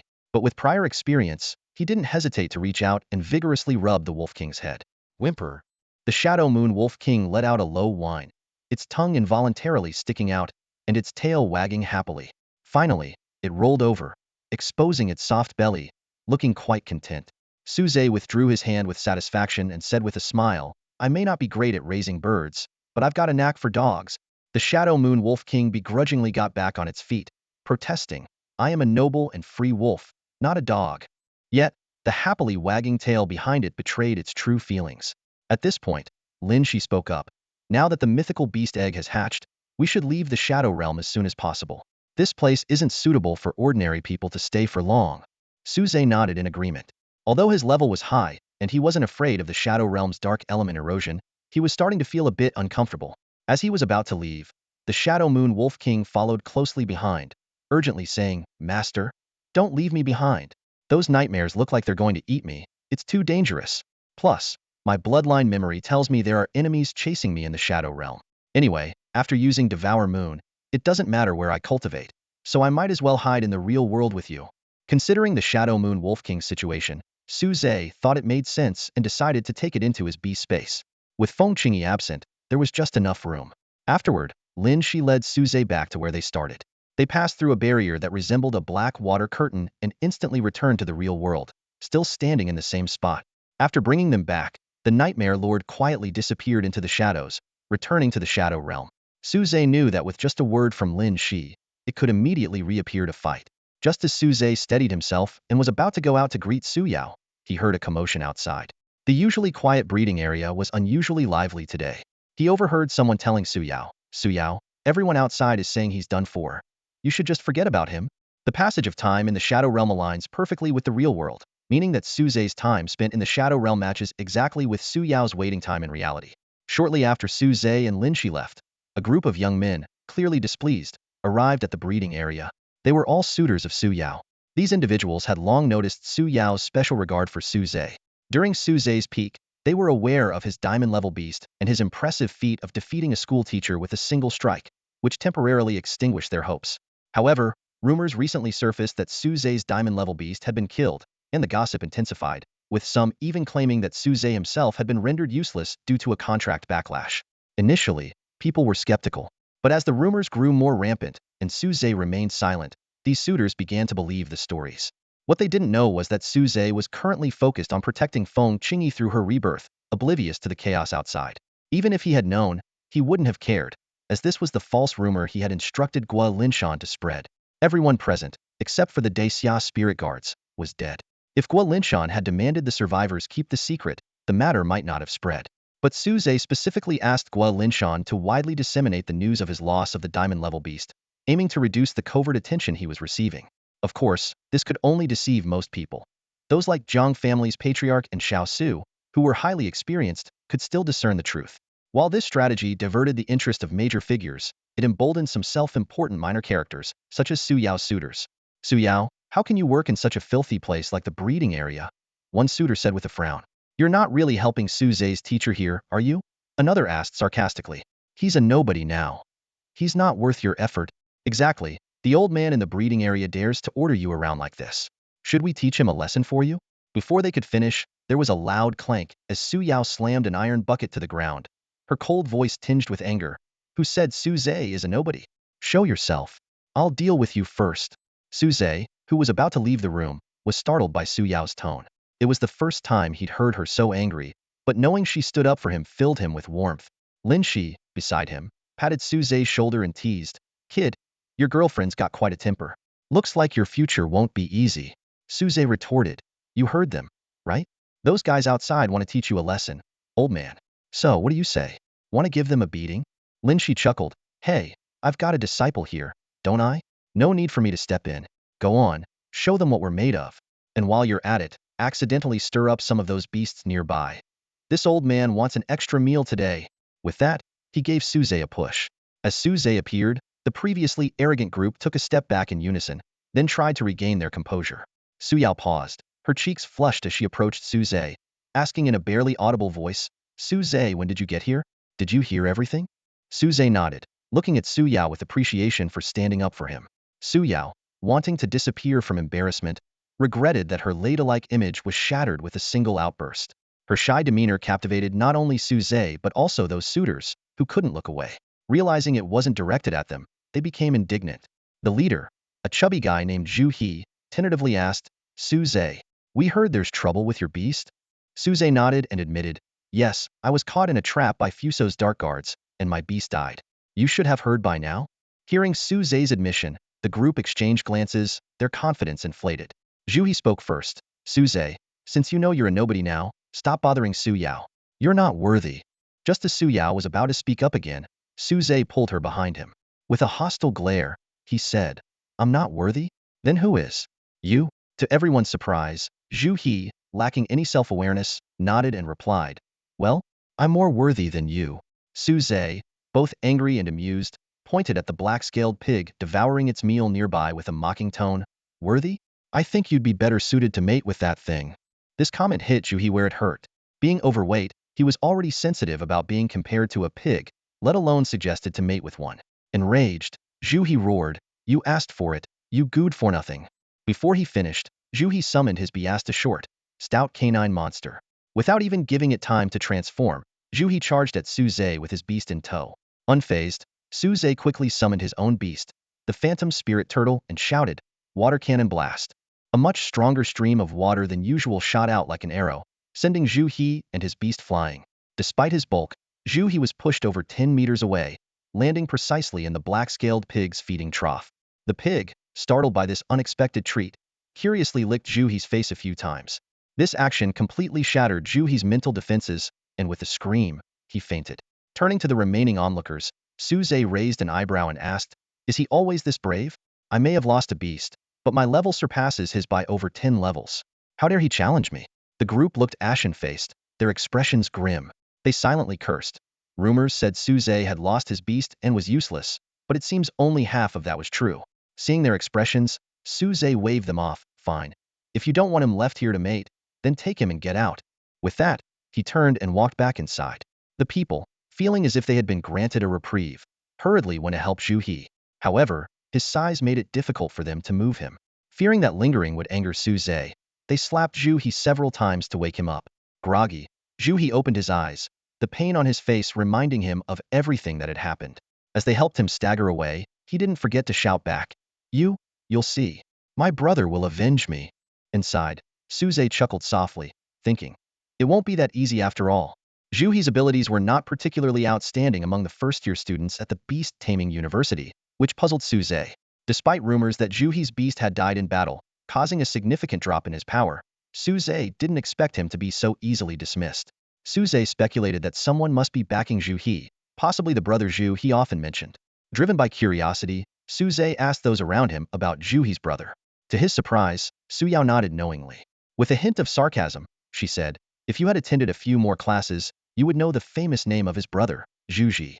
He was the top student admitted 3 years ago, and was quite the figure at the university. However," she paused, "his fame was eventually overshadowed by yours." Su Zhe suddenly understood.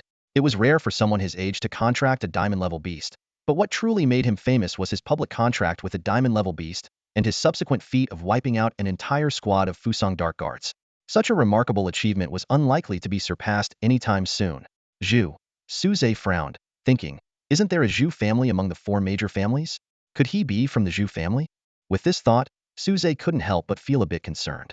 The Jiang family's surveillance was already a headache. Adding the Zhu family to the mix would make it even more challenging, even for Lin He. Just then, Lin He emerged from the house and said leisurely, "He does belong to the Zhu family, but you don't need to worry too much. He's from the Zhu family in Beishan City." "There's a Zhu family in Beishan City too?" Su Zhe asked in confusion. Lin He explained, "Yes. Unlike the Jiang family, which is a newer family with less foundation, the other 3 families have been in Xia for hundreds, or even thousands of years. They've branched out with countless descendants. Among them, some talented individuals have established their own factions. They may consider themselves a branch of the Zhu family in the capital, but the main Zhu family might not acknowledge them.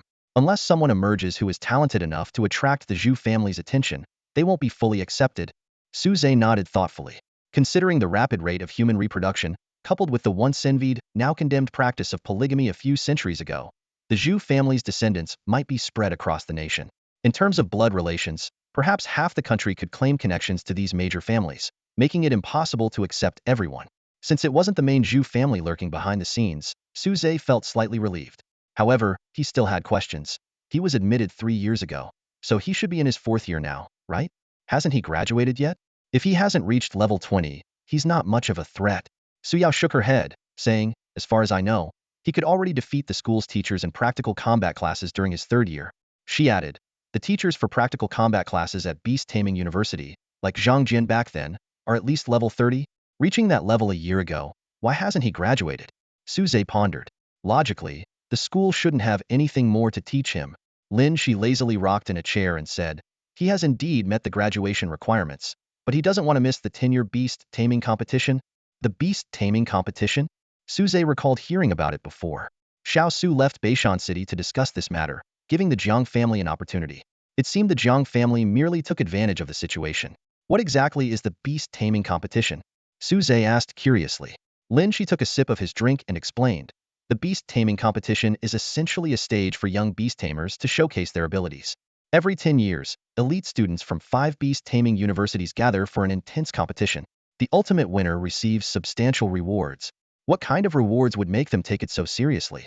Su Zhe's interest peaked. The rewards vary each time, Lin He replied. The last competition offered 3 platinum-level beast eggs. Just that? Su Zhe shook his head in disappointment. Perhaps due to his recent level advancements, he had already acquired 2 platinum eggs. 3 platinum beast eggs seemed underwhelming. Sensing Su Zhe's lack of enthusiasm, Lin He added, however, based on the timeline, this time the reward should be the same as 60 years ago. A wudong fruit. Wudong fruit. Su Zhe pondered. He knew the wudong tree, commonly known as the phoenix tree, associated with the saying, phoenix rests on the wudong. However, it was just an ordinary street tree. Still, if it was the ultimate prize of the beast taming competition, the wudong fruit must be extraordinary. Just as Su Zhe was about to delve deeper into his thoughts, Lin He's voice interrupted him. She explained, actually, there's nothing particularly special about it, except that the fruit has the ability to purify bloodlines. It's said to have a certain probability of helping a beast break through its limits, and it can even be effective on diamond-level beasts. However, only the first fruit will have an effect. Su Zhe's eyes lit up, a wave of excitement rising in his heart. Breaking through limits, what did that mean?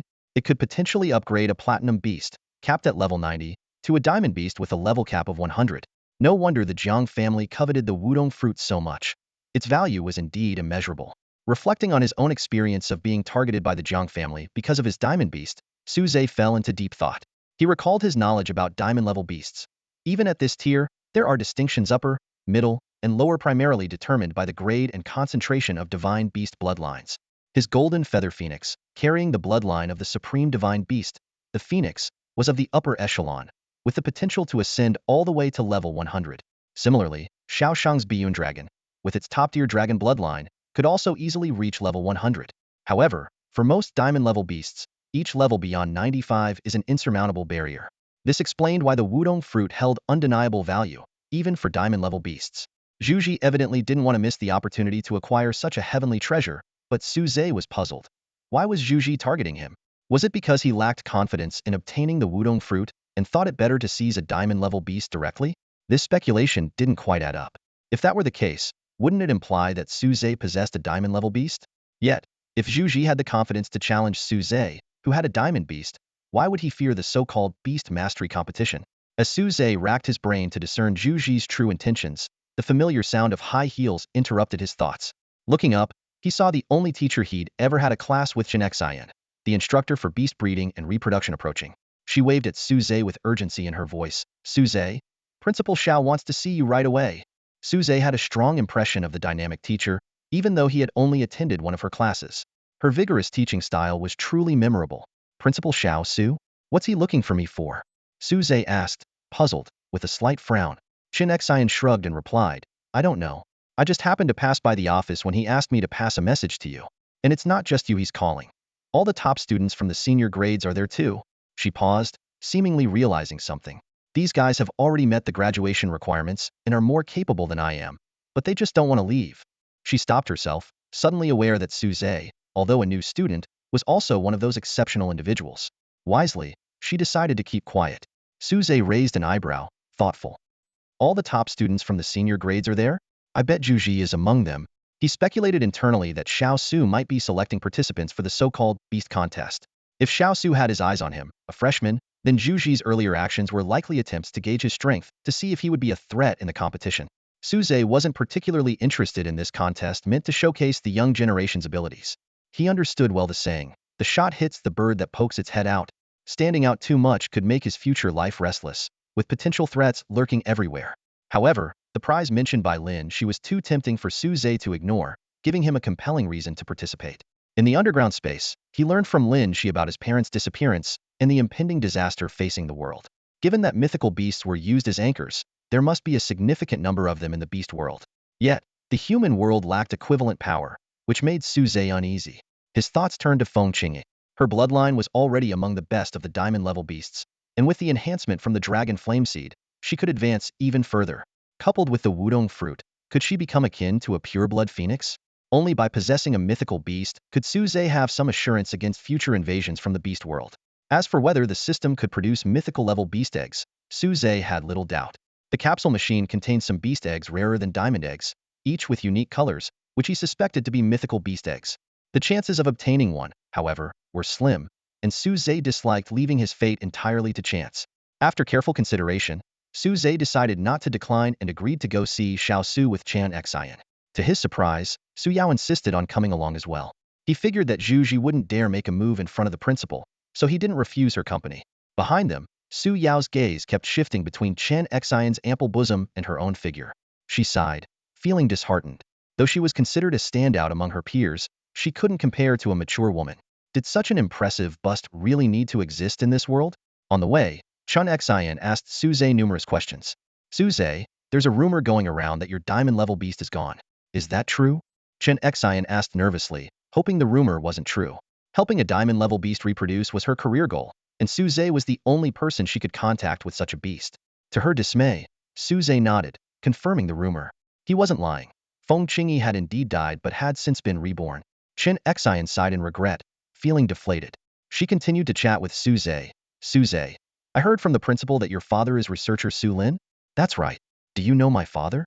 Su Zhe asked curiously. Chen Xian seemed only 6 or 7 years older than him, so she probably wasn't a classmate or colleague of his father. What was the connection? Chen Xian explained. I wouldn't say I know him personally. I'm familiar with researcher Su Lin, but he probably doesn't know me. My university research focused on beast breeding and origins, so I've read your father's papers. His explanations of beast origins are very clear and well organized. She continued, in the academic community, it's generally accepted that beasts aren't native to this world. When discussing whether their arrival was due to invasion, getting lost, or world collision, he pointed out that these aren't mutually exclusive. The collision between the human and beast worlds gave beasts the opportunity to enter the human world. Some proactively invaded, with hordes of hostile beasts pouring in to conquer the human world, leading to the so-called beast tides. Others were lost. The first beasts to enter the human world likely fell into this category. They weren't all hostile and were willing to coexist with humans, leading to the emergence of beast tamers. His arguments were thorough and well-reasoned, and everyone eagerly awaited his second paper, hoping it would provide evidence to support his claims. However, fate had other plans, and an unexpected event dashed those hopes. The academic stir that could have been never truly materialized, fading quietly away. Chen Xian gazed out the window with a sigh, his eyes reflecting deep regret. Su Zhe was well aware that after the incident, his parents had devoted themselves entirely to studying how to disrupt anchor points. The academic pursuits they once loved had been completely abandoned. He chose not to mention it, silently following in their footsteps. Before they knew it, the three of them had arrived at the administrative building. Su Yao watched Chen Xian and Su Zhe chatting happily, feeling increasingly sidelined and frustrated. She clenched her fists in determination, a hint of defiance flickering in her eyes. Once inside the administrative building, Su Zhe headed alone to the principal's office on the top floor, while Su Yao continued with Chen Xian to the teacher's office. Along the way, her gaze remained fixed on the two in front, until she entered her father's office. Dad, what was Uncle Su Lin's research focus? Teach me quickly, Su Yao asked eagerly as soon as she stepped in. Su Yiming was momentarily taken aback. Huh? Why the sudden interest? You never seemed this keen on my research. Meanwhile, Su Zhe arrived at the principal's office, knocked gently, and entered. As Chen Xian had mentioned, besides Xiao Su in the main seat, there were 5 young people in their early 20s gathered around, sipping the tea Xiao Su had prepared. All right, now that everyone is here, Xiao Su announced, standing up and clapping his hands as Su Zhe entered. This is Su Zhe, the candidate I told you about who wants to join. But, he paused deliberately, his gaze sweeping over each person present. Apart from the Imperial Beast University, the rest of our 4 universities only have 5 spots for the competition. It seems we have one too many now. So, who will step down? Xiao Su's smile carried a hint of mischief. As soon as he finished speaking, one of the young men, slightly chubby, slammed his teacup down on the table with a thud. He stood up, his face flushed, and exclaimed loudly, Principal Xiao Su, he's just a freshman. Does he deserve to compete with us in the beast taming competition? Su Zhe scrutinized the person speaking in front of him, noticing his slightly plump build, which bore a striking resemblance to Zhu He. As expected, this must be Zhu He's brother, Zhu Ji. His gaze swept over the other 5 individuals, and he quickly understood Zhu Ji's urgency in assessing him. Surprisingly, Zhu Ji, hailed by Su Yao as a prominent figure 3 years ago, was actually the weakest among them. This realization made Su Zhe instantly grasp Zhu Ji's anxiety. If Su Zhe were to join, Zhu Ji would lose his chance to participate in the beast mastery competition. The reason was simple. Although Zhu Ji was the top student in his senior year, Beast Mastery University allowed a 2-year extension for graduation. For those with similar talents, 1 or 2 years could create a significant gap. Suze noticed that among the 5, 3 were 6th-year students with a 2-year extension. 1 was a 5th year with a 1-year extension, and only Zhu Ji was on the regular 4-year track. Despite this, Zhu Ji's current level already testified to his talent. Given 2 more years, he might become the strongest among them. However, the competition was this year, and Zhu Ji was out of time. This was why he was so resistant to Suze's sudden appearance. Zhu Ji glared at Suze and said to Principal Xiao Su, "The Beast Mastery competition tests the strength of each university's Beast Masters and represents the school's reputation. Aren't you afraid of losing face by sending a freshman?" Principal Xiao Su immediately defended Suze. That's not the right way to look at it. Although Suze just joined, you've all heard about his abilities. Contracting a diamond-level beast, defeating an entire squad of Fusong's Dark Guards, and recently eliminating many of Fusong's hidden operatives in Daxia. Can any of you match such achievements? The group was silent for a moment. Then Zhu Ji gritted his teeth and said, "Principal, don't you know? There's a rumor going around that his diamond-level beast has died. Without it, does he still qualify?" Principal Xiao Su turned to Suze with a resolute tone. "Those are just rumors. Suze has never confirmed them. I trust him." Zhu Ji wanted to say more, but Suze, who had been silent, interrupted. "On that note, Principal Xiao Su, I might disappoint you. I have indeed lost my diamond-level beast." Suze added in his mind, "but only temporarily." Principal Xiao Su was taken aback, then sighed. "Really? What a pity. What a pity." Zhu Ji's face lit up with joy. He had his brother pester Su Yao to force Suze to reveal his hand, but had gotten nowhere. It seemed he had to rely on himself after all. He eagerly said, "Principal, you heard him. He admitted he has no diamond-level beast. How can a freshman without a beast compete with us? Principal, please retract the order. He's not fit to represent the school in the competition." Before Principal Xiao Su could reply, Suze leisurely said, "It's true I lost my diamond-level beast, but to deal with someone at your level, I probably won't need it." "What did you say?" Zhu Ji exploded with anger, but couldn't act out in the principal's office. Principal Xiao Su intervened to mediate. "This is easy to solve. Let your skills do the talking. You two can have a match in the school's arena. Whoever wins joins the team, and the other steps aside. Isn't that simple?" He looked for their approval. Suze shrugged. "I have no objection." His calm demeanor made the cautious Zhu Ji uneasy, but for the sake of the competition, Zhu Ji agreed. The group left the office and headed to the empty arena in the sports field. The other 4 followed to watch and gauge Suze and Zhu Ji's abilities. On the way, Zhu Ji encountered Zhu He, who had changed clothes but was still sporting a bruised face. "What are you doing here?" Zhu Ji asked. Zhu He immediately complained, "Brother, I finally found you. Look at what Suze did to me." Zhu Ji was furious. "All these injuries. Suze did this to you?" Zhu He, with tears streaming down his face, complained to his brother. "That's right. Not just my face. He even kicked my behind. It's like he was hitting your face when he did that to me, brother." In reality, Suze had merely used a high-powered water gun to drench Zhu He, causing him to fall into a pig trough, ending up flat on his back. The injuries on his face were accidentally caused by his flustered little followers trying to wake him up. At that moment, a few of his followers nervously tugged at Zhu He's sleeve, wiping away his tears and snot. Zhu He turned around, puzzled, and asked, "What's up?"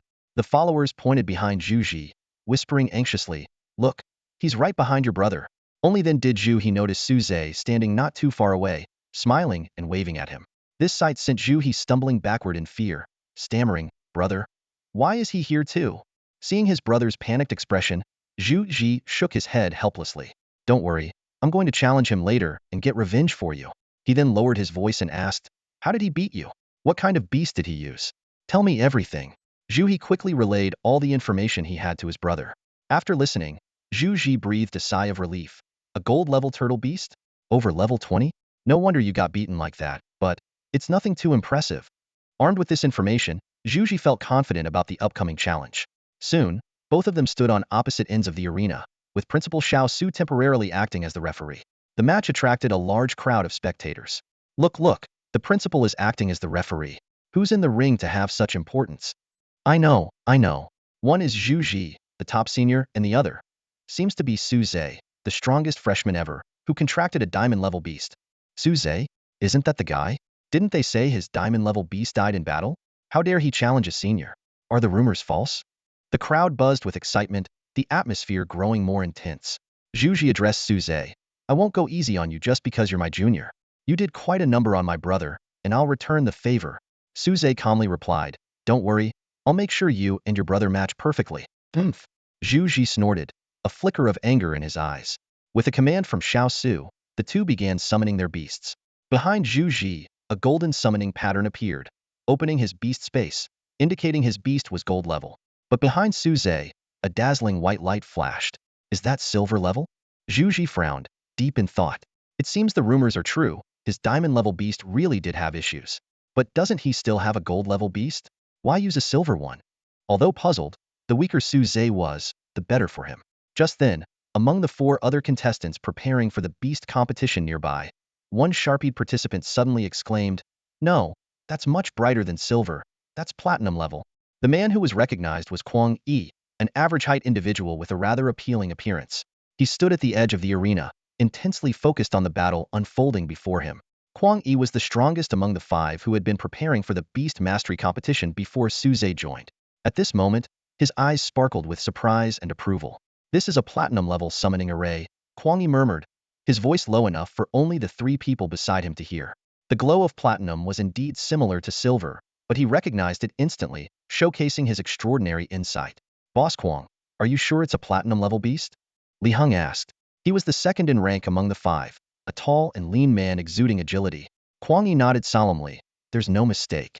This is definitely not silver." Lu Yi couldn't help but chime in. She was the only female among them, with a curvaceous figure and a youthful, vibrant style. "Isn't this guy supposed to be from a humble background, an orphan? How does he have high-level beasts coming out of nowhere? First diamond, now platinum." Zhang Jianbin, a hulking figure resembling a black tower, was the only senior student among them. He said in a deep voice, "Looks like Zhu Ji is going to be eliminated, and our rankings will need reshuffling." Hearing this, everyone focused intently on the arena, afraid of missing any detail. On the platform, Zhu Ji, though unaware that Su Zhe had summoned a platinum-level beast, was not about to back down. With a wave of his hand, two beasts appeared.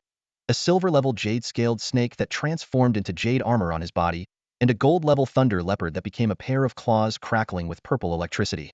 This was Zhu Ji's strongest state, enough to challenge a level 40 beast master. "To be defeated by me in this state, you can at least say you lost with honor," Zhu Ji exclaimed confidently. However, Su Zhe merely summoned a seemingly foolish-looking large dog and then stopped.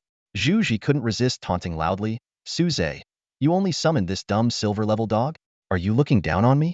Su Zhe gave him a peculiar look before calmly stating, "Who told you this was a silver-level beast? You here is a genuine platinum-level beast." The crowd erupted in disbelief and skepticism. Before anyone could react, the Shadow Moon Wolf King had already made its move. Zhu Ji's shadow came to life, binding him tightly. In a flash, Yu lunged forward, sending Zhu Ji flying out of the arena with a swipe. To everyone's shock, Yu spoke, "You're the dog. Your whole family are dogs." The arena fell into stunned silence, as everyone was taken aback by the unexpected turn of events. "Wow, a beast that can talk? So it really is a platinum-level beast? Wait, are you saying it can transform? Does that mean the stuff in the Beast Girl evaluation guide is true?" Zhu He quickly rushed to help Zhu Ji up from below the platform. Zhu Ji, having landed face first, had a rather colorful expression. As Xiao Su declared Su Zhe the winner, everyone snapped out of their daze, realizing the match had concluded.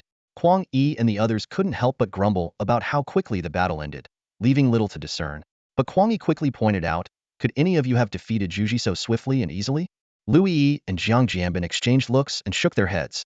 "Then it's simple. He's stronger than all of you," Kuang Yi concluded. Following this, Su Zhe replaced Zhu Ji as one of the 5 competitors. Xiao Su briefly explained the training arrangements, which Su Zhe casually acknowledged before returning to the breeding grounds. However, an unexpected visitor awaited him, Sun Hao from the Great Xia Spirit Guards. Sun Hao's face was grim as he approached Su Zhe, saying, "The new captain has arrived. You're to return with me."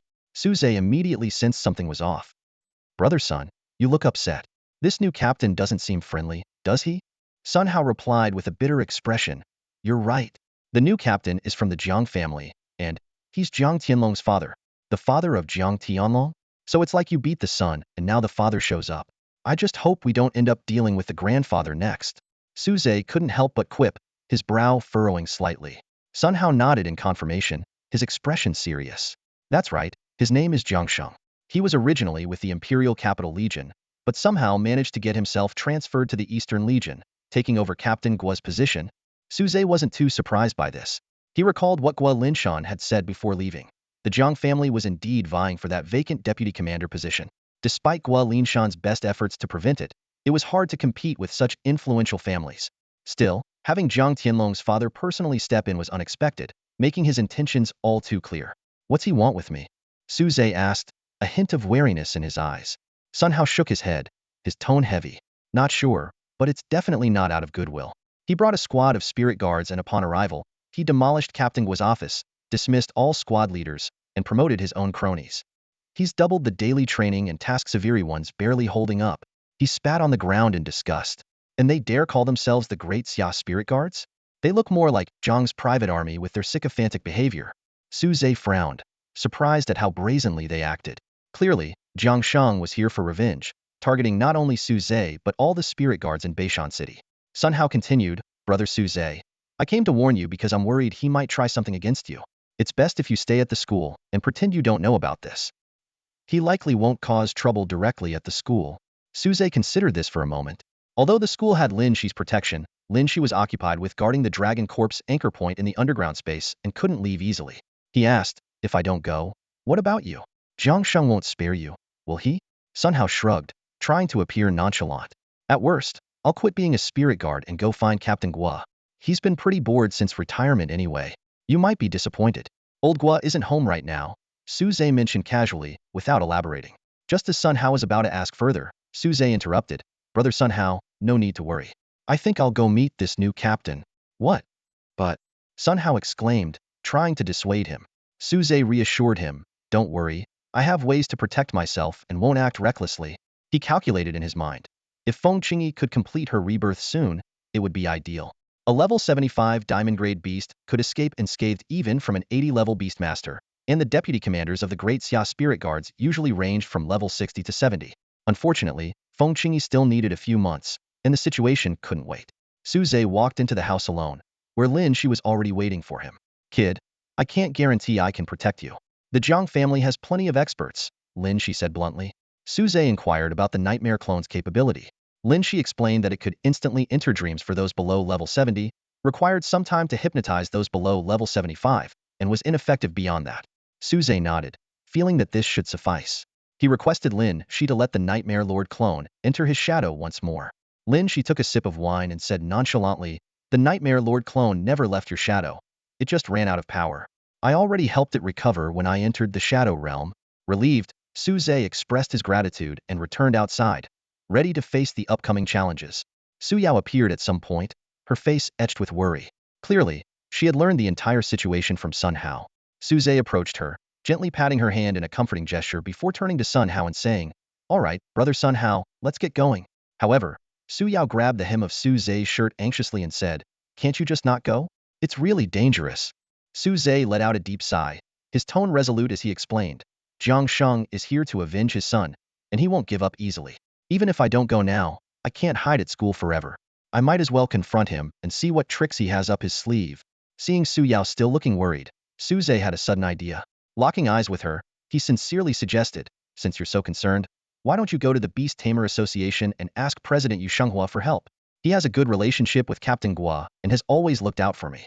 With him, my safety is assured.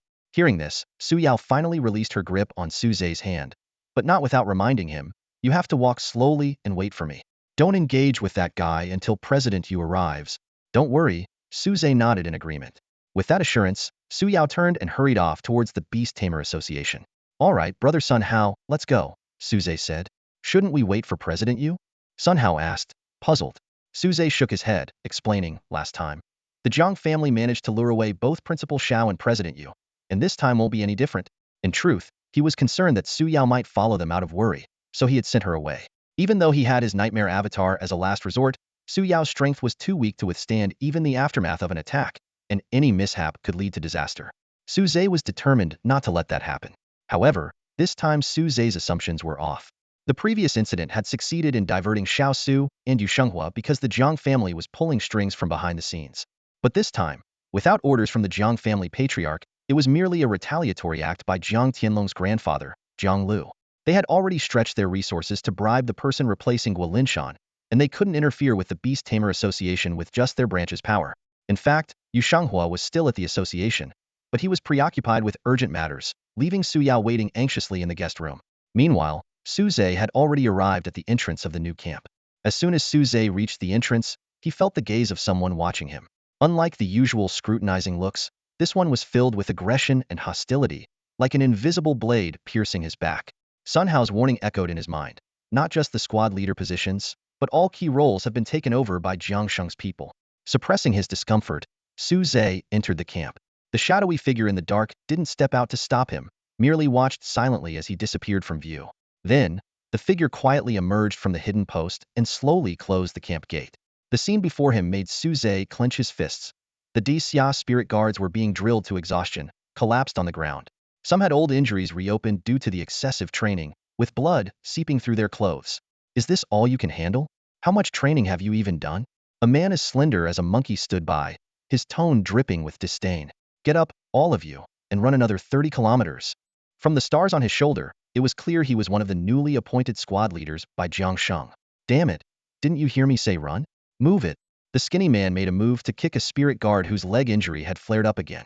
Unable to bear it any longer, Su Zhe intervened, blocking the man's action and shoving him to the ground. Who are you to train others with your weak monkey frame? Su Zhe scolded.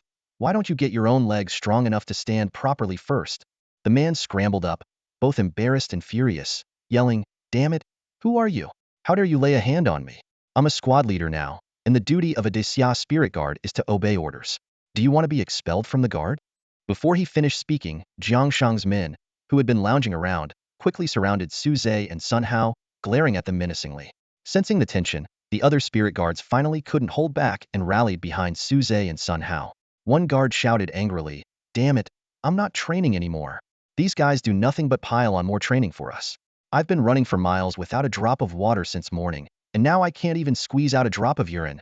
Yeah, enough is enough. Another chimed in, let's go to Captain Gua. He deserves to be our leader. Who are these people anyway? Just as the situation was about to spiral out of control, a powerful pressure descended from above, almost suffocating everyone. Strangely, Jiang Sheng's men were unaffected, watching the chaos with smug amusement. Oh, did I hear you say you don't want to be here anymore? A deep voice came from the depths of the camp, as Xia spirit guards, saying such things could be interpreted as treason, and traitors can be executed on the spot by any spirit guard. No sooner had the voice finished than Jiang Sheng's men exuded a murderous intent, ready to strike. To have trained such subordinates, it seems old Gua isn't clean either. The voice continued, perhaps he conspired with the Fusang secret guards to kill my son. A middle-aged man with a hooked nose, balding head, and a broad, muscular build finally emerged from the crowd. He was Jiang Sheng, the father of Jiang Tianlong and the current captain of Su Zhe's unit. The skinny man eagerly chimed in, that's right, Captain. These guys wanted to slack off, and when I called them out, they started talking about leaving the Xia spirit guards. We can't keep people like that around. Everyone was crushed under Jiang Sheng's oppressive aura, unable to defend themselves. Only Su Zhe managed to stand, confronting the sinister older man. Captain Jiang Sheng, they're just overwhelmed by the excessive training and complained a bit. Accusing them of treason for that is a bit of a stretch, isn't it? Jiang Sheng's face twisted into a grotesque smile, his eyes gleaming with danger. Oh, you must be Su Zhe. I didn't expect you to actually show up. Very well. I remember you're a Xia spirit guard too. Since you're not planning to defect, join them in training and double the training load. Before Su Zhe could speak, Sun Hao quickly interjected, Brother Su Zhe was specially recruited into the Xia spirit guard by Captain Gua. Captain Gua himself said that Su Zhe doesn't need to participate in any training or missions before graduation. Before he could finish, Jiang Sheng widened his cloudy eyes and interrupted, Captain Gua? Gua Linshan is no longer your captain. I'm in charge here. Special recruitment? Is he treating the Xia spirit guard like his own playground? Everyone either trains properly or gets out of the Xia spirit guard. The skinny monkey chimed in immediately. Exactly. I was wondering how this kid dared to defy his superiors. Turns out he's got connections. But too bad. Your backer has retired. These words felt particularly ironic to Su Zhe. He didn't want to leave the Xia spirit guard. He admired the army's principles and respected the oath he took. That's why he despised these people in front of him so much. Their actions were a disgrace to the Xia spirit guard. Jiang Sheng grinned menacingly as the shadow of a massive black snake appeared behind him. You don't want to leave, and you don't want to train. Your attitude is making things difficult for me. Looks like you need some proper schooling. Amidst the rising tension, Su Zhe was already planning to have his nightmare doppelganger hypnotize them all, resolving the situation in one fell swoop, leaving no witnesses. At worst, he would deal with Jiang Tianlong's grandfather seeking revenge later. Just then, a familiar hearty voice rang out from the sky. Jiang Sheng, let's see if you dare to make a move. Suddenly, Yu Xinghua, with his head full of white hair, descended from the sky, landing between the two groups. Su Yao was gently placed down by his beast, a fiery lion. Su Zhe exclaimed with surprise, Chairman Yu? Su Yao? What are you doing here? Su Yao complained. I found Chairman Yu, and he rushed me over here. Didn't you promise to wait for me before taking action? We almost didn't make it. Su Zhe scratched his head awkwardly, not expecting Yu Xinghua to still be in the city. Was the Jiang family's operation really this sloppy? But with Yu Xinghua present, Jiang Sheng would have to reconsider his options. Judging by the pressure earlier, Jiang Sheng's strength wasn't impressive, not even on par with Jiang Tianlong. Meanwhile, Yu Xinghua had reached the level of a 70-level beast master after his breakthrough at Tianyun Volcano. Jiang Sheng restrained his aura and said to Yu Xinghua, Chairman Yu, this is an internal affair of the Daxia Spirit Guard and has nothing to do with the Beastmaster Association. You have no authority here. Yu Xinghua laughed heartily. Stop flattering yourself. Everyone knows you're here for revenge. Little Gua specifically asked me to look after Su Zhe before he left, and I can't break my promise. Jiang Sheng sneered. Fine. One more person to accompany my son in the afterlife. Yu Xinghua, do you really think you're so strong that I can't deal with you? A frog in a well can't comprehend the depth of a great family. Before he finished speaking, a hooded figure stepped forward. He removed his hood, revealing silver hair and a face full of wrinkles. Jiang Sheng bowed respectfully and stepped back. Father, it's my fault for being useless. I still need you to step in. The old man snorted coldly and summoned his beast in silence. As a platinum light flashed, a terrifying aura filled the area. Su Zhe looked at the elderly man with a head full of white hair and sarcastically remarked, so they really did send the old one after the young one? This is getting ridiculously cliché. Yu Xinghua, who had been full of confidence, turned pale the moment he saw the old man. Gritting his teeth, he said, Jiang Lu, I didn't expect the fourth leader of the Jiang family to show up. Is the Jiang family really out of people? Jiang Lu let out a cold laugh, a flicker of anger in his eyes. Whether the Jiang family has capable people is none of your concern. My favorite grandson died under mysterious circumstances here, and if I hadn't intervened just now, I might have lost my youngest son too. Do you think I could just sit back and do nothing? Should I not get involved? With Jiang Lu's furious roar, a pure white tiger emerged from a summoning circle and stood behind him. This giant tiger was as tall as a 3- or 4-story building, with fangs that seemed half the length of a person. Most astonishingly, it had a pair of enormous wings on its back, embodying the phrase, adding wings to a tiger, exuding an imposing presence. With an earth-shattering roar, the terrifying pressure engulfed the entire scene, leaving everyone struggling to breathe. Even the usually composed Su Zhe was no exception, forced to bow his head. He turned with difficulty to Yu Xinghua beside him and asked, President Yu, can you handle this? Yu Xinghua's expression was grave as he shook his head. This old man is very strong, both in terms of beast mastery and bloodline. He's far superior to me. Winning is impossible. I'll do my best to hold him off, but you need to turn around and run as fast and as far as you can. Su Zhe clenched his teeth, calculating in his mind. Run? How far could he get? Without Feng Qingyi, he was left with only his legs, and Jiang Lu could clearly fly. He feared he wouldn't get far before being caught and defeated. Yu Shenghua's fear of Jiang Lu indicated that his level was certainly above 70, though it was unclear if it exceeded 75.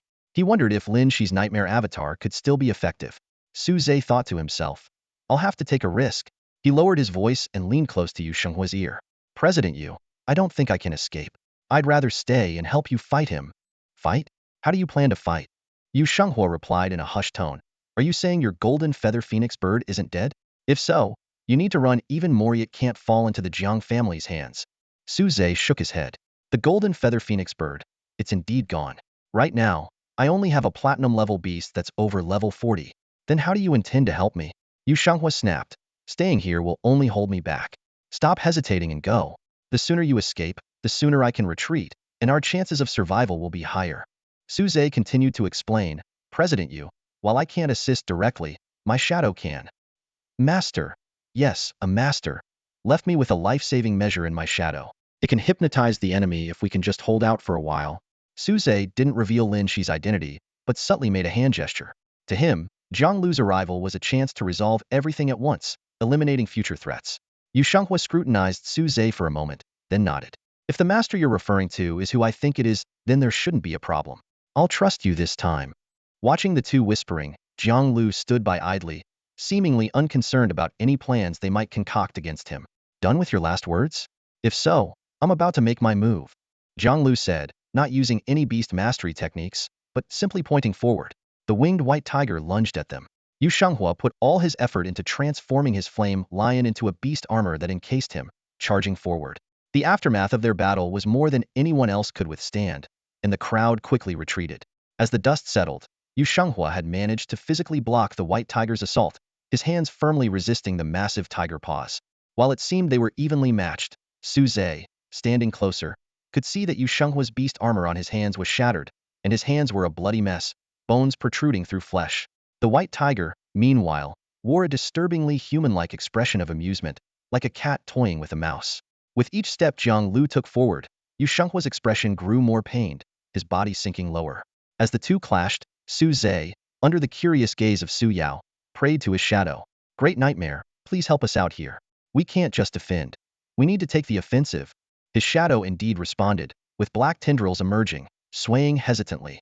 Nightmare, if you don't help me, I'm done for. As soon as Su Zhe finished speaking, a shadowy figure emerged from his own shadow. It was a projection of Nightmare, programmed to protect Su Zhe's life despite lacking complete intelligence. Sensing a potential threat to its master, the projection was instantly activated. Seeing this, a glimmer of hope appeared in Su Zhe's eyes. He quickly began to direct the Nightmare projection, instructing it to silently slip into Zhang Lu's shadow. Like a wisp of smoke, the projection moved effortlessly, accomplishing the task with surprising ease, leaving Su Zhe almost in disbelief. Hidden within Zhang Lu's shadow, the Nightmare projection extended a tendril, lightly touching Zhang Lu's body in an attempt to draw him into a dream. However, this usually infallible hypnotic technique didn't work immediately. Su Zhe understood that Zhang Lu's strength was formidable and required more time to be effective. Chairman Yu, hang in there a little longer, please. Su Zhe whispered to himself, eyes fixed intently on the battlefield. The white tiger was cooperating well, deliberately prolonging the fight despite being capable of easily defeating Yu Shenghua. It pressed half of Yu Shenghua's body into the ground, his hands completely deformed. As time ticked by, Su Zhe grew increasingly anxious. At that moment, Zhang Lu spoke, his voice tinged with amusement. All right, white tiger, enough playing around. Finish them. He turned to Su Zhe, who was watching anxiously, with a slight smile. Oh, by the way, kid, were you trying to use that to ambush me just now? Before he finished speaking, Zhang Lu swiftly reached out and grabbed the Nightmare projection's tendril before it could retract. With a firm pull, a humanoid shadow was dragged out. Kid, you thought you could use this against me? Zhang Lu said disdainfully, too bad. If its true form had come, I might have been caught off guard. But just a projection. You really underestimated me. With that, Zhang Lu tore the Nightmare projection to pieces with a forceful motion. Witnessing this, Su Zhe was utterly despondent. He realized that Zhang Lu's beast control level was probably at least 80, and even if Feng Qingyi completed her rebirth in time, she might not be able to save him. Unless his teacher arrived. Meanwhile, far away at the beast taming university, Lin He suddenly stood up from his recliner. That kid has really encountered a master this time. His gaze turned toward the entrance of the underground space, hesitating for a moment. Lin He had guarded this place for years. Not to fend off foreign forces like the Fusong Dark Guards, they were of no real threat. What truly concerned him was something on the other side, where the dragon's corpse lay. Leaving for just a while. Should be fine, right? Lin He finally decided, after many years, to step out for his student, leaving the beast taming university. In an instant, Lin He was already halfway there, spotting the commotion from afar. But then he abruptly halted. You kid, since you're back, I'll give you the chance to save your junior brother. With that, he turned and flew back to the university. A carefree voice echoed in the sky. Yes, master. Zhang Lu stared at the look of despair on Su Zhe's face, feeling a surge of vengeful satisfaction. Remembering how his beloved grandson was forced to self-destruct, his resolve to make Su Zhe experience the same despair only strengthened. All right, take that despair with you and apologize to my grandson in the afterlife. Zhang Lu said coldly, ready to make his move. Wait a minute. A voice suddenly interrupted him. Normally, Zhang Lu wouldn't pay any attention, but this voice belonged to his son, Jiang Sheng. Jiang Sheng looked at Su Zhe with a satisfied expression and said, Father, leave him to me. I want to avenge Tianlong myself. Zhang Lu pondered for a moment and then nodded. Very well. Although Jiang Tian was his favorite grandson, he was ultimately Jiang Sheng's son, so it was more fitting for Jiang Sheng to handle it himself. I'll leave it to you. Yu Shenghua, hearing this, wanted to resist further but was struck into the ground by Bai Hu. Simultaneously, the black snake behind Jiang Sheng coiled around his body, transforming into a needle-like short spear on his left arm. A faint snake shadow tightly bound Su Zhe, rendering him immobile. Jiang Sheng approached Su Zhe with a sinister grin. Boy, I won't let you die easily.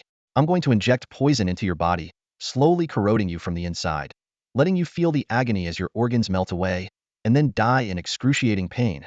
Just as he was about to strike with the venomous spear, a green dragon halberd descended from the sky, shattering Jiang Sheng's weapon.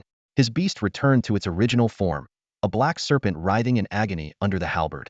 Its corrosive blood flowed everywhere, but was quickly absorbed by the halberd. Zhang Lu's expression changed drastically as he hurriedly shielded his son. The attack was so swift that even he could barely catch it. If it had been aimed at him, he might not have survived. Such formidable power and weaponry led Zhang Lu to one conclusion: Dragon Master Xiao Sheng. How is he here? Zhang Lu wondered in shock. Wasn't he supposed to be with the Eastern Legion, detonating Futu Mountain? How could Fusang let him return so easily after such devastation? In truth, the Fusang side not only dared not stop Xiao Sheng, they were eager to hold a fireworks festival to ease their nerves once he left. However, the eruption of Futu Mountain had caused massive civilian casualties, forcing them to feign grief and apologize publicly, unable to show any hint of relief. Following the green dragon halberd, Xiao Sheng descended slowly from the sky, clad in white. The halberd transformed into a small yet formidable green dragon, coiling around him. The black snake, now freed, weakly returned to Jiang Sheng, having lost much of its vitality. The dragon let out a hostile roar, scaring the winged white tiger into fleeing. Yu Shenghua, buried in the ground, finally caught his breath. Xiao Sheng noticed Yu Shenghua in the ground and casually waved a hand to rescue him. A green light enveloped Yu Shenghua, instantly healing his injuries, mending broken bones, and even restoring some of his depleted life force. Father, what should we do? It's Xiao Sheng. Jiang Sheng whispered in panic. With him here, we can't succeed in our revenge today, and we might even get ourselves killed. Calm down. Zhang Lu scolded, then lowered his voice to remind him. Just remember, that Su Zhe kid is technically still one of your Daxia spirit guards. You were just disciplining him, and even Xiao Sheng can't interfere with that. Swallowing hard, Jiang Sheng tried to steady himself. We were just conducting regular training. Is there a problem, Master Xiao Sheng? Not really, Xiao Sheng replied calmly, landing gracefully. I am simply here as the honorary commander of the Eastern Legion of the Daxia Spirit Guards to deliver a message. He then raised his voice. Su Zhe. Here. Su Zhe quickly ran to Xiao Sheng, feeling emboldened by his presence. Xiao Sheng gave Su Zhe a once-over and said, Good. You've grown so much. Su Zhe was taken aback, realizing Xiao Sheng might have known him as a child. Before he could fully process this, Xiao Sheng solemnly announced, I am here to convey orders from the headquarters of the Eastern Legion of the Daxia Spirit Guards. Given Su Zhe's repeated successes in thwarting the plans of the Fusang covert agents, eliminating numerous enemies, and exposing many hidden operatives, Xiao Sheng announced a surprising decision. Although he joined recently, Su Zhe has achieved remarkable feats and is now promoted to the captain of the 13th Unit of the Eastern Corps of the Daxia Lingwei. Su Zhe was initially taken aback by the news, but soon beamed with joy. He had been worried about Jiang Sheng becoming his direct superior, fearing that Jiang might seize the opportunity to target him. Although this attempt failed due to Xiao Sheng's intervention, Jiang might employ other tactics in the future. Su Zhe was not willing to leave the Daxia Lingwei, and now, with his promotion to unit captain, he stood on equal footing with Jiang Sheng and no longer had to take orders from him. Jiang Sheng frowned and said, Lord Xiao Sheng, I mean no disrespect, but the Eastern Corps has 4 brigades and 12 units. Where does this 13th unit come from? Xiao Sheng explained with a smile. Well, now there is one. Given the recent 2 consecutive attacks by Fusang covert agents in Beishan City, the Corps headquarters has decided to establish an additional unit here. Su Zhe will be the unit captain and can select his team members from the existing Daxia Lingwei. Su Zhe's smile grew wider, and he immediately announced that all the previous Daxia Lingwei members would be incorporated into the new unit. Jiang Sheng and his associates looked increasingly displeased. Su Zhe wasn't finished yet. He pointed at a nearby skinny fellow and said, Him, I want him too. The skinny man trembled with fear and clung to Jiang Sheng's leg, pleading, Sir, they will surely torment me to death. I don't want to go. Jiang Sheng, already furious, kicked the skinny man away, saying, Disgraceful fool. Take him if you want, just get him out of my sight. Haha, did you hear that? You're coming with us. Sun Hao pulled the skinny man over to his side. The skinny man was immediately surrounded by a group of strong men, breaking into a cold sweat. Someone laughed and said, Training with us, huh? Don't worry, we'll give you a good training too. Help. No, please. The skinny man's cries echoed in the air. Thanks to the arrival of Xiao Sheng, Su Zhe managed to navigate through the crisis safely, even bringing the other Daxia spirit guards with him. They arrived at the site of their previously destroyed camp, eyes scanning the desolate ruins. The decision to relocate instead of cleaning up seemed a bit hasty now. Yet, this land, rich with memories, was beginning to come alive again, thanks to new help in clearing the wreckage. Sun Hao, wielding a whip with his one arm, cracked it in the air, producing a sharp snap. He shouted sternly, "What are you standing around for? Start moving those rocks. If this area isn't cleaned up by today, don't even think about eating." In front of him, 7 or 8 people were reluctantly hauling bricks and stones, including the skinny monkey. With Xiao Sheng backing him, Su Zhe had no qualms about enlisting the most arrogant among them for labor. Zhang Lu and Zhang Sheng didn't dare refuse. These individuals had become the punching bags of the 13th Division's Xia Spirit Guards, serving as a way to vent their frustrations. However, Su Zhe was not satisfied. His eyes drifted to a large tree not far away, where Xiao Sheng was lounging leisurely on a branch. The Baiyun Jiaolong was absent, replaced by a beautiful young girl in a green dress with short dragon horns on her head. Su Zhe knew that this was the transformed form of the Baiyun Jiaolong and was surprised to learn that this fearsome creature, like Feng Qingyi, was female. "Little junior brother, is there something you need?" Xiao Sheng noticed Su Zhe approaching and asked with a smile. His handsome features and white attire added to his charming demeanor. It was hard to imagine such a person being an indelible shadow in the hearts of the Fusang people. Su Zhe got straight to the point with his question. "Xiao Sheng, senior brother, I know you're also a student of teacher Lin He, so you call me junior brother. But what did you mean by what you said earlier? Have you seen me when I was a child?" Xiao Sheng nodded in acknowledgement. "Not only have I seen you, but I also changed your diapers, and they were quite smelly." He exaggeratedly waved his hand as if to dispel an imaginary odor, then teased, "I wonder what your little birdie looks like now." Su Zhe forced an awkward smile, worried his response might shock Xiao Sheng. Xiao Sheng continued to explain, "At that time, your parents and I were all students of old Lin. They were my junior brother and sister." He frowned and added, "So when I heard old Lin took you as a student, I was confused for a long time, not knowing whether to call you junior brother or nephew. But now, since the teacher considers you a student, you're my junior brother." "You were all students of old Lin?" Su Zhe exclaimed in surprise. "That's completely different styles." Xiao Sheng explained, "Yes, back then, I was learning combat techniques from old Lin, while they focused on research. My talent wasn't great, and the teacher almost gave up on me. In contrast, your parents were exceptional in research. It was with their help that Baiyun successfully absorbed dragon blood to evolve into a Jiaolong." He chuckled. If it weren't for your parents' help, the old man had never succeeded before and wasted a lot of divine beast blood. Realizing he might have been disrespectful, Xiao Sheng cleared his throat to maintain his image as the war god of Xia. Su Zhe wisely pretended not to hear. At this moment, the girl who was the Baiyun Jiaolong in human form stepped forward, examining Su Zhe carefully before lightly touching his forehead with her dragon horn. Xiao Sheng explained, "Baiyun is expressing her gratitude in the dragon way. Without your parents' help, she would have died long ago." Xiao Sheng then sighed, "We actually feel very guilty towards you." After Baiyun advanced to a diamond-level beast, the teacher had to stop all his research at the school to ensure my safety. Because of this, he couldn't discover your parents' research. By the time everything happened, it was too late." Su Zhe was momentarily stunned and fell silent. He understood that decisions made could not be changed. Even if Lin He had warned them of the danger, Su Zhe believed his parents would have made the same choice. "Judging by your expression, old Lin must have told you what happened back then. Is there anything else you want to ask me?" Xiao Sheng inquired. Su Zhe nodded. "Actually, there is. Why did you let those people go earlier, senior brother? Shouldn't we eliminate the problem at its root?" He made a throat-slitting gesture as he spoke. Xiao Sheng applauded repeatedly, a look of appreciation on his face. "Good job, kid. You're fierce, I like it," he said with a hint of excitement in his voice. Su Zhe pondered silently. Xiao Sheng, who had once caused chaos throughout Fusang and left a lasting impression on its people, was not someone likely to be indecisive or soft-hearted. He surely understood that as long as Zhang Lu and Zhang Sheng were alive, they posed a potential threat. Unless he could always stay by Su Zhe's side to protect him, which was impossible given Xiao Sheng's role as one of the only 200-level war gods in Daxia, he had to prioritize his duties. Seeing Su Zhe's confused expression, Xiao Sheng sighed, his demeanor turning serious. "I originally intended to deal with them thoroughly, but unfortunately, there was someone watching me from afar at the time," he said, lowering his voice. "That guy is unpredictable. If I dared to harm the Jiang family in his presence, he would stop at nothing to retaliate. Even though I could kill Zhang Lu and Zhang Sheng instantly, he could just as easily eliminate you all before I had the chance to act. So I had to be cautious." Su Zhe was taken aback, his pupils contracting. The only person in Daxia who could make Xiao Sheng act so warily was likely the other, less renowned, 100-level war god. Unlike Xiao Sheng, this war god rarely appeared in public and had quietly reached the 100th level. By the time he made his presence known, it was too late for Fusong to take action. This mysterious war god was known for two things: his strong sense of patriotism, having borne the brunt of Daxia's challenges before Xiaoshang, and his close ties with the Jiang family, which allowed them to shift the balance from the original three major families to four. With him around, it was indeed risky to act against the Jiang family.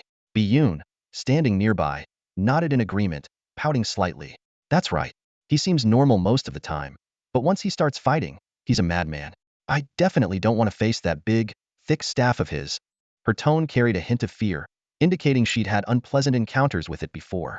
Xiaoshang continued, "You don't need to worry. When I'm unavailable, he won't be able to harm you either. Besides, my visit this time isn't just to meet my teacher after completing a mission and bring you some news.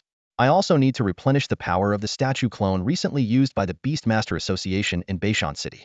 I'll place a mark on you, and if you're in danger, the clone will activate to protect you." Su Zhe breathed a sigh of relief.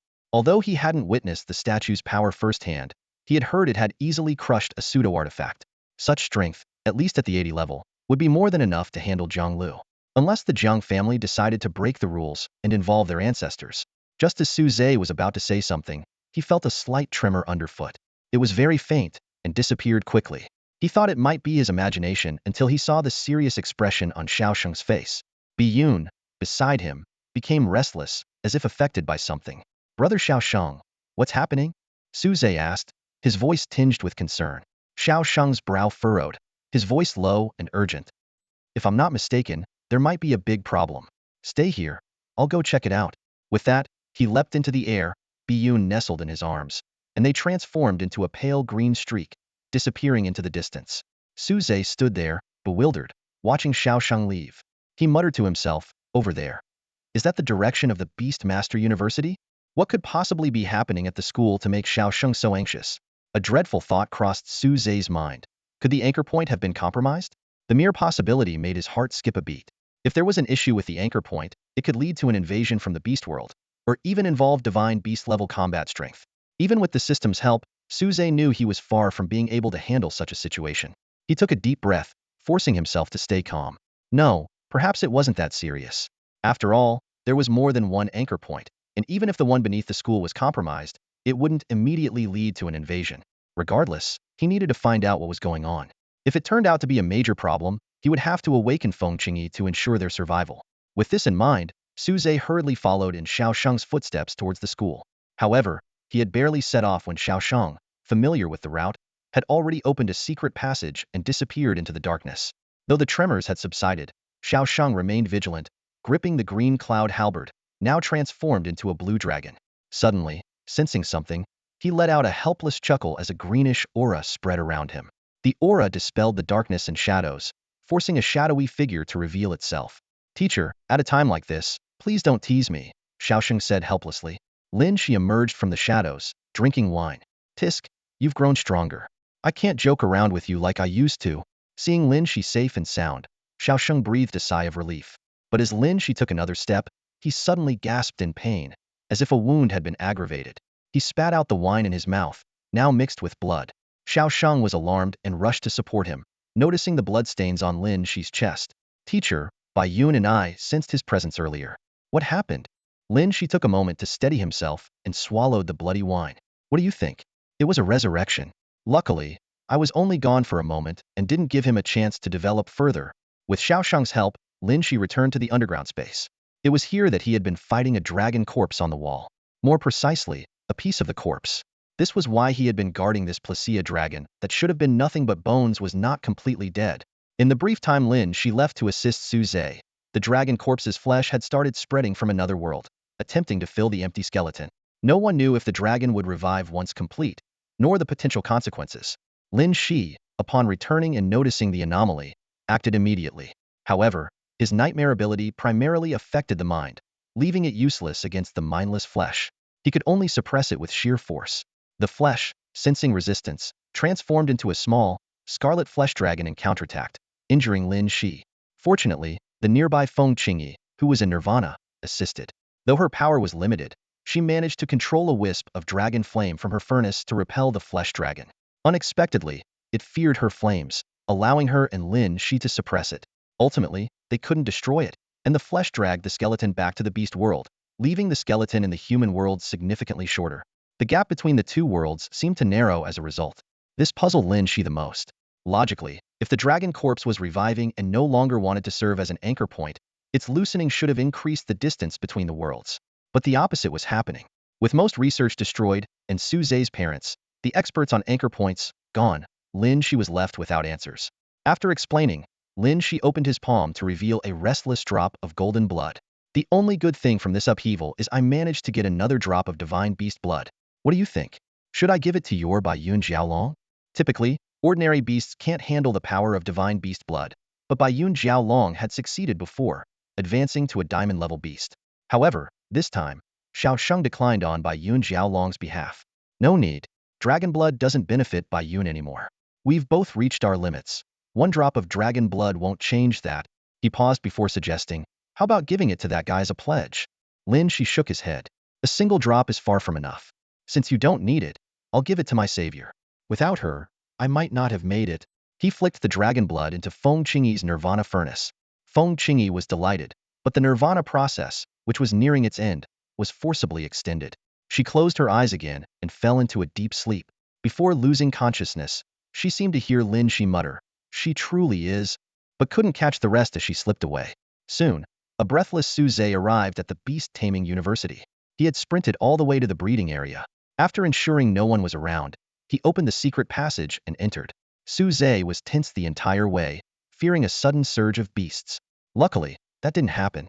Before long, he reached the underground space and saw Lin He and Xiao Sheng standing before the dragon bones. Phew. Teacher, senior brother, what happened here? Su Zhe began, but stopped abruptly.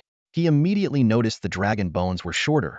The mark left by his parents, which indicated the division between the two worlds, was gone. Looking ahead, he saw the half-flesh dragon corpse from the beast world. What exactly happened here? Su Zhe exclaimed, his eyes filled with shock and confusion.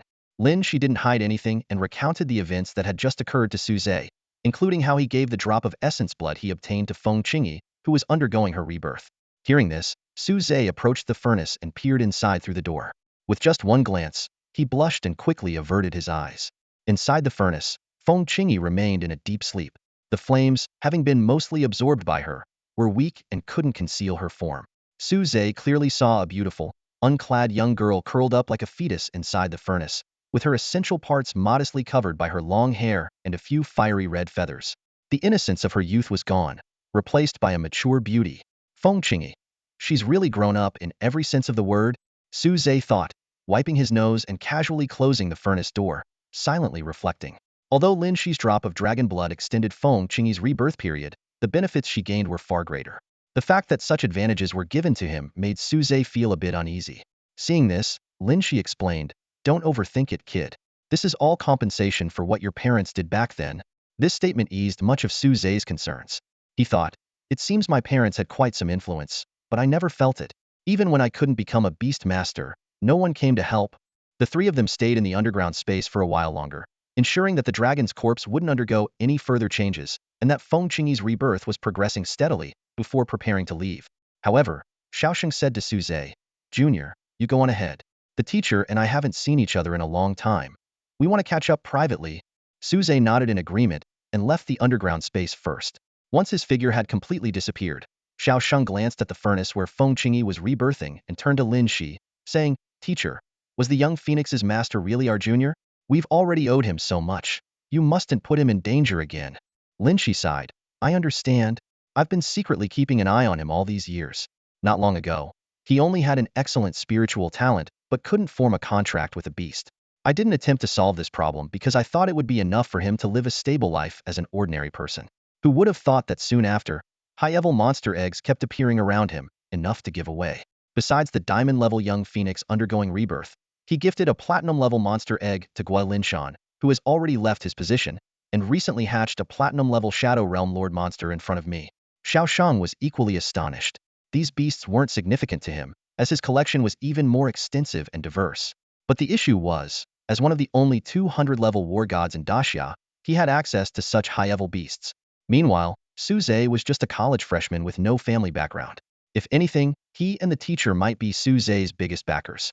But without their help, the origin of so many high-level beasts was indeed suspicious. It seems our junior has his own opportunities, Xiao Sheng remarked. Lin He nodded in agreement. Perhaps we should have realized earlier. The fact that he survived from over there back then, even if he lost his memory, should have made him extraordinary. He looked up at the dark space rift above. This space rift, dividing two worlds, could cut through anything. Only the dragon's corpse could span it, preventing it from closing. But in reality, there was one person who had once passed through this rift alive: Su Zhe. When Su Lin and his wife's experiment went awry, causing a massive upheaval, Lin He and Xiao Sheng rushed over to find only chaos, a slowly closing space rift, and a child spat out by the rift. They couldn't understand why Su Lin and his wife would bring Su Zhe to such a dangerous experiment. Even more baffling was how Su Zhe returned unscathed through a space rift that even a 100-level war god couldn't traverse. Unfortunately, Su Zhe lost his memory of that time upon being expelled from the rift, leaving them with no way to know what had truly happened. They tried asking him and using spiritual powers to probe his memory, but none of these methods worked, only causing him intense pain, so they had to give up. Recalling the past, Lin He sighed. Now we're running out of time. Even if we succeed in the heist, we'll need time for cultivation afterward, so we must accelerate the process. And now, Su Zhe and his beast are the most suitable pair. So, it can't be changed. He then shifted his demeanor, his eyes resolute. But no matter what, I swear on my life that I won't let anything happen to him. Xiao Sheng sighed and nodded helplessly. Teacher, you don't really need to say that. I'll fully support you. No one needs to get hurt. Lin He simply smiled faintly. Even as one of Daxia's war gods, this child remained so naive. How could one gain trust without paying a price? Besides, he was nearing the end of his journey, so why not let his life burn brightly in its final moments? The two then left the underground space together, leaving behind Feng Qingyi, who was undergoing rebirth, the slowly rotating and attempting to close space rift, and the half-buried dragon bones that had once again fallen silent. However, none of them noticed that the deep mark left by Su Lin and his wife on the dragon bones was not on the human world side, nor had it, as they speculated, revived and been dragged to the beast world. It was precisely in the middle, where the space rift continuously rotated, slicing, and attempting to close. If the dragon bones were intact, they could indeed withstand the spatial slicing. But now, the crack was slowly but steadily widening under the sharp spatial forces. The dragon bones seemed on the verge of being severed, allowing the space rift to close. Xiao Sheng walked away with a restless heart, finding himself standing before the Beast Master Association. He gazed at his own statue, depicting his younger, more naive self during his student days in Beishan City. Despite the constant bustle around one of the city's most lively spots, no one seemed to notice Xiao Sheng's presence. He had employed a subtle trick to avoid being overwhelmed by the crowd's enthusiasm. Beishan City was Xiao Sheng's hometown, where people held him in high regard, and the statue was erected to honor him. He reached out to touch the statue, sensing its somewhat lacking power, and began to restore it. He poured energy into it until it reached its capacity. Stepping back, Xiao Sheng shook his head in dissatisfaction. He touched his belt, adorned with egg-sized transparent gems. These were not mere jewels but rare spatial beast cores, allowing the belt to open up a personal space of several square meters. Reflecting, Xiao Sheng thought, the statue's capacity is still too weak. Those powerful cores are useless here. This level 90 core is just right. With that, he fused a level 90 platinum beast core into the statue. In an instant, the statue emitted a dazzling light, which gradually subsided. Although Xiao Sheng's trick could diminish his presence, it couldn't hide the statue's dramatic transformation. The surrounding people were immediately drawn in, encircling the statue. What's happening? Everyone, look. Xiao Sheng's statue is glowing, especially the head. It's blindingly bright. Is Xiao Sheng going to manifest himself? Come on. Xiao Sheng is still alive. There's no need for manifestations. The crowd buzzed with conversation. Many recalled the recent incident when the statue had come to life, defeating a Fusang dark guard wielding a divine sword. However, that activation had been a response to danger, whereas now there seemed to be no threat. People cautiously scanned their surroundings and, finding nothing amiss, relaxed a little. By now, the statue had fully absorbed the core, its aura receding as the light faded. The crowd breathed a sigh of relief, but not before offering a prayer-like gesture to the statue before dispersing. Meanwhile, Xiao Sheng had quietly slipped away before the crowd gathered. In his heart, Xiao Sheng murmured, "Little junior brother, this is all I can do for you. As long as that old monster from the Jiang family doesn't intervene, this statue can protect you, at least until I or our teacher can come to your aid." He had not only enhanced the statue but also modified its settings. Now, besides being activated by a token, it could also automatically activate if Su Zhe was in mortal danger. However, the statue had limitations, such as a restricted sensing range and the time needed to reach a location. Ideally, any danger should occur in Beishan City or nearby cities. Beyond that, timely assistance would be challenging. Xiaosheng planned to explain these details to Su Zhe before leaving Beishan to attend to his own matters. Elsewhere, the Jiang family, particularly Jiang Lu and his son, received news of the statue's transformation. As members of the Great Xia spiritual guard responsible for Beishan's safety, they were informed immediately. Zhang Sheng dismissed the report with indifference, thinking, Xiaosheng's statue has changed? He's in Beishan himself. What's the big deal about a statue? Annoyed by Xiaosheng's interference in his revenge plans, he was in no mood to pay attention to anything related to Xiaosheng. Jiang Lu grabbed Jiang Sheng's hand, snatching the message from him, and scrutinized each word with piercing eyes. Jiang Sheng was about to dismiss it as nonsense, but his father's sharp gaze silenced him. Useless. Jiang Lu's voice was deep and intimidating. Do you realize what this means? Only Xiaosheng himself could cause such a change in the statue. He must have tampered with it, enabling it to protect Su Zhe. A glint of malevolence flashed in Jiang Lu's eyes as he continued. Xiaosheng can't stay in Beishan City indefinitely, but this statue can guard permanently. As for me, he let out a bitter laugh. With only a few years left to live, what harm is there in spending the rest of my life here to avenge Tianlong? Jiang Sheng, observing his father's fluctuating expression, cautiously asked, Father, what should we do? Can you handle this statue? Jiang Lu shook his head, his brow furrowed. Even if it's just a statue, it won't be easy for me to deal with. However, no matter how formidable, every inanimate object has a flaw.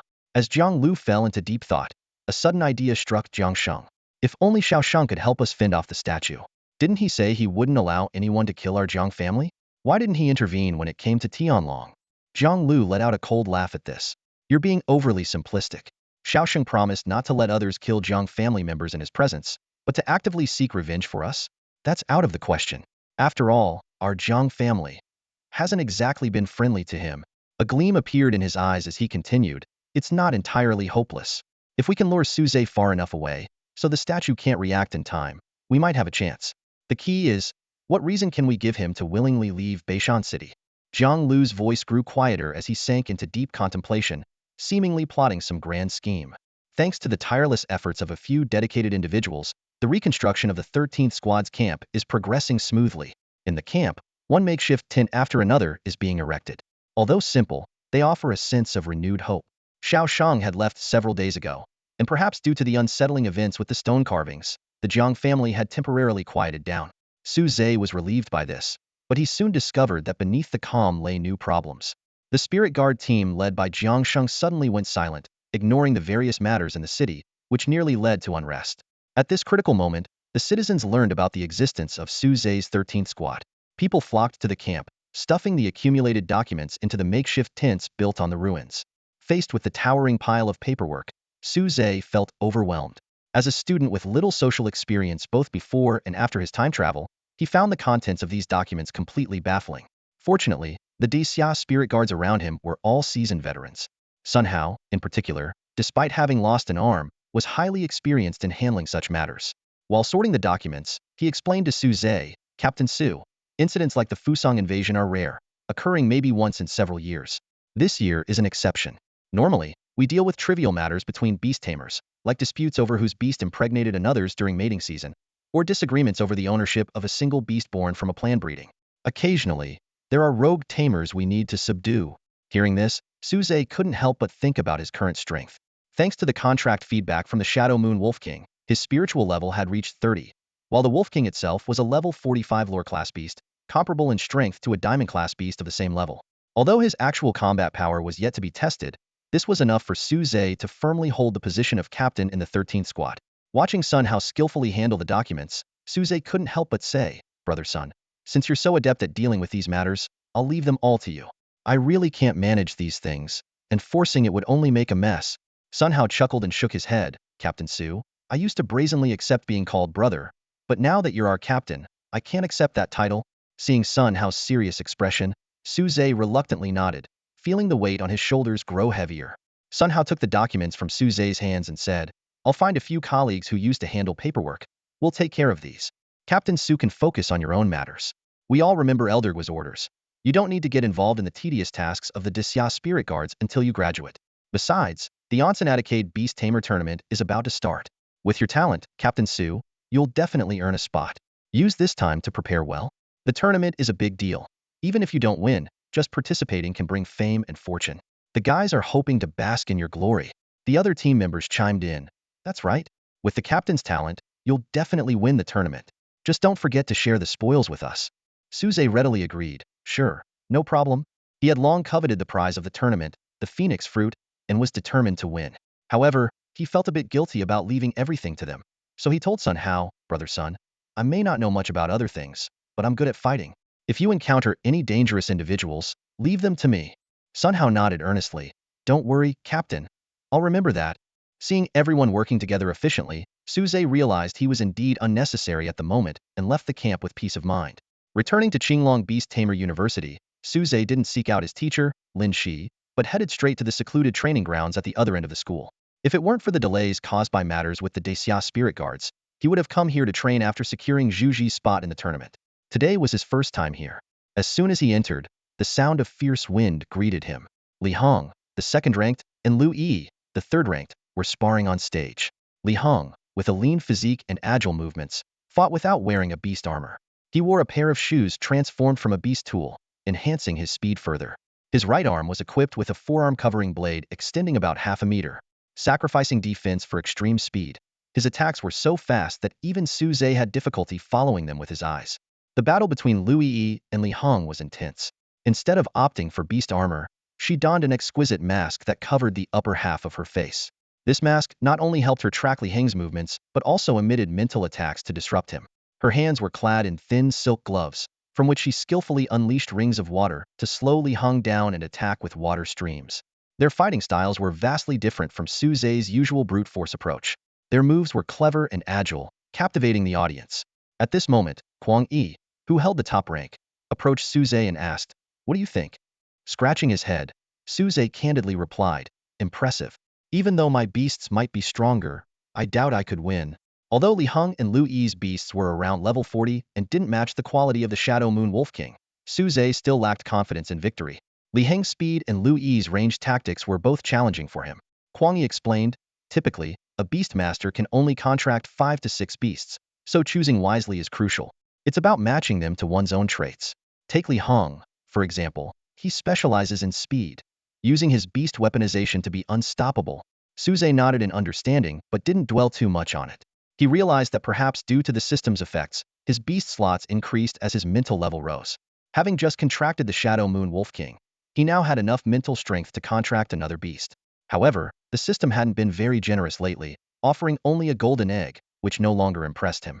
For Suze, the suitability of a beast didn't matter as much as its strength. Curious, Suze asked, Why do they only use weaponization in battle instead of full beast armor? Kuang Yi chuckled and replied, High-level beast masters use multiple beasts to create their unique beast armor through weaponization. Although such armor may not cover the entire body, it's far stronger than a single beast armor. Beast armor is balanced in all aspects but lacks specialization. These insights gave Suze a lot to think about. He realized that his future number of beasts would likely exceed others. While others might struggle to create a complete beast armor from weaponization, he could. Perhaps this was his true path to battle. I lost, Suze panted, holding the ethereal shield in one hand, and using the black crescent-shaped long knife, plunged into the ground to support himself. Across from him, Lu Yi, the third-ranked powerhouse, was also out of breath, her body soaked by the water she had summoned, with her clothes clinging to her, outlining her graceful figure. You've improved again, Lu Yi praised. This style of combat, balancing offense and defense, is much harder to deal with than I expected. If you could extend the time your beast weapon stays materialized, you might even defeat me. Suze simply smiled, not commenting. He had been staying here for days, sparring with others to learn the techniques of beast combat. Through these encounters, Suze had come to understand his own level at most. He could rank 4th among the 5 of them. However, this was just the standard at Qinglong Beast University. It was known that the students at the Imperial Beast University were generally far superior to those from the other 4 universities. Because of this, the other 4 universities only had 5 spots in the grand competition, while the Imperial Beast University had 10. Suze knew that with his current strength, winning the championship was still far from possible, unless Feng Qingyi could complete her rebirth before the competition. He also noticed that everyone held back a bit during their sparring, clearly viewing each other as rivals. This was why he did not respond to Lu Yi's polite remarks. As his mental strength was depleted, Suze released his grip, allowing the scimitar and ethereal shield to return to their original forms. His mental power was still relatively low. The higher the level of the beast weapon, the more it consumed mental strength. This was why Liu Yi said if he could last longer, he might have one. For others, high-level beasts were rare, but mental strength could gradually be improved. For Su Zhe, it was the opposite. Acquiring high-level beasts just required hatching, while improving mental strength took longer. However, this longer was relative. At his age, reaching a beast level of 30 was already groundbreaking. Alright, that's enough for today. Everyone, go rest, Kuang Yi said, clapping her hands. As the strongest among them, her words were always heeded. After packing up, Su Zhe went to see Su Yao. His victory over Zhu Ji had spread, and although people knew he had lost a diamond-level beast, they also learned he still had a platinum-level beast, maintaining his formidable strength. As a result, no one dared to trouble Su Yao anymore. Seeing Su Zhe, Su Yao was delighted. Though he was still a freshman, Su Zhe was unlike any other student. He had to prepare for the beast competition and also served as a deputy captain of the Great Xia Spirit Guard. When busy, Su Yao wouldn't see him for days. After spending a cherished break together, they parted ways again. Su Yao returned to class, while Su Zhe decided to check on the camp. Having been a hands-off leader for days, it was time to see how things were going. However, as soon as he entered, he sensed something was wrong. Several spirit guards were injured, and some were readied with anger, as if ready to tear someone apart. Others, like Thin Monkey, were busy without a moment's rest. What happened while I was away? Su Zhe immediately asked Sun Hao. Sun Hao sighed and explained with grief. A few Beastmaster criminals appeared these days. Despite being Beastmasters, they harmed ordinary people. At first, we didn't take it seriously and sent a few members to handle them. But they were strong, injuring our people and escaping. Later, they became even more insane, even hurting some of our members' families. Fortunately, nothing fatal happened. By the end, Sun Hao was readied and sighed again. Although there were no deaths, it felt like a warning. Who knew if they'd strike lethally next time. Hearing this, Su Zhe clenched his fists in anger. He despised those who targeted others' families. As members of the Great Xia Spirit Guard, they risked their lives to protect the country and its people, yet they couldn't even safeguard their own families. It was a bitter irony. Are these people related to the Jiang family? Su Zhe immediately suspected the most likely culprits. Sun Hao shook his head. No idea. They all wore masks or covered their faces. Ugh. Su Zhe spat. So sneaky. It must be those bastards. I thought they'd quieted down. Just then, new information came in. A Beastmaster was unleashing beasts on Baishu Street, causing injuries and fatalities. The news made several spirit guards restless. Their families lived on Baishu Street. Su Zhe immediately stepped forward, saying, "Don't worry, I'll deal with them." Sun Hao grabbed Su Zhe with his one arm, whispering, "What if this is a trap set by the Jiang family to lure you out?" Su Zhe assured him, "Don't worry, as long as they're around Beishan City, they can't do anything to me." With that, he summoned the Shadow Moon Wolf King, mounted its back, and headed towards Baishu Street. Sun Hao followed with a team right behind him. On Baishu Street, a massive wild boar was rampaging wildly, destroying houses and cars with its long tusks. The tusks were already stained with blood, indicating casualties. It had just torn open a car roof with its tusks like a can when its blood-red eyes spotted a mother and daughter cowering inside. Haha, tusk, trample them, crush them to pieces. The Beastmaster, wearing a demon mask, laughed wildly, his eyes blood-red beneath the mask. The boar's foul breath hit the mother and daughter, causing them to cry out in terror. Just as the tusks were about to pierce their bodies, a black scimitar flew in, severing the tusks in an instant. Before the boar could rage, the chains attached to the scimitar wrapped around the mother and daughter, pulling them to safety. This cut took your beast's tusks, the next will take your head. Su Zhe set the mother and daughter down, standing protectively before them, brandishing the black scimitar at the masked man. Hehe, finally you came. The masked man seemed even more excited, almost relieved, upon seeing Su Zhe. What is coming? Su Zhe frowned at the person in front of him, a sense of unease rising within him. This person and his beast exuded a chilling aura of madness, clearly not ordinary. Suddenly, the boar, whose horns Su Zhe had broken, sprang up from the ground. Despite the blood gushing from its broken horn, it seemed immune to pain and became even more ferocious. Beast weaponization. With a command, the boar let out a reluctant roar but ultimately succumbed to the contract's power, transforming into a helmet on its master's head. Boar charge. The opponent bent over, aiming the helmet at Su Zhe, and charged like an arrow. Curious about the power of this unfamiliar attack, Su Zhe chose not to confront it heeded and sidestepped. A loud clang echoed as the opponent crashed into a sturdy iron lamppost. The lamppost dented instantly, and the opponent's head was buried inside. However, as he pulled his head out, the helmet remained undamaged. What an iron head! Su Zhe exclaimed. He quickly realized that while the attack was powerful, It was too cumbersome and easy to avoid. As the opponent adjusted for another charge, Su Zhe decided not to dodge. He stood his ground, unmoving, until the last moment, when he suddenly produced a shield. He crouched low, bracing himself with the shield anchored to the ground. The impact was even louder this time. Su Zhe was pushed back a couple of steps by the force, while his opponent was knocked off balance and fell heavily, unconscious. Clearly, even the toughest helmet had its limits. Just as Su Zhe was about to unveil the opponent's mask, 4 or 5 similarly dressed beastmasters emerged from the surroundings, attacking him. All of them here, lying in wait for me? Su Zhe thought, perfect, I'll take you all down. These beastmasters were around level 30 to 40, comparable to the Xia spirit guards. They had managed to harm the 13th squad partly because the spirit guards were unprepared, and partly due to their frenzied state, which gave them an edge at the same level. However, for Su Zhe, whose strength had grown rapidly, these opponents were not formidable. He realized his progress had far surpassed his teammates, and Sun Hao and others might struggle to keep up. I need to find a way to boost their strength, Su Zhe thought, recalling the golden grade beast egg he recently acquired. While it didn't interest him, it would be valuable to the other spirit guards.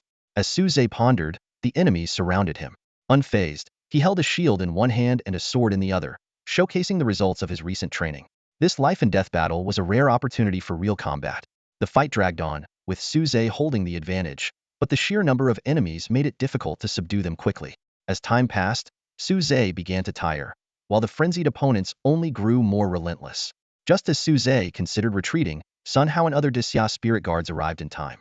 Captain, how could we let you fight alone? Sun Hao shouted. Another guard chimed in. That's right. These bastards bullied us with numbers before. Now it's our turn to settle the score. Dozens of spirit guards charged into the fray, quickly turning the tide and breaking the encirclement. Captain, leave this to us, someone shouted. Yeah, you take a break, another agreed.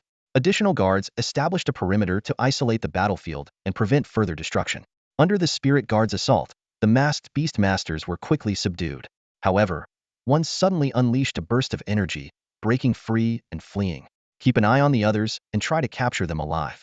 I'll handle this one, Su Zhe called out as he gave chase. The man was incredibly fast, as if he'd shaken off his earlier confusion and regained his composure. He ran desperately, but not out of Su Zhe's reach. Su Zhe, riding on the Shadow Moon Wolf King, was closing in on him. Where do you think you're going? Su Zhe shouted as the Wolf King leaped forward, cutting off the man's escape. They had reached the outskirts of Beishan City, surrounded by desolate wilderness. Run? Why should I run? The masked man replied calmly, showing no sign of panic. Su Zhe wasn't surprised. Instead, he smiled and asked, You wanted to lure me out of the city, and here I am. So, who are you? Zhang Sheng or Zhang Lu? The man didn't answer directly. Instead he retorted, You guessed it and still dared to follow? Who gave you the courage? Was it Xiaoshang's statue? I doubt it can save you in time. Don't be so sure. Su Zhe's words were barely out when the masked man attacked. The overwhelming pressure confirmed his identity to Su Zhe. This was an opponent he couldn't defeat right now. Yet, Su Zhe remained calm. He focused on the approaching masked man, right hand poised as if about to throw a javelin, bending backward into a strange stance. As the masked man closed in, Su Zhe made a throwing motion. At that moment, Su Zhe's vision split into two. One was his own, watching the masked man. The other was from the perspective of the statue at the association's entrance. To everyone's astonishment, the statue of Xiao Sheng mimicked Su Zhe's javelin-throwing pose. Using Su Zhe's visual lock on the target, the statue hurled the azure dragon lance, then launched itself towards the battlefield. The powerful gust from its takeoff even lifted the skirts of nearby onlookers, leaving them in awe. Meanwhile, as the masked man reached Su Zhe, the fierce wind was already upon him. Before he could react, the massive azure dragon lance struck him down, its tip piercing his shoulder. Su Zhe continued his stance, subtly twisting his hand, causing the lance to turn in the masked man's wound. In pain, the masked man struggled to pull out the lance, glaring at Su Zhe. Sensing an even stronger force approaching, he quickly fled before the next attack could land. You're lucky to escape, Su Zhe said, waving his hand to reclaim the stone azure dragon lance. It looked bizarre in his grip, towering several stories high. Yet, it contained a part of Xiaoshang's power, and Su Zhe maintained that strange stance for a while longer. Once the statue arrived and confirmed the danger was over, Su Zhe released the lance, allowing it to return to the statue. He looked up at the colossal figure, reflecting. This was merely a fragment of Xiaoshang, yet it could throw a weapon from miles away, severely injuring an enemy he couldn't defeat. He was still far from being a match for divine beasts. Su Zhe knew that to possess the power to protect himself in the future, he had a long and arduous journey ahead. The stone statue left directly and returned to the entrance of the Beastmaster Association in Beishan City. Suze knew that as long as he was within the city, the statue could come to his aid if he encountered danger, which gave him some peace of mind. He made his way back to Baishu Street, where he had previously parted ways with Sun Hao and the others. In his mind, he had already reached a conclusion those plotting against him were likely led by Jiang Lu from the Jiang family. Although he had turned the tables on them, there was no concrete evidence to prove Jiang Lu's involvement. Suze pondered that only by capturing and interrogating those involved could he gather enough information to report Jiang Shang to the Legion headquarters and eliminate this threat. Otherwise, with Jiang Shang continuing as the captain of Beishan City, Suze feared he wouldn't sleep soundly. However, upon returning to Baishu Street, Suze noticed that everyone looked grim. An uneasy feeling crept over him, and he quickly asked what had happened. Sun Hao, looking dejected, replied, "Captain, it's our fault. You told us to keep some alive, but in the end, they all died." "They're dead?" Suze frowned, knowing that Sun Hao and the others wouldn't have acted recklessly. He said sternly, "Tell me exactly what happened." Sun Hao immediately recounted the events that unfolded after Suze left. Initially, everything went smoothly. Though their opponents fought more fiercely as the battle progressed, seemingly tireless, they were outnumbered. When someone became exhausted or slightly injured, another stepped in. However, just when it seemed they could barely hold them back, the masked individuals suddenly coughed up blood and died, including the one Suze had knocked out earlier. Listening to the account, Suze thoughtfully examined the bodies, noting the red eyes behind the masks that seemed to stare in defiance even in death. He speculated, "It sounds like they gained strength by burning their life force, but it wasn't voluntary." Sun Hao added, "We've conducted a preliminary autopsy. It's a toxin that drove them mad, slowly eroding their minds. That's why they initially only damaged buildings without harming people. But this time, they lost all reason, causing significant casualties." Suze couldn't help but think of Jiang Shang's Biasta black snake that primarily used venom as its weapon. He suspected these individuals might have been poisoned by Jiang Shang. Feeling puzzled, Suze asked, "Since they're dead and you've done an autopsy, why not remove their masks to see if you can identify them?" Sun Hao's expression turned grim. "Captain, you should see for yourself." Hearing this, Suze bent down to remove a mask from one of the faces. Despite using all his strength to lift the body, he couldn't remove the mask. It was welded to their faces. Worse yet, even if they could remove the masks, the faces underneath were unrecognizable. In a world without DNA or fingerprint identification, determining their identities would be exceedingly difficult. Looking at the mask fused to the face and thinking about their helpless situation due to the toxin, Suze lamented. "No wonder," he said, "meeting me was a relief." Whether their plan succeeded or failed, they were doomed. Suze then instructed, "Check their bodies for any unique marks, like tattoos or birthmarks. Take photos and circulate them to see if any families come forward. If no one claims them, then bury them. We all know who's behind this." Sun Hao nodded, passing on the orders. He then asked with concern, "Captain, the person you chased must be formidable, right? You weren't injured, were you?" Suze shook his head. "You should worry about him instead. Being skewered by the Azure Dragon halberd isn't pleasant." Meanwhile, in Jiang Shang's tent, Jiang Lu stumbled back, removing his mask. "Father, how did you get so injured? Are you okay?" Jiang Shang exclaimed in shock. Jiang Lu shot him a glare, replying irritably, "Do I look okay to you?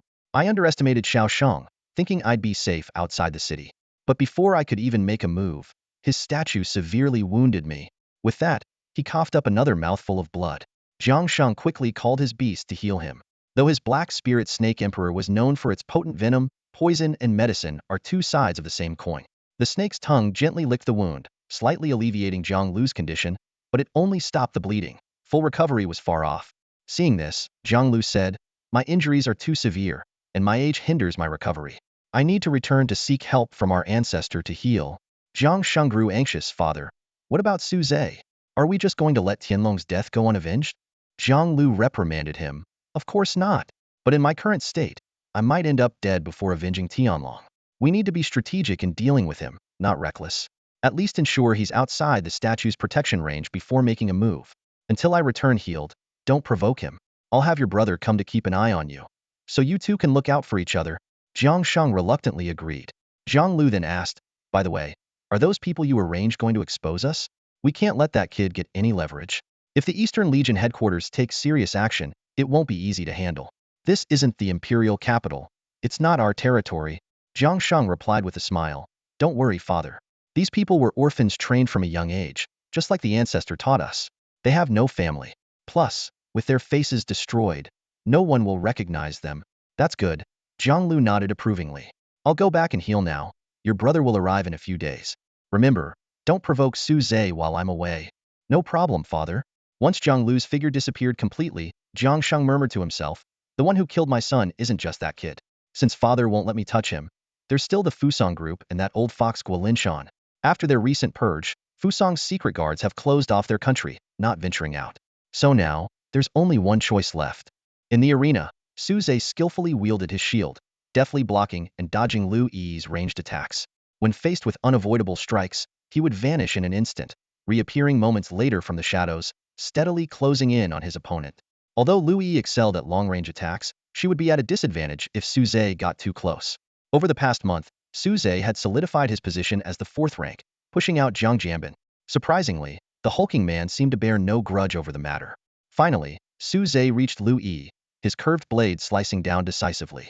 However, since this was just a sparring match, he was prepared to halt the moment she conceded. Unexpectedly, Lu Yi didn't surrender. Instead, she sighed softly. Wow, you've improved so quickly. I guess I can't hold back anymore. Before she finished speaking, a stream of pure water formed into a pair of short blades in her hands, effortlessly blocking Su Zhe's attack. She then moved with the grace of a butterfly, her twin blades swirling with her movements as she launched a fierce assault on Su Zhe. While the water-formed blades weren't as sturdy as Su Zhe's Shadow Moon Wolf King weapon, their fluid nature allowed them to self-repair immediately if damaged. The two exchanged several blows, each unable to gain the upper hand. In the heat of battle, Lu Yi's clothing was slashed open, revealing a glimpse of her fair skin. Unfazed, she tied the torn garment around her waist, leaving only a black undergarment contrasting starkly against her skin. Let's call it a draw, Lu Yi said, releasing her grip as the short blades transformed back into ordinary water and splashed to the ground. My clothes are in tatters now. I wonder if you did that on purpose. If I move too much, the clasp might come undone, giving you guys a free show. Su Zhe scratched his head awkwardly, smiling. It was genuinely unintentional. He had thought he had the upper hand, unaware of Lu Yi's formidable close combat skills, which caught him off guard. Ijia, everyone thought you were only good at ranged attacks.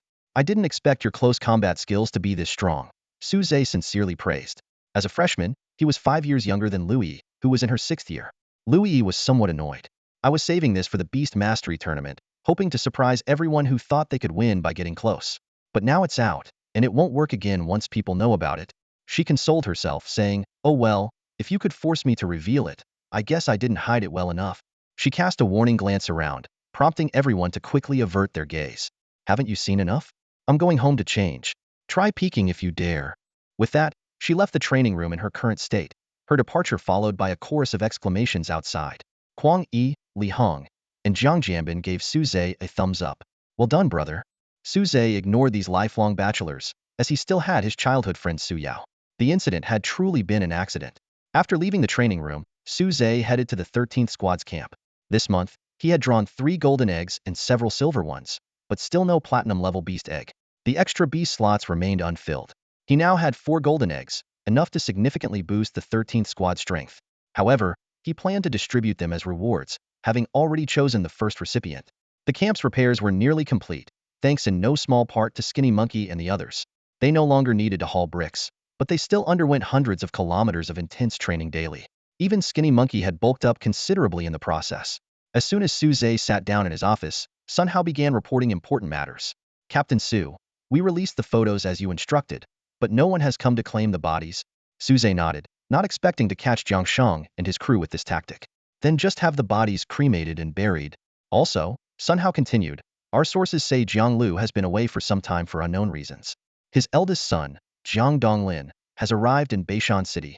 Su Zhe raised an eyebrow, suspecting Jiang Lu went home to recover, but surprised by Jiang Donglin's presence. Any actions on their part? Sun Hao shook his head. It's been quiet.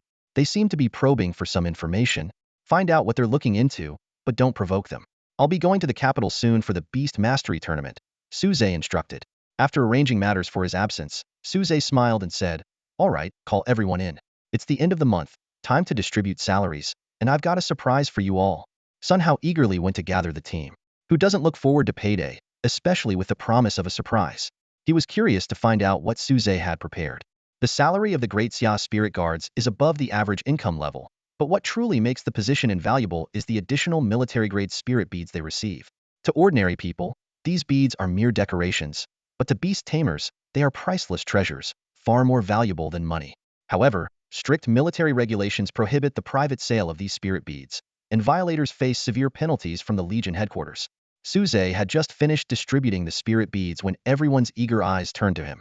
Sun Hao had already hinted that Suze had a secret surprise in store, and everyone was guessing what it might be. Could it be gold bars? Someone whispered. Impossible. Another immediately countered.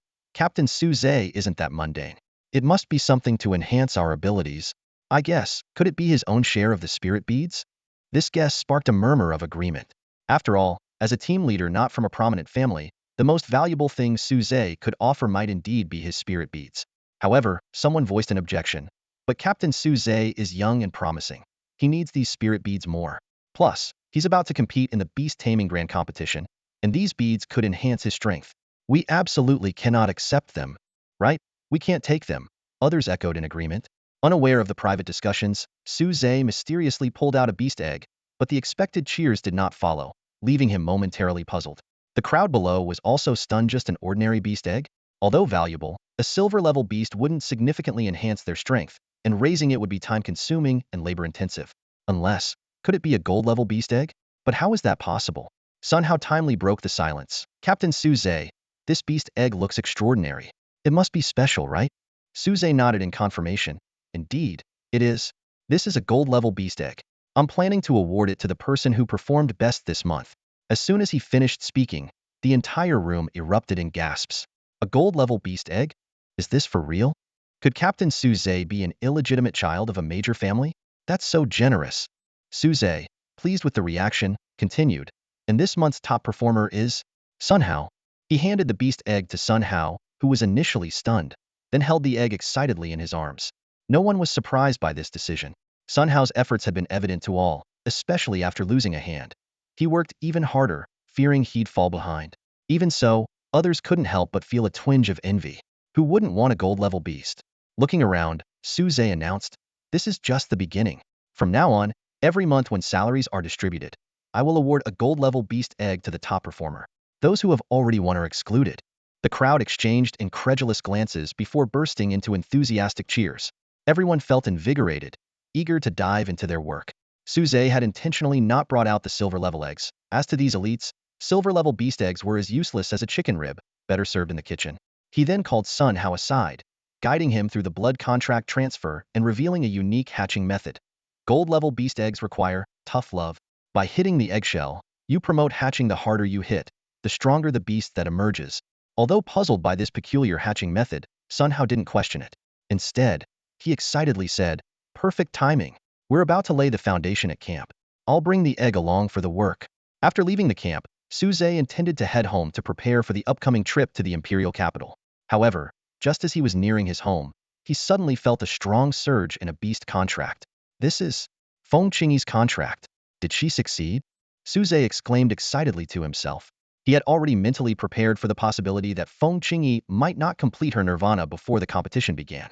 If he had to rely solely on the Shadow Moon Wolf King, he might not even be able to defeat Kuang Yi from his own school, let alone the champions from the Imperial Beast University. But now, with Feng Qingyi completing her nirvana, everything had changed. Although he couldn't guarantee victory after all, the top contenders from the Imperial University came from the four great families, nurtured with the nation's best resources, and they were 4 or 5 years older than Suze, making the strength gap significant. At least this gave Suze a chance to become a frontrunner, an opportunity to compete. With this realization, Suze immediately changed direction and raced toward the Beast University. The surge from the contract grew stronger. Feng Qingyi was about to awaken. When Suze arrived at the entrance to the underground chamber, he was surprised to find that Lin He was not lounging around as usual. Instead, he was standing there, seemingly ready to go inside. Seeing Suze, Lin He casually greeted him. "Hey, I just sensed some activity underground and was about to check it out. Since you're here in such a hurry, I guess that little phoenix has awakened, right? I guess I won't need to go down then." With that, he leisurely turned around and left, leaving Suze to open the passage and head underground alone. Suze quickly made his way to the furnace where Feng Qingyi was undergoing her rebirth. At that moment, the entire furnace was glowing a brilliant red, and the air around it was distorted by the intense heat, rippling like the surface of water. The furnace was slowly melting, and the dripping molten iron left scorching marks on the ground. Suze immediately summoned the void spirit turtle to encase himself in a water shield to withstand the heat, allowing him to approach the furnace. Peering inside, he saw that Feng Qingyi had awakened and was stretching her body, absorbing the final vestiges of the fire's power. As soon as Feng Qingyi spotted Suze, her rebirth process concluded. She let out a resonant cry, and the nearly melted furnace exploded, sending molten iron flying in all directions. Suze's water shield was no longer sufficient to protect him, and he quickly took out the void spirit shield to barely deflect the flying molten iron. Master, I'm back! Feng Qingyi exclaimed excitedly as she flew to Suze's side. Take a look at me now. Am I not beautiful? She had now entered her growth phase, transforming from a little girl into a young woman who was only a head shorter than Suze. To avoid harming Suze, Feng Qingyi retracted her flames. However, this made Suze even more uncomfortable, as without the flames, her body was fully exposed. Hastily covering his eyes, Suze reminded her, "You should conjure some clothes first."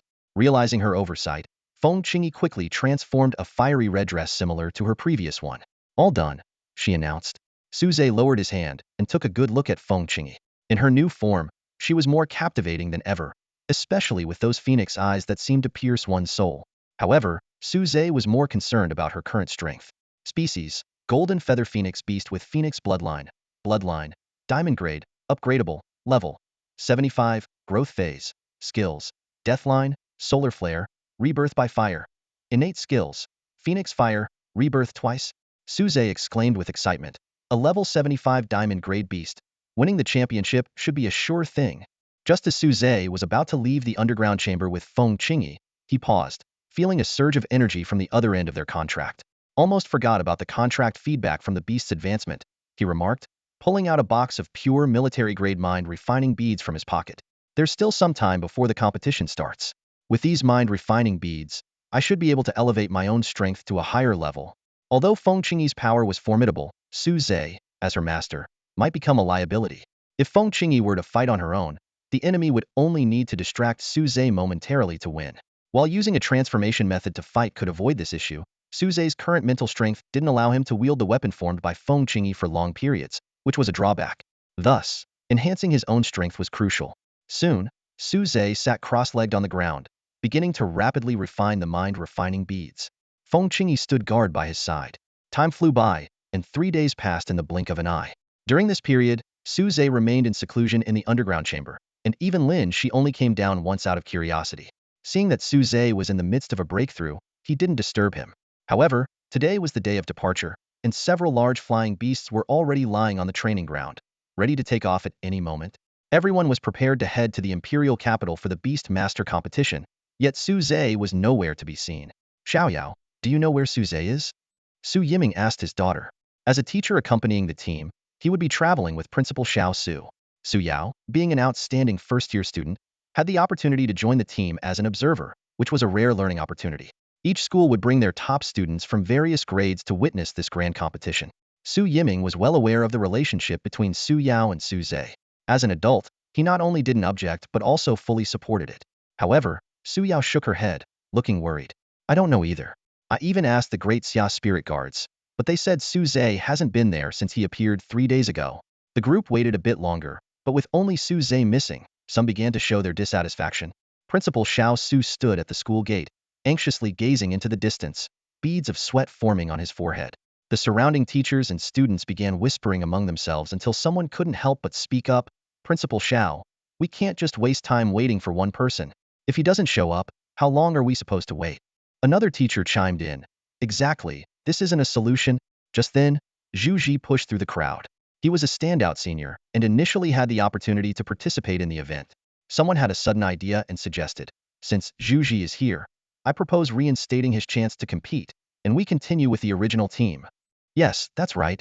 Others quickly agreed. Hearing this, Zhu Ji's eyes widened with excitement, his heart racing as he thought, do I have another chance? However, Xiao Su frowned, his voice firm as he said, no rush, let's wait a bit longer, another half hour. We need him. The other teachers had no choice but to fall silent, thinking it was only half an hour. Yet, they couldn't help but wonder why Xiao Su placed such importance on Suze. What did he mean by we need him? Originally, Suze had been fortunate enough to contract a diamond-level beast, making him a top talent. But now that he had lost the diamond-level beast, his strength was only fourth among the 5. Why was he so essential? The hope for Qinglong Beast University to win the championship lay with Kuang Yi, the strongest contender. So whether it was Su Zhe or Zhu Ji in the 4th or 5th position didn't seem to matter. But Xiao Su had a different perspective. He kept checking his watch, feeling anxious. Why isn't this kid ready yet? This is your chance and mine too. Half an hour quickly passed, and even as the principal, Xiao Su couldn't force everyone to wait much longer. Yet, he still didn't agree to replace Su Zhe, instead saying, there are still a few days until the competition. We're just heading out early to get accustomed to the environment. Why is everyone so eager? If you can't wait, let's set off, and we'll wait for Su Zhe in the capital. As long as he arrives before the competition starts, there won't be a problem. If he doesn't, then we'll discuss replacements. Everyone exchanged glances, understanding the underlying issue. Although the competition was still days away, the participant list needed to be submitted in advance for group arrangements. If things went as Xiao Su suggested and Su Zhe couldn't make it, replacing him would no longer be an option, and they'd have to forfeit. As they prepared to continue persuading Xiao Su, the sound of hurried footsteps echoed from afar. Su Zhe appeared, breathless, drenched in sweat, and looking disheveled. He panted, sorry, I'm late. Xiao Su finally breathed a sigh of relief, a smile of relief spreading across his face as he shouted, hurry up and join us. We're ready to depart. Su Zhe deftly leaped onto the back of the beast, arriving right beside Su Yao. Her keen senses immediately picked up on the scent emanating from Su Zhe. The smell on you. Have you been at Teacher Lin She's breeding shed these past few days? Su Yao inquired, recognizing the scent from her time helping out there. Your nose is as sharp as ever. Su Zhe praised, sniffing his own sleeve. Indeed, after spending 3 days meditating underground to refine his power and passing through the pigsty, the odor had clung to him. He had rushed over without even taking time for a shower. Quickly, Su Zhe pulled out the void spirit turtle from his backpack, asking it to give him a quick wash with its water abilities. Since Feng Qingyi's return, she naturally reclaimed the beast space. The Shadow Moon Wolf King, initially resistant, had been thoroughly defeated and now wagged its tail submissively at the sight of Feng Qingyi, willingly retreating to the Shadow Realm. The miniature Void Spirit Turtle had grown accustomed to being carried around in the backpack. The Void Spirit Turtle expertly washed Su Zhe from head to toe and then extracted all the moisture, leaving him dry and refreshed. This meticulous control was a result of the 3 days of refining, which had significantly enhanced the powers of Su Zhe, the Void Spirit Turtle, and the Shadow Moon Wolf King. Su Zhe's mental strength had surged to level 48, with the Void Spirit Turtle matching his level, and the Shadow Moon Wolf King reaching an impressive level 53. Now, Su Zhe felt confident he could defeat Liu Yi and Li Hong without relying on Feng Qingyi's power, securing a solid second place. However, facing the top contender, Kuang Yi, still made him uneasy. In their previous encounter, Kuang Yi had summoned 2 platinum-level beasts over level 50, one of which was a Lord-level beast comparable to the Shadow Moon Wolf King, defeating Su Zhe in a single move. With Feng Qingyi's return, platinum-level beasts were no longer a cause for concern. After Lin He left the underground space, he couldn't shake the feeling that something was off about the dragon bone, though he couldn't pinpoint what. He shook his head and left with his wine jug, unaware that the dragon bone was silently absorbing a mysterious energy from the air. Its hollow eye sockets seemed to stir with an unusual force, reminiscent of the mystical power during a phoenix's rebirth. They were riding a near-level 50 silver-grade golden eagle, which flew with remarkable speed, reaching the capital city in just half a day. Although planes existed in this world, beastmasters traveling on flying beasts was more prestigious. From high above, the capital city appeared 7 to 8 times larger than North City. As soon as they arrived above, over a dozen beastmasters of level 60 or higher came to inspect them. Such high-level beastmasters were rare in North City, with only 3 besides Lin He, while here, even the scouts questioning them numbered in the dozens, underscoring why the capital Beastmaster University was far superior to the other 4 schools. The capital was divided into 9 districts, with the 4 major families each controlling one. The central district was managed by the Great Xia Committee, and the remaining 4 included the capital Beastmaster University, the Beastmaster Association headquarters, and the Great Xia Spirit Guard jurisdiction. The Qinglong Beastmaster University was located in the southwestern district, under the jurisdiction of the Great Xia Spirit Guard, where the upcoming competition would be held. As soon as they entered the hotel, Su Zhe spotted a familiar figure. Following his gaze, Su Yao exclaimed in surprise, "Isn't that Wang Zi?" "He's here too."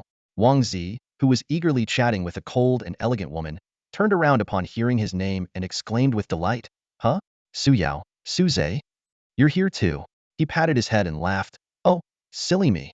If I can make it here, there's no doubt with your talent, you'd be here too. It's been so long. It's great to see you both again." After Wang Zi left Beishan City, he stepped into the gates of White Tiger Beast Taming University. He coincidentally arrived just in time for the postponed beast taming entrance exam and, with the prowess of his gold-tier beast, the golden scale pig, he easily secured admission. Over the next 6 months, Wangzi leveraged his extraordinary talent and hard work to claim the title of top freshman, earning himself a spot to observe the upcoming beast taming competition. By a twist of fate, the principals of the two schools booked their hotels at the same location, allowing Wangzi, Su Zhe, and Su Yao to reunite earlier than expected. Principal Xiao Su and Principal Lu Yao of White Tiger Beast Taming University hit it off immediately. After a few pleasantries, the two elders moved aside for a deeper conversation, leaving the space to the young friends. Upon seeing Su Zhe, Wangzi gave him a warm hug, and the three found a quiet corner to catch up. Wangzi noticed the subtle chemistry between Su Zhe and Su Yao and, understanding the situation, refrained from being too familiar with Su Yao. Did you guys also come with observation passes? Wangzi asked curiously. Isn't there only one spot per grade? Did you skip a grade? He looked at Su Zhe, thinking only this genius could possibly achieve such a feat. Before Su Zhe could answer, Su Yao eagerly interjected. Su Zhe is different. He's here to compete. Her face beamed with pride as if she were the one competing. Wangzi was stunned, his jaw nearly hitting the floor. He remembered that he owed his observation pass to the golden-tier beast Su Zhe had gifted him before parting ways. This golden scale pig not only enhanced its power through meditation but could also devour gold to quickly level up, and even share its excess strength with Wangzi. With his father's support, Wangzi's abilities had soared over the past 6 months, securing him the top freshman spot. However, Wangzi's flamboyant nature and his openness about the source of his power inevitably drew jealousy and disdain from his peers, making him unpopular at school. Even his few friends were mostly maintained through superficial, money-based relationships. I knew you'd make it big, but I didn't expect you to be this amazing, Wangzi exclaimed. The ones competing from our school are all seasoned veterans who've deliberately stayed back a year or two. There's not even a senior among them. And here you are, in your first year, already making waves. It's enough to make anyone envious. Su Zhe's eyes glinted with mischief as he replied with a smile. Oh, so your school's sending veterans? What about that beautiful girl you were with earlier? Is she also? Wangzi's face turned crimson as he hurriedly interrupted. No, no. Xingyu is different. How so? Su Zhe pressed. Xingyu. She's more like a big sister. Not exactly a veteran. Wangzi stammered. Su Zhe couldn't hold back his laughter. Big sister. Haha, so that's your type, huh? Wangzi was instantly flustered. What do you know? Luo Xingyu is our school's goddess. She's not just beautiful, she's got a great figure too. That's what you call mature. Unlike others who are just a pretty face with a skinny frame. Before he could finish, Wangzi noticed Su Zhe frantically signaling with his eyes. He suddenly felt a chilling aura around him and turned to see Su Yao smiling yet menacingly asking, Wangzi, were you implying something with that comment? Wangzi swallowed hard. No. No, Su Yao, your looks alone are more than enough. So you're saying I lose on the figure, huh? Su Yao continued to press. No, that's not what I meant, Wangzi hurriedly explained, only to be pinched hard by Su Yao. After the playful banter, Wangzi, still looking pained, continued. Since it's you, Su Zhe, competing, I might betray my school a little and give you some inside info. Our White Tiger Beast Taming University is in the West, with a sparse population and generally lower beast taming skills. With your diamond tier beast, among the 5 competitors, the only one you really need to watch out for is Luo Xingyu. Wangzi glanced around to ensure no one was eavesdropping, then lowered his voice. She's not only our school beauty but also the leader of our team, an absolute prodigy in beast taming. I'm now under special training by the school, and the principal often arranges for Xingyu and me to spar. So I know she has a fire-type platinum tier beast, around level 51 or 52. Su Zhe looked at her and couldn't help but shake his head with a wry smile. It wasn't that she was holding back, but rather she didn't see the need to go all out. He thought to himself that if things got out of hand, she might have a hard time explaining it to the principal. The three of them chatted for a while longer, when suddenly a cool female voice came from the direction of the White Tiger Beast Tamer University team. Wangzi, catch up later, first find your own room. Wangzi quickly bid farewell to the two and bounced over. Hey, I'm coming, he shouted as he ran. Xingyu, do you want me to pay for an upgrade to your room? How about a luxury presidential suite? No need, the girl named Xingyu responded calmly. Everyone should follow the school's arrangements and not seek special treatment. No problem, Xingyu, you're really considerate. Wangzi said admiringly. Call me senior. Xingyu corrected. Okay, senior Xingyu. Wangzi immediately adjusted. Su Zhe watched this scene and shook his head helplessly. This was the epitome of a sycophant, the kind that could be textbook material. He silently hoped that if the girl wasn't interested in Wangzi, she wouldn't string him along. Wangzi was his best friend, and Su Zhe wouldn't stop him from pursuing a girl. In fact, he would fully support him. But if she was just leading him on, Su Zhe wouldn't stand for it.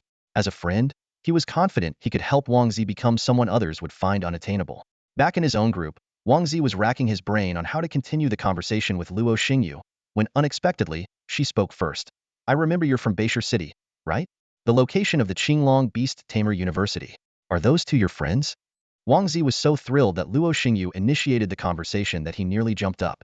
He quickly replied, yes, they're my best friends, Su Zhe and Su Yao. Su Zhe is a genius. Although he's a freshman like me, he's participating in this beast taming competition because He abruptly stopped, almost revealing critical information about Su Zhe.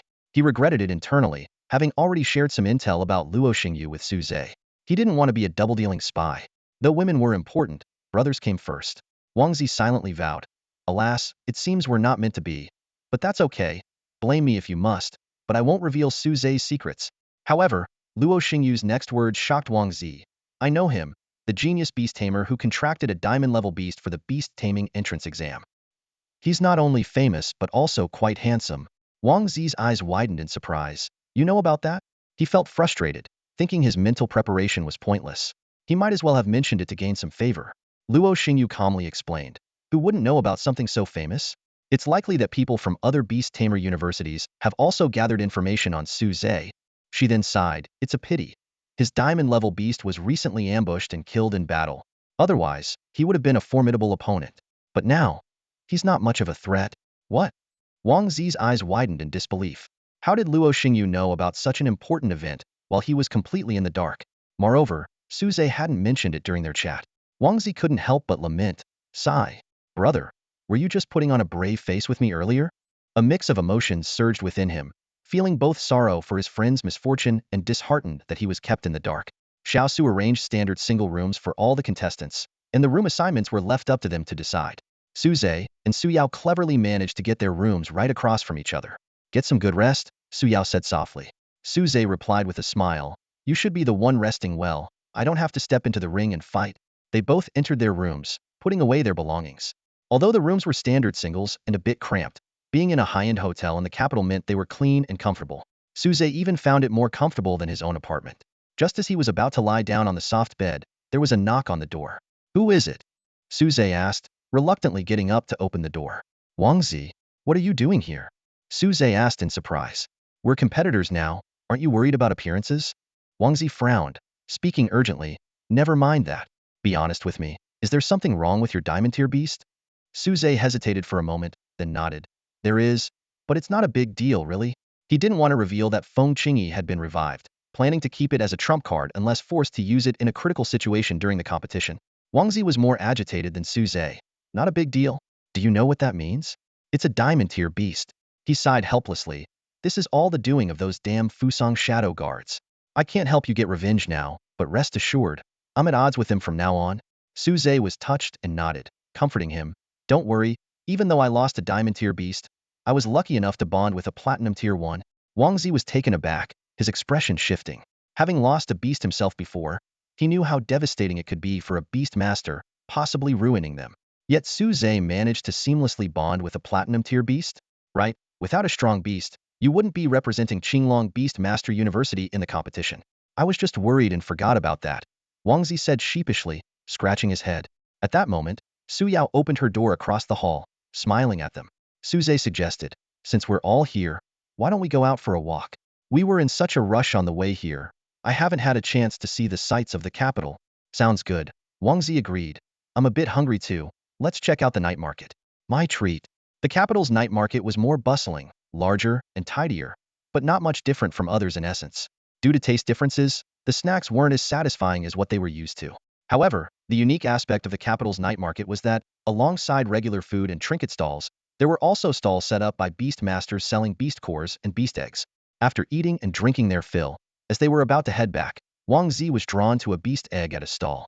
The vendor immediately perked up, enthusiastically saying, Young man, you look like a beast master here for the competition, right? You've got a good eye. This is a high-quality beast egg, and it'll hatch into at least a gold-tier beast. Really? How much? Wang Zi's eyes lit up. Having just reached level 20, he had an additional slot for a beast and needed a suitable one. Plus, he owed Su Zhe a gold-tier beast, so buying this as a gift would be perfect. The vendor leaned in with a sly smile and said, not expensive at all, just 30 million. 30 million? That's not bad. Wang Zi nodded. The market price for a gold-tier beast egg was about that, often requiring a significant markup to purchase. Some with rare attributes could go for over 100 million. Since achieving success at school, Wang Zi's family had given him more financial independence, and 30 million was within his reach. However, Su Zhe grabbed Wang Zi's arm, warning him quietly, don't be fooled. This isn't a gold-tier beast egg, it's at most bronze, not even silver.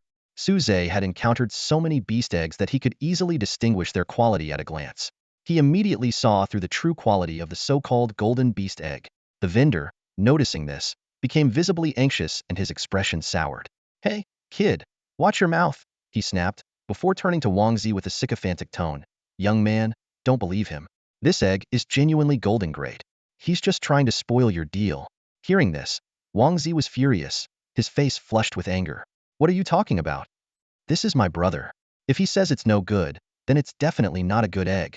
Wang Zi had complete faith in Su Zhe's judgment, knowing that Su Zhe had once produced a genuine golden beast egg. Seeing that he was getting nowhere, the vendor sat back down dejectedly, waiting for the next unsuspecting customer. Just as the trio was about to leave, they heard a calm voice say, this egg is interesting. How much is it? They turned around, expecting to see another gullible victim, but instead saw the vendor breaking into a cold sweat, nervously standing and saying, if young Master Qi wants it, just take it. No need for money. A handsome young man, referred to as young Master Qi, stood in front of the stall. He shook his head and said calmly, that makes it sound like I'm bullying you. Let's see. I think this is a bronze-grade beast egg. Do you agree? The vendor, who had previously insisted it was a golden-grade egg, nodded vigorously, terrified of offending young Master Qi. Very well, young Master Qi continued. The market price for a bronze-grade beast egg is between 200,000 and 1 million. I'll offer you the top price of 1 million. How does that sound? The vendor nodded repeatedly, his voice trembling. Whatever young Master Qi says. Great.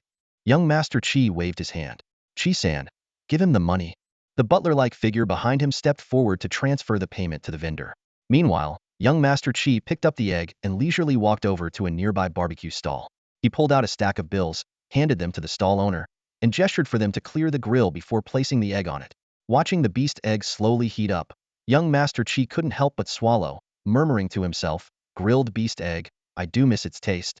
Su Zhe, observing the entire scene, couldn't help but feel a sense of kinship. He thought to himself, I've found a kindred spirit. As he watched young Master Qi expertly grill the beast egg, Su Zhe saw a reflection of himself, and a warm sense of familiarity washed over him. Su Zhe stood amidst the bustling night market, his attention caught by a striking young man. Turning to a passerby, he quietly asked, who is that? Why does everyone call him Qi Xiao? The passerby glanced at Su Zhe with evident disdain, saying, you don't even recognize Qi Lin, the young master of the Qi family? You must not be from the capital. He held his head high, exuding an air of superiority as if he was someone special. Su Zhe didn't mind the man's attitude, instead making a mental assessment. Although this person prided himself on being from the capital, his thick accent revealed his true origins. Su Zhe murmured to himself, the Qi family? One of the 4 great families. No wonder he spends so lavishly. Qi Lin skillfully began grilling a bronze-grade beast egg, his expertise impressive to watch. He placed the egg steadily on the grill, gently cracking the top to reveal the still liquid contents inside. This method prevented the egg from bursting during cooking and made seasoning easier.